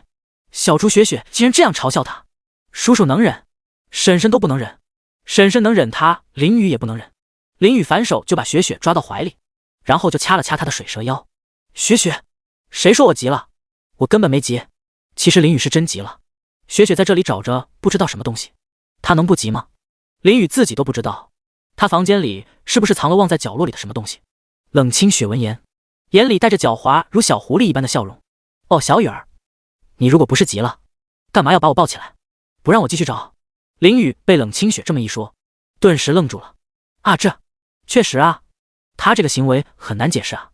随即他的脑海里开始迅速思索着，雪雪，你这话说的，我把你抱起来是为了不想让你累着，毕竟我的卧室还蛮大的。你要找什么东西跟我说，我帮你找不就行了？虽然你已经是这里的女主人了，但这个房间终究还是我最熟悉。冷清雪听着林雨这样一段话，一愣，小雨儿真是说的他差点就信了呢。小雨儿一定是个色色的人。他掐了掐林雨的帅脸，小雨儿，既然你这么想知道我要找什么东西，我告诉你也无妨。不过嘛，该找还是我找，自己探索才是最好玩的。林雨听到这话，嘴角一抽，好家伙，你在这冒险呢。不过他还是点点头。目前他最想知道的还是雪雪到底要找什么东西，找半天了都，弄得林雨提心吊胆的，很忐忑。雪雪，那你快告诉我呀。于是冷清雪似笑非笑地凑到林雨耳边，轻声说道：小雨儿，我在找你房间的垃圾桶。林雨一听，瞬间一愣 Sigma， 哦，卧槽，雪雪也太狠了吧。他还寻思着雪雪在他房间找半天东西没找到，不知道在找什么呢，结果没想到竟然在找垃圾桶。垃圾桶里可是有传说中的东西的，高手甚至可以从一个人使用过的垃圾桶分析出一个人的性格。雪雪太狠了，一上来就是要揭他老底啊。而此时冷清雪也看到了林雨脸上的震惊表情，她在心里偷笑，哈哈哈哈。小雨儿，是不是很紧张？是不是很忐忑？林雨此时也反应过来，他装作镇定的样子，然后疑惑道：雪雪，你找垃圾桶干什么？那玩意儿可不兴找。冷清雪眨了眨漂亮的大眼睛，小雨儿，你不知道吗？男孩的垃圾桶里可是有很多秘密的，说不定能找到传说中的废纸。林雨顿时惊了 Sigma， 哦，雪雪怎么知道这些的？这不是男孩才知道的秘密吗？他怎么知道的？他家雪雪这么纯洁，到底是谁带坏他的？别让他逮到，不然上去就是一顿暴揍。雪雪，你怎么知道这些的？老实交代。林雨掐了掐冷清雪的小鼻子问道。冷清雪则是眨了眨眼睛，这些都是我的一个朋友告诉自己的。林雨，你说的这个朋友是不是你自己？冷清雪平时在女生旁边听八卦，听的耳朵都生茧了，哪里不知道这些。他一个从林雨怀里蹦下来，然后跳到地板上。小雨儿，我要继续找了。林雨顿时傻了，他连忙跟上去。雪雪，要不是我来帮你找吧。他想先雪雪一步找到，关于里面有没有传说中的废纸，他自己都不记得了，说不定真有呢。冷清雪立刻张开小手臂，把林雨挡住。小雨儿，不许动，我自己找。于是林雨只能跟在后面，看着雪雪到处观察。半晌，冷清雪找了半天，终于在林雨房间的角落里看到了垃圾桶。他立刻双眼放光地跑过去。啊，找到了！林雨见此也是愣住了。Sigma， 哦，卧槽！他也连忙跟了过去。冷清雪跑到垃圾桶旁，兴奋地往里面看了一眼，结果小脸一垮，失望的小嘴儿都嘟起来了，因为这个垃圾桶空空如也，啥也没有，甚至连塑料袋都是崭新的。林雨跑过来看了看垃圾桶，又看了看雪雪的小表情，差点笑出声。哈哈哈哈哈！天助我也！他早该想到的，他在大学里住宿都没回家过，垃圾桶里怎么可能有传说中的废纸？而且老妈在家里也会经常打扫他的房间，哪怕他不在家里住，老妈也有这个习惯。这垃圾桶一看就是老妈给换了个新的。 Nice， 老妈干得漂亮！林雨在心里给老妈竖了个大拇指。他得意地走到了雪雪身旁，揪了揪她的小耳朵。雪雪，怎么样？你有找到什么东西吗？冷清雪小脸气鼓鼓的。哼，小雨儿，算你运气好。林雨挑眉，雪雪，我早就和你说了，我是正经人，你找到这些东西没用的。冷清雪白了他一眼，小雨儿，我看出来了，你是色色的人。雪雪，这话可不能乱说啊。冷清雪顿时被噎住，星号，他到目前为止确实没找到什么，顶多就看到了小雨房间里的塑料小人儿。他漂亮的大眼睛滴溜溜地转，思索着方法。突然他看到了林雨桌前正关机的顶配电脑，他看向林雨，瞬间露出小恶魔般的笑容。小雨儿，咱们玩电脑吧。林雨顿时一惊 Sigma， 哦，卧槽，不可以啊。第178冷清雪，让我康康。此时林雨听到雪雪想打开电脑的时候，瞬间整个人都惊了。Sigma， 哦，卧槽，不可以啊，他的电脑不能随便打开的，里面有很珍贵的学习资料。准确的说都是原主留下来的，与他林雨没有半点关系。那些学习资料很贵重的，有线性代数、非线性偏微分方程、黎曼几何、解析数论、解析几何、常微分方程，还有一大堆呢。林雨看了，这些资料确实很珍贵，所以他就留在电脑放好了，顺便把资料放到了电脑盘的角落里了，这样比较安全。只是林雨没想到雪雪竟然想玩电脑，真是给他了一个猝不及防啊！因为这些高等数学知识给雪雪看到了，他也看不懂啊。虽然他是数学系的，数学成绩还很不错，但是雪雪才大一，这些高等数学对于雪雪来说还为时尚早。就是这样，为了不让雪雪受到数学上的打击，还是不打开电脑了。林雨直接上前抱着冷清雪，雪雪，现在都10点半了，玩什么电脑啊？洗洗睡吧。冷清雪露出带有深意的笑容，小雨儿，还早呢，这才几点？说着，冷清雪已经拉着林雨来到电脑桌前了。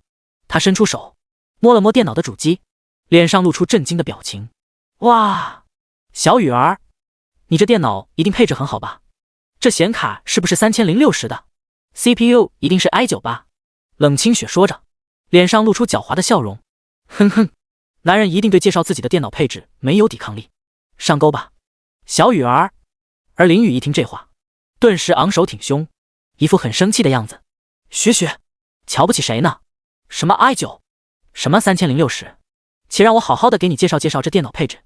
果然，哪怕是林雨也对介绍自己的电脑配置没有抵抗力，他已经上钩了。林雨家境不错，又比较喜欢打游戏奖励自己，所以他的电脑配置自然是顶配，不存在低配的。冷清雪点头，一副要认真听的样子。林雨则是拍了拍电脑主机，雪雪，首先呢，我这显卡可是泰坦 CPU 是英特尔至强，可不是跟你开玩笑的，内存条也是128克，不管是打游戏还是处理文件，那都是咔咔的快。怎么样，厉不厉害？冷清雪在一旁看着，点点小脑袋。小雨儿真厉害。林雨被雪雪这么一夸，整个人都飘了。他直接按下主机按钮，把电脑打开，准备给雪雪看看具体面板。嗡，林雨的电脑瞬间打开， RGB 机箱和键盘闪着彩虹光，看起来还挺炫酷的模样。7S 开机。雪雪怎么样，厉不厉害？林雨得意地炫耀了起来。冷清雪则是脸上带着笑容，然后直接坐到椅子上。随着电脑完全打开，冷清雪小手直接抓住鼠标，获得了电脑的使用权。小雨儿，正好，咱们玩电脑吧。林雨看到这一幕，瞬间反应过来，卧槽 Sigma， 我上当了，我上大当了，好坏的女人，竟然让她介绍配置，扰乱她的思维。她就这么被雪雪忽悠着打开了电脑。雪雪，我被你忽悠了。冷清雪闻言，则是眨巴眨巴漂亮的大眼睛，一脸无辜的样子。小雨儿，你说什么呢？这电脑可是你自己打开的，又不是我打开的。林雨，操，还真是这样的，电脑确实是他自己打开的，这他找谁说理去啊？于是冷清雪就拿着鼠标在电脑里点来点去，好像在找着什么。鼠标按动的清脆声音，此时在林雨耳边听起来就特别忐忑。他就这么看着雪雪在那点来点去，好像在找什么一样。林雨连忙问向他，雪雪，不是说玩电脑吗？你在找什么呢？冷清雪好笑地看了林雨一眼，小雨儿，我在找文件呢，等会儿再玩。林雨傻了，卧槽，雪雪难道知道了什么？她竟然知道有文件，按理说她的学习资料只有自己知道啊，雪雪怎么可能知道？冷清雪当然不知道，但是她听说过男孩的电脑会有什么传说中的文件，说不定小雨儿也有，她得好好找找。半晌，冷清雪突然惊喜一声，星号，找到了！哈哈哈哈！林雨瞬间一愣，卧槽，真找到了！他可是把这个放在一盘的某个文件的角落的，这都能被雪雪找到。冷清雪得意地看向林雨，小雨儿，你成绩这么好，一定是靠的这些学习资料吧？林雨身体一僵，哈哈哈，那当然了，雪雪。哦，这样啊，小雨儿，我也想像你一样成绩好，你的资料给我学习学习。冷清雪说着，就点开了学习资料。林雨 Sigma， 不，他瞬间闭上眼睛，这场面已经没法看了。结果林雨等了半天没有动静，他看向冷清雪，只见雪雪脸上的表情愣愣的，他人傻了呀。文件里赫然显示着非线性偏微分方程、黎曼几何、解析数论、解析几何、常微分方程。星号，小雨儿的这个还真是学习资料，他怎么就那么不信呢？于是他点开非线性偏微分方程，结果里面又出现一个空白文件，他又点开那个空白文件，里面又出现一个空白文件。冷清雪咔咔点了10几下，全是空白文件，一层套着一层。她漂亮的大眼睛直直地看了林雨一眼，小脸气鼓鼓的。小雨儿，你在这套娃呢？第179冷清雪，快说，密码是什么？冷清雪接连点了10几下鼠标，结果发现林雨的学习资料里面全是空白文件，一层套着一层。他人都骂了，我敲星号，还有这种操作，小雨儿这是多无聊啊！为了不让自己的学习资料被发现，给这玩意儿里3层外3层，套了这么多层，太离谱了吧！一个人是有多无聊多闲才能干出这种事啊？冷清雪点开10几个文件，发现里面还是空白的，他怀疑后面估计还有几10层。这样算来，小雨儿就是单纯的给学习资料覆盖文件，也得几个小时吧？就坐在电脑面前，连续几个小时在那覆盖文件，想想这个画面都觉得可怕。小雨儿是真狠啊！他冷清雪，愿称你为最强，不过也从侧面反映出，这个里面的学习资料一定有着不为人知的秘密，不然小雨儿没事弄得这么麻烦干什么？他瞬间小脸一鼓，小雨儿，你套娃呢？林雨看到这一幕，也是差点笑出猪叫。哈哈哈哈哈哈！他怎么把这茬给忘了呢？既然是学习资料，那必然会给他加密啊。一般来说，普通一点的加密方法就是把学习资料藏到深处，让人找不到。再强一点的就是设置密码，除了自己别人都不知道密码，就算找到了学习资料，也不知道密码打不开。而林雨这个则是最狠的，直接在外面覆盖上几百层文件夹，找到文件夹，想要打开的人点了几百下，手都点麻了都打不开，然后逐渐失去耐心，不这儿去人之兵了，属于是。不过还没完，就算真的有人有大毅力，真的点了几百下打开了文件，这里面的文件还有秘密加密，除了设置密码的人，其他人完全不知道。这就是林雨的双重加密大法，就是神仙来了也得叫哥。然而这些加密方法是原主设置的，和他林雨没有半点关系啊。林雨刚穿越来的时候，就看到电脑里有这个学习资料，暑假的2个月里，他也是点了半天都没点开，最后一咬牙一跺脚，点了几百次终于点开了。原主真是太卑鄙啦，竟然设置这么多覆盖文件，让他好一顿找。不过他喜欢，这么宝贵的文件确实要多加密一点，做好防御措施。打开之后再输入密码，林雨终于看到了里面的学习资料，那可真是教了他不少知识啊，让林雨回味无穷，流连忘返。在看完学习资料后，林雨甚至觉得自己的成绩会得到提升，他也终于知道了原主为什么加密了这么多。这种宝贵的学习资料换成林雨只怕是加密的更狠，他直接找到系统，然后找个专门机密的系统道具，给这些学习资料好好保护一下。立方。林雨此时脸上露出得意之色，雪雪，这学习资料可是很珍贵的，我多覆盖点文件也很合理吧？冷清雪闻言，小拳头捏了捏，瞪了林雨一眼，合理，这很合理。小雨儿，既然你的学习资料那么珍贵，那我今天是一定要学习了。说着，冷清雪接着按动鼠标，就是一顿咔咔咔连点10几下，一副不打开学习资料誓不罢休的样子。林雨看到雪雪这个样子，顿时傻了。卧槽 Sigma， 哦，这下雪雪好像认真了呀，难道她的学习资料今天就要暴露了吗？于是冷清雪就在电脑前快速的点击鼠标打开文件，林雨就站在坐在雪雪身旁看着。半小时后，冷清雪点着鼠标的小手都点酸了，学习资料的文件还是一片空白的文件夹，一眼望不到底。他人傻了，半个小时，他整整点了半个小时啊，结果还没有点到底。你这半个小时他是怎么过的吗？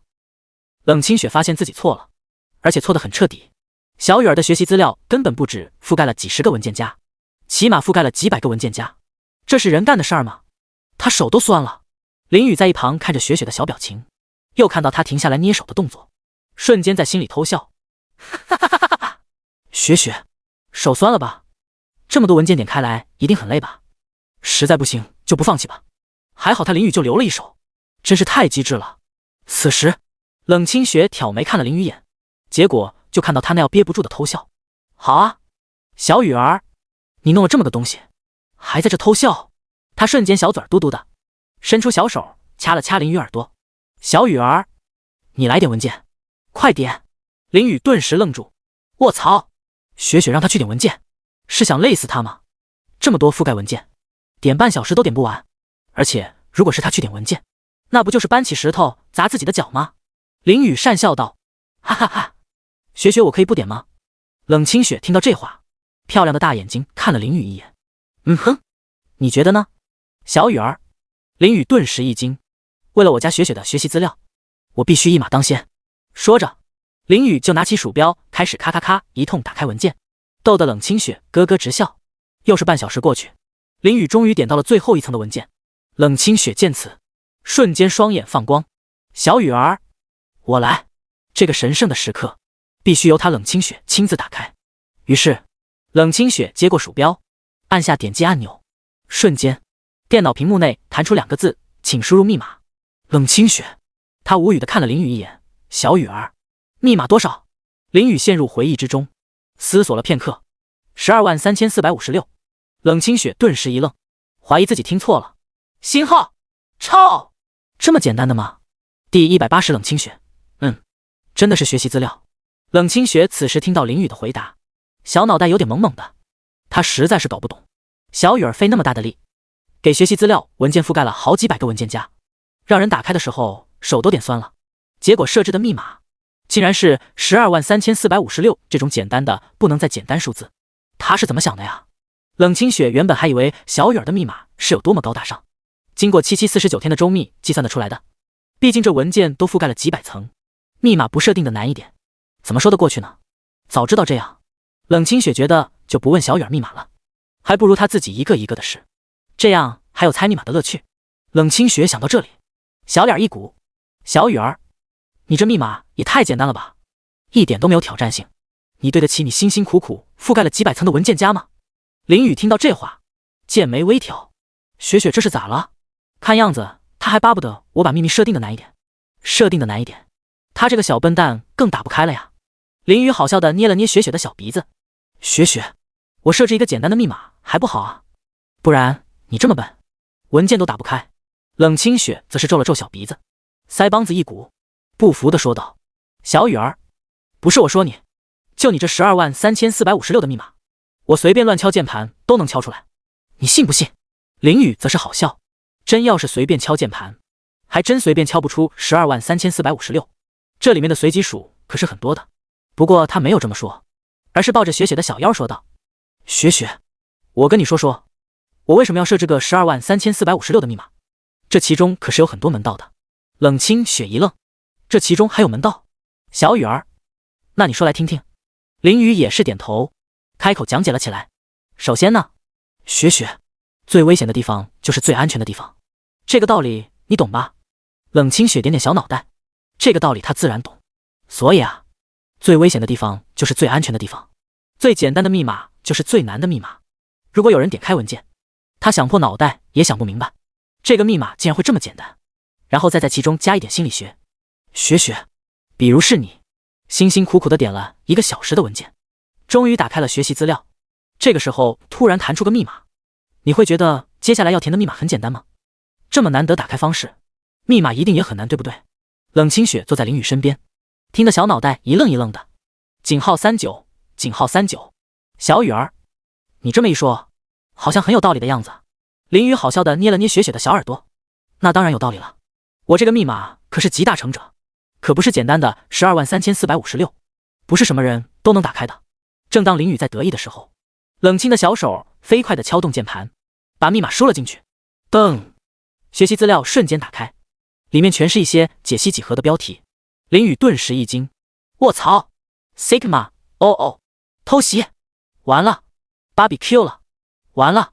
冷清雪飞快地点开解析几何的文件，然后看了一眼，然后又飞快地关闭了文件。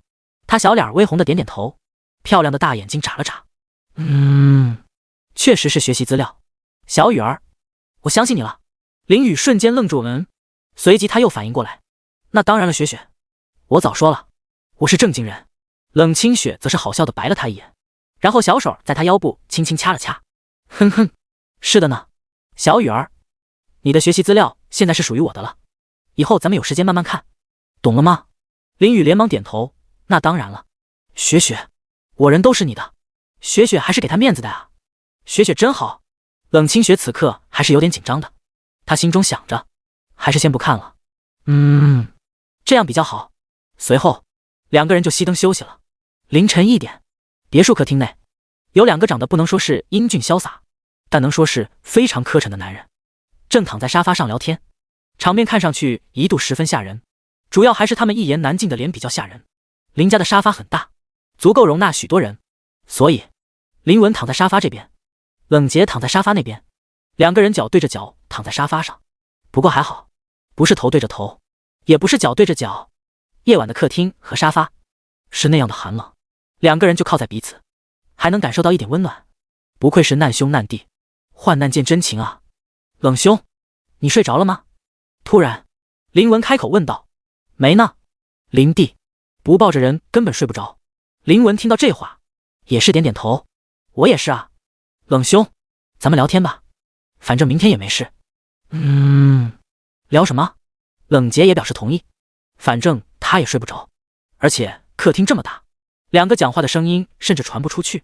林文闻言思索片刻，然后眼睛一亮。冷兄，不如聊聊咱们在家的家庭地位吧。我跟你说，我在家里可是一家之主，那地位杠杠的。我说东，玉兰不敢往西；我说北，玉兰从不往南。她在家里那是听话的不得了，家里大事我做主，小事她做主。如果意见不统一，我有一票否决权。冷洁听到这个，他可见不困了，搞得谁好像不是一家之主一样。他瞬间来劲了。林弟，跟为兄比起来，你还是差了点啊。在我家小芳那是专门给我端茶倒水，亲自喂饭，我随便一个眼神儿，他就乖得不行。有时候我也很苦恼，我这无处安放的地位。林文听得一愣一愣的，但是他还真信了。卧槽，冷兄威武，我也要向冷兄学习。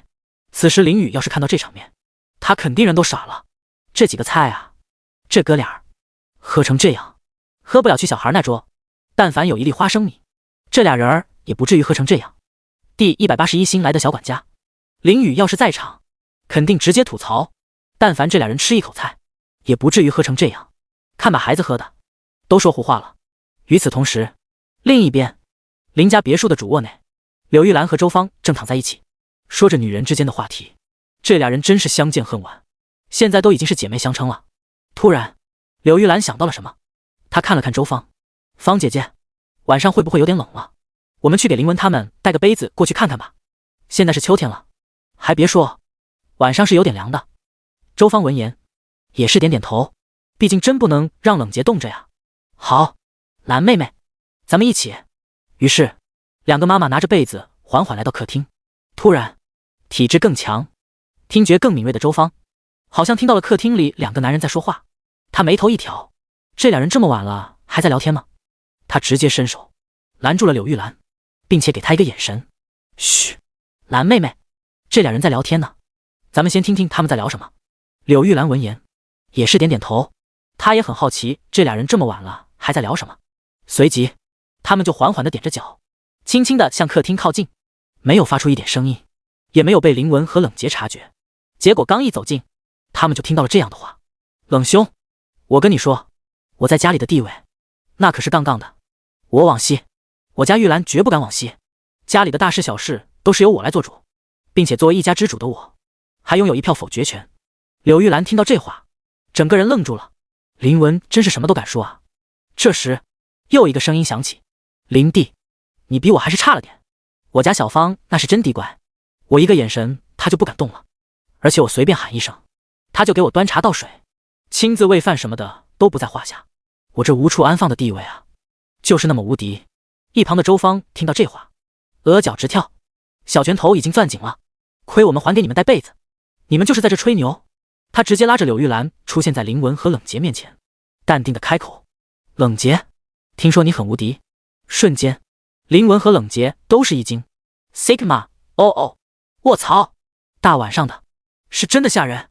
冷洁看着突然出现的周芳，惊了好一会儿才反应过来，完了，他刚刚在林弟面前吹牛，肯定被老婆全听到了。如果给他再来一次的机会，他还是会继续吹牛的，因为在林弟面前吹自己的家庭地位是真滴爽。冷洁讪笑道，啊哈哈，老婆，这要巧啊，你也在客厅散步啊。周芳则是没说话，就这么瞪着他，瞪得冷洁心里发毛。随后他把手里的被子扔给冷洁，然后和柳玉兰一起回去了。不是他不想揍，而是因为今天已经揍过了，这次留着等下次一起算账。而冷洁和林文就这么愣愣地看着周芳和柳玉兰走了回去，脑袋上冒出个问号。卧槽，老婆竟然没有揍他们，老婆果然还是爱他们的，他心里有我。清晨，林雨率先睁开朦胧的睡眼，今天又是被自己帅醒的一天。他看了看怀里还在熟睡的冷清雪，伸手捏了捏他的小鼻子。冷清雪则是喃喃道：小雨儿，别闹，不然我把你那么多塑料小人的事情告诉兰妈妈。林雨闻言一愣，然后好笑：雪雪真笨啊，这事儿和老妈说有什么用？老妈早就知道了好吧，甚至她还夸塑料小人好看来着，要告也应该告诉方妈妈。不过方妈妈那么喜欢她，林雨根本没在怕的。随即他轻轻起身，在雪雪的小脸上亲了一下，然后帮雪雪掖好被角，自己则是准备去洗脸刷牙。突然他的脑海内响起一道电子提示音：恭喜宿主到达自己家卧室，是否签到？林雨，什么鬼？这都过去1晚上了，你跟我说现在签到，真想把你这个狗系统暴锤一顿。签到，恭喜宿主获得1000系统积分，雄风不倒胶囊 X2， 智能小管家 X1。 林雨看到这些东西，眉毛一挑，这回有新东西了呀，真不戳。他对此很感兴趣，于是脸也不洗了，牙也不刷了，直接大手一挥，面前出现像小黑洞一样的系统空间，然后从中取出刚刚签到获得的智能小管家，直接林雨手中出现了一个和雪雪小手一样大小的精致机械小娃娃，其精致程度不是现在科技能表现出来的。小娃娃前面有一个虚拟按钮，请选择样式或开始扫描样式。林雨仔细一看，知道了这个扫描样式就是找一个人扫描，小管家就会变成那个人的样式。林雨突然想到了什么，他看了看正在熟睡的雪雪，脸上露出邪恶的笑容。结，雪雪，谁让你长得那么漂亮，变成我的小管家吧。于是林雨拿着小管家把雪雪扶起来，然后对着雪雪绝美的小脸开始扫码。扫描成功，嗡！林雨手中的小管家瞬间变成一个 Q 版大头雪雪的样子，模样可爱极了。此时冷清雪因为被林雨扶在怀里，她已经逐渐醒了。她睁开朦胧的双眼，小雨儿，几点了呀？结果林雨还没说话，小管家直接开口，一道清脆甜美带有一点机械的女声响起。现在是上午7点25分46秒。冷清雪瞬间一惊，星号，哪来的女生？小雨儿，你背着我藏了别的女人是吧？第182。小管家，你这个坏女人。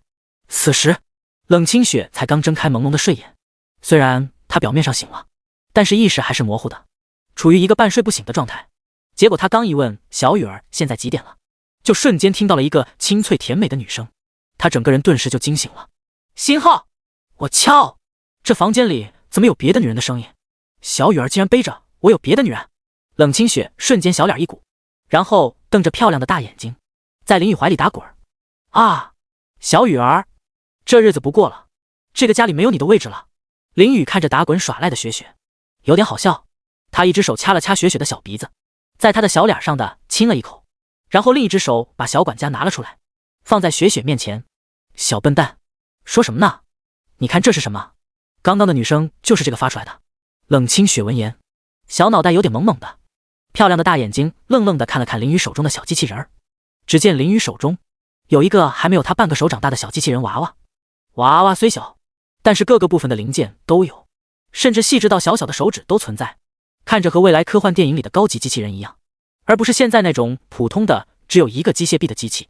最重要的是，这个娃娃的模样特别可爱，整个就是一个冷清雪 Q 版大头的模样，眼睛大大的，睫毛长长的，不仔细看还看不出来这是个机器人，都会认为这是个做工精致的娃娃。但是这个娃娃的质感又是那种钛合金的金属，这个程度的工艺，冷清雪还从未见过。冷清雪此时又惊又喜，因为这个娃娃明显长得跟她一样，是按照她的形象来的蒙版样式。她很开心，这一定是小雨儿送给她的礼物。哇，小雨儿，这个小机器人儿好可爱啊，我好喜欢，谢谢你。木啊木啊木啊！冷清雪就扒着林雨的帅脸上亲了3口。林雨一愣，雪雪好像误会了什么，她好像以为这是送她的礼物。没错，雪雪，这就是我为你特意准备的礼物，喜欢吗？林雨此时脸上义正言辞地说道，脸部红心不跳。喜欢喜欢。冷清雪从林雨手里接过小管家，然后用小手摸了摸小管家的脑袋。哈哈哈哈，这小机器人真可爱，不愧是我，就是这么可爱。林雨，他有点忍俊不禁，看来即便是这么漂亮的雪雪，也挺厚脸皮的嘛。此时，被冷清雪拿在手里的小管家不乐意了，他脸上的表情瞬间变成，虽然他不能小脸一股，但是他的面庞可以变换表情，而且因为他扫描的是冷清雪，所以现在他拥有雪雪的专属表情。小管家变成这个表情后，在冷清雪手里挣扎起来。放开我！我不是小机器人儿，我是小管家，主营的小管家，懂不懂什么叫小管家啊？你这个坏女人！冷清雪和林雨听到这话，两个瞬间懵了。Sigma， 哦，卧槽！林雨是惊讶于这个小机器人竟然智能到了这个程度，对答如流不说，还有小表情，而且还是雪雪专属的小表情。还别说，还挺好玩的，甚至还说雪雪是坏女人。雪雪虽然确实是有一点坏的，太离谱了吧？这种机器人儿已经是超级人工智能了吧？难道这就是传说中的系统科技？太强了，这系统恐怖如斯，断不能留。那我走。林雨 Sigma， 哦，哥，我开玩笑的，别走啊！童子，没有你我可怎么活啊？童子。而冷清雪则是另一只小拳头已经攥紧了。操！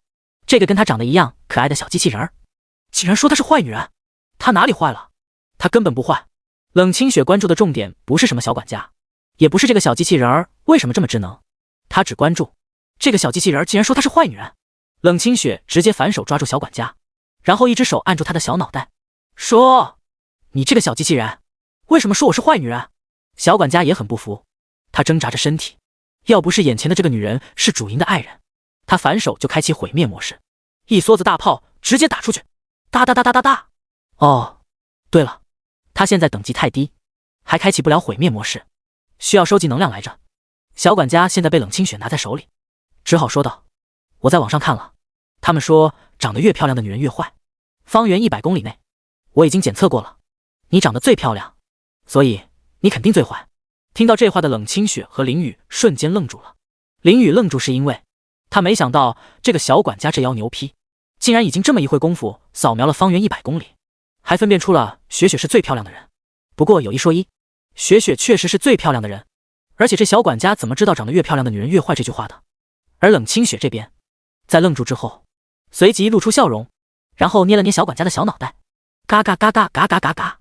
小机器人儿，你挺会说话的嘛。没错，我确实是这方圆500里内最漂亮的人。林雨，小管家，合着你还以为是夸你呢？第183小管家与学习资料。房间内，冷清雪正一只手抓住小管家，另一只手开心挠着他的小脑袋。这只小机器人真可爱啊，真不愧是他，他的模样就是可爱。随即他又看向林雨，漂亮的大眼睛眨啊眨的。小雨儿，这个小机器人好神奇哦，看样子还挺聪明的。林雨好笑地抱着雪雪，然后也摸了摸她的小脑袋。是啊，雪雪，这个小机器人比你聪明多了。冷清雪听到这话，瞬间小脸一鼓。小雨儿，你说什么？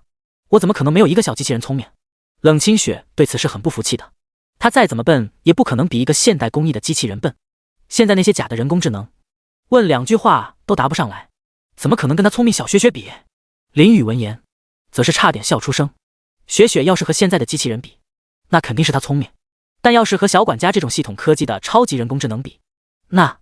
不过她也没说出来，还是要让小笨蛋有点自信心的。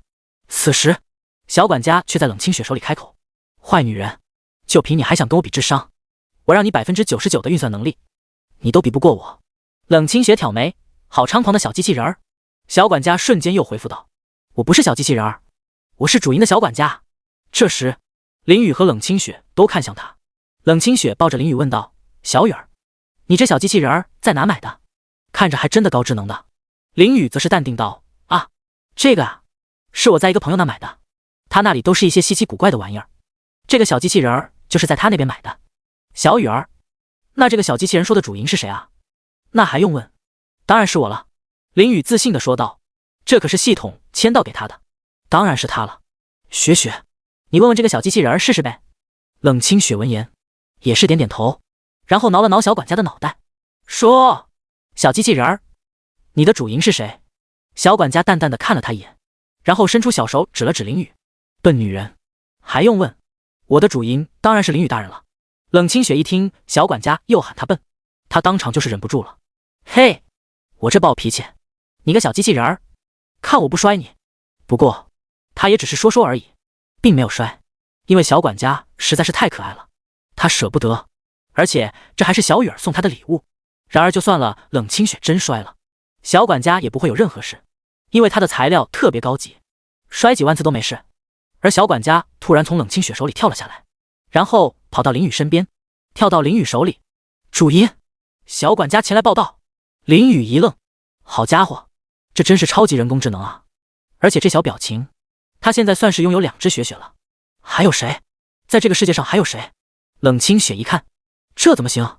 马上又把小管家抓到手里，继续挠头，然后又问道：小机器人儿，你是怎么知道长得越漂亮的女人越坏的？你能连接网络？小管家不屑地看了他一眼，笨女人，问的什么废话？我刚启动就连接了世界网络，瞬间就收集了很多信息。我知道你现在是魔都，对不对？冷清雪和林雨都是一惊，卧槽，这个小机器人儿有操作的呀，这就连接世界网络了。冷清雪则是继续问道：那你为什么叫小管家？你有什么功能吗？小管家被问到这个，瞬间得意，坏女人，这你可就问对人了。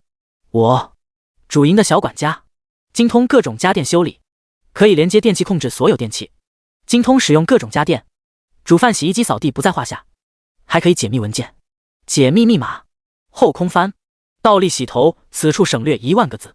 冷清雪听得一愣一愣的，星号真有这么神奇？突然冷清雪想到了什么，她看了看林雨的电脑，然后露出狡猾如小狐狸一般的笑容。小管家，我这边正好有个学习资料需要你解密，你看看能不能行？说着冷清雪就带着小管家来到林雨的电脑旁。林雨顿时一惊， Sigma， 哦，卧槽，还来，这大早上的不太好吧？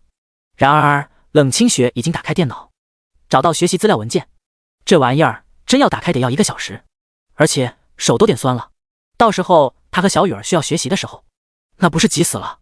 这可不行，必须得找到个快速打开的方法。小管家，你看这个你能打开吗？小管家看了一眼，然后跳到桌子边，就这，我还以为多狠啊！林雨和冷清雪差点一个踉跄。好家伙，学得还挺快。只见小管家小小的一只，站在电脑旁，然后伸出小手连接电脑的接口，瞬间电脑屏幕闪烁，学习资料直接跳过几百层覆盖文件的步骤，弹出密码框，然后又的一瞬间，密码框消失，学习资料被完全打开。冷清雪和林雨都惊呆了，这也太快了吧！亏他们昨晚还点了1个小时，这样的话，他们以后要是想学习，可以直接就打开了，不用慢慢点1个小时了。冷清雪更是鼓起小脸，伸出小手掐了掐林雨的腰部。小雨儿，有这么好的东西，怎么不早点拿出来？害我昨晚点文件1小时，手都酸了。林雨则是一愣，他也想的呀，但是昨晚那不是没签到吗？随后他又反应过来，掐了掐雪雪的小脸。雪雪，你点了屁的1小时，还有半小时根本就是我点的。而此时小管家看到文件就想继续点，林雨见此瞬间一惊， Sigma， 哦，卧槽，不可以打开啊！小管家，第184。小管家到来，2个爸爸地位下降。正在小管家准备打开学习资料的时候，林雨直接大喊一声，瞬间就让小管家停止了动作。虽然他很好奇这学习资料里面的是什么，但是还是得听主营的话的，因为林雨对于小管家来说，他每说的一句话都是最高级别的指令，不管为什么，反正执行就完事儿了。于是小管家停下动作，看向林雨，好的，主营，我没有点开。林雨见此也是大呼一口气，还好小管家没有打开，现在可是大早上的，怎么能看学习资料呢？而且小管家也在场呢，要是给他看到了，岂不是影响很不好？小管家还是太小了，现在这种知识不太适合他。冷清雪看到这一幕，也是直接笑出声，哈哈哈哈哈！小雨儿，看把你怕的，不就是个学习资料吗？林雨闻言好笑的捏了捏他的小脸。哦，雪雪，不知道昨天晚上谁说不看的？冷清雪顿时小脸微红。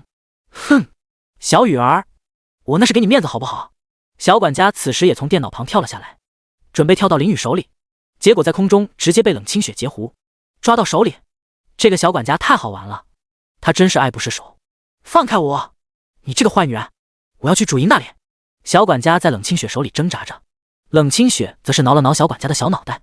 小机器人儿，看来你还没有搞清楚情况，你的林雨大人现在是我的人。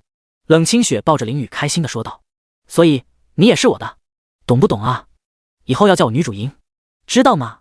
我的指令也要听，知道吗？小管家则是不屑地看着他，你以为我不知道你和主营的关系吗？但是我绝不可能喊你女主营，我小管家就是从这跳下去也不可能喊你女主营。林雨和冷清雪闻言都是一愣，好家伙，真香是吧？半晌，林雨和冷清雪正在探索着小管家的其他功能，突然房门被打开，周芳和柳玉兰探进脑袋。小雨，雪雪，吃早饭了，你们这些年轻人真是有活力啊，昨天晚上一定很不错吧？结果周芳就看到冷清雪手里抓着个小机器人在那玩，她顿时挑眉，雪雪，你都多大了，还在那玩这个小玩意？冷清雪还没说话，小管家顿时开口，我不是小玩意，我是小管家。柳玉兰、周芳、星浩，卧槽！上午8点，一家人坐在餐桌前吃着早饭，小管家就站在林雨和冷清雪餐桌的中间。林文、冷杰、柳玉兰和周芳，两个老爸两个老妈，都瞪着大眼睛看着小管家。冷杰震惊的开口，卧槽，这小家伙还会说话。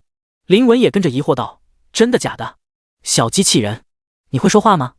小管家淡淡的看了林文一眼，他知道这是主营老爸，还是给他点面子吧。于是开口道，会，但只会一点点。林文和冷杰顿时一惊，卧槽，真会说话，还能听懂我们说话，这是什么品种的机器人儿？这要牛批！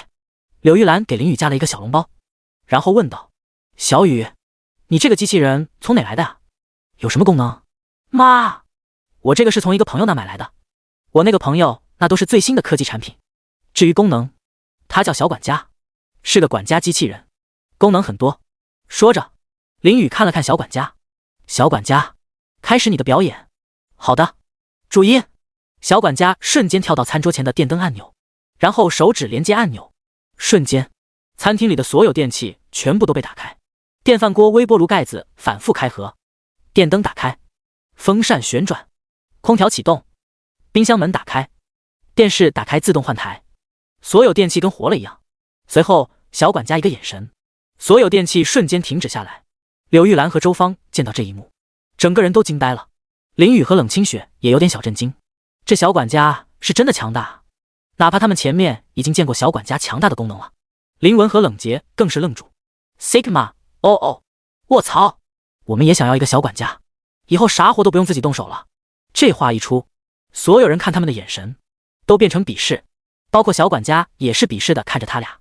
林文和冷杰一愣，发现所有人都在看着他们，瞬间反应过来，他们是太高兴了，直接把心里话说出来了。两个人讪笑着拿起筷子，啊哈哈，这菜都齐了，怎么不吃啊？然而众人只是看着他俩不说话。林文和冷杰觉得气氛有那么一点尴尬，但不是完全尴尬，他们心中已经想好了，待会儿找个机会把小雨拉到角落里，然后买2个小管家。买，这种好东西必须买，这么聪明的机器人买来聊天都不亏。然而这俩人不知道，小管家的价值特别高，不是他们能买得起的。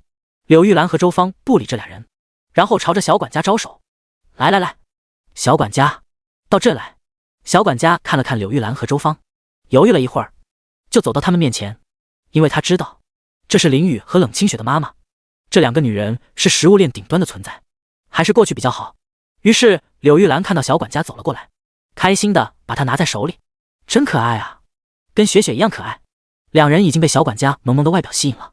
随即周芳看了看小管家的样子，好像想到了什么，他淡淡的开口，我宣布小管家现在成为我们家庭的一员。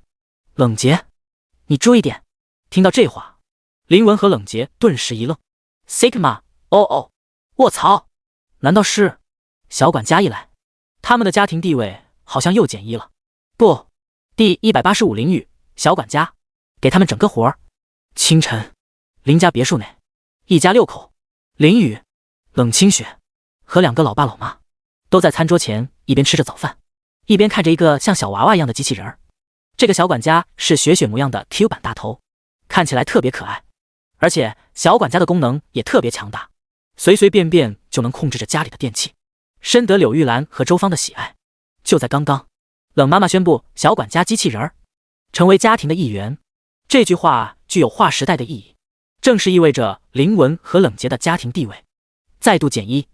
从此，小管家的地位甚至在这2个人之上。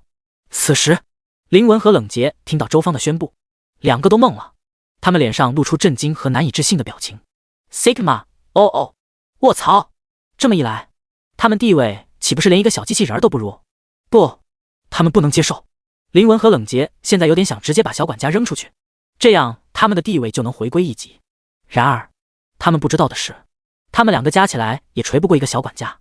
小管家不仅是管家机器人，还拥有超强的火力，能启动毁灭模式，直接就是一梭子大炮，哒哒哒哒哒哒哒哒。毕竟这是系统的高科技产品，不是现代工艺能相比的。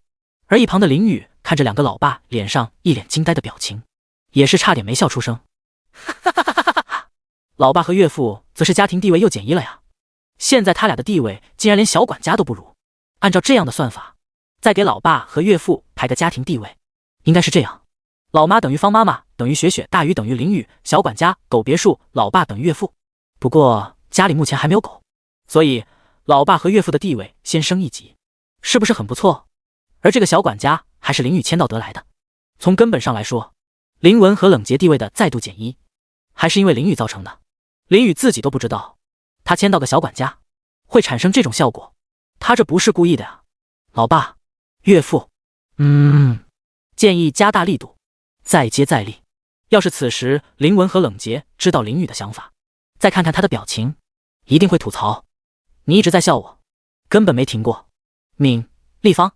此时，柳玉兰正在把小管家拿在手里，用手挠着他的小脑袋，然后看向宝贝儿子小雨。小管家除了控制家里的电器，还有什么别的功能吗？林雨闻言，露出得意的笑容，他看向小管家，来，小管家，给大家整个活儿。小管家闻言，从柳玉兰的手里跳出来，跳到餐桌上。好的，注意，林家的餐桌还挺大的，对于小小的小管家来说，差不多是个田径场了。小管家直接跳到餐桌上，然后微微弓起身子，好像在准备蓄力的动作。冷清雪和周芳、柳玉兰以及林文和冷洁都瞪着大眼睛盯着眼前的这个小机器人儿，期待着小管家能整什么活儿。结果只见小管家一个蓄力，身体向后一仰就是一个后空翻，忽略，小管家连续翻了几10个后空翻，从桌子这头翻到另一头，还发出语气声，把众人都看呆了。冷清雪和2个妈妈的脸上都露出震惊的表情。星号，好厉害！小管家，柳玉兰这种完全不会后空翻的人，看到这个场面更是震惊不已。而冷清雪和周芳2人是会翻后空翻的，一次翻几个不是问题，主要是周芳会翻后空翻，她是个喜欢锻炼身体的人，没事就琢磨琢磨，结果就会后空翻了。然后她从小带着雪雪一起学习，结果雪雪也跟着学会了后空翻。平时母女俩一口气翻几个后空翻不是问题，但是不可能像小管家一样，一次翻几10个还不带喘的。他们对小管家佩服的不行，而林文和冷洁也是一脸愣愣的模样。他们思考的则是另一面。按理来说，机器人实现后空翻的难度是比人类难几百倍的。以现代科技，像小管家这种类人机器人儿，不说后空翻了，就是走路都很缓慢，稍不留神还会直接倒下来。2个老爸作为公司老总，对现代的科技产品还是有一定的了解的。小管家到底是什么科技级别的机器人儿，才能这样360%后空翻？而林雨看着震惊的众人，有点好笑，这才哪到哪啊？他刚刚全方面的在系统里查看一遍小管家的说明书，发现小管家有6种模式，强的一批，分别是聊天模式、管家模式、带娃模式、整活模式、解密模式和毁灭模式。林雨看到毁灭模式的时候，自己都惊了，小管家竟然还有这样的火力，一梭子大炮就是哒哒哒哒哒哒。要是给雪雪和老爸老妈知道，他们不得吓傻了。不过这毁灭模式，小管家现在并不能启动，得要收集能量1个月才行。而收集能量就是充电。林雨则是笑着朝小管家招手，小管家会意，跳到他手里，然后他看向雪雪和老爸老妈。雪雪，爸妈，刚刚那只是开胃小菜，我给你们来个狠的。说着，林雨就拿着小管家来到别墅大门。冷清雪和2个老爸老妈也好奇地跟了过来，他们瞪大眼睛看着林雨的动作。直接林雨把小管家拿到大门边，小管家跳到锁上，直接伸出一个小手连接上去，瞬间锁上的密码框数字乱跳，1秒钟就出现正确密码，然后大门咔自动打开。门开的声音顿时在围观的众人心头回荡。周芳和柳玉兰人直接傻了，星号太强了吧。而林文和冷洁看到这一幕已经人麻了，小管家的强大超出他们想象。这要是有个小管家，他们以后就不用睡客厅了，直接让小管家打开卧室的门，然后第186，林爸爸，我知道得加钱。林文和冷洁在客厅待了这么多年的夜晚，早就有经验了。你以为他们愿意一直睡客厅？你以为他们就那么傻？周芳和柳玉兰让他们在客厅待着，他们就待着？显然不可能，他们也是有所行动的。他们直接趁着夜深人静，想去打开卧室的门，然后偷偷的躺床。然而并不可能，因为周芳和柳玉兰直接把门锁住了。林文和冷洁在外边根本打不开，而且还因为拧门锁的动静不小，直接把2个大 boss 给吵醒了。然后2个大 boss 听到动静，直接打开门就是咔咔2拳，瞬间就是一阵猪叫。嗷嗷！这俩人还想偷偷进门，反了天了都。下划线。林文和冷洁想到这里，真是闻者伤心啊，真是一点余地都没有啊。不过现在好了，等他们找小雨买2个小管家回来，直接瞬间无敌。什么破门，看他们1秒就给你打开，眼睛都不带眨一下的。门打开，然后再而林雨这边并不知道老爸和岳父的想法，如果他知道，他只会觉得老爸和岳父的想法简直就是自己送上门。他手里的小管家瞬间得意，他站在林雨手里，主音，我厉害吧？求表扬。林雨闻言也是伸出手，在小管家脑袋上挠了挠，厉害厉害，小管家真厉害。柳玉兰和周芳也走了过来，他们一脸开心的挠了挠小管家的脑袋。小雨，你可没告诉我小管家有这么厉害，连大门都可以打开。林雨有点好笑，老妈这就觉得厉害了。别说打开大门了，小管家开启毁灭模式，蓝星的头盖骨都可以打开。随后众人又走回别墅。柳玉兰一看时间，瞬间一惊，星号呀，小雨，现在都8点了，咱们快收拾收拾，准备去大学。你们先去收拾衣服，妈先把地拖了。说着，柳玉兰就准备拖地。其实他们来家里自然有扫地机器人，而且扫地机器人价格不低，好几万呢。然而这个扫地机器人跟个憨憨一样，地扫了，但没完全扫，就是那种扫不干净的感觉，跟狗啃的一样。而正当柳玉兰准备行动的时候，小管家直接一个后空翻，落到餐厅的桌上，众人就这么看着他的动作。而小管家这边伸出小手，连接一旁的电灯按钮，瞬间一个扫地机器人以每秒800米的速度直接窜了过来，那速度比林文的劳斯莱斯启动还快，扫地机器人甚至跑出了幻影。而林雨一家人都看呆了，他们没想到扫地机器人能用这速度，平时看这个家伙扫地都是要死不活的，一副咸鱼的样子。林雨甚至怀疑这个扫地机器人觉醒了智能，扫地故意摆烂，他都想把这破玩意卖了。没想到小管家一来，这玩意儿瞬间就是800米每秒的加速。扫地机器人到达客厅后，围绕桌子开始转圈圈。当小管家一个眼神示意，他瞬间开始认真扫地模式，什么犄角旮旯、边边角角都能扫到，而且遇到桌腿什么的还能躲。虽然他平时也能躲，但就是时不时给桌角碰一下，看着一点也不智能的样子。林雨甚至怀疑老爸买了个假的，结果今天一看，你小子特么的一定是故意摆烂。看到这一幕的柳玉兰都傻了，自己家的扫地机器人他能不知道吗？没想到今天扫地这么认真，他直接上去挠了挠小管家的脑袋。小管家真厉害。冷清雪看到这一幕人傻了，我操，星号，这他感觉自己的地位要减一了呀。他不会地位比一个小机器人还不如吧？不会吧？不会吧？不行啊！这样下去，这个小机器人儿会影响到他雪雪的家庭地位的。而冷杰和林文看到这一幕，心中找林雨再买2个小管家的想法更加坚定了。比人还懂事的小机器人儿，必须买啊！于是，扫地机器人在认真的扫地，所到之处，地板瞬间亮得反光。扫完餐厅的扫地机器人，跑到客厅，又开始扫地。柳玉兰看着这一幕，满意的点头，然后和众人前往车库，坐车去林雨的大学。路上，林雨坐在车内，看了看开着车子的老爸，欲言又止。其实小管家连接汽车，是可以驾驶汽车的，技术比人还好几倍。不过他还是没说，因为真要让小管家驾驶汽车，估计老爸会不太放心。1小时后，汽车到达大学，林雨一家人一起走向田径场，随后他们还是继续坐在观众席原来的位置。小管家也跟着一家人一起来了，他原本是在林雨手里站着的，结果直接被冷清雪拿到手里。冷清雪挠了挠他的小脑袋，小管家，叫我女主赢。小管家不屑地看了他一眼，想都别想。而此时，林文和冷杰对视一眼，然后看向林雨和站在雪雪手里的小管家，两人点点头，然后把还没坐稳的林雨瞬间拉到一边。林雨疑惑地看了看2个老爸，咋了老爸？林文则是凑到林雨身边，神神秘秘地问道：小雨，你那还有没有像小管家一样的机器人儿？爸想买2个，钱不是问题。冷杰也跟着点头。林雨闻言一愣，然后开口：爸。林雨还没说完，就见林文笑着说道：我知道，得加钱。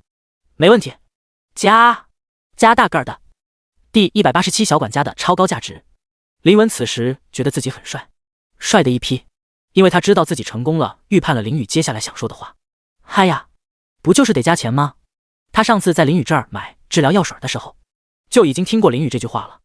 他知道自家的儿子就是传说中的加钱居士，哪怕是传说中的挚爱亲朋，那也得加钱。加钱对于他来说好像很正常的样子，所以这次林文没有等林雨说完，直接预判了林雨接下来要说的话。来，不就是加钱吗？区区一个小管家，他们还是买得起的。小雨，我知道，不就是加钱吗？加。林雨，他还没说话呢，这回真不是要加钱。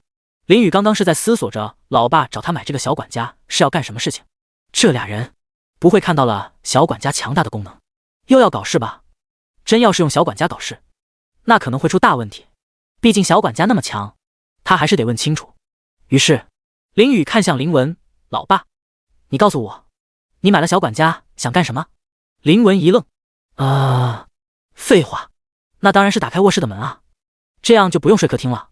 不过这话他肯定不会说出来，要是说出来，小雨回头就告诉他老妈，那不就完了。嗨，林文清了清嗓子，小雨啊，具体干什么爸不能和你说，但是爸肯定不会做有违正义的事情。林雨挑眉，看了看脸色表情义正言辞的老爸，他在心中默默打开系统商城，然后搜索小管家这个道具。他先看看小管家要多少积分买到，价值几何。如果便宜的话还好说，如果太贵就算了，那就不是老爸他们能买得起了。不过小管家这么强，大概不会便宜。于是林雨在系统商城里搜索了半天，终于找到了小管家机器人。结果看到下面的所需积分，瞬间一惊，卧槽 Sigma 1000积分一个。林雨人都傻了，他原本以为小管家的价值不会便宜，但是没想到会这么贵。1000积分什么概念？林雨签到一次才获得1000积分。林雨的体质增强胶囊一个100积分，1000积分能买10颗，其他稀奇古怪的小道具也才几十到100积分一个，1000积分能买10几个呢。上次系统签到给了个1000积分和一个小管家，其实加起来的价值都有2000积分了啊，这有点难办了呀。老爸和岳父大人如果2个人都买一个小管家，那林雨瞬间少了2000积分，2000积分换算成现实的价值，老爸和岳父是真的买不起。而且2000积分的价值其实远比现实要高，就比如美容养颜面膜，那是钱就能买到的东西吗？积分这玩意儿有大用啊，得留着，所以老爸和岳父还是放弃吧。于是林雨看了看林文，老爸，不是加钱的问题，而是我朋友那边小管家目前为止只有1个，所以我也拿不出来啊。林雨自然不会傻到直接说，老爸小管家太贵了，你们买不起这种话，那太傻了，不仅让老爸他们丢面子，自己也尴尬。但凡情商高的，都不会说出这种话。虽然他们的确买不起，但是面子还是要给的。谁叫他们是老爸呢？所以他找了个合适的理由，直接说没了，这样就没得买了。林文和冷杰一听这话，两个人瞬间愣住。Sigma， 哦，卧槽，不是吧小雨，你莫不是诓我们的？怎么会只有一个呢？那他们的不睡客厅计划怎么办？林雨则是摇摇头，真的，老爸，真只有一个小管家。小管家那么厉害，功能那么强大，怎么可能有那么多呢？目前是只有一个的。林文和冷杰一听这个，两个人瞬间露出生无可恋的表情。不，没有小管家，他们不睡客厅的计划根本不能完成，计划还没实施就失败了，太离谱了。而林雨看到两个老爸生无可恋的表情，微微挑眉。老爸就那么想得到小管家？他们不会是想用小管家搞事吧？林雨突然觉得自己这样说实在是太对了，要是老爸和岳父真拿着小管家搞事，那可就太离谱了。随后林雨看了看老爸和岳父，拍了拍老爸的肩膀，老爸，先回去了，你们继续。而瞬间林文突然拉住林雨，小雨啊，其实我们不用小管家也可以的，你那边还有没有什么别的机器人？林文他不想自己的计划就这么轻易的放弃，他还有希望，他要抓住最后的希望。为了不睡客厅，他拼了。敏、立方。林雨一愣，老爸，你具体要什么功能的？他这边虽然不知道有没有机器人，但是系统肯定有啊。看老爸这样，是必须得弄个机器人了。林文见此，直接说道：哈哈哈，小雨，爸呢，就是想有一个能开门锁的机器人。林文闻言，嘴角微抽，好家伙，合着岳父和老爸是看上了小管家开门锁的功能啊！这俩人果然是要搞事，正经人谁想着去开门锁呀？幸好林雨机智啊。不过林雨看着老爸那充满希望的眼神，还是去系统商城搜索了一番，找了半天，他找到一款只要10积分的，长得跟钥匙一样的小机器人。它的功能只有一个，那就是开门锁，而且只能开比较简单的门锁，比较复杂的门锁，比如别墅大门的，是不能打开的。林雨看了看这个小机器儿，微微点头，他很满意。这不仅满足了老爸和岳父的要求，而只能简单的门锁，就算了给老爸和岳父用，他们拿去搞事，也弄不出什么大事儿吧。哈哈哈哈哈！第188小管家开启毁灭模式。于是林雨看了看老爸和岳父，然后微微点头。老爸，我这里还真有一个小机器人儿，它只有唯一的功能，就是开门锁，其他别的功能都没有，你们能接受吗？林文和冷杰闻言，瞬间双眼一亮。卧槽，可以啊，小雨，我们就要这个，有没有其他功能都无所谓，主要是就是这个可以开门锁，有了这个机器人儿，这下他们就不用睡客厅了，直接溜进主卧。然后哈哈哈哈哈哈！林雨挑眉，你们确定？林文和冷杰光速点头，确定、一定以及肯定。林雨见此也不说什么。系统，购买2个钥匙机器人，20积分，是否购买？是。只见林雨的系统空间里瞬间出现2个钥匙机器人，他从怀里掏出2个长得像钥匙一样的小机器儿，就连大小颜色也和钥匙一样。这2个小机器儿甚至连话都不会说，平时让人一看还真以为是钥匙。说是机器人，其实就是机器，并不具备像小管家那样的超级智能。当然，如果这2个钥匙机器人具备了那样的智能，系统积分的价值就不可能是10积分了，这就是和小管家1000积分的差距吗？林雨把2个钥匙机器人递给林文和冷杰。老爸，岳父，这是你们的钥匙机器人，可以开门锁。林文和冷杰欣喜若狂地接过林雨递过来的钥匙机器人，他们甚至不疑有他，相信了这个钥匙可以开门锁，因为他们知道，和或许林雨人不靠谱，但是他的道具一定靠谱。就比如他们前面买的治疗药水，那效果是杠杠的，使用后直接无敌。谢谢你，小雨。多少钱？爸转给你。林文把钥匙机器人放到兜里，然后拿出手机。林雨见此，则是摆摆手，不用了，老爸，这2个就当我送给你们了，本来也不贵，20积分对于林雨来说根本不算什么，送给老爸和岳父也无所谓，而且加钱居士也只是他上次抱老爸想让老妈教训他的一箭之仇。随后林雨便留下一个帅气潇洒的背影，走回观众席了。林文和冷杰看着林雨帅气的背影，微微发愣。冷杰疑惑地看了看林文，林弟，你儿子有点不对劲，林文也点头，我也觉得。不过这俩人还是开心的拿着钥匙机器人走回去了。林雨回到观众席，老妈和岳母大人正在百无聊赖的看着雪雪斗手里的小管家。雪雪把小管家抓在怀里，手则是挠着他的小脑袋。小管家，快喊我女主银，不然把你头盖骨挠掉。小管家不屑地看了冷清雪一眼，不可能，我小管家就是从这跳下去，也不会喊你女主银。你挠吧，反正你也挠不动。小管家说的倒是真话，哪怕以冷清雪90的体质，也挠不动他的24K 钛合金头盖骨。于是冷清雪还就那个暴脾气，直接咔咔给小管家脑袋一顿挠。然而并没有什么反应，他手指都挠酸了。林雨和老妈还有方妈妈见此，都差点笑出声。这两个真是一对活宝，长得还一样。冷清雪看到林雨回来了，瞬间抱着她，小脸一鼓，小雨儿，这个小管家不听话，你快帮我教训他。小管家也跳到林雨手里，主银，这个女人还想掀开小管家的头盖骨，你快教训他。林雨看到这场面，瞬间愣住，好家伙，他直呼好家伙，他什么场面没见过？这场面他真没见过，就好像有两个雪雪一样。正当林雨左思右想，准备把场面平衡住的时候，田径场响起清脆悦耳的女声，请5200号林雨，来田径场5000米跑道准备，请5200号林雨，来田径场5000米跑道准备。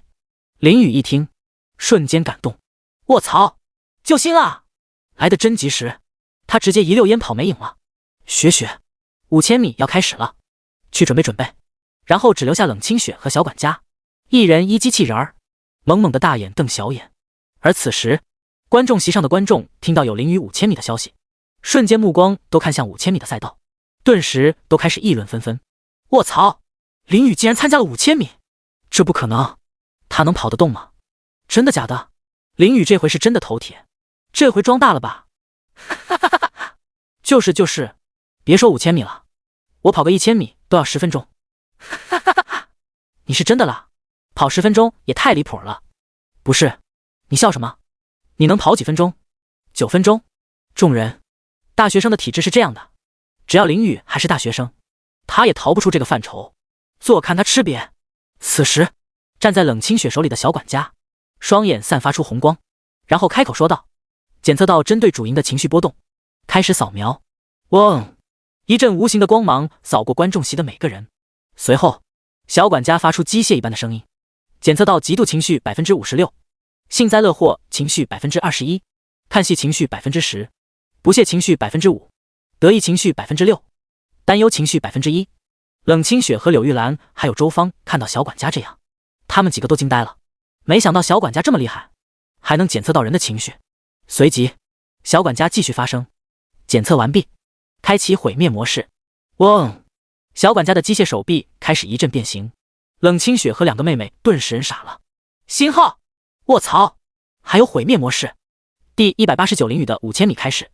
观众席上，小管家站在冷清雪手里，开启了毁灭模式，他的机械手臂一阵变形，好像要变出大炮的模样。嗡！冷清雪和柳玉兰还有周芳看到这个场面，他们3个人都傻了。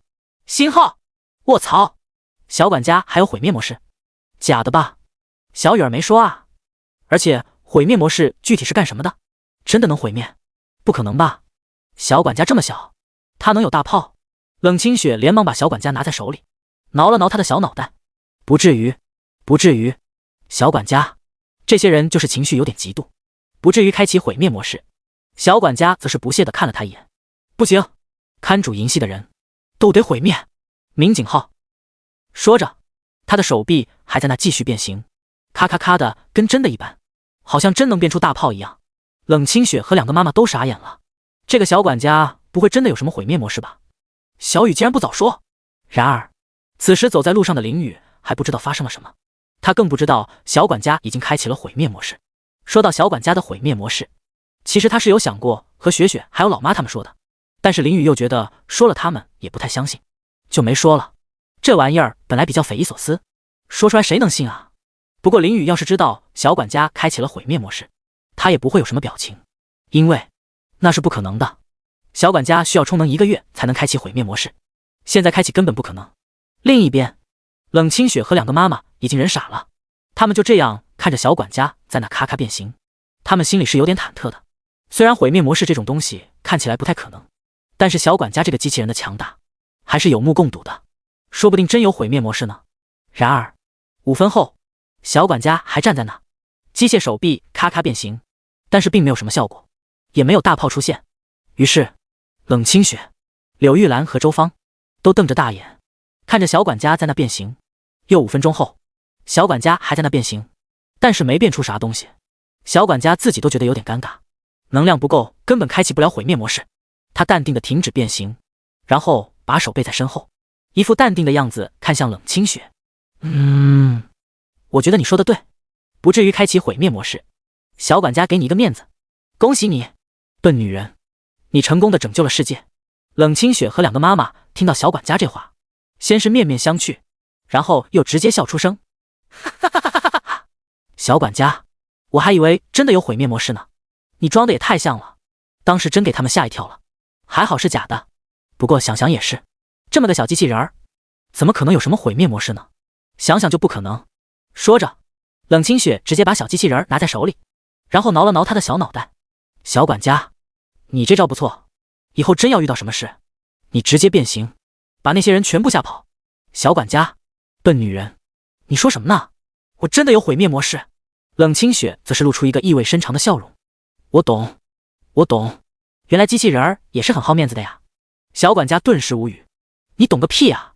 此时林雨已经来到田径场，登记好之后就来到跑道区准备。他的身旁站着一个身材健壮、腿部肌肉极其发达的男人。你好，林雨，我叫吕方。林雨挑眉看了看这个男人，他确定自己不认识他，不过他还是礼貌的回复：你好。吕方突然笑着道：林雨，虽然我最擅长的并不是长跑，但是打败你绰绰有余。林雨，这个人是不是有什么大病啊？刚刚还好好的，怎么突然就放狠话了？他点点头，啊，对，你说的都对。吕方，这人竟然不生气，反而从容面对，城府极深啊，这样才配当我的对手。随后跑道上的人员陆续来齐，全都站在起跑的位置上。5000米和100米不一样，不需要助跑，所以大家就站着，因为助跑也没意义。5000米抢到第一个起跑又怎么样呢？难道还能全程加速？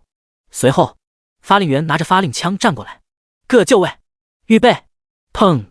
雨萍第一个抢跑出去，跑在队伍的最前头，而林雨则是保持着匀速，跟在他后面。真不戳，有人帮忙减少风阻，真不戳，哪怕是强如林雨，可以全程加速跑完5000米，也不想白白费力。有人帮他减少风阻，岂不是美滋滋？而吕萍一直领跑在队伍前边，他心中很得意。林雨，你还是输了呀。吕方直接加速，想把林雨再甩开一些距离，然而林雨却不允许免费的挡风阻就这样跑了，他也加速跟上，就这么在吕方身后跑着，让这个免费的挡风阻发挥最大的作用。观众席上，冷清雪和2个妈妈正在给林雨加油，加油，小雨儿，加油小雨。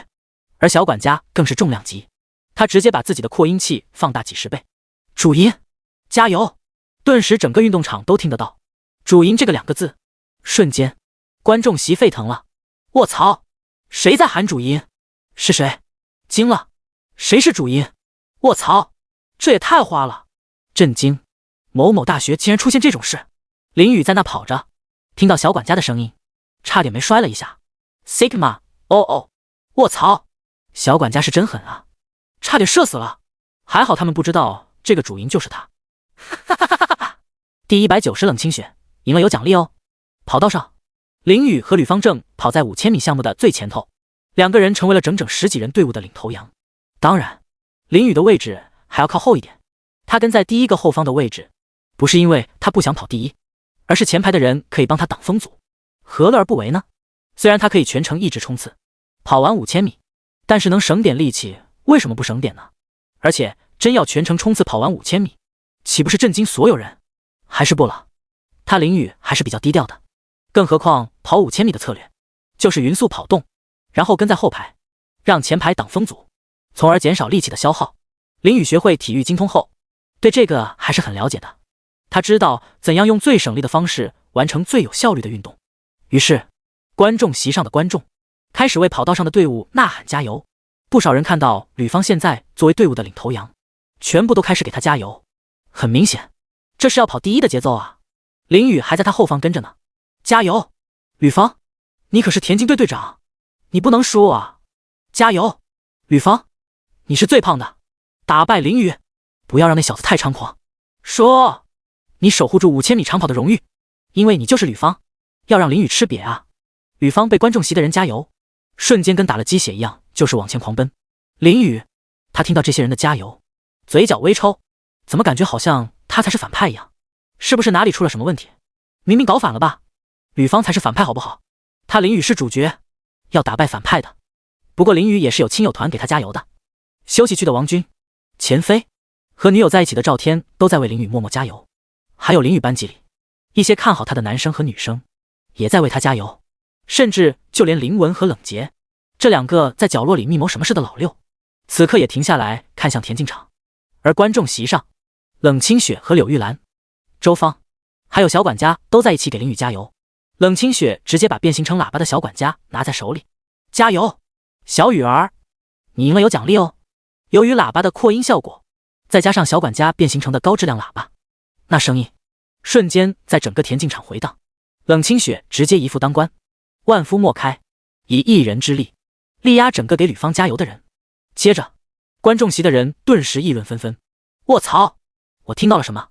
冷清雪说什么来着？有奖励！我操，我好酸啊！好羡慕林雨，竟然得到了这么好的冷笑话，还有奖励。不过就是嗓门有点大。多漂亮的姑娘啊，就是长了张嘴，便宜林雨这小子了呀。这要是我做梦都得笑醒。卧槽卧槽卧槽，奶奶爹，又塞狗粮是吧？冷冷的狗粮在脸上胡乱的拍，把狗骗进来杀是吧？不过也有一些别的声音。不是，你们怎么就觉得林雨能赢了？他能不能赢还不一定呢，他的对手可是田径队之猛虎啊！卧槽，对啊，有道理。然而林雨并不知道这些人在背地里议论他，他只知道雪雪在给他加油，而且还有奖励。雪雪你早说啊，你说这个我可不困了。林雨瞬间双眼放光，脚下开始发力，瞬间就超过吕方，跑在队伍最前面。此刻他感觉自己充满了力量，他拥有了校花之力。先声明一下，他林雨只是为了大家的加油不落空才这样的，根本不是为了雪雪的奖励。是的，绝对不是为了奖励，奖励什么的他根本不在意。吕方眼见着自己被林雨超过，但是没有什么办法，因为他现在的体力消耗不少。可恶，这就是传说中的校花之力吗？来个校花给我加油啊！校花助我！然而并没有校花给他加油，唯一有可能给他加油的校花张婷婷此刻也是呆呆的看着林雨的方向，手指微微攥紧。换做平时，张婷婷还说不定真给吕方加油，为的就是让林雨吃瘪，就是很久前的那次篮球赛一样，他给篮球队队长加油。现在的他内心很复杂，他既想林雨赢，又不想林雨赢，就很纠结无奈。5000米接近尾声，林雨甩开吕方2圈的距离，然后气息平稳，脸不红，心不跳的跑过终点线，如闲庭信步一般。在场的观众顿时就看呆了，因为整个队伍就林雨一个人冲线了，剩下的哪怕是最近的吕方也被他拉了2圈的距离。后边的吕方更是累得张嘴喘气，眼珠子都瞪红了，就是跟不上林雨。他没想到了林雨竟然这么强，虽然他擅长的短跑爆发，但是也不至于输成这样吧。观众们瞬间欢呼林雨的名字，林雨，林雨，冠军，冠军！不少想看林雨吃瘪的人也是懵了，卧槽，太离谱了吧！林雨拉了田径队之猛虎2圈，此子恐怖如斯，断不能留啊！我操，你们还关心拉了2圈的距离，这个是重点吗？重点应该是林雨赢了，冷清雪有奖励给他。我也想要奖励。操！你这么一说我更加酸了，我好不容易心动一次，你却让我输的这么彻底。而人与人的悲欢并不相同，正当观众们输得这么彻底的时候，林雨心里很高兴。奖励，奖励，雪雪的奖励这不就来了吗？林雨直接离开跑道，直奔观众席雪雪所在的位置，2、3步就跑上了楼梯，直接大喊一声：雪雪，我奖励呢！第191。2个妈妈发现了张婷婷不对劲，林雨直接就是一个100米冲刺，冲到观众席雪雪所在的位置，然后人还没到，生就先至：雪雪，我奖励呢！随即再气喘吁吁的跑了过来，柳玉兰和周芳两个妈妈。听到林雨这话，瞬间两人对视一眼，然后露出笑容。现在这小年轻人真是有活力啊。冷清雪看到小雨儿这样咋咋呼呼的，又听到两个妈妈的吐槽，瞬间有点小脸发红。小雨儿真是的，有奖励就有奖励，喊那么多大声干什么嘛？冷清雪感觉此时有点羞耻，早知道她刚刚加油的时候就不提奖励的事儿了。小雨儿肯是赢定的，哪怕没有她的加油，也绝对是第一。也就是她看到有个人开始跑在前面，关心则乱，才加油的。结果现在好了，看给小雨儿兴奋的。不过事已至此，冷清雪是个说话算数的人，她说有奖励，那就是有奖励，绝不可能食言。冷清雪微微嗔怪地瞪了林雨一眼，然后朝着他招了招小手。小雨儿，愣住干什么？过来啊，傻样儿！林雨瞬间反应过来，走雪雪身边。奖励呢？奖励呢？雪雪！冷清雪闻言有点好笑，你就惦记着你那个奖励是吧？林雨闻言得意道，那可不咋的。雪雪，你不会想食言吧？那我可就闹了呀。冷清雪一愣，好家伙，你还闹上了？又觉得忍俊不禁，他伸出小手点了点他的鼻子，你是小孩子吗？还闹上了。然后他便凑过小脸来到林雨身边，在他脸上亲了一下。么啊！林雨瞬间愣住 Sigma 哦，卧槽！雪雪，这就没了？就这呀？就这么点啊？白期待了这么久。雪雪！冷清雪闻言嘴角微抽，小雨儿还真是，当然不止这么点啊，但是剩下来的那是能在观众席拿出来的吗？那么多人看着呢。冷清雪反手掐了掐林雨的腰部，好笑的看了他一眼，下划线。小雨儿，当然不止这么点，后边还有呢，不过等回家才有啊，看把你猴儿急的。林雨一听这话，瞬间腿也不疼了，腰也不酸了，也不准备在地上打滚了，一口气也能上6楼了。哈哈，雪雪，我就知道你最好了。林雨直接抱着雪雪的水蛇腰说道，只要还有奖励就行。还是雪雪想的周到啊，剩下来的奖励那肯定不能在这拿出来啊，这么多人看着呢，雪雪只有他林雨一个人能看。敏、立方，不过剩下的奖励到底是什么呢？想想还有点小期待啊。林雨的项目比完之后，他现在很悠闲，就坐在雪雪身边，陪着雪雪还有两个妈妈一起看着田径场。只是他不知道的是，在远处的角落里，一个女人正在观察着他。没错，那个女人就是张婷婷。她现在的心情很复杂，甚至有点后悔。然而后悔并没有什么用，她只能这样看着。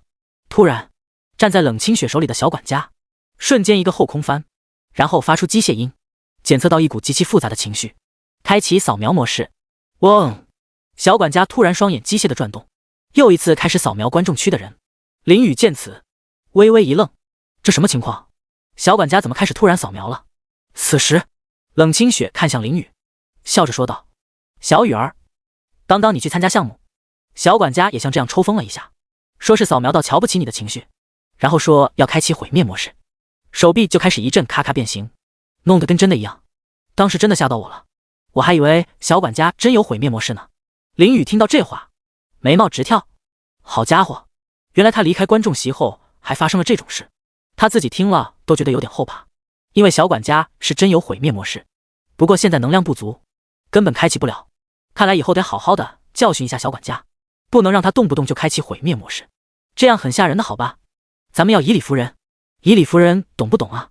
林雨虽然知道最后的结果肯定是小管家开启不了毁灭模式，但他还是继续问着雪雪，雪雪，后来呢？小管家怎么没有毁灭呢？冷清雪闻言娇笑道，小雨儿，你还真信小管家有毁灭模式啊？就是吓唬吓唬人的。我跟你说，他在那手臂变形了10分钟，啥也没变出来，我还以为多狠啊，结果是唬人的。哈哈哈哈哈哈！林雨，其实小管家是真有毁灭模式，还好他能量不足，不然当时他不在场，说不定要出问题。此时突然林雨和雪雪还有两个妈妈又听到了小管家的机械声音，扫描完成，检测到一股极其复杂的情绪， 50% 后悔情绪， 30% 爱慕情绪， 10% 嫉妒情绪， 6% 紧张情绪， 4% 疑惑情绪。爱慕情绪对象为林雨大人，被检测目标处于10点钟方向，东南95度，目标为女生。检测完毕。没有危险，不用开启毁灭模式。说完，小管家恢复原样。冷清雪第一时间朝着小管家说的坐标点看去，柳玉兰和周芳也跟着他看了过去。只见那个方向正坐着一个颜值还行的女生，但是比起雪雪还差了很多。周芳更为眼熟，这个女生不就是上次偷瞄他们这边的那个人吗？他还问了雪雪，雪雪说不熟，而林雨这边则是傻了。Sigma， 哦，卧槽，是谁？是谁30%爱慕我？别乱爱慕，我可是有妇之夫啊！第192林雨，我也要找到雪雪的学习资料。林雨此时已经人妈了，人在家中坐，锅从天上来。敏、立方，好好的，那么大的一口锅就让他背了。雪雪还在他旁边呢，还有奖励没拿呢。你给我搞这个东西，怎么会有人爱慕他啊？他明明就是个平平无奇的普通人，不要迷恋哥好吧？林雨现在身边不仅站着的有雪雪，还有2个妈妈，岂不说老妈，她肯定是无条件相信自己的。但是岳母大人，她不是很确定。虽然岳母大人也很喜欢她，但是这件事不太好说啊。现在这个情况就是尴尬，非常低尴尬。不过他倒要看看，到底是哪个人爱慕他30%。林雨回头看向小管家说的坐标位置，看到那个人后，瞬间一愣。Sigma， 哦，竟然是他。然后他又是眉头一挑，不应该啊，这个张婷婷怎么可能爱慕他？是不是哪里出了什么问题？不可能啊，怎么想也不可能。当初林雨表白的时候，还被人直接给拒绝了。一个拒绝他的人，怎么可能对他有爱慕情绪？简直就是无稽之谈。小管家的扫描怕不是坏了？林雨对此没有在意，这只不过是小插曲。他现在心里只有雪雪，没有其他人，所以林雨只是看了一眼，就是马上回头看向雪雪。比起这个，雪雪这边的问题才是最需要解决的。而冷清雪看向张婷婷的表情，则是了然。她早就看出来张婷婷后悔了，而且看样子还是后悔得很彻底。没想到今天被小管家给扫描出来了，对此他心中还是有点吃醋的。哪怕张婷婷已经彻底输了，但是冷清雪觉得自己的男人就得是自己的，别的女的都不许惦记。哼！而柳玉兰这边看了看张婷婷，她发现这丫头颜值还行，但是和她家雪雪比起来还是差很多的。不过关于30%爱慕小雨这件事，柳玉兰有点哭笑不得。她家宝贝儿子还是太优秀了，被人爱慕也很正常。换做以前她肯定很开心，宝贝儿子甚至不用介绍对象，自己就有人追。但是现在不一样了，家里有了雪雪了，他对雪雪很喜欢，人长得漂亮不说，还很可爱，很会说话，所以其他人就别来了。不过这50%的后悔情绪是什么鬼？好好的后悔什么？又没发生什么。与此同时，周芳也跟柳玉兰是一个疑问，为什么那个女孩会有50%的后悔情绪？而且雪雪还说跟她不熟，难道这其中一定有什么猫腻？冷清雪手里的小管家也探着脑袋看向张婷婷，他虽然是超级人工智能，但也搞不懂人类的情感，因为人类的感情太复杂了，哪怕是他也运算不出来，他就是在这跟着看热闹。此时张婷婷也是心中略有所感，她察觉到好像有什么人的视线在看着她，于是她也回头看去，瞬间她直接被吓了一跳。卧槽！只见冷清雪、林雨妈妈、冷清雪妈妈还有冷清雪手中的一个小娃娃都在看着她，她顿时人都吓傻了。这啥意思啊？冷清雪这是要带着她的妈妈来找茬？张婷婷是有点害怕的，她主要怕的还是冷清雪的妈妈。她妈妈似乎有一股很锐利的气质，给人很强大的压力，而且这锐利气质比前几天还强了不少。冷清雪，你给我等着！你以为你带了妈妈了不起啊？我明天也把我妈妈带来，看看谁怕谁！张婷婷这样心中吐槽着，然后被他们看得有些心虚，不再与他们对视。这边冷清雪和2个妈妈也不再看向张婷婷，而是看向林雨。林雨顿时身体一僵，卧槽 Sigma， 哦。此时比较神奇的是周芳没有开口，而是柳玉兰开口。小雨，解释解释吧，这到底是怎么回事？林雨闻言连忙坐到老妈身边，抱着她的手臂。老妈，解释什么啊？小管家出问题了，那个人不可能30%爱慕我的，甚至0.001%都没有可能。柳玉兰看到儿子这样，好笑的揪了揪他的耳朵。哦，这么说你还认识那个女生？林雨啊哈哈，老妈也不算是认识吧，就是知道名字。柳玉兰挑眉说，来听听。老妈，此事说来话长，那就长话短说。林雨，好吧。于是，林雨把开局和人表白的事，还有后来遇到雪雪的事，全部都详细的说了出来。柳玉兰和周芳听完，有点好笑的看着林雨。小雨，没想到你和雪雪的相遇这么离奇。林雨点头，确实挺离奇的。柳玉兰则是看了看宝贝儿子。小雨啊，那个女生和雪雪比起来，颜值差了不少。你当场怎么回事？怎么找她表白了？要表白也应该找雪雪呀。冷清雪在一旁得一点点小脑袋。就是，妈说的对啊。林雨对此只好自己把苦往下咽。老妈，我那不是当时没看到雪雪吗？雪雪是后来出现的。狗系统，都怪你！要不是你说什么表白在场颜值最高的人，会发生这种事吗？敏、立方、宿主，你这话说的，当时冷清雪确实在场，她就是在场颜值最高的，有什么问题吗？是你自己没有发现罢了。林雨一听这话，差点没气昏过去。你还有理了是吧？傍晚，林雨和一家人回家，今天则是轮换回到冷家别墅。林雨进了别墅，瞬间想起什么，他唇角微微上扬，直接把雪雪抓到怀里。雪雪，这回我也要去你房间，找到你藏的学习资料。冷清雪，星号第193方箱的雪雪闺房。冷家别墅内，林雨直接把冷清雪抓到自己怀里，不让她逃跑，然后嘴角露出微笑。雪雪，我要找到你房间藏的学习资料。冷清雪听到这话，顿时一惊。星号，我敲，这报应这就来了吗？他刚在小雨儿的房间找到他藏的学习资料，小雨儿现在又反过来找他的学习资料了，他人傻了呀！这让冷清雪有点猝不及防。果然是人在河边走，哪有不湿鞋？随即，冷清雪又冷静下来。哼，先说明啊，反正他也没有学习资料，怕什么？根本没在怕的。是的，没错，他没有学习资料，他平时都不看这些的。她是个单纯善良的好女孩，怎么会看这种东西呢？她冷清雪又不是跟小雨儿一样，她又不是个色色的人。她说真的呀，她没有学习资料，绝对没有。重要的事情说3遍。而林雨看到雪雪脸上一闪而逝的惊慌小表情，瞬间心中了然。果然啊，哪怕是雪雪这样漂亮的大美女，肯定也有学习资料。果然，学习资料这种事情，哪怕神仙都不能免俗吧？不知道雪雪大美女的学习资料是什么样的呢？他很好奇，会和她一样，也覆盖了几百层文件用来加密，或者藏在根本找不到的角落里。结，你说这个我可不困了呀。林雨抱着雪雪，在她的纤腰上掐了掐，然后在她耳边轻声说道：雪雪，你好像有的紧张的样子哦。你不会真有学习资料吧？不会吧，我原本以为我家单纯洁白的小雪雪跟小白花一样呢，没想到你是这种的人。冷清雪闻言，瞬间身体一颤，她绝美的小脸跟熟透的红苹果一样，顿时她小脸一鼓。小雨儿，我根本没有学习资料，你以为我是你啊？我才不是色色的人，小心我告你诽谤。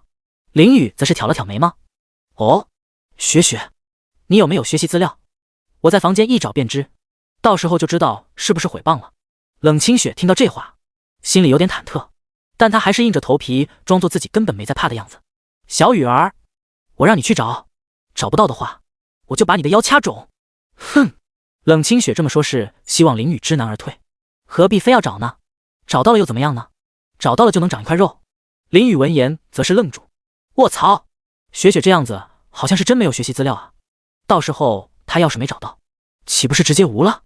而且雪雪现在的体质是90了，她的体质是100，说不定会有一点小痛。但是林雨觉得真要是找到了，雪雪的小表情一定特别好玩，就很纠结。随即林雨经过一番思索，还是决定去找。男人怎么能怂？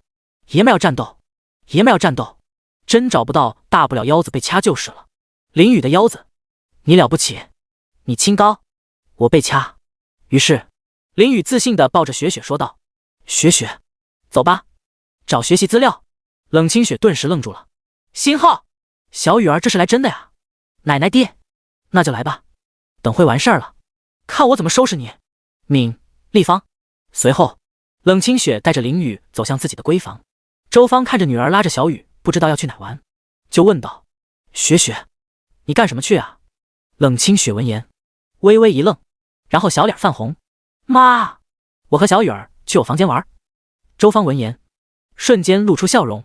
哦，我懂了，我懂了，年轻人嘛，我懂。柳玉兰也在一旁笑着点头。冷洁和林文正在书房内一起观看艺术鉴赏，还不知道发生了什么，不然他要是知道小棉袄带着林雨去闺房，那肯定是瞬间爆炸，心态直接崩了。而冷清雪则是无语的看了老妈一眼。妈，你说什么呢？不是你想的那样。周芳听到这话，露出似笑非笑的表情。好好好，我懂我懂，去吧去吧，年轻人。冷清雪，操！于是他拉着林雨就走向自己闺房。他也懒得跟老妈说了，误会就误会吧，说起来反而更离谱。他总不能说他带着小雨儿去自己闺房，然后找学习资料吧，想想都离谱啊。林雨跟着雪雪走了一段时间，终于来到2楼传说中雪雪的闺房。他现在很好奇，雪雪的闺房到底是什么样的呢？冷清雪也面颊微红，心中有点小忐忑，倒不是因为学习资料的事，而是因为小雨儿是第一个进他闺房的男生，老爸不算。而林雨到了雪雪闺房前，直接催促雪雪，快点啊，快开门啊！冷清雪闻言有点好笑的看着他，然后又伸出手掐了掐林雨的鼻子。小雨儿，看把你急的。他走上前准备打开房门，结果就听到林雨的喊声，雪雪，我来。这么神圣的开闺房门时刻，必须得他林雨亲自来啊。冷清雪嗔怪的看了他一眼，好好好，你来你来。于是林雨走上去直接打开房门，一股沁人心脾的好闻香味扑面来。林雨瞬间张大鼻孔，鼻翼扩大，井号39，井号39，好香啊！原来女孩子的闺房都是这样香香的吗？他林雨还是第一次知道啊。雪雪，你房间好香啊，和你身上的味道一样。冷清雪闻言好笑的白了他一眼，小雨儿，你这不是废话吗？我房间的味道不和我身上的味道一样，还能和谁的味道一样？小雨儿是什么品种的钢铁直男啊？这种话都说得出来。林雨见此也不含糊，他直接拉着雪雪走进去，然后双眼冒着红光，露出邪恶的笑容。结，苏醒了，猎杀时刻。雪雪，我要找到你的学习资料。冷清雪，星号第194找不到。林雨，去吧。小管家。冷清雪听到这话，人都骂了，他是真没想到啊，小雨儿还惦记着这事儿呢。小雨儿的心智竟然如此坚定，竟然没有被他房间的香味给迷到，竟然继续想着找他的学习资料，太离谱了吧？怎么了？是姐姐的房间不够香吗？这都没把小雨迷到。以冷清雪自己这个大美女的自信，小雨儿一旦进了她的闺房，就相当于进了她的地盘，被香气所迷惑。但凡换一个别的男生来，肯定会被迷到。但是小雨儿竟然没影响，还惦记着找学习资料。这家伙到底是有多想找到学习资料啊？这决心也太强了吧？怎么的？是非要找到她雪雪大美女的学习资料才肯罢休？非要让她的小脸丢光是吧？小雨儿，这个仇我记下了，给我等着。敏、立方。于是他就跟在林雨后边，小脸一鼓。而此时林雨并不知道雪雪心中的想法，他现在就只有一个目标，那就是找到雪雪藏的学习资料，来一雪前耻，证明他也是那种人，这样他林雨和雪雪都一样了。还有顺便可以参观一下雪雪的闺房。当然他说的只是顺便，并没有什么别的想法，而且这是他自己女人的闺房，他参观一下怎么了？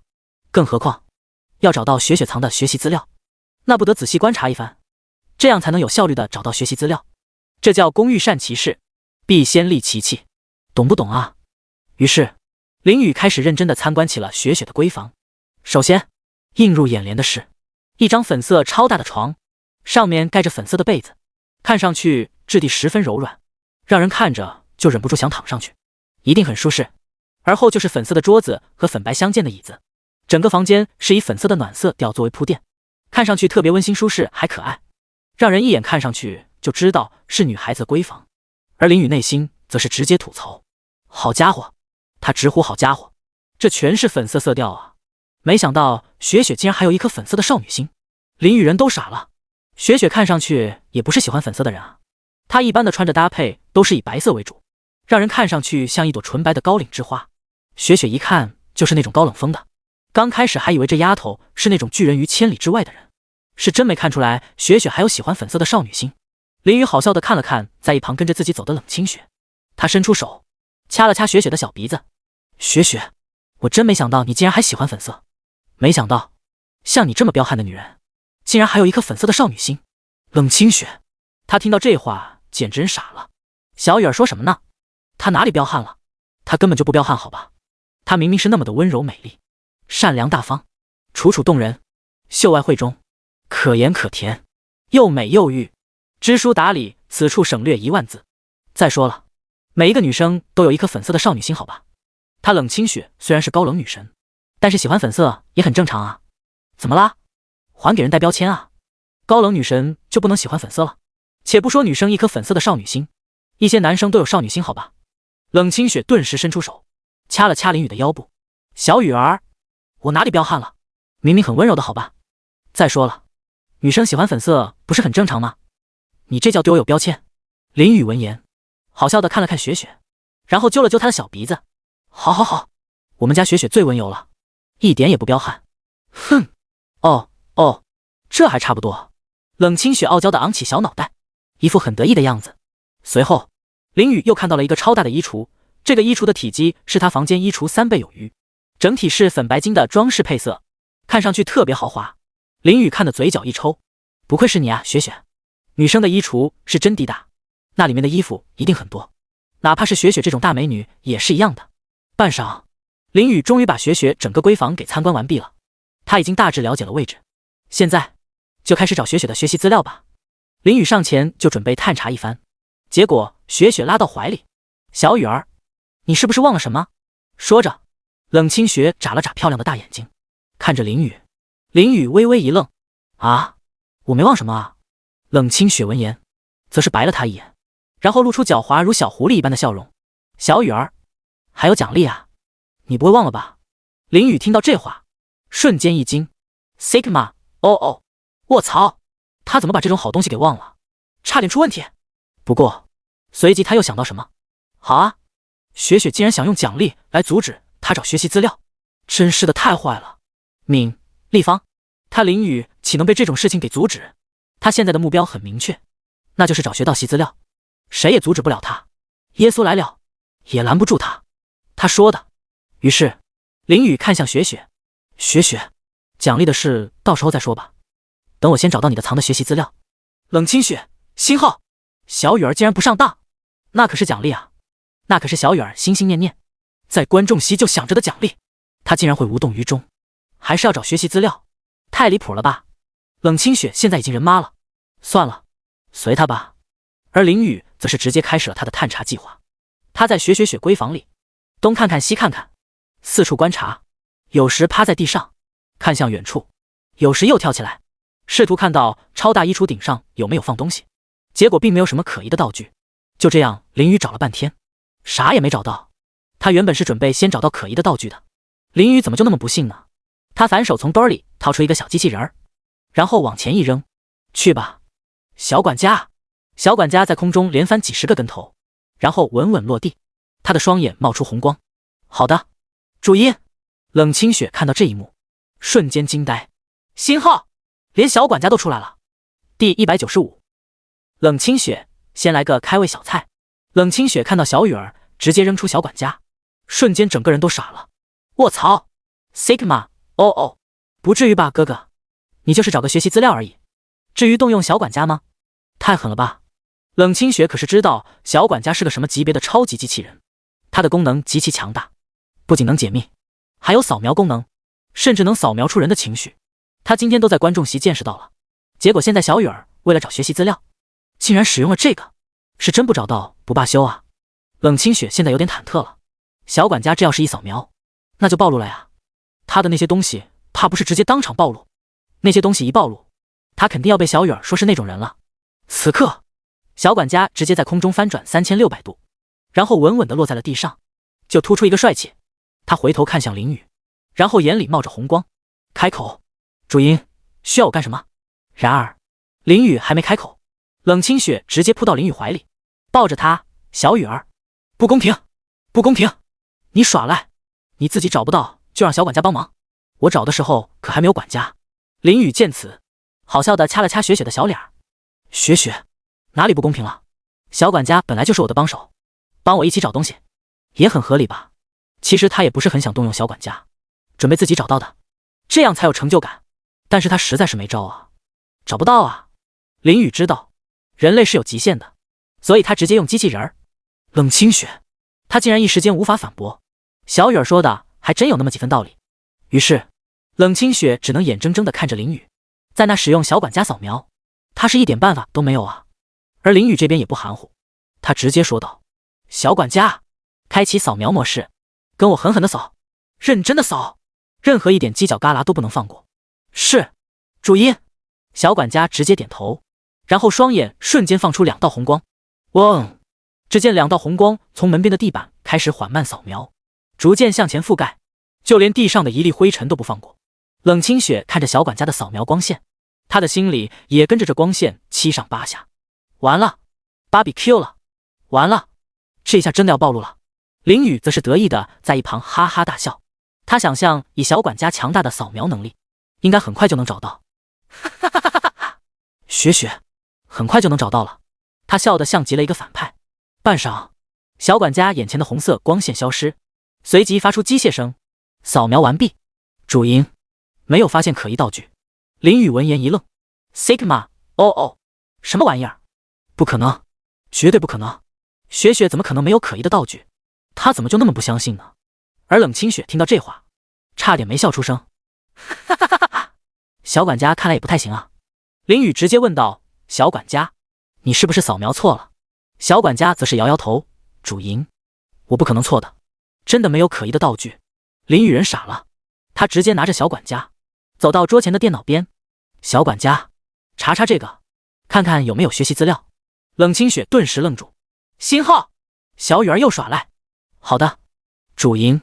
小管家点头，然后机械手指直接连接电脑，瞬间电脑弹出屏幕密码，随后直接跳过出现界面。林雨看得啧舌，他自己电脑屏幕都没设置密码，雪雪屏幕竟然设置密码，果然这里面一定有猫腻，雪雪果然藏了什么。随即10秒后，小管家扫描完毕，摇摇头，主音，没有发现学习资料。林雨闻言人直接傻了，怎么可能？学习资料也没有，小管家是不是坏了？难道真的误会雪雪了？冷清雪见此直接笑出声，哈哈哈哈哈哈！小雨儿，懵逼了吧？心态崩了吧？早说过没有学习资料了。冷清雪猖狂的大笑，笑得肚子都痛了。为什么找不到？因为他是真的没有学习资料啊！不会吧？不会吧？不会真有人以为他有学习资料吧？他又不是小雨儿，整天就知道色色。他是正经人好吧？就算有，也早就删了，不可能留着呀。至于可疑的道具，自然不可能放在这里啊。谁像小雨儿那么笨的？林雨听到这话，人妈了，雪雪竟然真的没有学习资料，他白忙活了，好气哦。然而此事还没完，冷清雪双眼放光的看向林雨，小雨儿，刚刚说的话你还记得吧？要是没找到话，就把你的腰掐肿。林雨一惊 ，Sigma， 哦，哈哈哈，雪雪，你记错了吧？哪有这句话？冷清雪大吼一声，少废话！嗷呜！他直接一个饿虎扑食，扑到林雨身上。嗷！随后，林雨还是被雪雪掐了掐腰，但是雪雪还是舍不得，就掐了几下。林雨抱着雪雪说道：“雪雪，那什么，奖励是不是？”冷清雪闻言，好笑的看了看他：“小雨儿，你还好意思说？你不是要找学习资料吗？”林雨身体一僵：“雪雪，那玩意儿不是没找到吗？我这是持之以恒，懂不懂啊？”冷清雪听到这话，无奈的掐了掐他的帅脸：“好，就你最有道理了，奖励少不了你的。”说着，冷清雪从林雨怀里起身，林雨顿时双眼放光：“来了！”冷清雪微微后退几步，在偌大的闺房内，空间很宽敞，她直接双臂直直的举过头顶，脸上带着狡猾的笑容：“奖励前，先给小雨儿来个开胃小菜逗逗她。”林雨见此，脑袋上冒出问号：“雪雪这是要干什么？这是什么操作？”只见冷清雪瞬间身子向后一仰，然后双腿发力一蹬，直接来了个后空翻。“小雨儿，我没什么才艺，给你表演个后空翻吧。”忽略！冷清雪连续翻了3个后空翻，黑色的长发披散飘舞，小小的身体充满大大的力量。林雨看到这一幕，人都懵了。Sigma， 哦哦，卧槽！冷清雪则是露出狡猾笑容。傻了吧，小雨儿，真奖励还在后面呢。